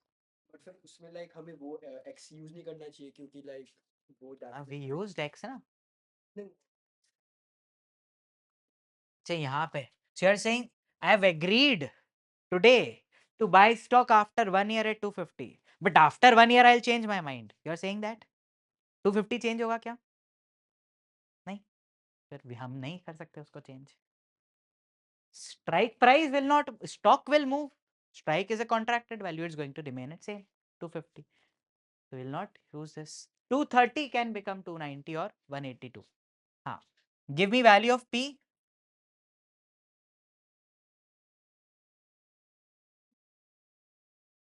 P 0.5857. Okay.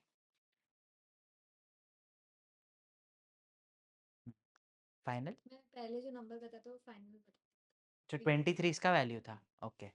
So 58.57 is P. So 40. If you want, I can write it also. 58.57%, 57% probability of up move. So down move will be how much? 1 minus 58.57. That is equal to 41.43%. 40 into 0.5857 plus this anyways is 0. So you can skip this, is 0 divided by 1.07. As per Tanisha, it is 21.89.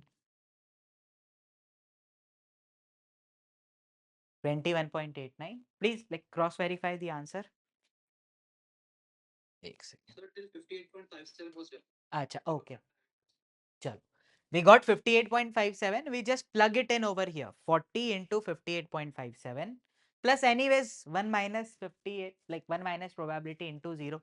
Anyways it's 0. So we are not much concerned with it. We divide it by 1.07 and we arrive at the value of 21.85. Okay.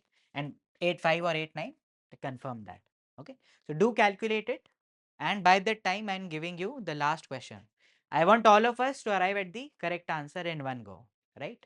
I'll tell you the steps, and I have not written it formally, but I'll tell you the steps. Please make sure you are moving stock price, not strike price. Calculate the stock price after 1 year. Second, calculate the payoff basis dot stock price. Third, calculate up move factor and down move factor. Fourth, using those up move down move factor, you should also calculate the probability of up move. Once we have this, create this equation and discount it back. Okay. So up move down move factor, probability, payoff. If I give you this, probability, up move down move factor is required for probability. The payoff, you will be able to calculate value of options. Do it. I'll just write it, everyone. I'll just write it so that you will be comfortable doing this. Devesh, they rounded off the numbers to 1 or 2 numbers after the decimal, and we are taking all the numbers. So your number is also correct. It's just rounding off error, okay? 57.52, okay, Savya. We've got our first answer, 57.52. It is from Savya. 58.83, okay. 58.83. This is from Tanisha. Rounding off errors because of which it could be there.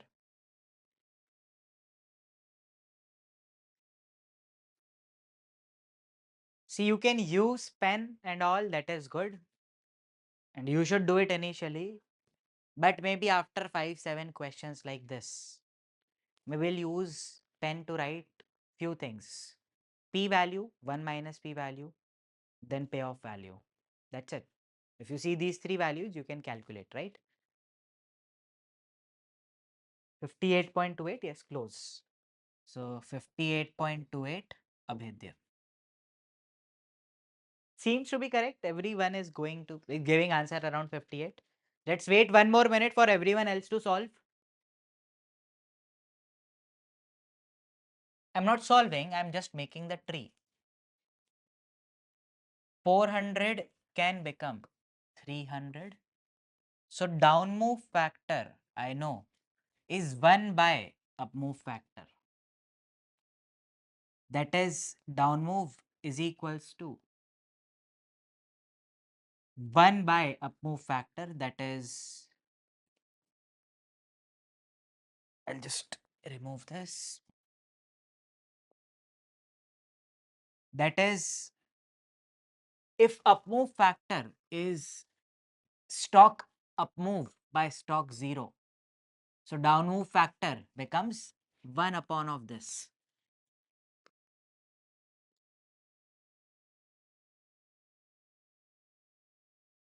That is 1 by stock up move, we don't know. Down move, we have to calculate. 1 by SU minus upon S0, that is S0 by SU. So S0 is 400. It's how you guys have calculated it. Reverse, huh?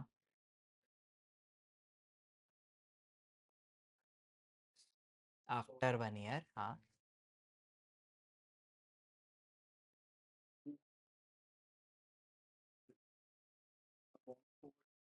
Hmm. Hmm. You do reverse of it, reciprocal of it. Yes. Chal. So I think 58.26 Suman as well. Yes, you guys are correct. So let's solve it. 400 can move to 300. I just want to know the factor. That's it. I want to know the factor. What is the factor? 300 by 400. 3 by 4, that is 0.75. If 1 by up move is equals to down move, so I can say 1 by down move is equals to up move. So up move factor is, if this is 0.75, up move factor will be 1 by 0.75. That is 1.33. 1.33. 1.333 can increase by 1.333. So 400 can become 400 into 1.333 is how much? 532. Can become 532. Now I have just drawn the tree. First hurdle is done. Calculate the payoff. Second step. This I will do 50% of the work. 0. You have to tell me this. 430 minus 432, 102. 102. Now I have to simply multiply them with probability and discount. So for that I need probability. Probability will be 1.13 minus down move factor of 0.75 divided by 1.3333 minus 0.75. Solve this and give me the answer of P. 0.6518. So remaining will be 34.82. 0.3482. So this is 65.18%. So it is 34.82%. Now it is very, very easy.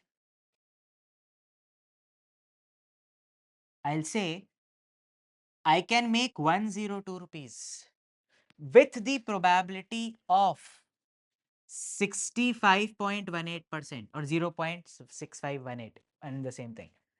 Plus I can make 0 rupees with the probability of 34.82%. But I will make this after 1 year. I want value today. So divided by 1.13. 102 into 65.18.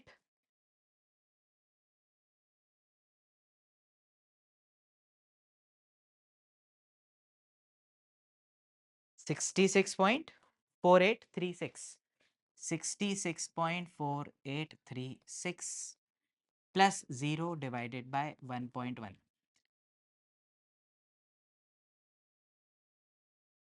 58.83 something. Right now I have taken 3333. You might have taken 1.33. Right? It's perfectly fine. Some rounding off error here and there, but this should be the answer, right? So this time everyone got the answer, right? I have not received any wrong answer. Just last question that we are going to practice. I'm not going to help, but you have to find value of put option. Okay. Assuming the same question, find value of put option. Same question, value of put option.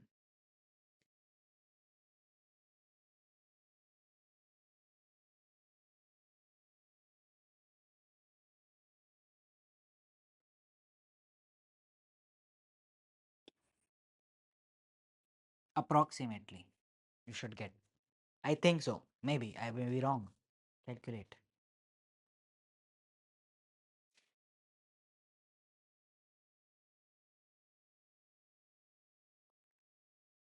Don't be influenced by this. Do your own calculation.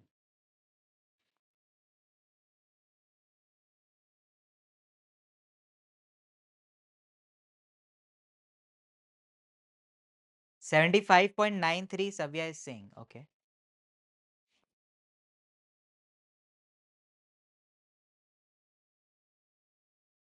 Savya.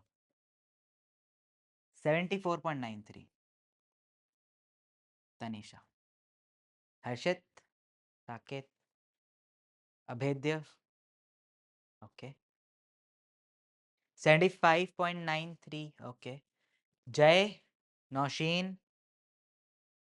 Divyesh.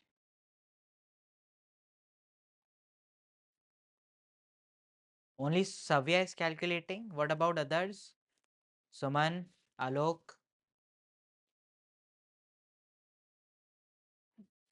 Chal. Now I will solve this.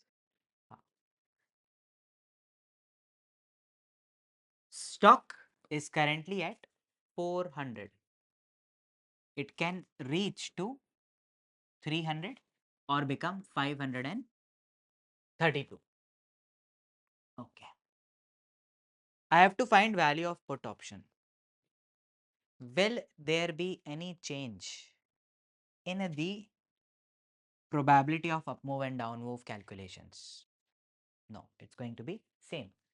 Up move was 50, what was the 65.18? 65.18% and 34.82%.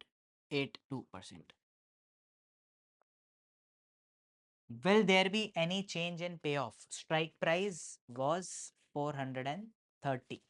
Will there be any change? Yes. This will become 0 and this will become 130. Now, I have to calculate value of put option. It will be 130 into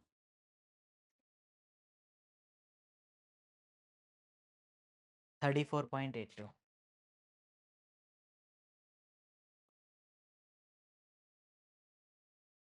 130 into 34.82 plus 0 into 65.18. Okay, that 8% divided by 1.13. It could be around 40ish. 40ish. 40, 41, 40.05. 40.05. Right? Now my question is 40.05. Savya, did the same mistake? Yes. Want to note down? Noted? Okay. Now, let's see if anyone wants to note, they can do it. Let's see, there was a magic equation as well using which we could have calculated the value of option, right? It is, I'm not explaining this equation. My purpose right now is to explain you all the multiple variables that impact the value of options. We have learned to calculate value of options in the in the process. There are multiple variables. Once we see this equation, I'll be able to help you with it. It is protective put is equals to fiduciary call. Yes. Fiduciary call. Protective put means you are buying the underlying.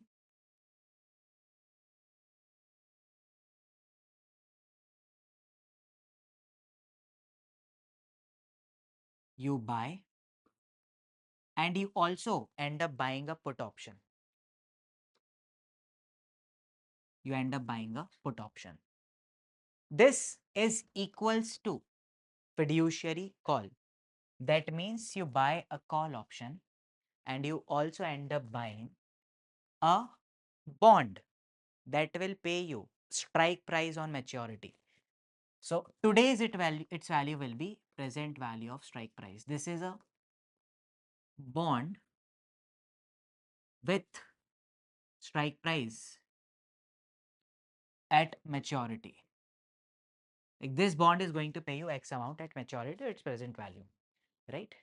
Now you are underlying, buying the underlying today. Can I say it is S0 plus long? If I am saying C call, that means long call, right? Long put is equals to long call plus PV of X. S0, what was S0? Right now, what's the value of stock? 400. Plus put, we want to calculate that, we don't know, is equals to call ka value you guys calculated last time, how much it was? 58.83 plus 430 was the strike price. Iska present value will be this. I'll say P plus is equals to 58.83 plus 430 by 1.13. What's the answer?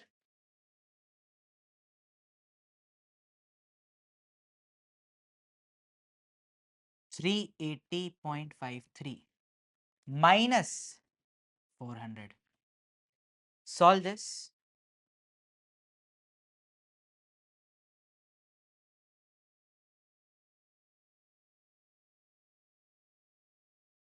39.36, right? And we might have rounded off here and there. Using the other method, we got 40.05. Some rounding off error, not much concerned. You will get decimally the same answer every time you use this method. This equation is called as put call parity. Put call parity.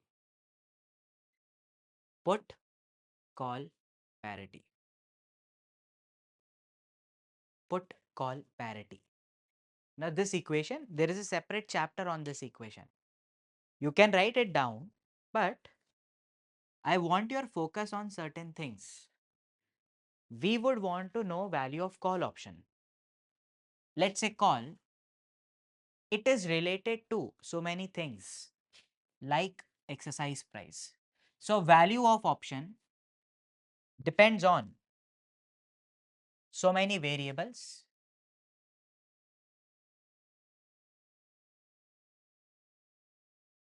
It is strike price. It depends on strike price. PV we are calculating, therefore risk free rate. It also depends on stock price, right? Then stock, you remember, it can be up move something, down move something. That is known as volatility. It is at 400, it can become 532 or it can become 300. We don't know. This movement is volatility, risk. It also depends on volatility, right? And so many, like one or two more factors are there we have to discuss. But I wanted to discuss all these factors. Like you cannot change one value and expect the call is going to remain same. If anything changes within this, there are other factors as well. It also depends on dividends, or let me say the cost and income related to the underlying, like option forward contracts were getting impacted. In case there is change in any of them, other will also change. This is being denoted by this put call parity, or if you go back to previous example, anyone, let's say this example, you can say this is denoting volatility written by sigma volatility. This is anyways risk free rate. This is stock value.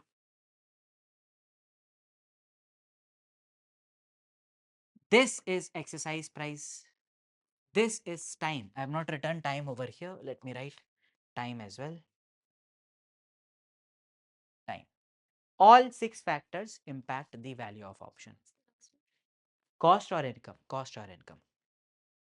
All six factors, if any of them changes, option value is going to change. Now, how these changes impact, like if rate increases, what is it going to be impact on my option price or option value premium, that we have to learn. But basically I can say, sorry,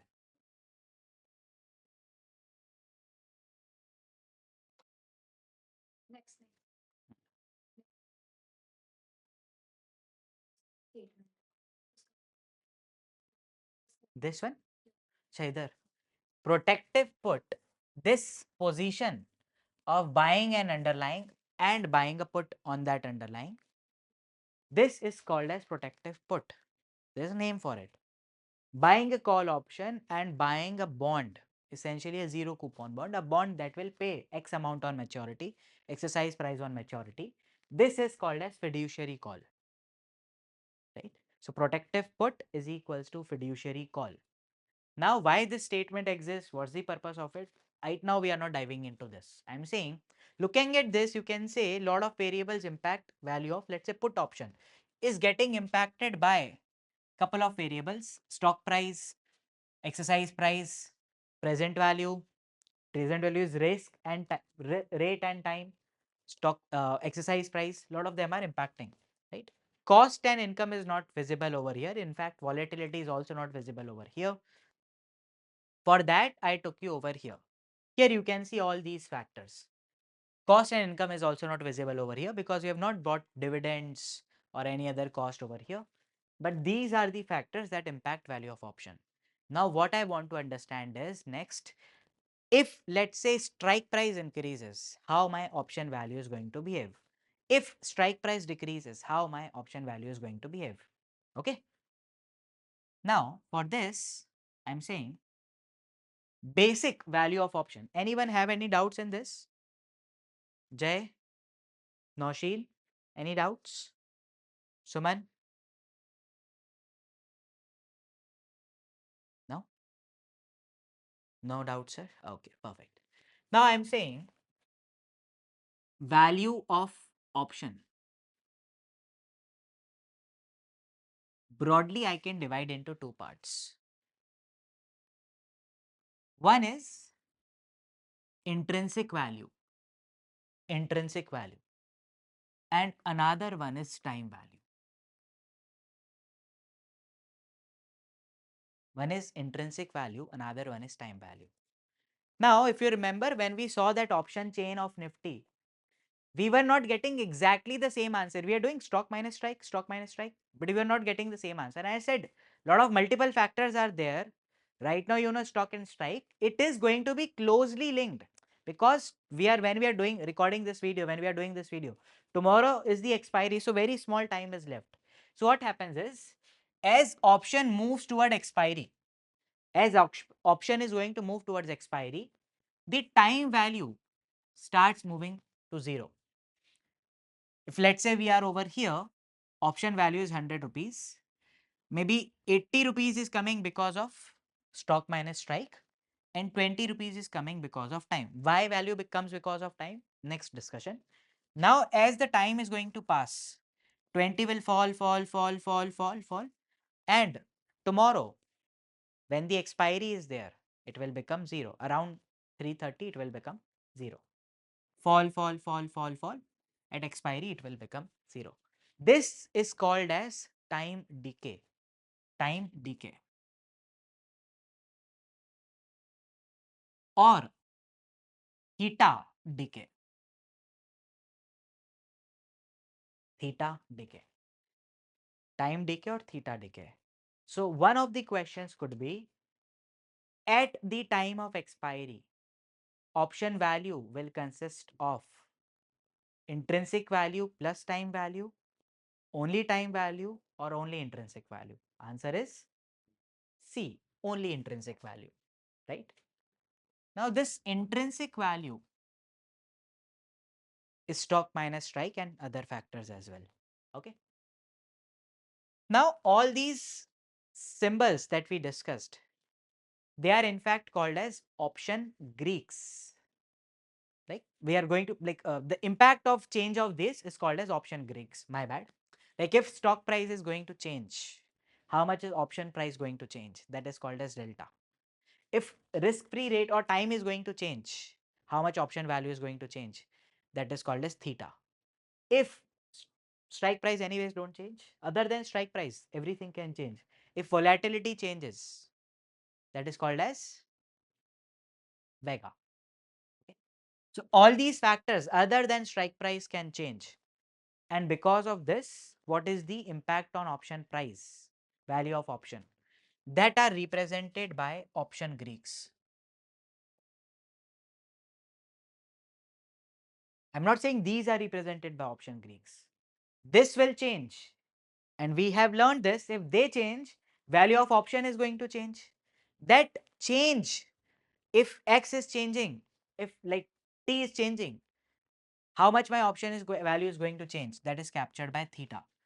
This is captured by risk-free rate. So it is R only. Then stock is changed. This is captured by delta. This is captured by, or this is called as vega. Okay. So we don't have to learn all these Greeks, but just letting you know for the information. So in case someone is going to ask you in your interview or maybe when you're discussing markets with someone, they say option delta became like moved to 0 very quickly. So you should be able to understand what he's trying to say. Okay. Now more on this when we meet for CFA level 2. Now coming over here. First factor and the most important factor is volatility. if volatility is going to increase, value of call option will increase and value of put option will also increase. If volatility increases unanimously, whether it is call or put, its value is going to increase. Now, reason behind it.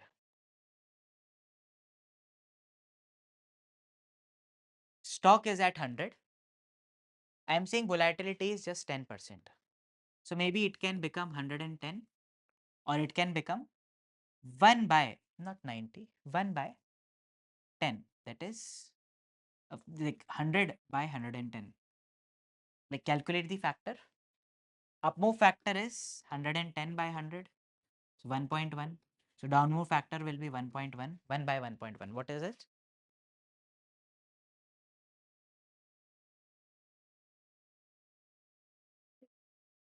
0.909. So it will be 90.9. 90.09. Right? Now let's consider for ease of calculation 90. Okay. So in this case, my payoff is 10 and 0. Now increase volatility. Let's say it can become 150, 50 rupees up and 50 rupees down. It should be 1 minus up move factor, I know, but just for ease of calculation. Now in this case, payoff will be 50 and 0. Do you see payoff have increased? Value of option have increased as soon as you increase the volatility. Whether it is call, if it was put, in this case it was 10 and it will be 0. Now in second case, it is going to be 50 and 0. Again increased. So as volatility increases, value of option is going to always increase. Point number 1. Point number 2.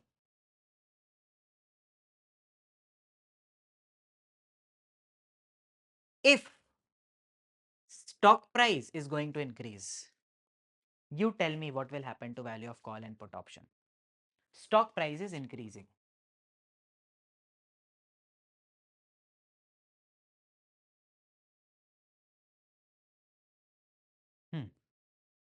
Stock price increases.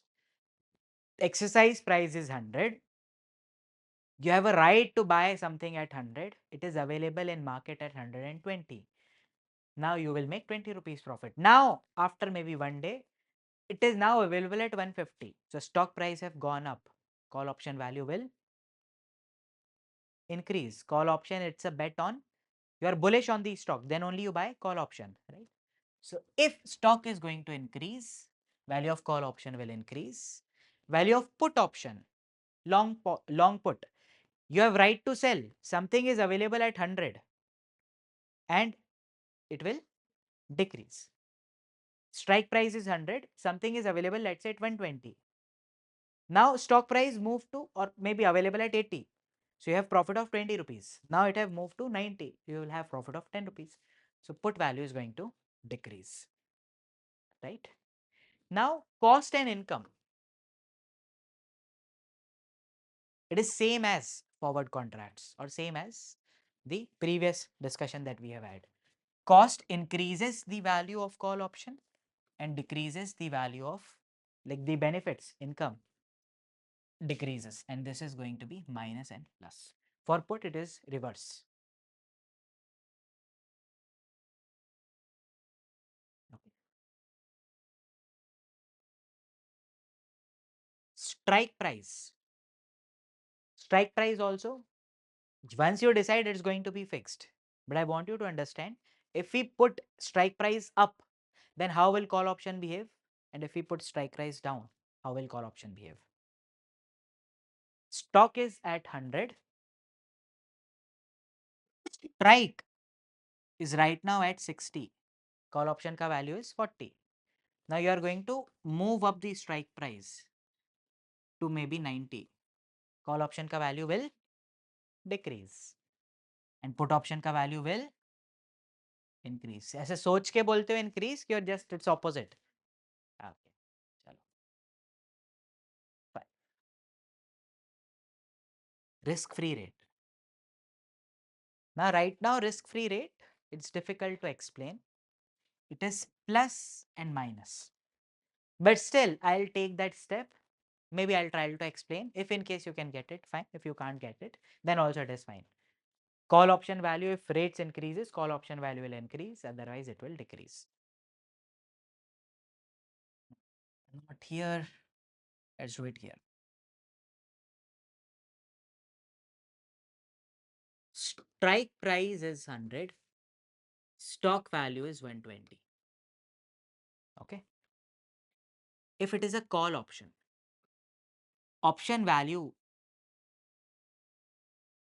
today in European call, I know I can only exercise it in future, but I want to know its value. Can I know my option value today? Yes, I will be exercising in future. I'm not saying no to it, but I want to know its value today.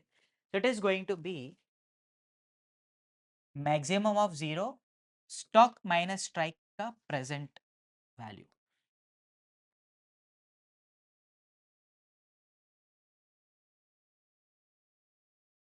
PV of strike price. This is the answer. Now, how do we calculate PV? PV of strike price is strike price divided by 1 plus R. I am subtracting this term. If rates are going to increase, earlier dividing it by 10%, now I am going to divide it by 15%. This term will become smaller or large? If I am going to divide it by larger number, this term will become small or large? Small. If this term is going to become small, this term will become small or large? Large. Therefore, call option value is going to increase because ultimately this is going to go up. Vice versa for put option. This instead of call, assume it's a put option. Everyone focus over here. Put option. Strike is at 100. Stock is at 60. So value of put option, max of 0 or present value of strike price minus S. So in this case, present value of 100, 100 divided by 1.1 minus 60. 0, anyways, we are ignoring it. This, I'm saying this is going to increase. 1.1, instead of this, you divide it by 1.15. Rates have gone up. If rates have gone up, this term is going to increase or decrease? Decrease. This term is going to decrease. What will happen to this term? This larger term. Haram se. Put it into numbers context. You have numbers 100 divided by 1.1 minus 60. Do it.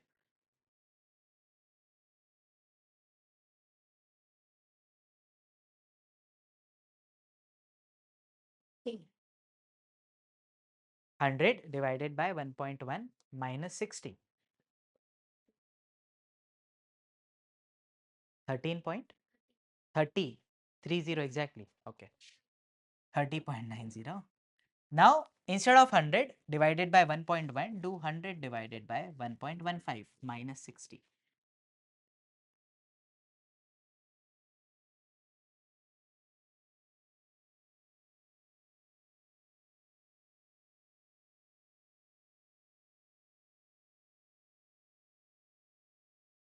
How much? 26.95. Check.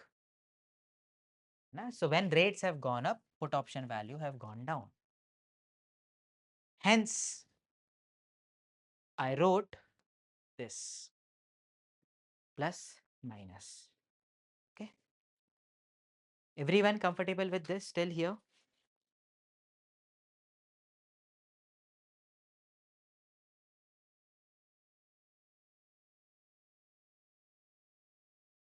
Now, last and most difficult to explain and not much very relevant as well right now is time. As time passes, value of option, call option should increase or decrease?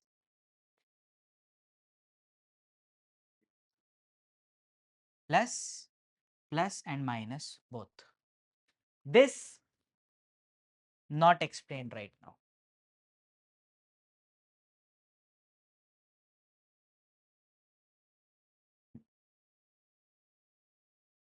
if time is going to, instead of option, I'll try to do it anyways, because why to leave one, right? If let's say volatility was 10%, it is at 100, and we say time is just 1 year, it can become 110 or become 90. But you say time is 2 years, and it is going to again move by 10% only. Volatility is 10. So 110 moving again by 10% will become 121, or fall by 10%, it will become 100. It will move and become 100, and it can move down and become 81. So as soon as you increase the time, strike price is let's say 100. Here it was 10, payoff was 10 for 1 year. As soon as you increase time, 0, 0, 0, 21, payoff increased. As soon as you increase time, value of call option increases. Now for put option, same logic will apply. If you are increasing time, put option value will increase. But for some deep in the money, out of the money, something, for very specific kind of put options, it is negatively related with the time, right? We don't need that. For deep out of the money put options, instead of value increasing, they decreases. But why that happens out of curriculum? Okay. So now I can say only this part not explained. Rest of it is explained. Okay. Anyone have any doubts? No? Online? Devesh, Alok, Jay, Naushin, Savya, Suman. Any doubts anyone have? No? Anyone?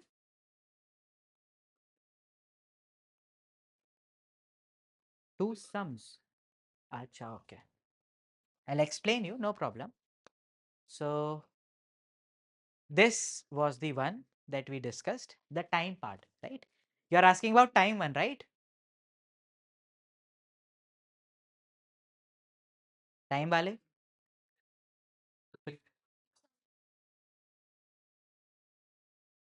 You are asking about those, this one. Acha, these sums. Okay, okay.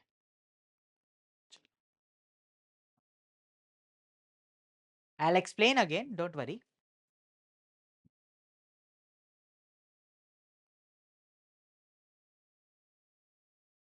Look at this question.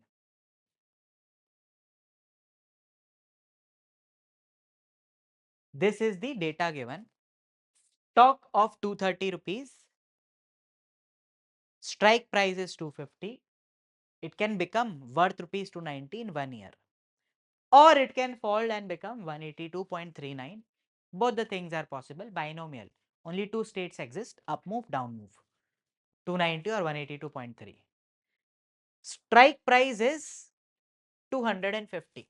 Anyways, this is going to be worth 0. Call option, it's 0. This is going to be 290 minus 250, 40 rupees payoff, right? 40 rupees payoff. Then we have to calculate P, probability of up move. 1 plus R minus D divided by U minus D.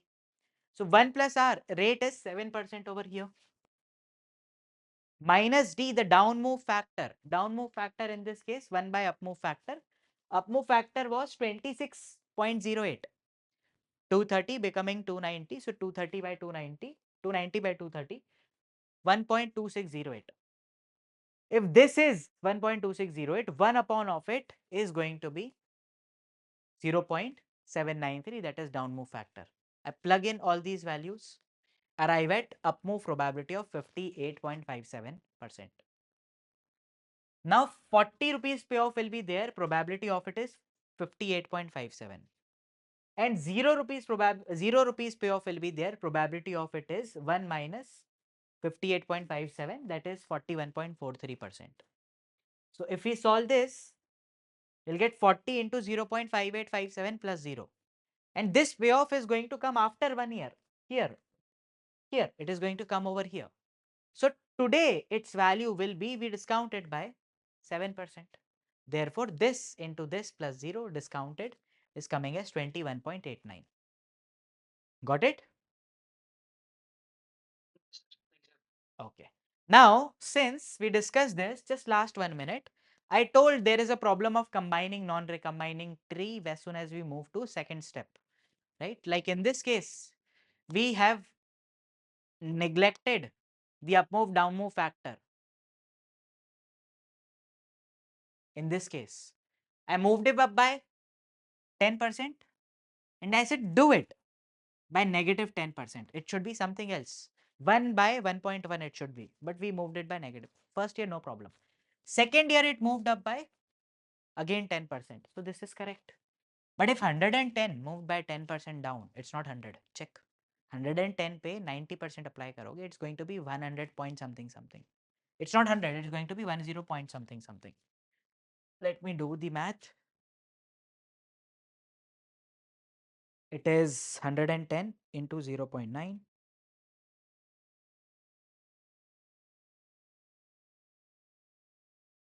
It is 99. It is coming as 99. This 90% increased by 10. It's not 100. It's 99. This 90 by 81. This is 81. Right? We got these same values. As you move ahead, 10%, this will start creating deviations. This is right now in our calculations recombining tree. Like this node is coming as 99 for both. But if we move ahead, at some point in time, this is going to break. 100 ka up move, if you move 10% down, 110 pe, it's 99.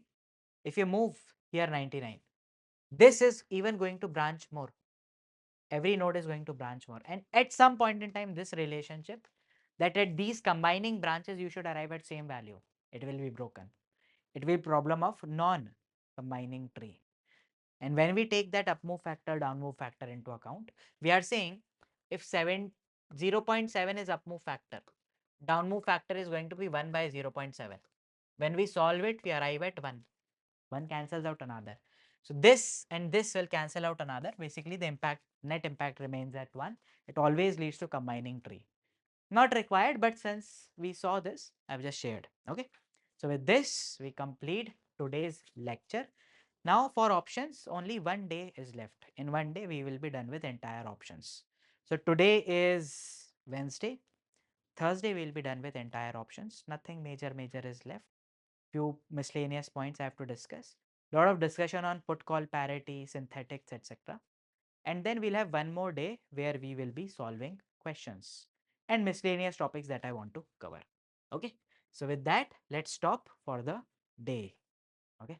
So first of all, get your calculator, notebooks, etc. ready. Now today we don't have to do a lot of calculations. So firstly, we'll revise what we did yesterday very quickly and then we will move ahead. Okay. So one of the topics that we completed yesterday was the factors impacting value of option. Can you tell me name of those factors? Time,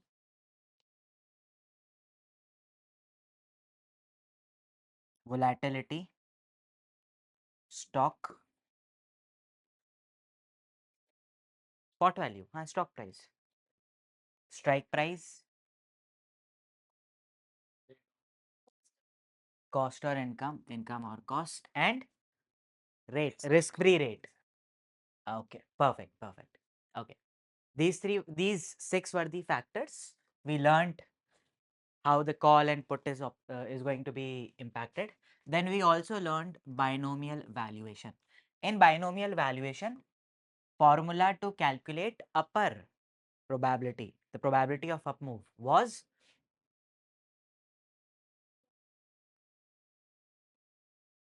yes, probability of up move. This in your book, by the way, is written as pi. So right, we can write it as pi. 1 plus r u minus d. And u is equals to 1 by d, or d is equals to 1 by u. Okay. Then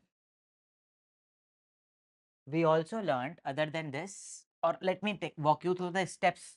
This was what we do is we arrive at the present stock value. Then we multiply this stock value with up move factor and we multiply with this down move factor, and we arrive at two values: stock with up move factor and stock with down move factor. Then we calculate the payoffs. Payoff will be stock value with up move factor minus exercise price, assuming it's a call option, and stock with down move minus the exercise price, it's a down move factor, right? Now, in our examples yesterday, this value was coming as 0 for call option. 2-3 examples, whatever we took, whatever value we are getting over here, we'll take this value and we will multiply with the respective probabilities. So, this value, whatever it is, multiply with the up move probability that we calculated using the formula. So, this is pi, this is 1 minus pi. In your book, up move probability is written as pi. You'll say, let's call it as x. X into pi plus this is x, let's call it as y into 1 minus pi. X and y are payoffs, but this is the value at the year end. I want value today, so I'll discount it by 1 plus r. In your case, it is only 1 year, but the formula originally is 1 plus r to the power t, right? This will give you value of call option. And we also learnt about one more equation. Welcome everyone. So we learnt about one more equation that was called as put call parity. Today our major discussion is around put call parity, and then we'll discuss few miscellaneous things and we will be done with the options. So put call parity. Put call parity. Now I said yesterday protective put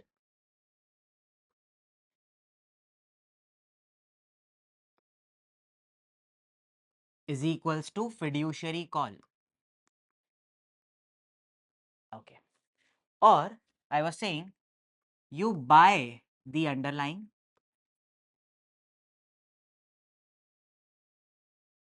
and buy or long a put on it. Buy put on underlying, same underlying. This will be equals to buy a call option underlying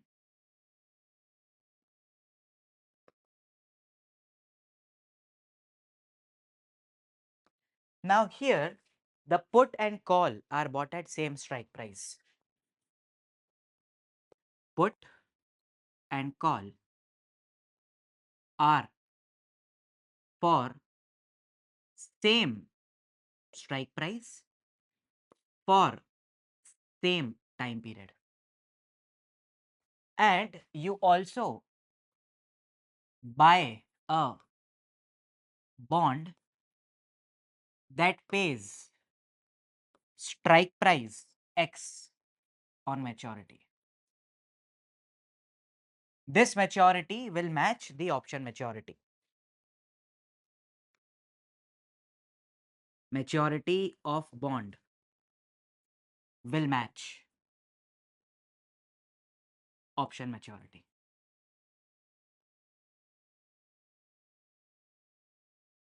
Okay. If you do this or you do this, the payoff, the value will be equal, right? Now, this is based on the concept of arbitrage, or in simple terms, in finance, this is universally applicable. If two assets have similar cash flows, they should be priced similarly. When I'm saying price similarly, we ignore transaction cost, taxation, etc. We ignore all those things and saying if two instruments have same cash flows, they should have same price. If they don't have same price, you can buy the instrument that is available at cheaper rate and sell the instrument that is available at higher rate, and you can earn arbitrage profit. This is based on theory of arbitrage. This and this should be equal. That means you buy a put option and a stock, you buy a call option and a bond, their cash flows are similar, therefore they should be price similar. In case there is any discrepancy, we can make profits for ourselves. Also, this can be used for creating synthetics. Synthetic, that is also called as replication.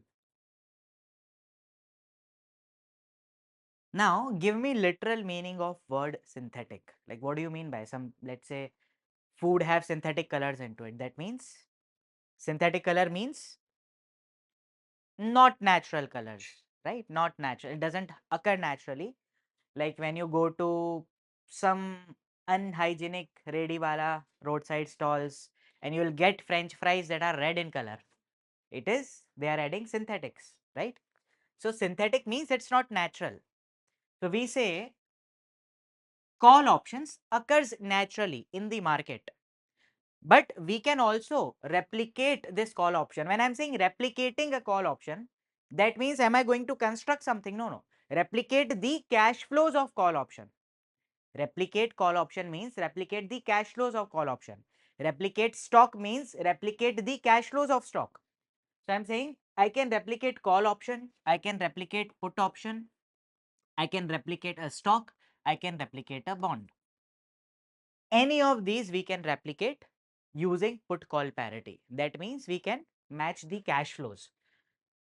Now put call parity, now I'm writing simply, it is stock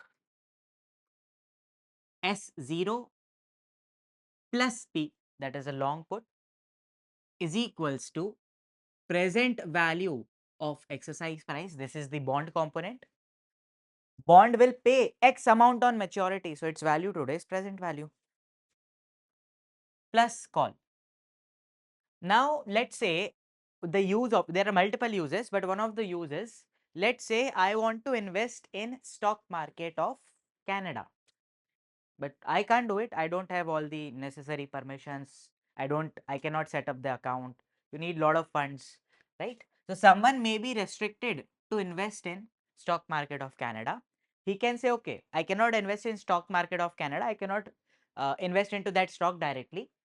Maybe what we can do is we can buy this. I'm going to move this side. We can move this side and it will become PV of X plus call minus put. This is saying the stock cash flow or stock can be replicated by a plus sign. A plus sign means you are long on that instrument and a minus mean you are short on that instrument. That means you buy a bond. You buy a call option on the stock. Buy, call, and you short put. You should be able to replicate the stock price movement. Now we can do it for respectively. Can I replicate call option? Yes. Can I replicate put option? Yes. Just try moving over here, right? I don't want you to write 4 different formulas. Now if I say I want to replicate call, what you can do? S plus P minus PV of X will be equals to call, right? Now sir, can we verify this claim? Like stock and this entire thing have the same cash flow. Let's try to do it. Stock value is 100 today and it increases to 120. So net gain over here is 20 rupees, right? Let's say this is happening in 1 year. Now I want to replicate this. I have PV of X. PV of X. I need to decide strike price over here. Strike price X also, let's say strike price is 100. Stock was also at 100, strike is also 100, right? So PV of X that will be available at some discount rate. Rate is let's say 10%. So this this will be available at right now. I have to invest. I have to buy bond, that is invest in a bond that will be 100 divided by 1.1, 90 point, what was that? 09, 90, 90.09. So you have to invest 90.09 today. This is all today. Then you end up buying the call option and you end up shorting the put on the exercise price of 100 only. Now, after 1 year, this bond is going to pay me 100 rupees. I'll receive 100. I have bought a call option on the stock, 20 rupees. On the stock, exercise price is 100. Stock have moved to 120. Call is in profit or loss? Profit, loss. Profit.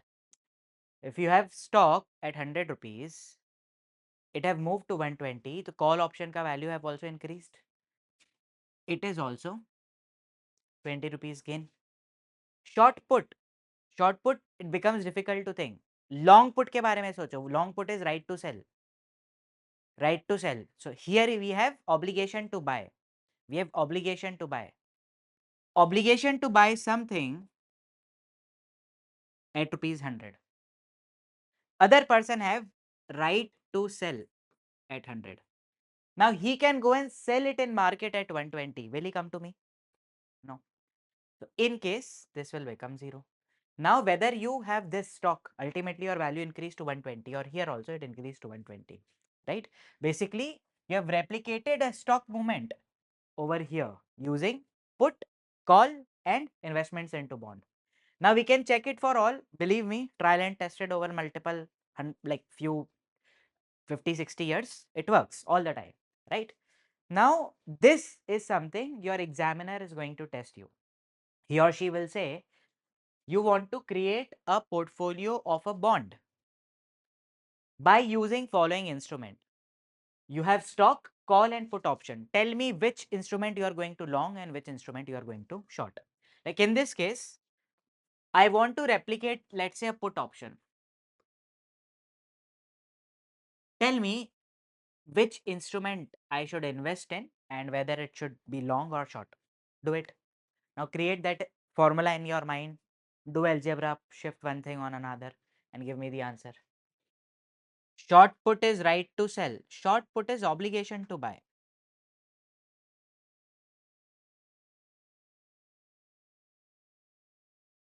I want to replicate a put option.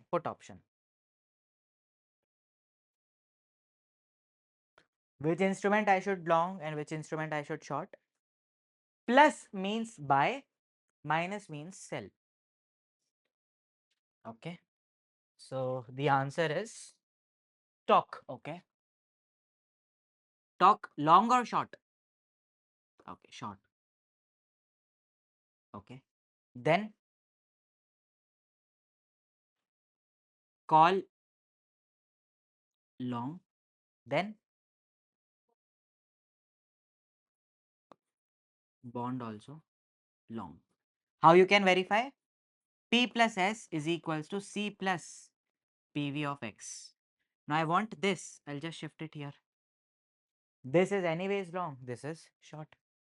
Okay. So this is put call parity. Can be used for arbitrage. Can be used to create synthetics.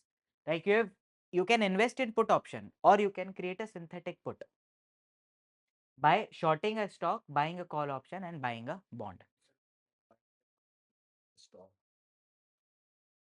Could be multiple reasons, like I don't have direct access to that stock. I would want to earn this cash flows just to have the no, I cannot access, like I cannot access that stock directly, right? I'm not able to, I don't want to, I'm not allowed to buy that stock directly. Maybe I can replicate its cash flows, right? Now why would anyone do it? Technically it is they would want to earn this arbitrage profit. So let's say all these cash flows are coming as 3 rupees. Put option is available at 4 rupees. So you will short the put option. the real natural put option you will short. We're not trying to replicate here. We are trying to earn arbitrage profit now. You replicated and the cash flows are coming as 3 net net. It is available at 4. So you short put option and you long these like this entire portfolio you long. Like you enter into this portfolio, right? Long this portfolio. Now in this process, you are buying something for 3 rupees and shorting at 4 rupees. Fair value, whatever it is, basis that you can earn the arbitrage price, arbitrage premium. Now arbitrage as such is not like a topic to be discussed over here, especially arbitrage in derivatives. Your book have also touched upon it and went to the next topic. So similarly, we are going to deal with it.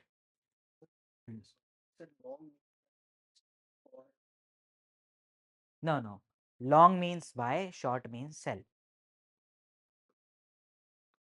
Long is equals to buy, short is equals to sell. Anything in finance, it is long means buy, short means sell. Okay. Long don't have any relationship with the tenure of holding. Okay. You can long it and sell it immediately next day as well. Okay.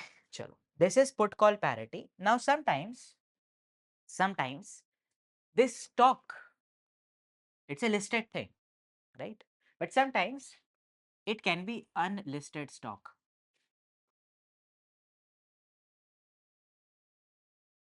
If it is unlisted stock, do you understand?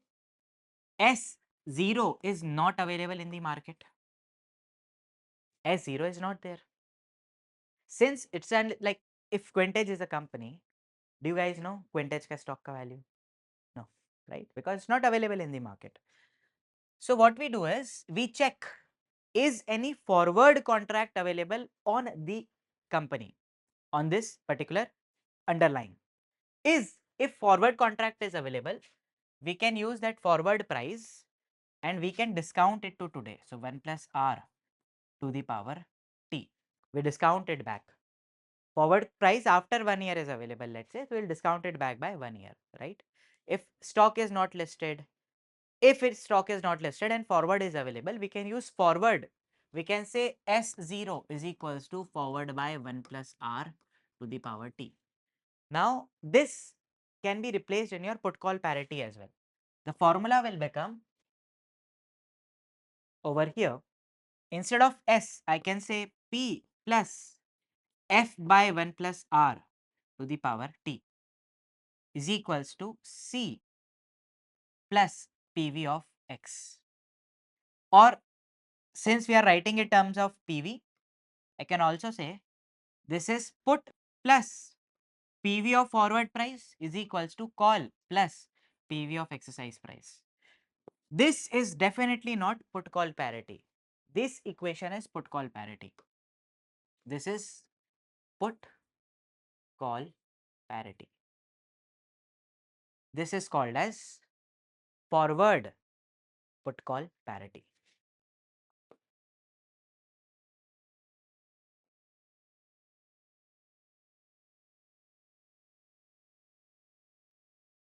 Okay. This is the entire concept of forward put call parity, right? In exam, instead of giving stock, if they give you forward price, please discount it and use it as a S0. Discount it and use it as S0. With this, we are done with put call parity. Very, very simple concept. Now, what is the use of this put call parity? Like a lot of you guys sometimes don't have the easiest thing to think is call option, long call. Do you agree? Then next easiest is long put. Then short call, short put, slightly difficult to think, right? So what we generally do is, for me also, value of call option is very easy to think. If you give me value of call option, maybe it's a binomial question, and they've asked you find value of call option and value of put option, like we did yesterday. Same question, call B, put B. So don't need to solve it twice. Solve it for once for call, and then replace this call option in put call parity. In that question, you would have exercise price, you would have risk free rate, stock price, right? Use all this to arrive at the put value. So no need to draw binomial 2 times is very time consuming thing. So just calculate it once and then put call parity to calculate another one, right? Now whatever we have learnt in options till now, it is for European option, right? American option, the game is totally different. In American option, we can exercise the option today, right? It's not part of curriculum, just trying to create a difference between this. It's in level 2. So in American option, we can exercise anytime we feel we are profitable, right? So if it's a 3-year contract and today if I feel I am profitable, I can do it. Maybe after 2 months I can do it, right? So that's the difference. It doesn't impact whatever calculations we have done right now. But for European options, I need to discuss one topic with you: upper bound and lower bound. Upper bound and lower bound. Upper bound means what can be the maximum value of that option, whatever is possible. So value of call option, European option, what is the upper value possible? The highest value. Think about it. Highest. Kind of infinity. Infinity, you are in the right direction, but answer, I want a more precise answer. No. Strike तो definitely नहीं हो सकता है. Think about it. Stock is at 100, strike price is 90. So value is 10, right? Acha, please tell me, let's say I want to buy a car. Let's say it is Kia Seltos. Okay. And do you know Kia specifically have some Kia Red or some cards are there. In case you are a previous Kia owner, you will get preference over other people. So let's say on this new model, there is 3-month waiting. If I have a previous Kia, I can skip the queue and I can get ahead of, and maybe instead of getting delivery in 3 months, I'll get it in 2-3 days, right? Now, someone wants to sell me this pass. Someone wants to sell me this pass to get the delivery at earliest date. That Kia Seltos cost 20 lakh rupees on road. What can be the value of this pass at the max?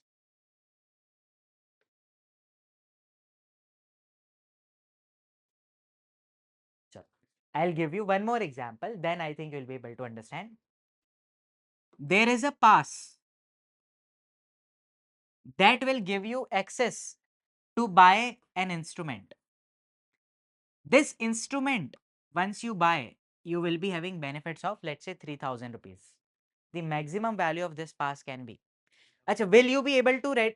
If in case once you buy this pass, you will have immediate benefits of 3,000 rupees. Are you ready to pay 500 rupees for this? Yes, no? 500 rupees. Will you be ready to pay 900 rupees for this? Yes. Will you be ready to pay 2,500 rupees for this? Will you be ready to pay 2,999 for this? Yes. What's the harm, right? 1 rupee free profit. The maximum someone would be ready to pay is 3,000. Nothing beyond it. Why will I buy pass for, let's say, 3,001 rupee? After buying this pass, I'll have profits of 3,000. Doesn't make sense. For call option also, the maximum call option value can be, you said infinity, stock can go to infinity, so the answer is correct. But the upper bound for call option we say is the stock value. Call option is right to buy stock. 20 lakhs, yes, Soumya, it is correct. This is 20 lakhs. So it is a right to buy stock. Let's say stock worth rupees 1,000. You are buying the right to buy it for 5 rupees, maybe 10, 20, 50, 100. Maximum you will pay for the right to buy that stock is worth the stock. उससे ज़्यादा तो नहीं दोगे. So for call option, the upper bound is stock value. It doesn't make sense for call option to go beyond the stock value. Similarly, for put option, upper bound will be, think. For put option, what will be the upper bound? strike price. Give me the logic.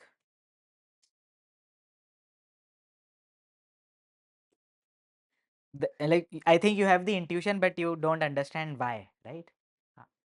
Now think about it.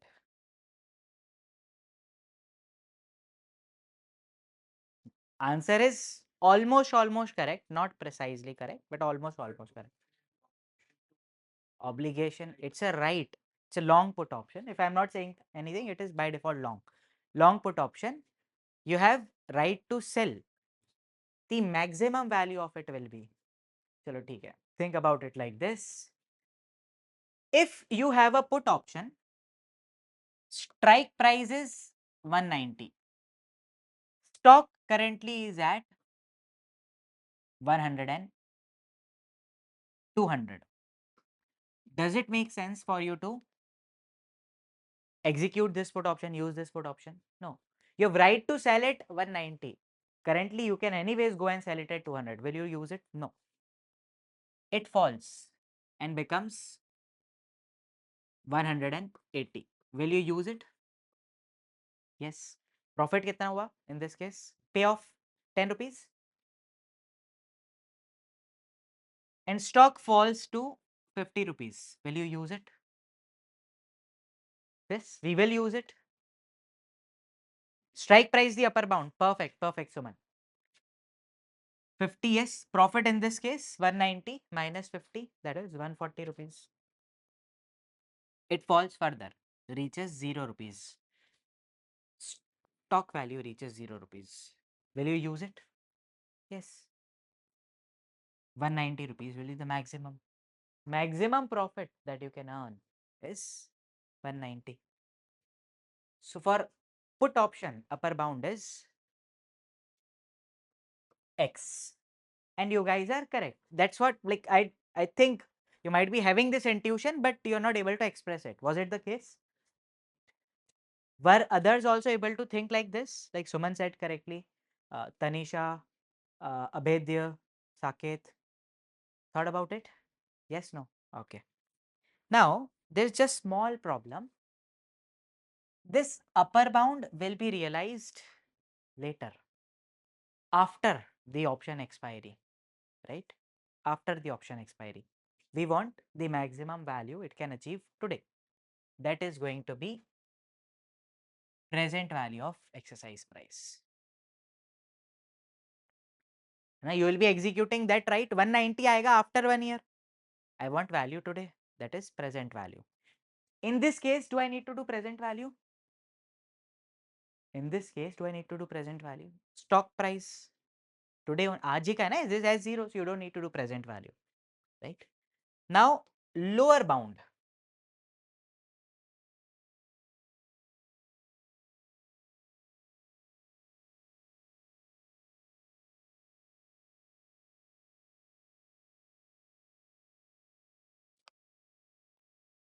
Lower bound.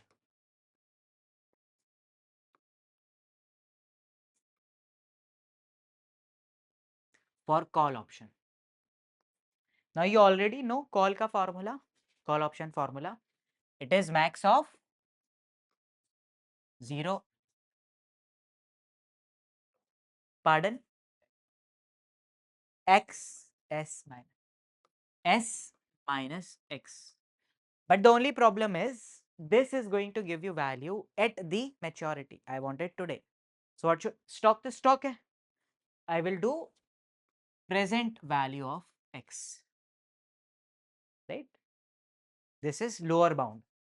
For put option, it is max of X minus S or 0. But this payoff you are going to get after 1 year. Today, if you want to calculate, it is going to be PV of this.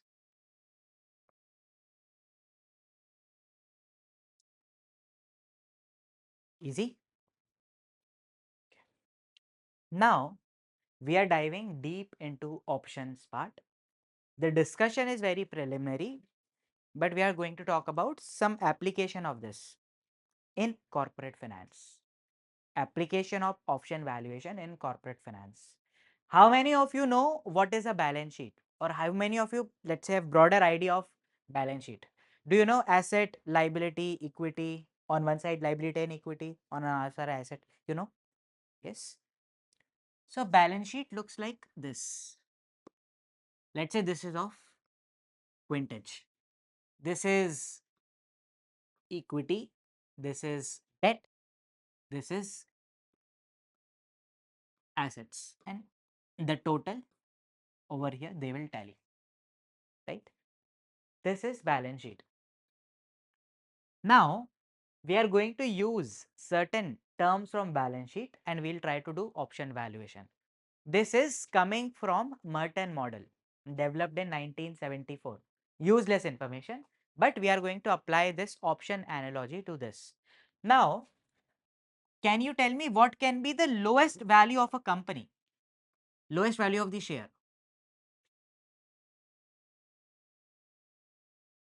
Equity ka lowest value will be how much? Can it be negative? Any share in the stock market you have seen trading at -5, -10, -100. Minimum the company will close, value will be 0, right? Lowest value will be 0. Highest value it could be anything. Lowest value of debt. Assuming it is like you will be able to recover your amount.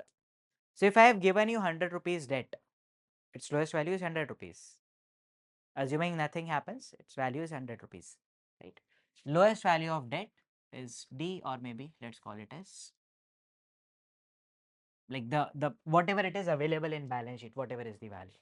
Now I am saying if firm ka value increases, value of firm increases, equity holders have call option on assets of the firm. Equity shareholders or shareholders have a call option in value of the on the assets of the firm. Why, sir? Let's see couple of situations. Situation number 1. Asset of the company is 1000 rupees. Debt of the company is 1200 rupees. Equity value will be equal to how much? It is -200. Are you sure? Can equity value be negative? Lowest value, go to the previous slide. No, it can't be, right? Lowest value, it will be 0. In this case, let's say you invest in Reliance. Okay. Now, you invested 5 lakh rupees into Reliance. You got shares of it. Now, let's say Reliance goes into some financial trouble, and now like they have to pay off their liabilities. Now, can they come to you and say, sir, you are the shareholder, we have to pay the liabilities. You paid 5 lakh rupees for the share and we have to pay few more, so give me 2 lakh rupees more. Can they say? No. If at the most 500 will become 5 lakh will become 0, but they can't come to your house and say, give me more money, right? So can it become negative? It will be least, it will be 0. Equity value, it is -200. 0 at minimum. Yes. It can be negative as well. Equity, we are talking about share price only. Accounting wise, yes, but we have moved our balance sheet to market values. We are discussing in terms of market values, right? Okay, sir. Okay. Jay is from accounting background. Engineering background, okay. So can we do have negative values of equity? Answer is very much possible. For a very old companies, there are few situations where you end up withdrawing more, some things happen. Accounting is strange, where you can end up with negative balance of equity. Very rarely you will see, but it can be there.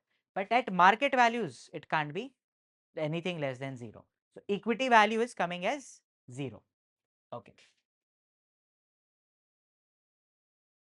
Second situation,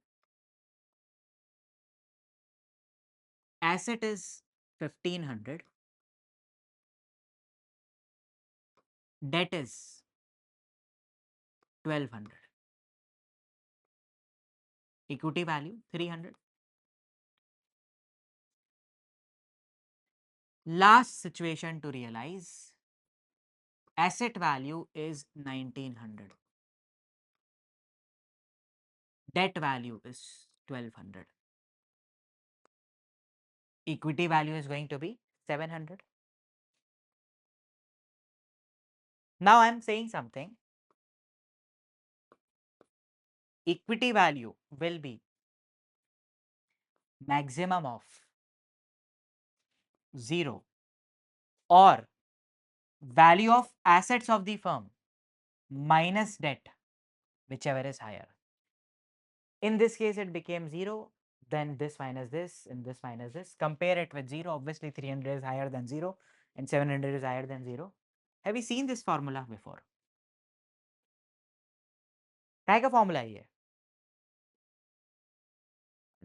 What's that called? Formula of call put. What is this? It is option of long call. It is formula of call.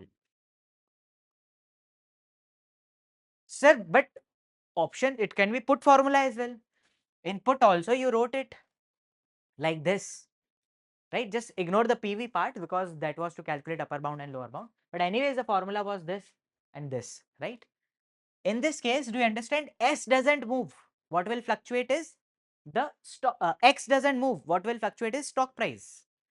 In this case also, debt value is not moving. Debt will not move. No matter company grow how much. If I have taken, let's say, loan of 100, or maybe in case of QuintEdge, let's say I am having loan of 10 crore rupees. If company becomes worth rupees 100 crores, can the bank come to me and say, sir, you have become so rich, instead of 10 crore, please pay me 15 crores? No. Debt ka value is fixed. What is moving is equity value. Debt value is fixed. It is like X. This is moving. This is like S. 0. And max is max. We are saying equity holders have a call option on value of assets of the business. Equity holders have call option on the assets of the firm, on the assets of the business. Now, this is a fantastic way to do equity valuation. You have to find, like when you are going to invest in the companies, when you are going to do analysis, right? You have to find equity value. There are multiple methods, like you might have heard about discounted cash flow method is there. Then we have dividend discount model, trading comms is there, transaction comms is there. Lot of valuation methods are there. One more way is using the option pricing model. It's a very basic one, but we can use option pricing model to find value of equity. Any doubts in this? Any doubts? No? Okay. Now think about debt. How much debt will get at the max? How much debt will get at the max? Whatever is the loan outstanding, they can't ask for more. So the maximum they can get is debt. It can't go beyond them. Okay. Now I'll create couple of situations. You tell me the answers. Okay. Situation 1, situation 2, situation 3. Assets and debt. Assets and debt.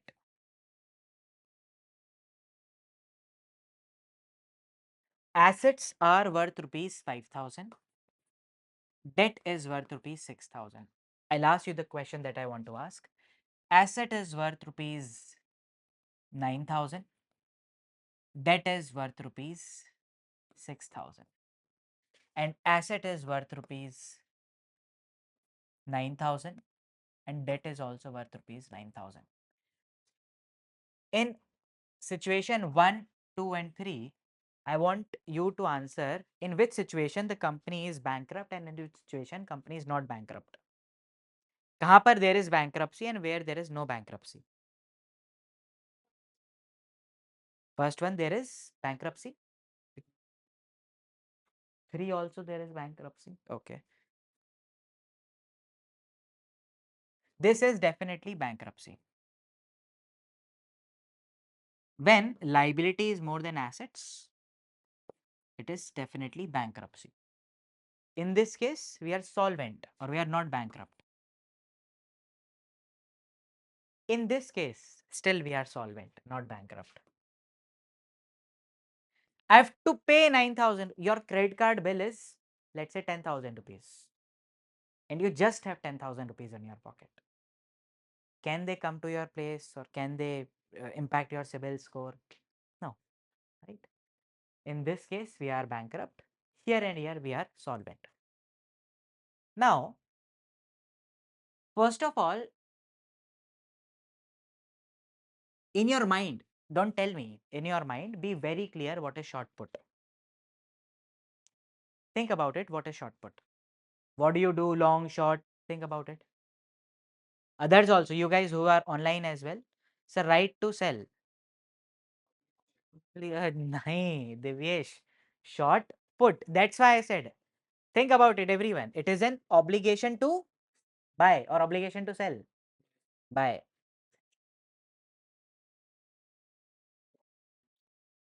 Short put. Let's go back to basics. Long call, opposite is short call. Long put, opposite is short put.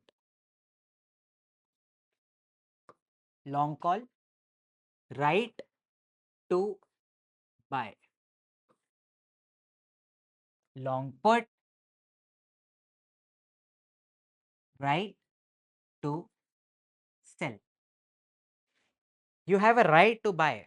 You are going to actually snatch someone from the collar and say, give me my stock at this price. Someone have to give the stock. Someone have to give the stock. This person have right to sell. This also have the right. No one is going to enter. Opposite party to long call is not long put. It is short call. If this party have right to buy, this party must have obligation to sell. If this party have right to sell, that means he can literally go to the short put person and snatch and buy call and say, I have paid you money. Now I can sell you this at a strike price. If this party have right to sell, this will have obligation to buy. Okay. Now think about short put. What is it? It is a obligation to buy. Now I'm writing something. Let's see how many of you can make sense of it. Okay.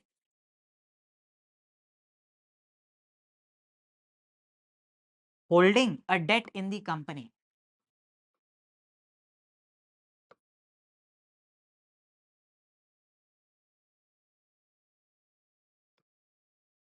is equivalent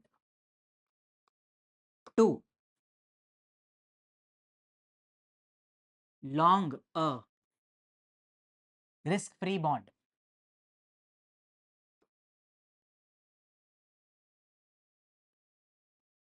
And short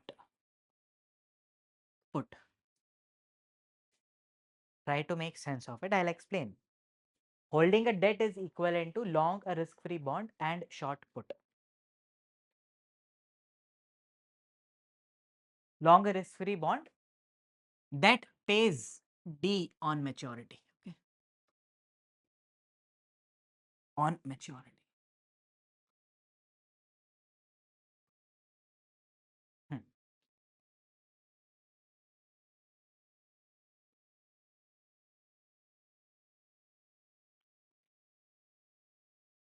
This also by default it was always there. It is on assets of the firm with strike price or X is equals to D. Now, can anyone explain me this?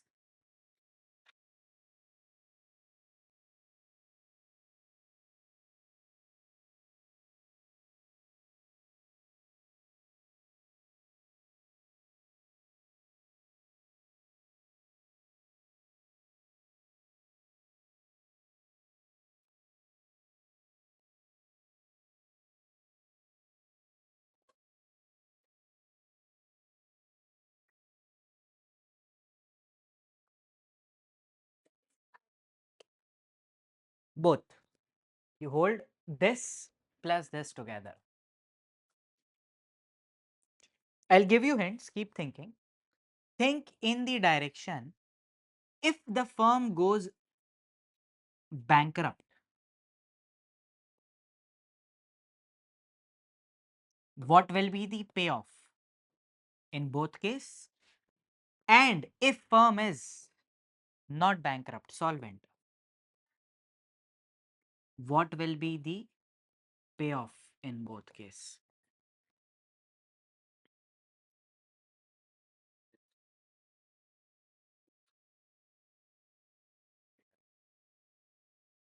Okay, aram se. Take 1 minute. So like construct your thought well and then maybe give me answer with detailed explanation. Okay.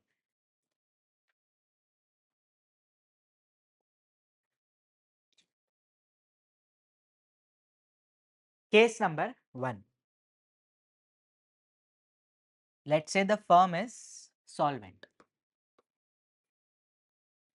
If the firm is solvent, how much will the debt holder gain? Debt holder. The firm is solvent. Let's say assets are 9,000, debt is at 6,000. He will end up getting 6,000 rupees, right? If you are just holding the debt. Now think for the this is debt part. Now you are long on a risk-free bond that will pay debt on maturity. Second part, if you are solvent, you are long on a risk-free bond that will pay debt at maturity. Firm is solvent, you will get D at maturity. That is 6,000 rupees. And it is solvent. Solvent means, that's why I asked you to think about short put option. You have a put option on the assets of the firm. X is equals to D. Exercise price, in this case, the put option that you are holding, for it, exercise price is 6,000. And S0, maybe you'll be able to relate better, is 9,000. My question is, will this option be exercised? Will this option be exercised or not? So if it is an obligation, will the other party, you are short put, the other person is long put. You have right to sell, he have right to sell. He have right to sell something to you at 6,000. That thing he can sell it market at 9,000. Will this option be exercised? No. So risk-free bond, it's a risk-free bond, you will get D. But short put option will lapse. Nothing will happen. That is 6,000 here, 6,000 here, or D over here, D over here. Insolvency, yes, this case is working. Now for bankruptcy.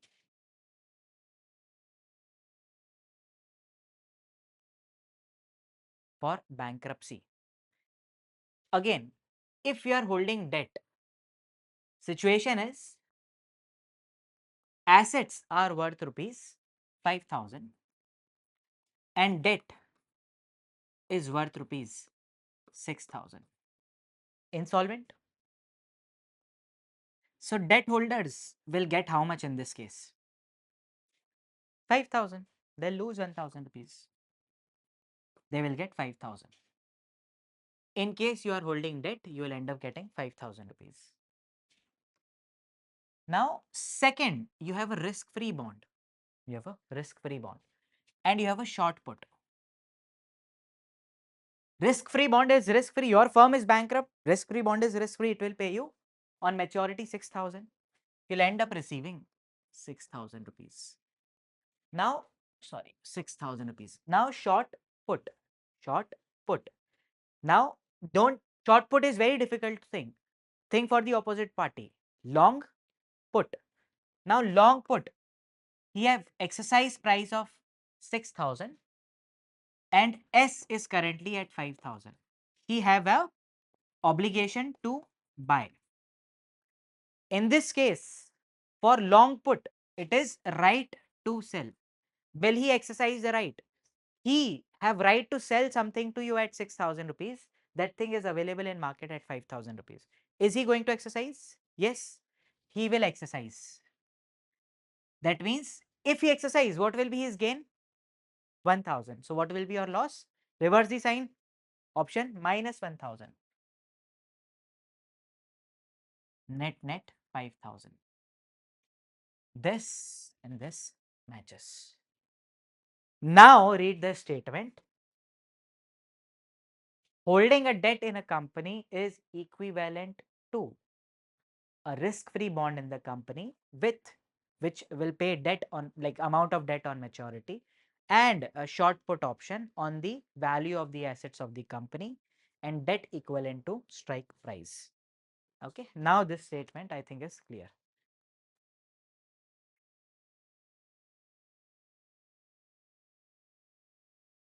Any doubts anyone have? Jay, Savya, Noshin, Alok, Divyansh, Harshit, Tanisha. Any doubt? Abedya, Saket? No?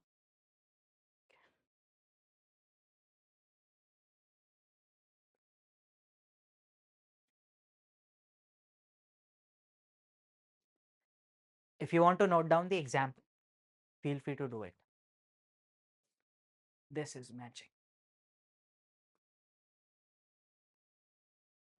So let us start. So in the previous class, we completed entire discussion. Just one topic is left, that is of hedge ratio, and after that we'll be done with entire derivatives, and then we'll be moving towards question solving. So topic of hedge ratio is pending.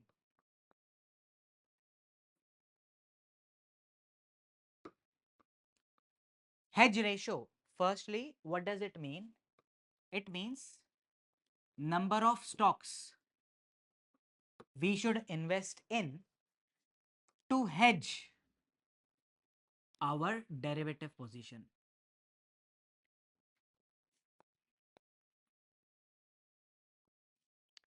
How many stocks? We already have a derivative position. How many stocks we should buy? Okay. Now, a typical formula for it is call value when it is up, call value when it is down, divided by stock value when it is up, and stock value it is down. The same formula can be applied for put as well, right? This is the formula. Derivation can easily be done. Right now, not focusing on derivation. If you want, you can do it.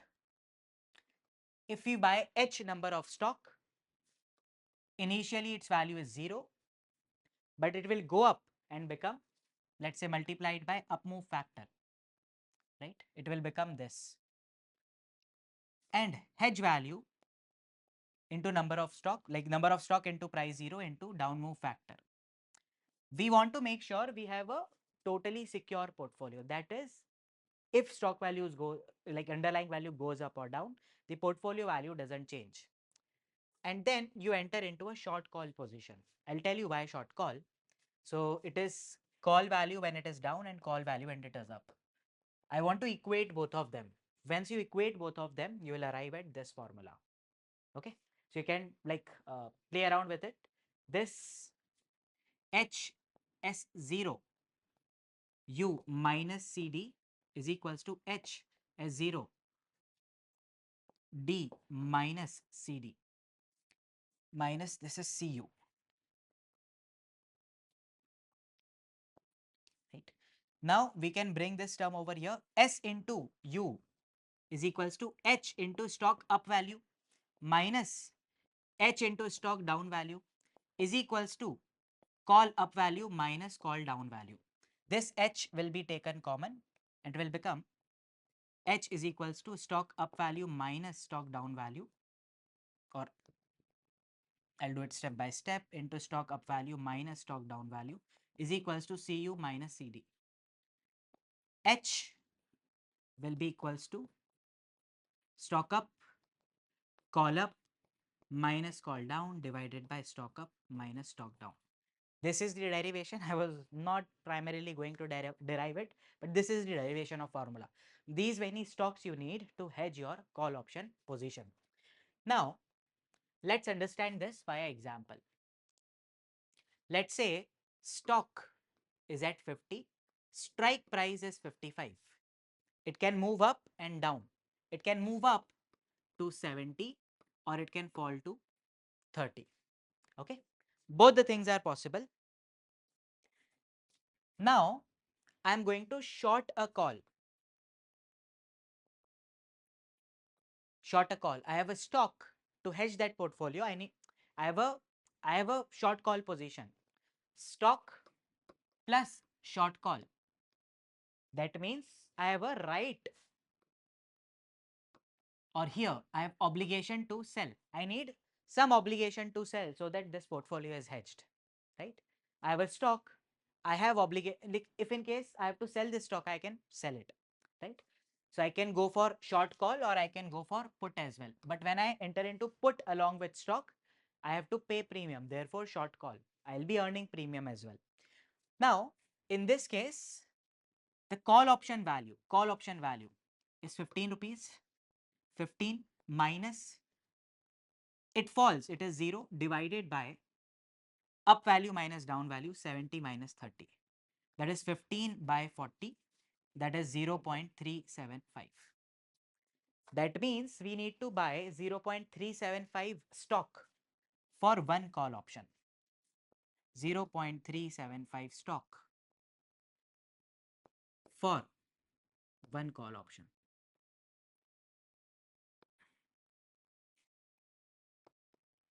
Okay. Now let's analyze this portfolio. We are short call. That means call option portfolio is generating 15 rupees loss over here. And here it is 55 and 30, 25 rupees profit. And stock, I have 0.37 stock. Stock is worth rupees 70 into 0.375 plus stock is worth rupees 30 into 0.375. If I solve this is going to be 70 into 0.375, 26.25 minus 15, 11.25 value of portfolio when it has moved up. Let's say in this case, plus 25,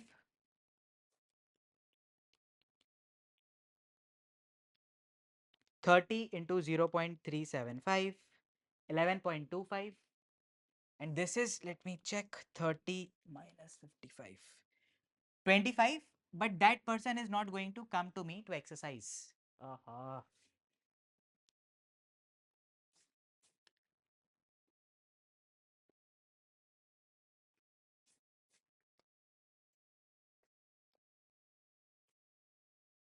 Okay, now let's see this via an example. Let's say stock is at 0 or stock is at 50, strike price is 55, time is 1 year. Now from 50 it can move up to 70 or fall down to 30. Call option value when it moves up is going to be 15 rupees. 70 minus 55, 15 rupees. Call option value when it moves down is 0, right?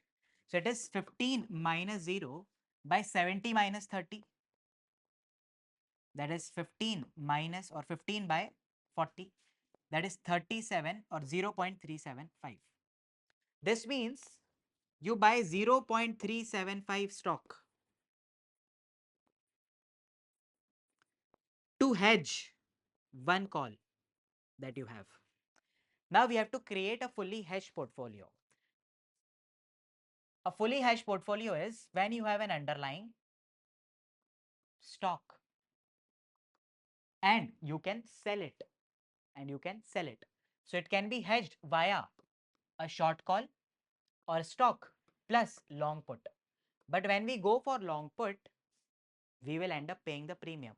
So we prefer this option right now, stock plus short call. Now let's analyze our profit and loss in both the cases. 50, 70, 30.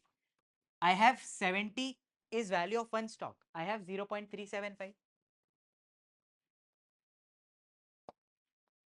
In this case, 30 into 0.375. Now I'm short on call option. If I'm short on call option, if I have shorted call option, this position will be generating loss of 15 rupees. Exercise price was 55, 70 is the value. So 55 minus 70, loss of 15 rupees. In this case, I'm short on call. Prices have gone. The other person is long on call. That person have right to buy something at 55. Thing is available in market at 30. Will he buy from me? Answer is no. 0. If you solve this 70 into 11, 37.5%, it is 26.50. 11.25. And 30 into 0.375, 11.25.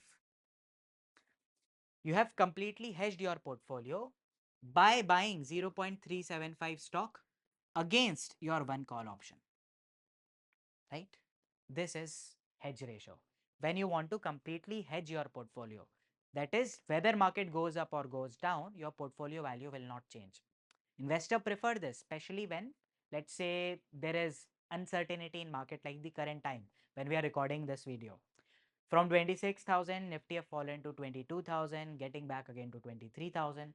God knows what will happen in 15 days. So during this period, I don't want my portfolio to go down. So along with call option, to hedge that derivative portfolio, I can buy underlying these many units. So 0.375 is to 1 is the ratio. Okay, this is hedge ratio, right? Now there are one or two things that I have not covered. One is commodity derivatives. Commodity derivatives we study with alternate investments, right? That's why I have not covered it. Other than this, more or less everything is covered in derivatives. Now let's head back to questions. Hello everyone, welcome back. So how are you guys doing? So yesterday we completed with derivatives. Now I told you you can start reading the books. Now start reading the books and parallelly we'll solve these questions, right? So we'll solve some questions today, some questions tomorrow, and that's it. And we'll be done with derivatives. So my expectation from you guys is you should be able to solve at least 60-70% of the questions correctly with me. These are average difficulty level questions, and more difficult questions you can find in the mock. Okay, so let us start. A derivative is best described as a financial instrument that derives its very first day, first lecture, performance through the returns of underlying, value by assuming the performance of underlying, value by replicating the performance of underlying. So derivatives replicate the underlying. Answer is no. Answer is not C. It is either A or B. A performance through returns of the underlying. I think this is correct, right? Derivative derives its value, derives its performance through the returns of underlying. It doesn't mimic it 1:1, but it derives its value using that. Now, next, let's solve question 3, every alternate question. Okay. Let me clean this. A beneficial opportunity created by derivative market is the ability to, a beneficial opportunity created by derivative markets is the ability to adjust risk exposure to desired levels, generate returns proportional to movements of underlying, simultaneously take long position in multiple highly liquid fixed income securities. Yes, like do first thing, a clear no. Out of this, two options will be confusing. One is clear no.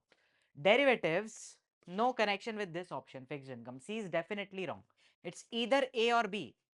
A beneficial opportunity created by derivatives market is ability to adjust risk exposure to desired level, generate returns proportional.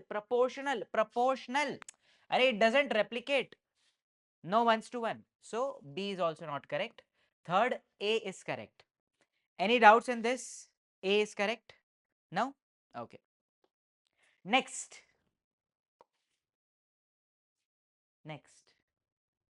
Okay. I want you to take the front seat now. 1, 3, 5. Exchange traded derivatives are largely unregulated. Largely unregulated is exchange traded derivatives. It is toheen of exchange traded derivatives. Definitely not the answer. Then traded through informal, I don't know, even want to read it further. Guaranteed by clearing house. Aha. Buyer to seller, seller to buyer. Middlemen. Yes, answer is C. Next, question number 7 in front of you for CFA level 1. Here it is. Which of the following statement best portrays the full implementation of post financial crisis regulation in OTC derivative market? So OTC market, few instruments started being regulated, like there was a central party introduced there as well called as CCP, central counterparty, right? So post financial crisis, some derivative transactions for which the volumes are maximum in the entire world, they are now like not exactly regulated, but they have to be reported, right? Now this is, I think I've given you the background. Transactions are no longer private. Most transactions need to be reported to regulators, or all transaction must be cleared through central clearing agencies. A, B, C. Seventh, they have to be reported to regulators. Answer is B. Now this is advantage of solving questions. In case C, it is not a derivative related concept, it is a derivative related fact that this happened in the market. If I have to cover all the derivative concepts, I will not be able to cover that. But this happened. When you solve questions or read from the book, you get such information. Okay. Then question number 9 for CFA level 1 derivatives is here. In contrast to contingent claim, that is options, forward contracts have their prices chosen by participants. Could an in default by either party can be exercised by physical or cash delivery. Now you have to contrast it. So what is the difference between option and forward contract? Ninth, in options, in options, can both the party decide the price? Answer is yes. They can do it. They can decide the strike price. So no problem over here. Could end in default by either party. This is wrong. In option, one of the party cannot default. His loss is maximum to the amount of premium. So that party, why will he default? He would have already paid the premium. In options, only one party can default. But in forwards, both the party can default. Answer is definitely B. Okay. Next, such easy questions. Okay. Which of the following statement regarding the settlement of forward contract, settlement of forward contract is correct, is true? A contract settlement, A, contract settlement by cash has different economic effects from those of physical delivery. Na baba na. No matter how you settle, physical delivery or cash settlement, it's the same, like economically it's the same thing. Non-deliverable forwards and contracts for difference have distinct settlement methods. Okay. At cash settlement, the long party acquires asset in the market. Now, which of the following statement is correct? Non-deliverable forwards and contracts for differences have distinct settlement method. Read this option B and C. Acha, firstly mark out which is like absolutely trash in this. A. A is a trash. Now B or C. At cash settlement, long party acquires asset in the market. Long party acquires asset in the market. Now you have to think about both these points. It's slightly confusing statements. Answer is, I'm telling you, it's C. But now think about why C.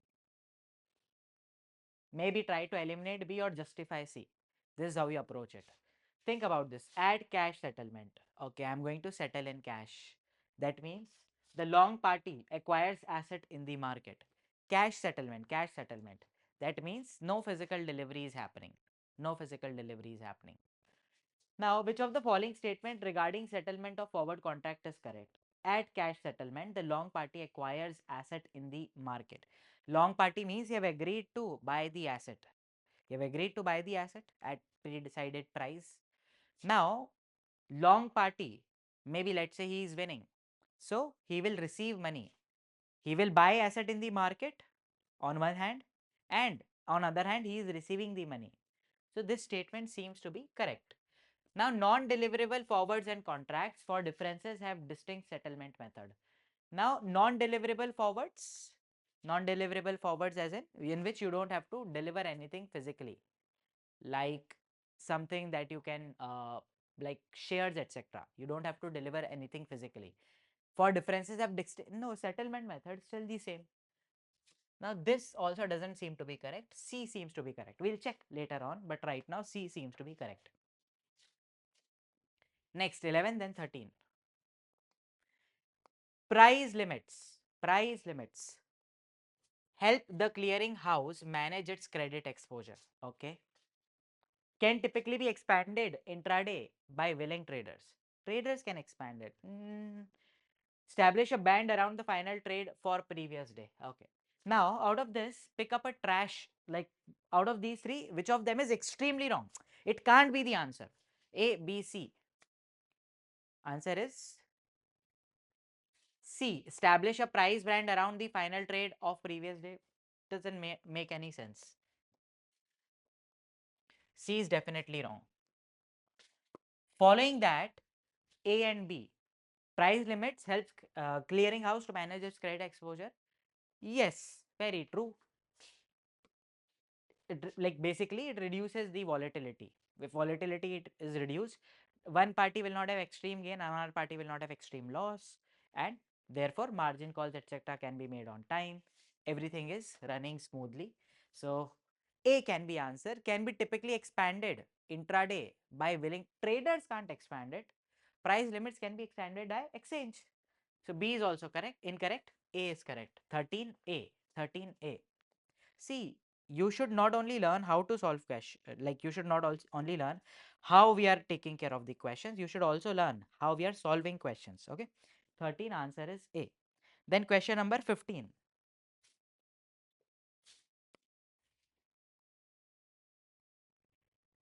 Which of the following factor is shared by forwards and futures contract? Timings of profit, flexible timings is different. Forward settlement at expiry, futures daily settlement. Flexible settlement arrangements, no. Then we have nearly equivalent profits by expiration. Yes, forward and future prices would vary, but almost will be similar. So answer is C. Then which of the following derivative is classified as contingent claim? Classified as contingent claim. Futures, interest rate, credit default swap. Now contingent claim means it is an option contract. It is based on some event, credit default swap. In case the company defaults, then the protection seller will be making us the payments. Answer is C. 18. Which of the following derivatives provides payoff are non-linearly related to performance of underlying? I don't think I need to tell you anything. Options. 20.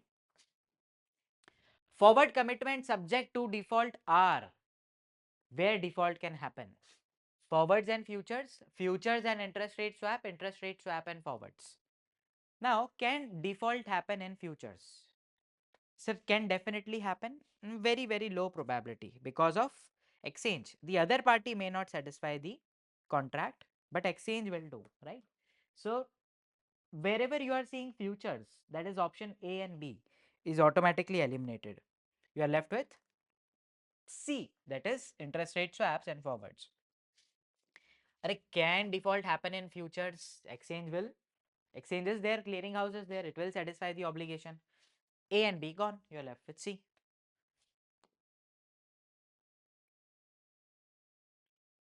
A plain vanilla IRS is also known as basis swap, fixed floating swap, overnight index swap, fixed and floating swap. You give me the fixed rate, I give you the floating rate. Done. Then 24. Which of the following derivative is least likely? I'll rate it as not likely to have value of 0 at initiation. Forward definitely have value of 0 at initiation, future also. Option, you pay premium. Now this is like very easy question, right? If you have attended lectures properly, I don't think you will face any problem solving this. Next, 26. Which of the following options grant the holder the right to purchase the under? Oh ho. What a stupid question. Very easy, right? Give us right to purchase the underlying prior to expiry, not on expiry, before expiry. It's a right to purchase, right to buy. Definitely it is a call option. So put option anyways is gone. And prior to expiry is American. So American plus call, American plus call, American call.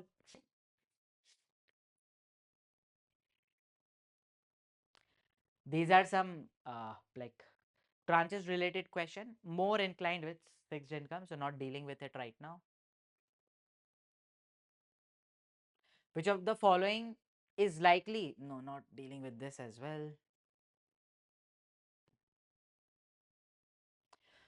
Which of the following statement regarding commodity derivatives is correct? Commodity derivatives is correct. Primary commodity derivatives are futures. I think answer is yes. Most of the commodity derivatives are future transactions. So answer is going to be A for 34. We will not need to read option number B and C, but if in case you want, I can read it. Commodities are subject to well-defined risk factors. Commodities traders and financial traders today are distinct group within the financial world. Now, commodity part is an overlap between derivatives as well as alternate investments. It's covered in natural resources chapter. It's covered like the same information is there in both the chapters. So I generally prefer discussing commodities when we are discussing alternate investments. Okay, but like even if you give it a simple read from your book, it's pretty clear. Which of the following characteristic is least likely to be benefit associated with derivatives?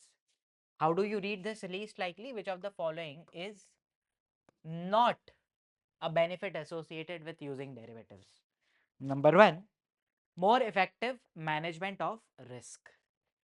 Second, payoff similar to those associated with underlying. Greater opportunities to go short compared to spot market. Question number 36.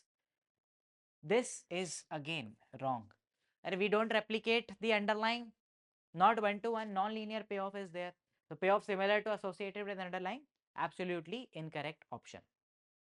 Which of the following statement best represents information discovery in futures market? It is predictive. The flow of information moves slowly into futures market, then into spot market. The futures market reveals the price that the holder of an asset can take to avoid uncertainty. C. You lock in the prices, right? So that is C.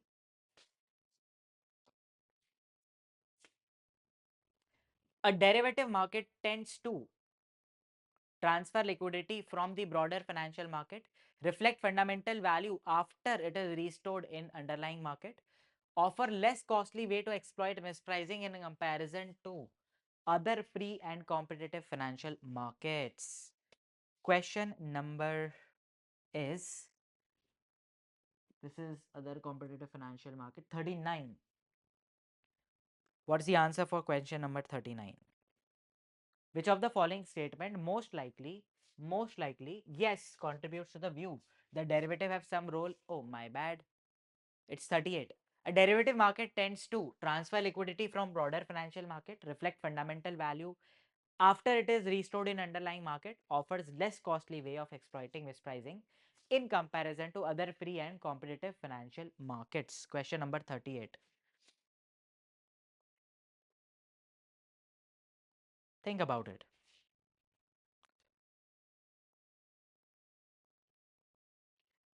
Answer is, see here, I'll tell you, this is pointing towards leverage.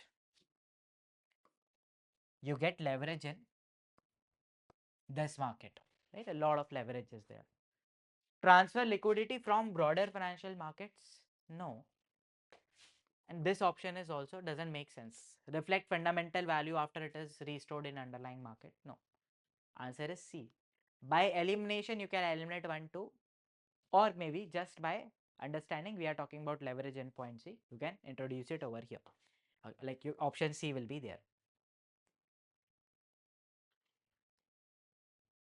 Which of the following statement most likely contributes to view that derivative have some role in financial crashes? Here is the third option. Like which statement says that derivative causes or derivative is one of the major reasons behind financial crashes? Derivatives are primary means by which leverage and related excessive risk are brought into financial markets. Growth in number of investors willing to speculate in derivative market leads to excessive speculative trading. Restrictions on derivatives such as enhanced collateral requirement and credit mitigation measures introduce market rigidity. Which of the following contributes to crash? A, B, C. Can you eliminate one option that is definitely not correct? C. C is the one. If you are asking for enhanced collateral, etc., the crash will be like the probability of crash will be lower. But we want to know what contributes to cash. So C is definitely not the correct option. It's A or B. Growth in number of investors willing to speculative in derivatives leads to excessive speculative trading. Okay. Derivatives are primary means by which leverage and related excessive risk are brought into financial market. Answer for 39 is definitely A. Derivatives introduces lots of leverage. Then growth in number of investors willing to speculate in derivative markets leads to excessive speculative trading. Statement itself is correct. But how it is linked to financial crashes? Difficult to relate. Over B, I'll prefer A in this question. Complex nature of derivatives have led to a reliable financial model for derivatives market like binomial, widespread trust in applying scientific principles to derivatives, financial industry employment of mathematicians and physicians. Okay, nice question.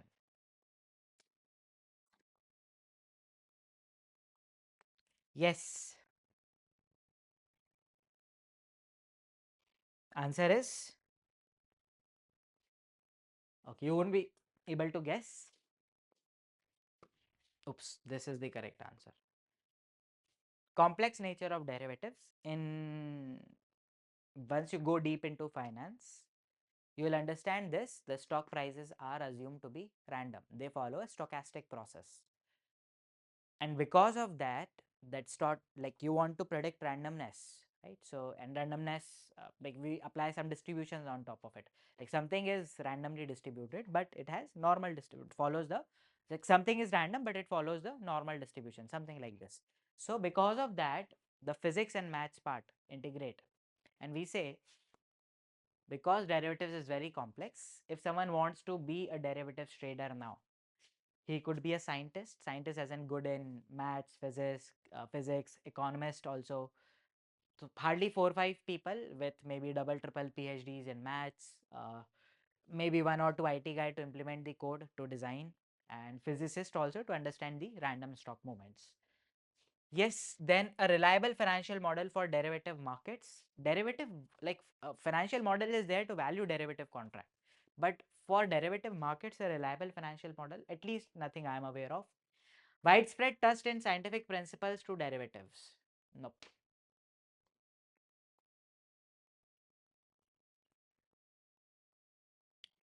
Let's solve this last one. Law of unprice is best described as the true fundamental value of asset. No, it's the price. Similar assets, price the assets that have similar cash flows should be priced similarly. Two assets that will produce the same cash flows in future must sell at equivalent prices. This is the correct option. Answer is C. Okay. Now, this is it. These are the answers. In case someone wants, they can access this document. We have more questions and more difficult questions on this on derivatives and other subjects in the mock portal that we have, right? So in case you want to access those questions along with this particular file, feel free to go to the links and like practice more and more subjects. There are full length mocks etc. is available. Go and practice that. Okay. Now tomorrow we'll be starting with derivative valuation questions. Okay. And with this we are done with today's session. So let's stop for the day. And tomorrow we'll start with the last class of derivatives called as derivative valuation questions. We'll solve some questions over here and then we will be done. So till next time, bye bye.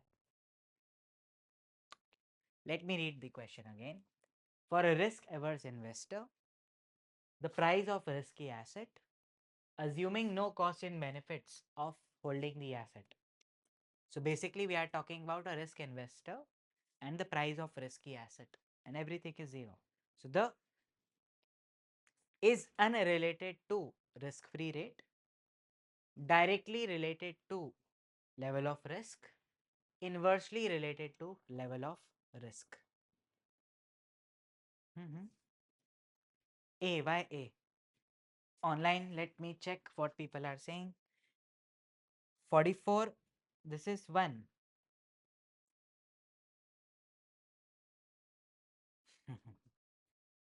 It is inversely related to level of risk. Now let's break down the question. It's a risk averse investor. Risk averse investor means he is scared of risk. If you want him to take more risk, he would ask for higher returns, right? If you want him to take more risk, he will ask for higher returns.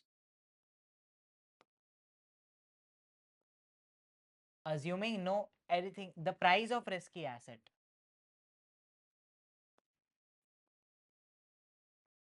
Price of an asset is inversely related to level of risk. That means if asset price is going down, risk for him is increasing. If asset falls, risk for him is increasing. And if asset goes up, risk for him is also going down. Or like because of the limited knowledge we have right now about the valuation part, if let's say stock is worth rupees 100 and its fair value is 120. So how much a person investing at rupees 100 will be expecting? 20% returns. Now stock value have fallen to 80, but fair value is still 120. How much returns he will be expecting? 40 rupees on 80, 50%, right? Now, as the stock price is falling, the expected returns are increasing. As the stock price is falling, the expected returns are increasing.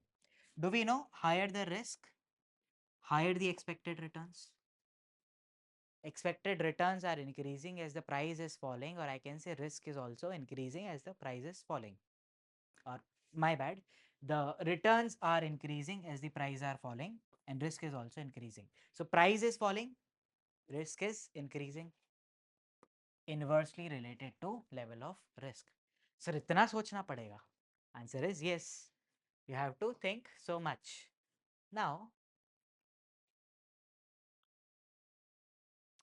an arbitrage transaction generates net inflow of funds throughout the period, at the end of holding period, at the start of holding period.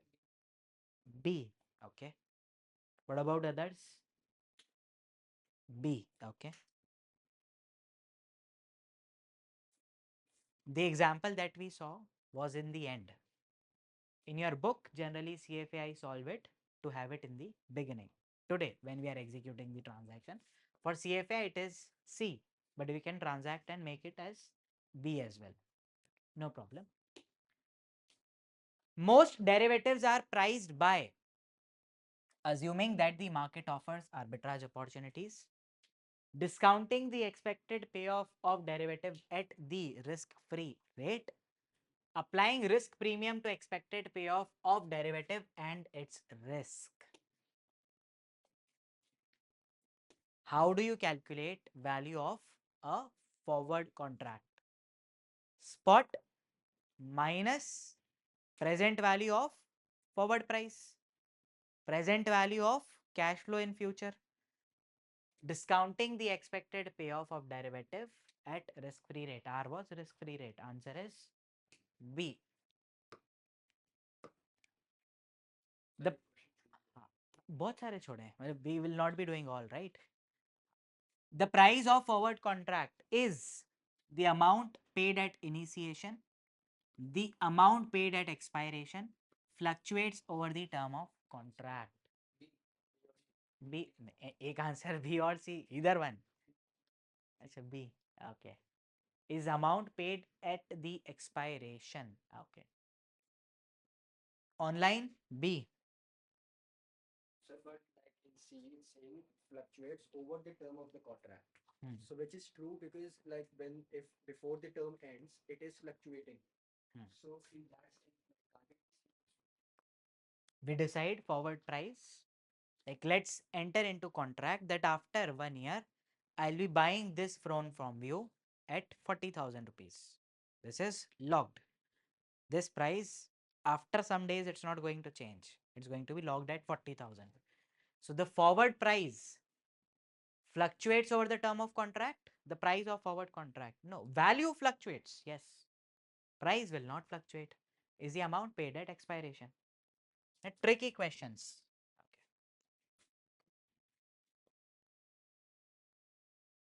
With respect to forward contracts, as market condition change, only price fluctuates. Option number A. ऐसे देख के, what do you, we have discussed this right now. Price fluctuates?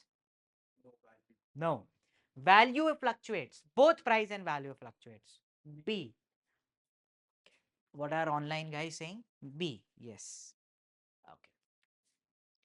The value of forward contract at expiry is positive to long if spot is more than forward, 0 regardless of the spot price, always negative for long. A. Or even like even if you are not able to conclude A is correct, B and C is definitely wrong.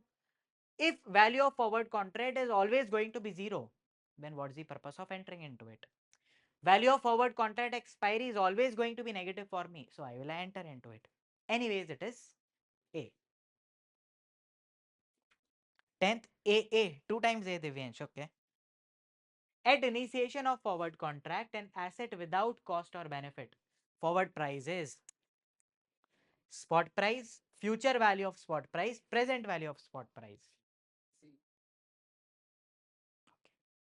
At initiation of the forward contract, आराम से, at initiation of the forward contract on an asset without any cost and benefit, forward price is F is equals to S divided by 1 plus R to the power T or S into 1 plus R to the power T. Into. So when you multiply, you are moving into the future or you are discounting? Moving into the future. Future value of spot price. F is equals to S into 1 plus R to the power T. This is moving forward. Spot ka future value. Future value of spot price. And present value of spot price is price today. Uska kya present value? There is no present value of spot. Spot price is the present value. Compared with stock with no benefits. A stock with benefit have the forward price that is likely to be lower, higher, same. Benefits increases the forward value, decreases the forward price. Forward price decreases the forward price. What was the formula? Spot plus PV of cost minus PV of benefits. So it is A, B, C. A. A.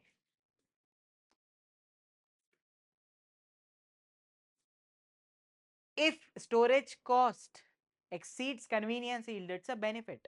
If cost is higher than benefits, forward price is going to be less than spot less than spot compounded at risk free rate, less than spot rate, same as spot rate, higher than spot rate. If benefits are storage cost is more, yes, it is higher. C, 14C. The spot price can exceed forward price due to opportunity cost, lack of dividend, or convenience yield. Convenience yield, yes, opportunity. Convenience yield and lack of dividends, both of them are benefits. Let's see what online people are saying. 14th, 15th, 15th, 15th, 15th. What you guys are saying? Opportunity. Okay. Let's read it again. Spot price is more than forward price. Forward is more than spot. When you do S into 1 plus R to the power T, right? Right? Then you add PV of cost and minus PV of benefits. Spot price exceeds the forward price. When this total will be more than forward price. When opportunity cost, lack of dividends, or convenience yield. If benefits are higher, the forward will becoming lesser, and you are going to subtract from this. Let's say this is 100, this is 5, and this is 80, this is 8. So it is going to be 100 plus 5 minus 8, that is 90,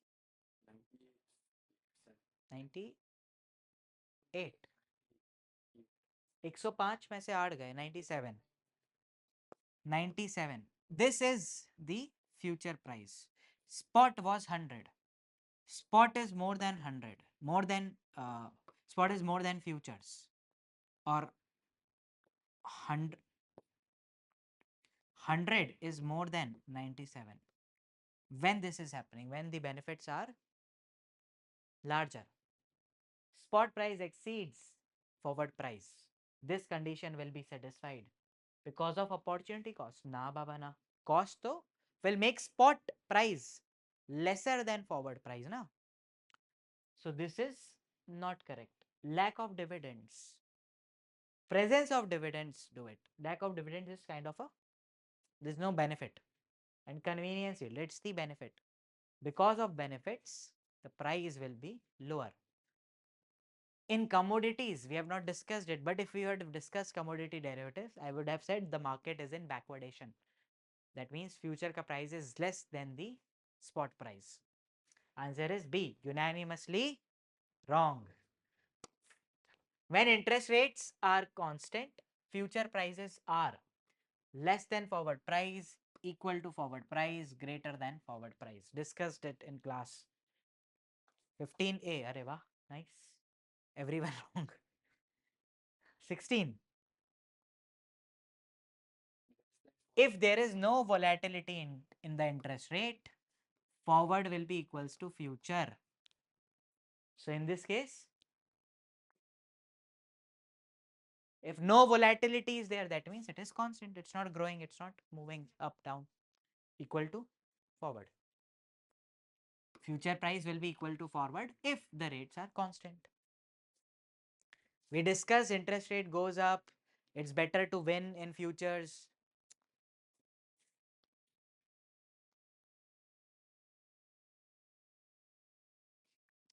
A forward contract is preferred to futures contract by long when buyer of the forward contract will prefer forward over futures when future prices and interest rates are abhi just now discussed positively, negatively uncorrelated. Positively. A. C. Okay, C. A Forward contract is preferred over futures contract. No, Charity. Again, give it a try. Future is preferred. Future is preferred over forward contracts if interest rates are positively related. But they are asking a forward contract is preferred over futures. That is, forward is preferred over futures when there is negative correlation. Answer is A.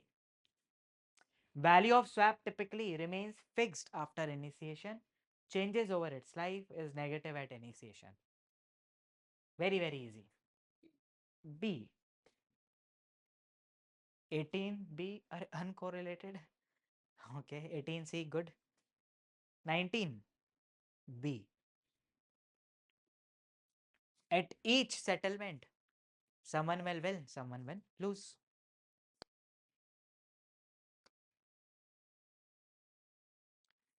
A swap is comparable for, where is this? A swap is comparable to forward contract if initially the payments vary, combined forward values are 0, forward contracts have identical price.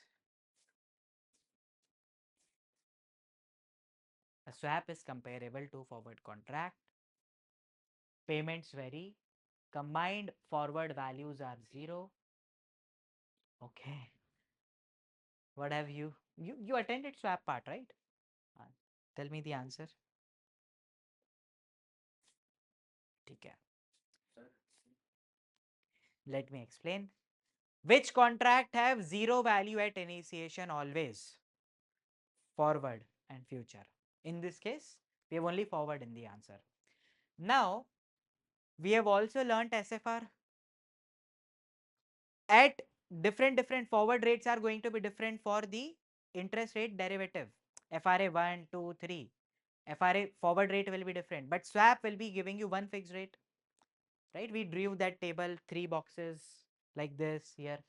At the swap is comparable to forward contract if initially swap fixed rate was decided, so that value at initiation PV of this is equals to PV of this.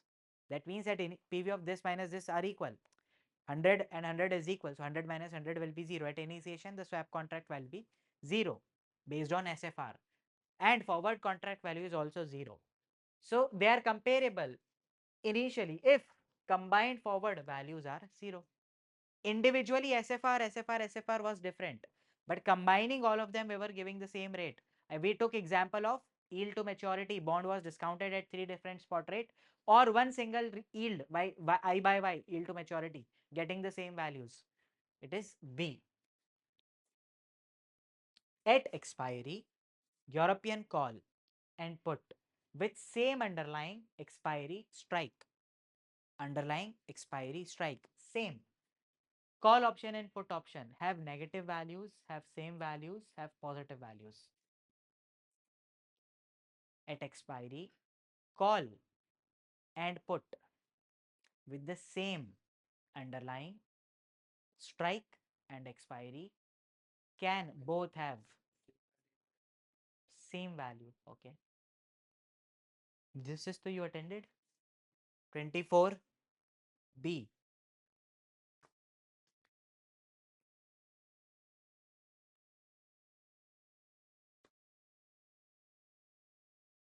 Take your time, take your time. Why same value? Those of you are saying B, why?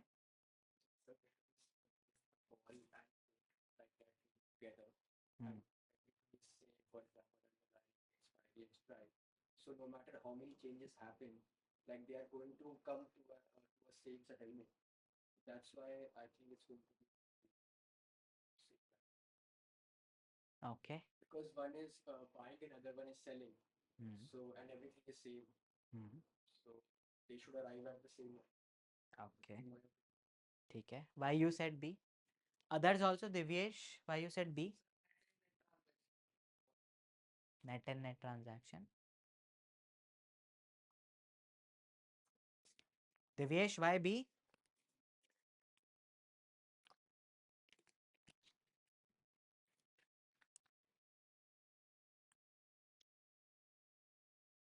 Any other person? Why B? Chalo, B is correct. Give me the logic.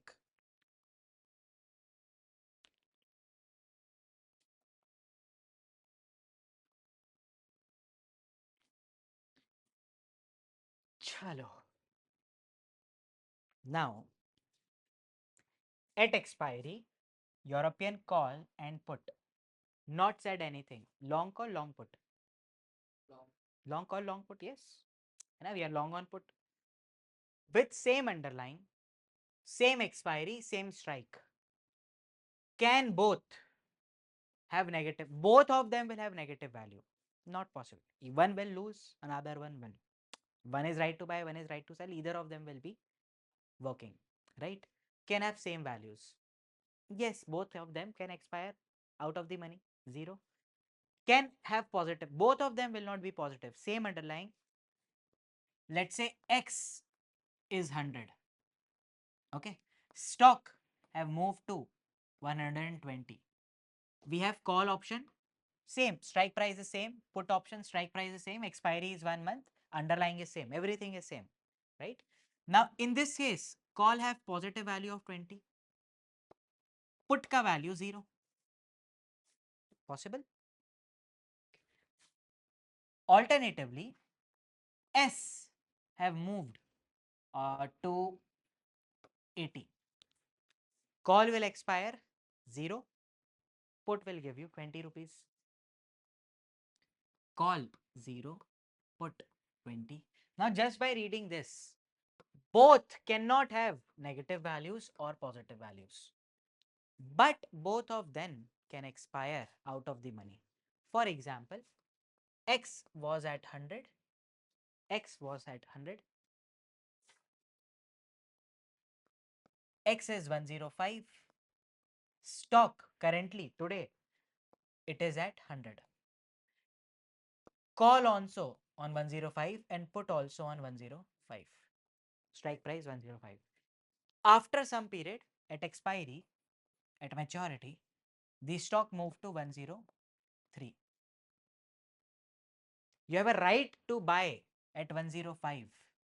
Something is available in market at 103. Will you buy? No. You have a right to sell something at 105. In this case, you have a right to sell something at 105. It can be sold. In this case, it will be expired. Let's make it as 105. Both of them will be expiring at 00 values. Okay. A European put option is valuable at expiry if strike price. It's very, very easy. When is put valuable? You don't need to read option. If strike price X is less than spot price, less than underlying value, X is equals to underlying value, or X is more than underlying value. Put option is valuable when X is 100, underlying is 100, or underlying is 80, or underlying is 120. When is put option? 80. Hey BC, what will be the answer? Less than underlying value. Strike price is less than underlying value, equal to underlying value, or greater than underlying value. 25. 25. 25. Greater than underlying value. When it is at 80, I am at 100. Put is valuable.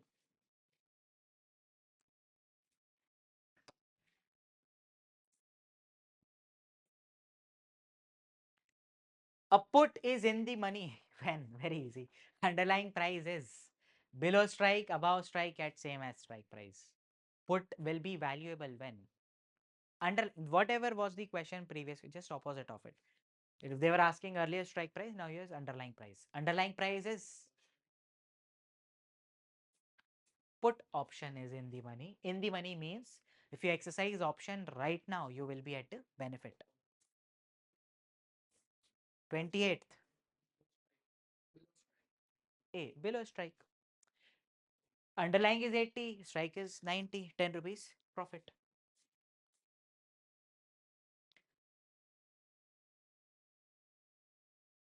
If risk-free rate increases, in the money put value likely increase, remain same or decrease? Decrease. Okay. If risk-free rate increases, yes, we have discussed this. RF goes up, plus minus relationship. If risk-free rate increases, the other one will decrease. Put option is going to decrease, call increases. Good.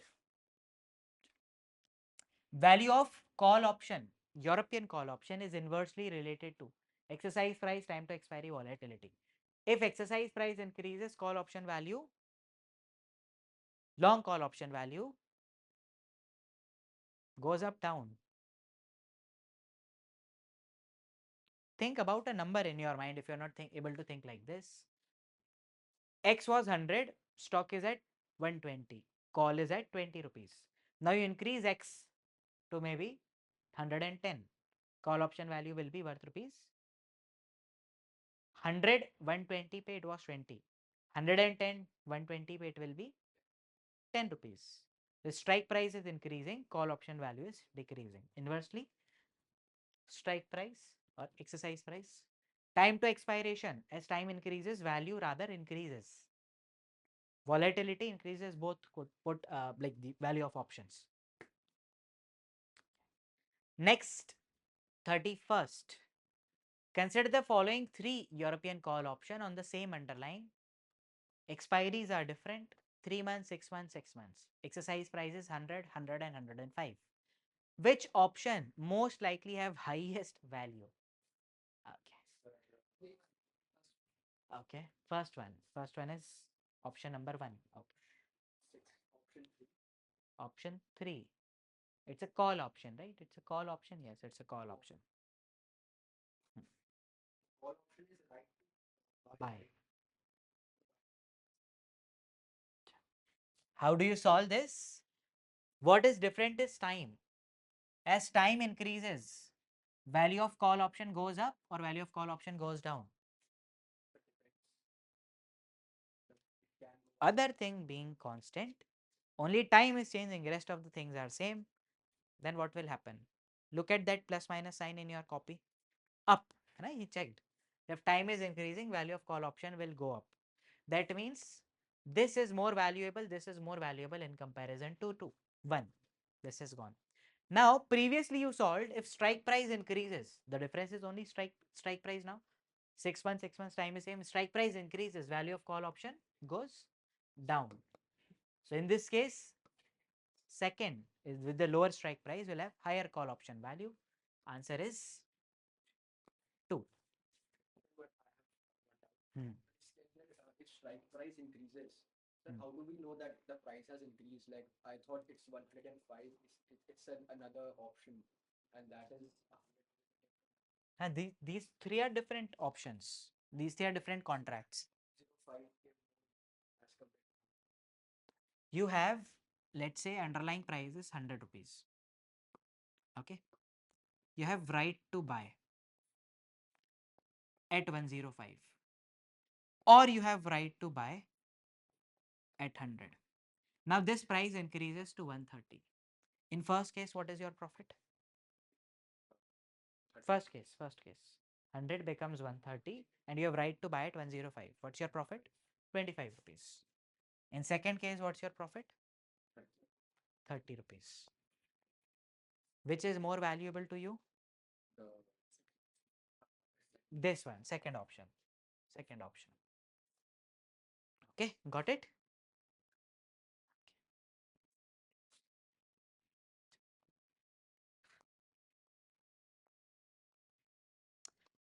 European put option on dividend paying stock most likely increase in value if there is an increasing carrying cost, risk free rate, dividend payments. Simple logic, cost increases the value of option, put option. So put option flip will happen.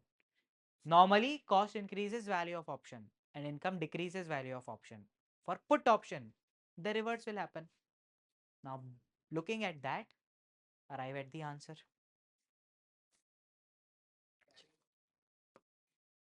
Opposite. dividend payments. It's a benefit, right? Now I said value of call option, income and cost. Income reduces and cost increases. This is for call option.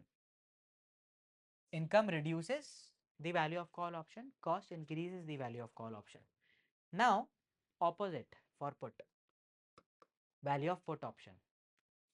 Its income increases and cost decreases the value of option. Now, in this case, it is asked, it is a put option. The most likely increase in value, that is because of benefits or income.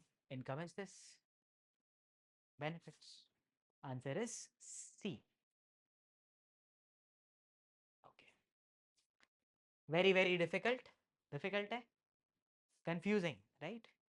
But if you brush up your concepts, see, out of 105, even if I try to solve, for me also, maybe the best of the best score will be 102, 103.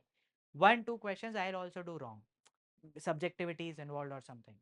But easily scoreable 90 plus. Very easy. Once you brush up your concepts, you have to think put, call, long, short, forward, price, value, very clear with the differences. If you don't understand the difference between price and value, I can't expect you to solve the previous questions of forward. If you don't understand when you are receiving the premium, when you have to pay the premium, when you are bullish, when you are bearish, like when I immediately say short put is bearish, bullish. Short put is if short put is the bullish. Bullish. इतना time फिर भी नहीं लगना चाहिए. Long call bullish, bearish. Long call bullish. And so you should be very, like, you should be able to process this very quickly.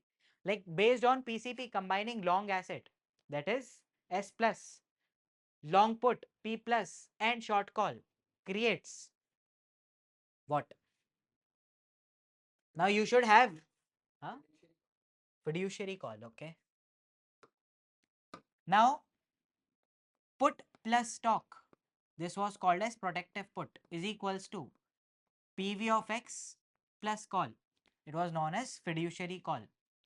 Now they are saying long on asset. Long on asset, that means you are here. Long on put and short on call, you are moving it here. C minus, right? You are having PV of X, present values. It's a bond. It's a risk-free bond. With the that amount, it's going to pay X on maturity. So you are going to make a bond-like payment. Answer is long bond. Now you should be able to process this equation in your mind first. Then you should be able to do algebraic operation. If C move to this side, it will be short call. This will be equals to PV of X. That is the bond. Even without creating all this, asset is stock, put and call. All these are involved. Only 4 instruments are there. Put, call, stock, bond. Put, call and stock is already there. So it's going to be something related to bond. Now long, short, if in case one of the option was short bond, it would be confusing. Then it would be a challenging question. Otherwise, the one option is only related to bond. Not very difficult.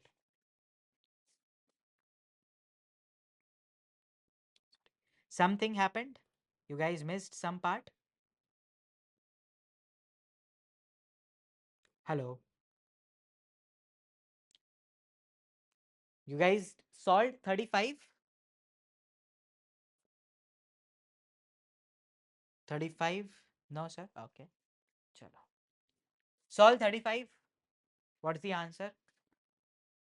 Solve 35. 35. Based on put call parity, combining long asset, long put and short call creates synthetic bond, fiduciary call, protective put. A. Yes, A is correct. 4 elements: call, put, stock, bond. We have stock, put and call. Anyways, it's going to be bond. Okay. Next one, everyone do it. Last 1 or 2 questions we'll solve. B, you have already solved this. Then I'll give 37th. If which of the following is least likely. Least likely. I'll not read it at least likely. Which of the following is not required by binomial option pricing model? Spot price, two possible prices later, actual probabilities. We calculate. We don't need actual probabilities. What do we calculate? Risk neutral probabilities. Now we discussed this. I've used this terminology. Answer is C. We need risk neutral probability. I explained entire concept of risk averse, risk neutral, risk seeker. In a binomial option pricing model, an increase in actual probability of upward price move will cause calculation option price 2. They are saying actual probability. Think about the probability number. You are moving the probability number. The probability increase in actual probability of up move. Up move is going up. Probability from 50, let's 55 is becoming 65. Will cause the calculated option price to increase, decrease, or remain unchanged. Increase, okay. What about others? 40, 40.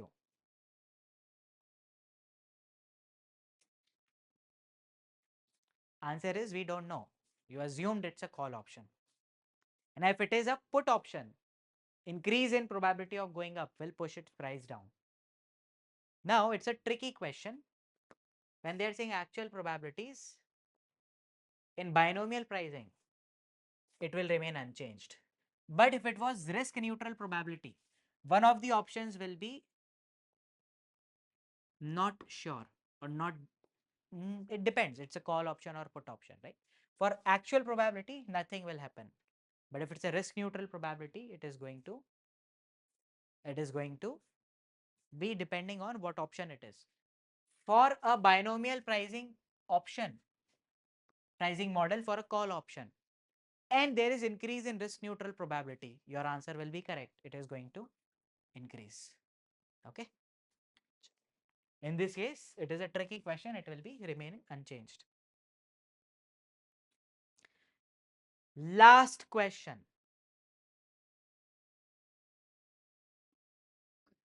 Under PCP, forward parity, put call forward parity, which set of transaction produces risk-free position? Basically a bond.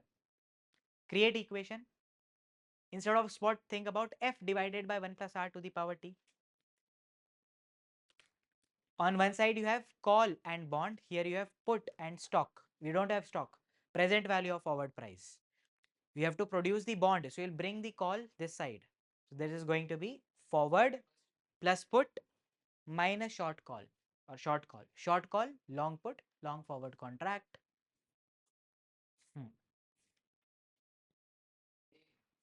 Okay. Others, it is A. It is correct. Others, what do you say? 50.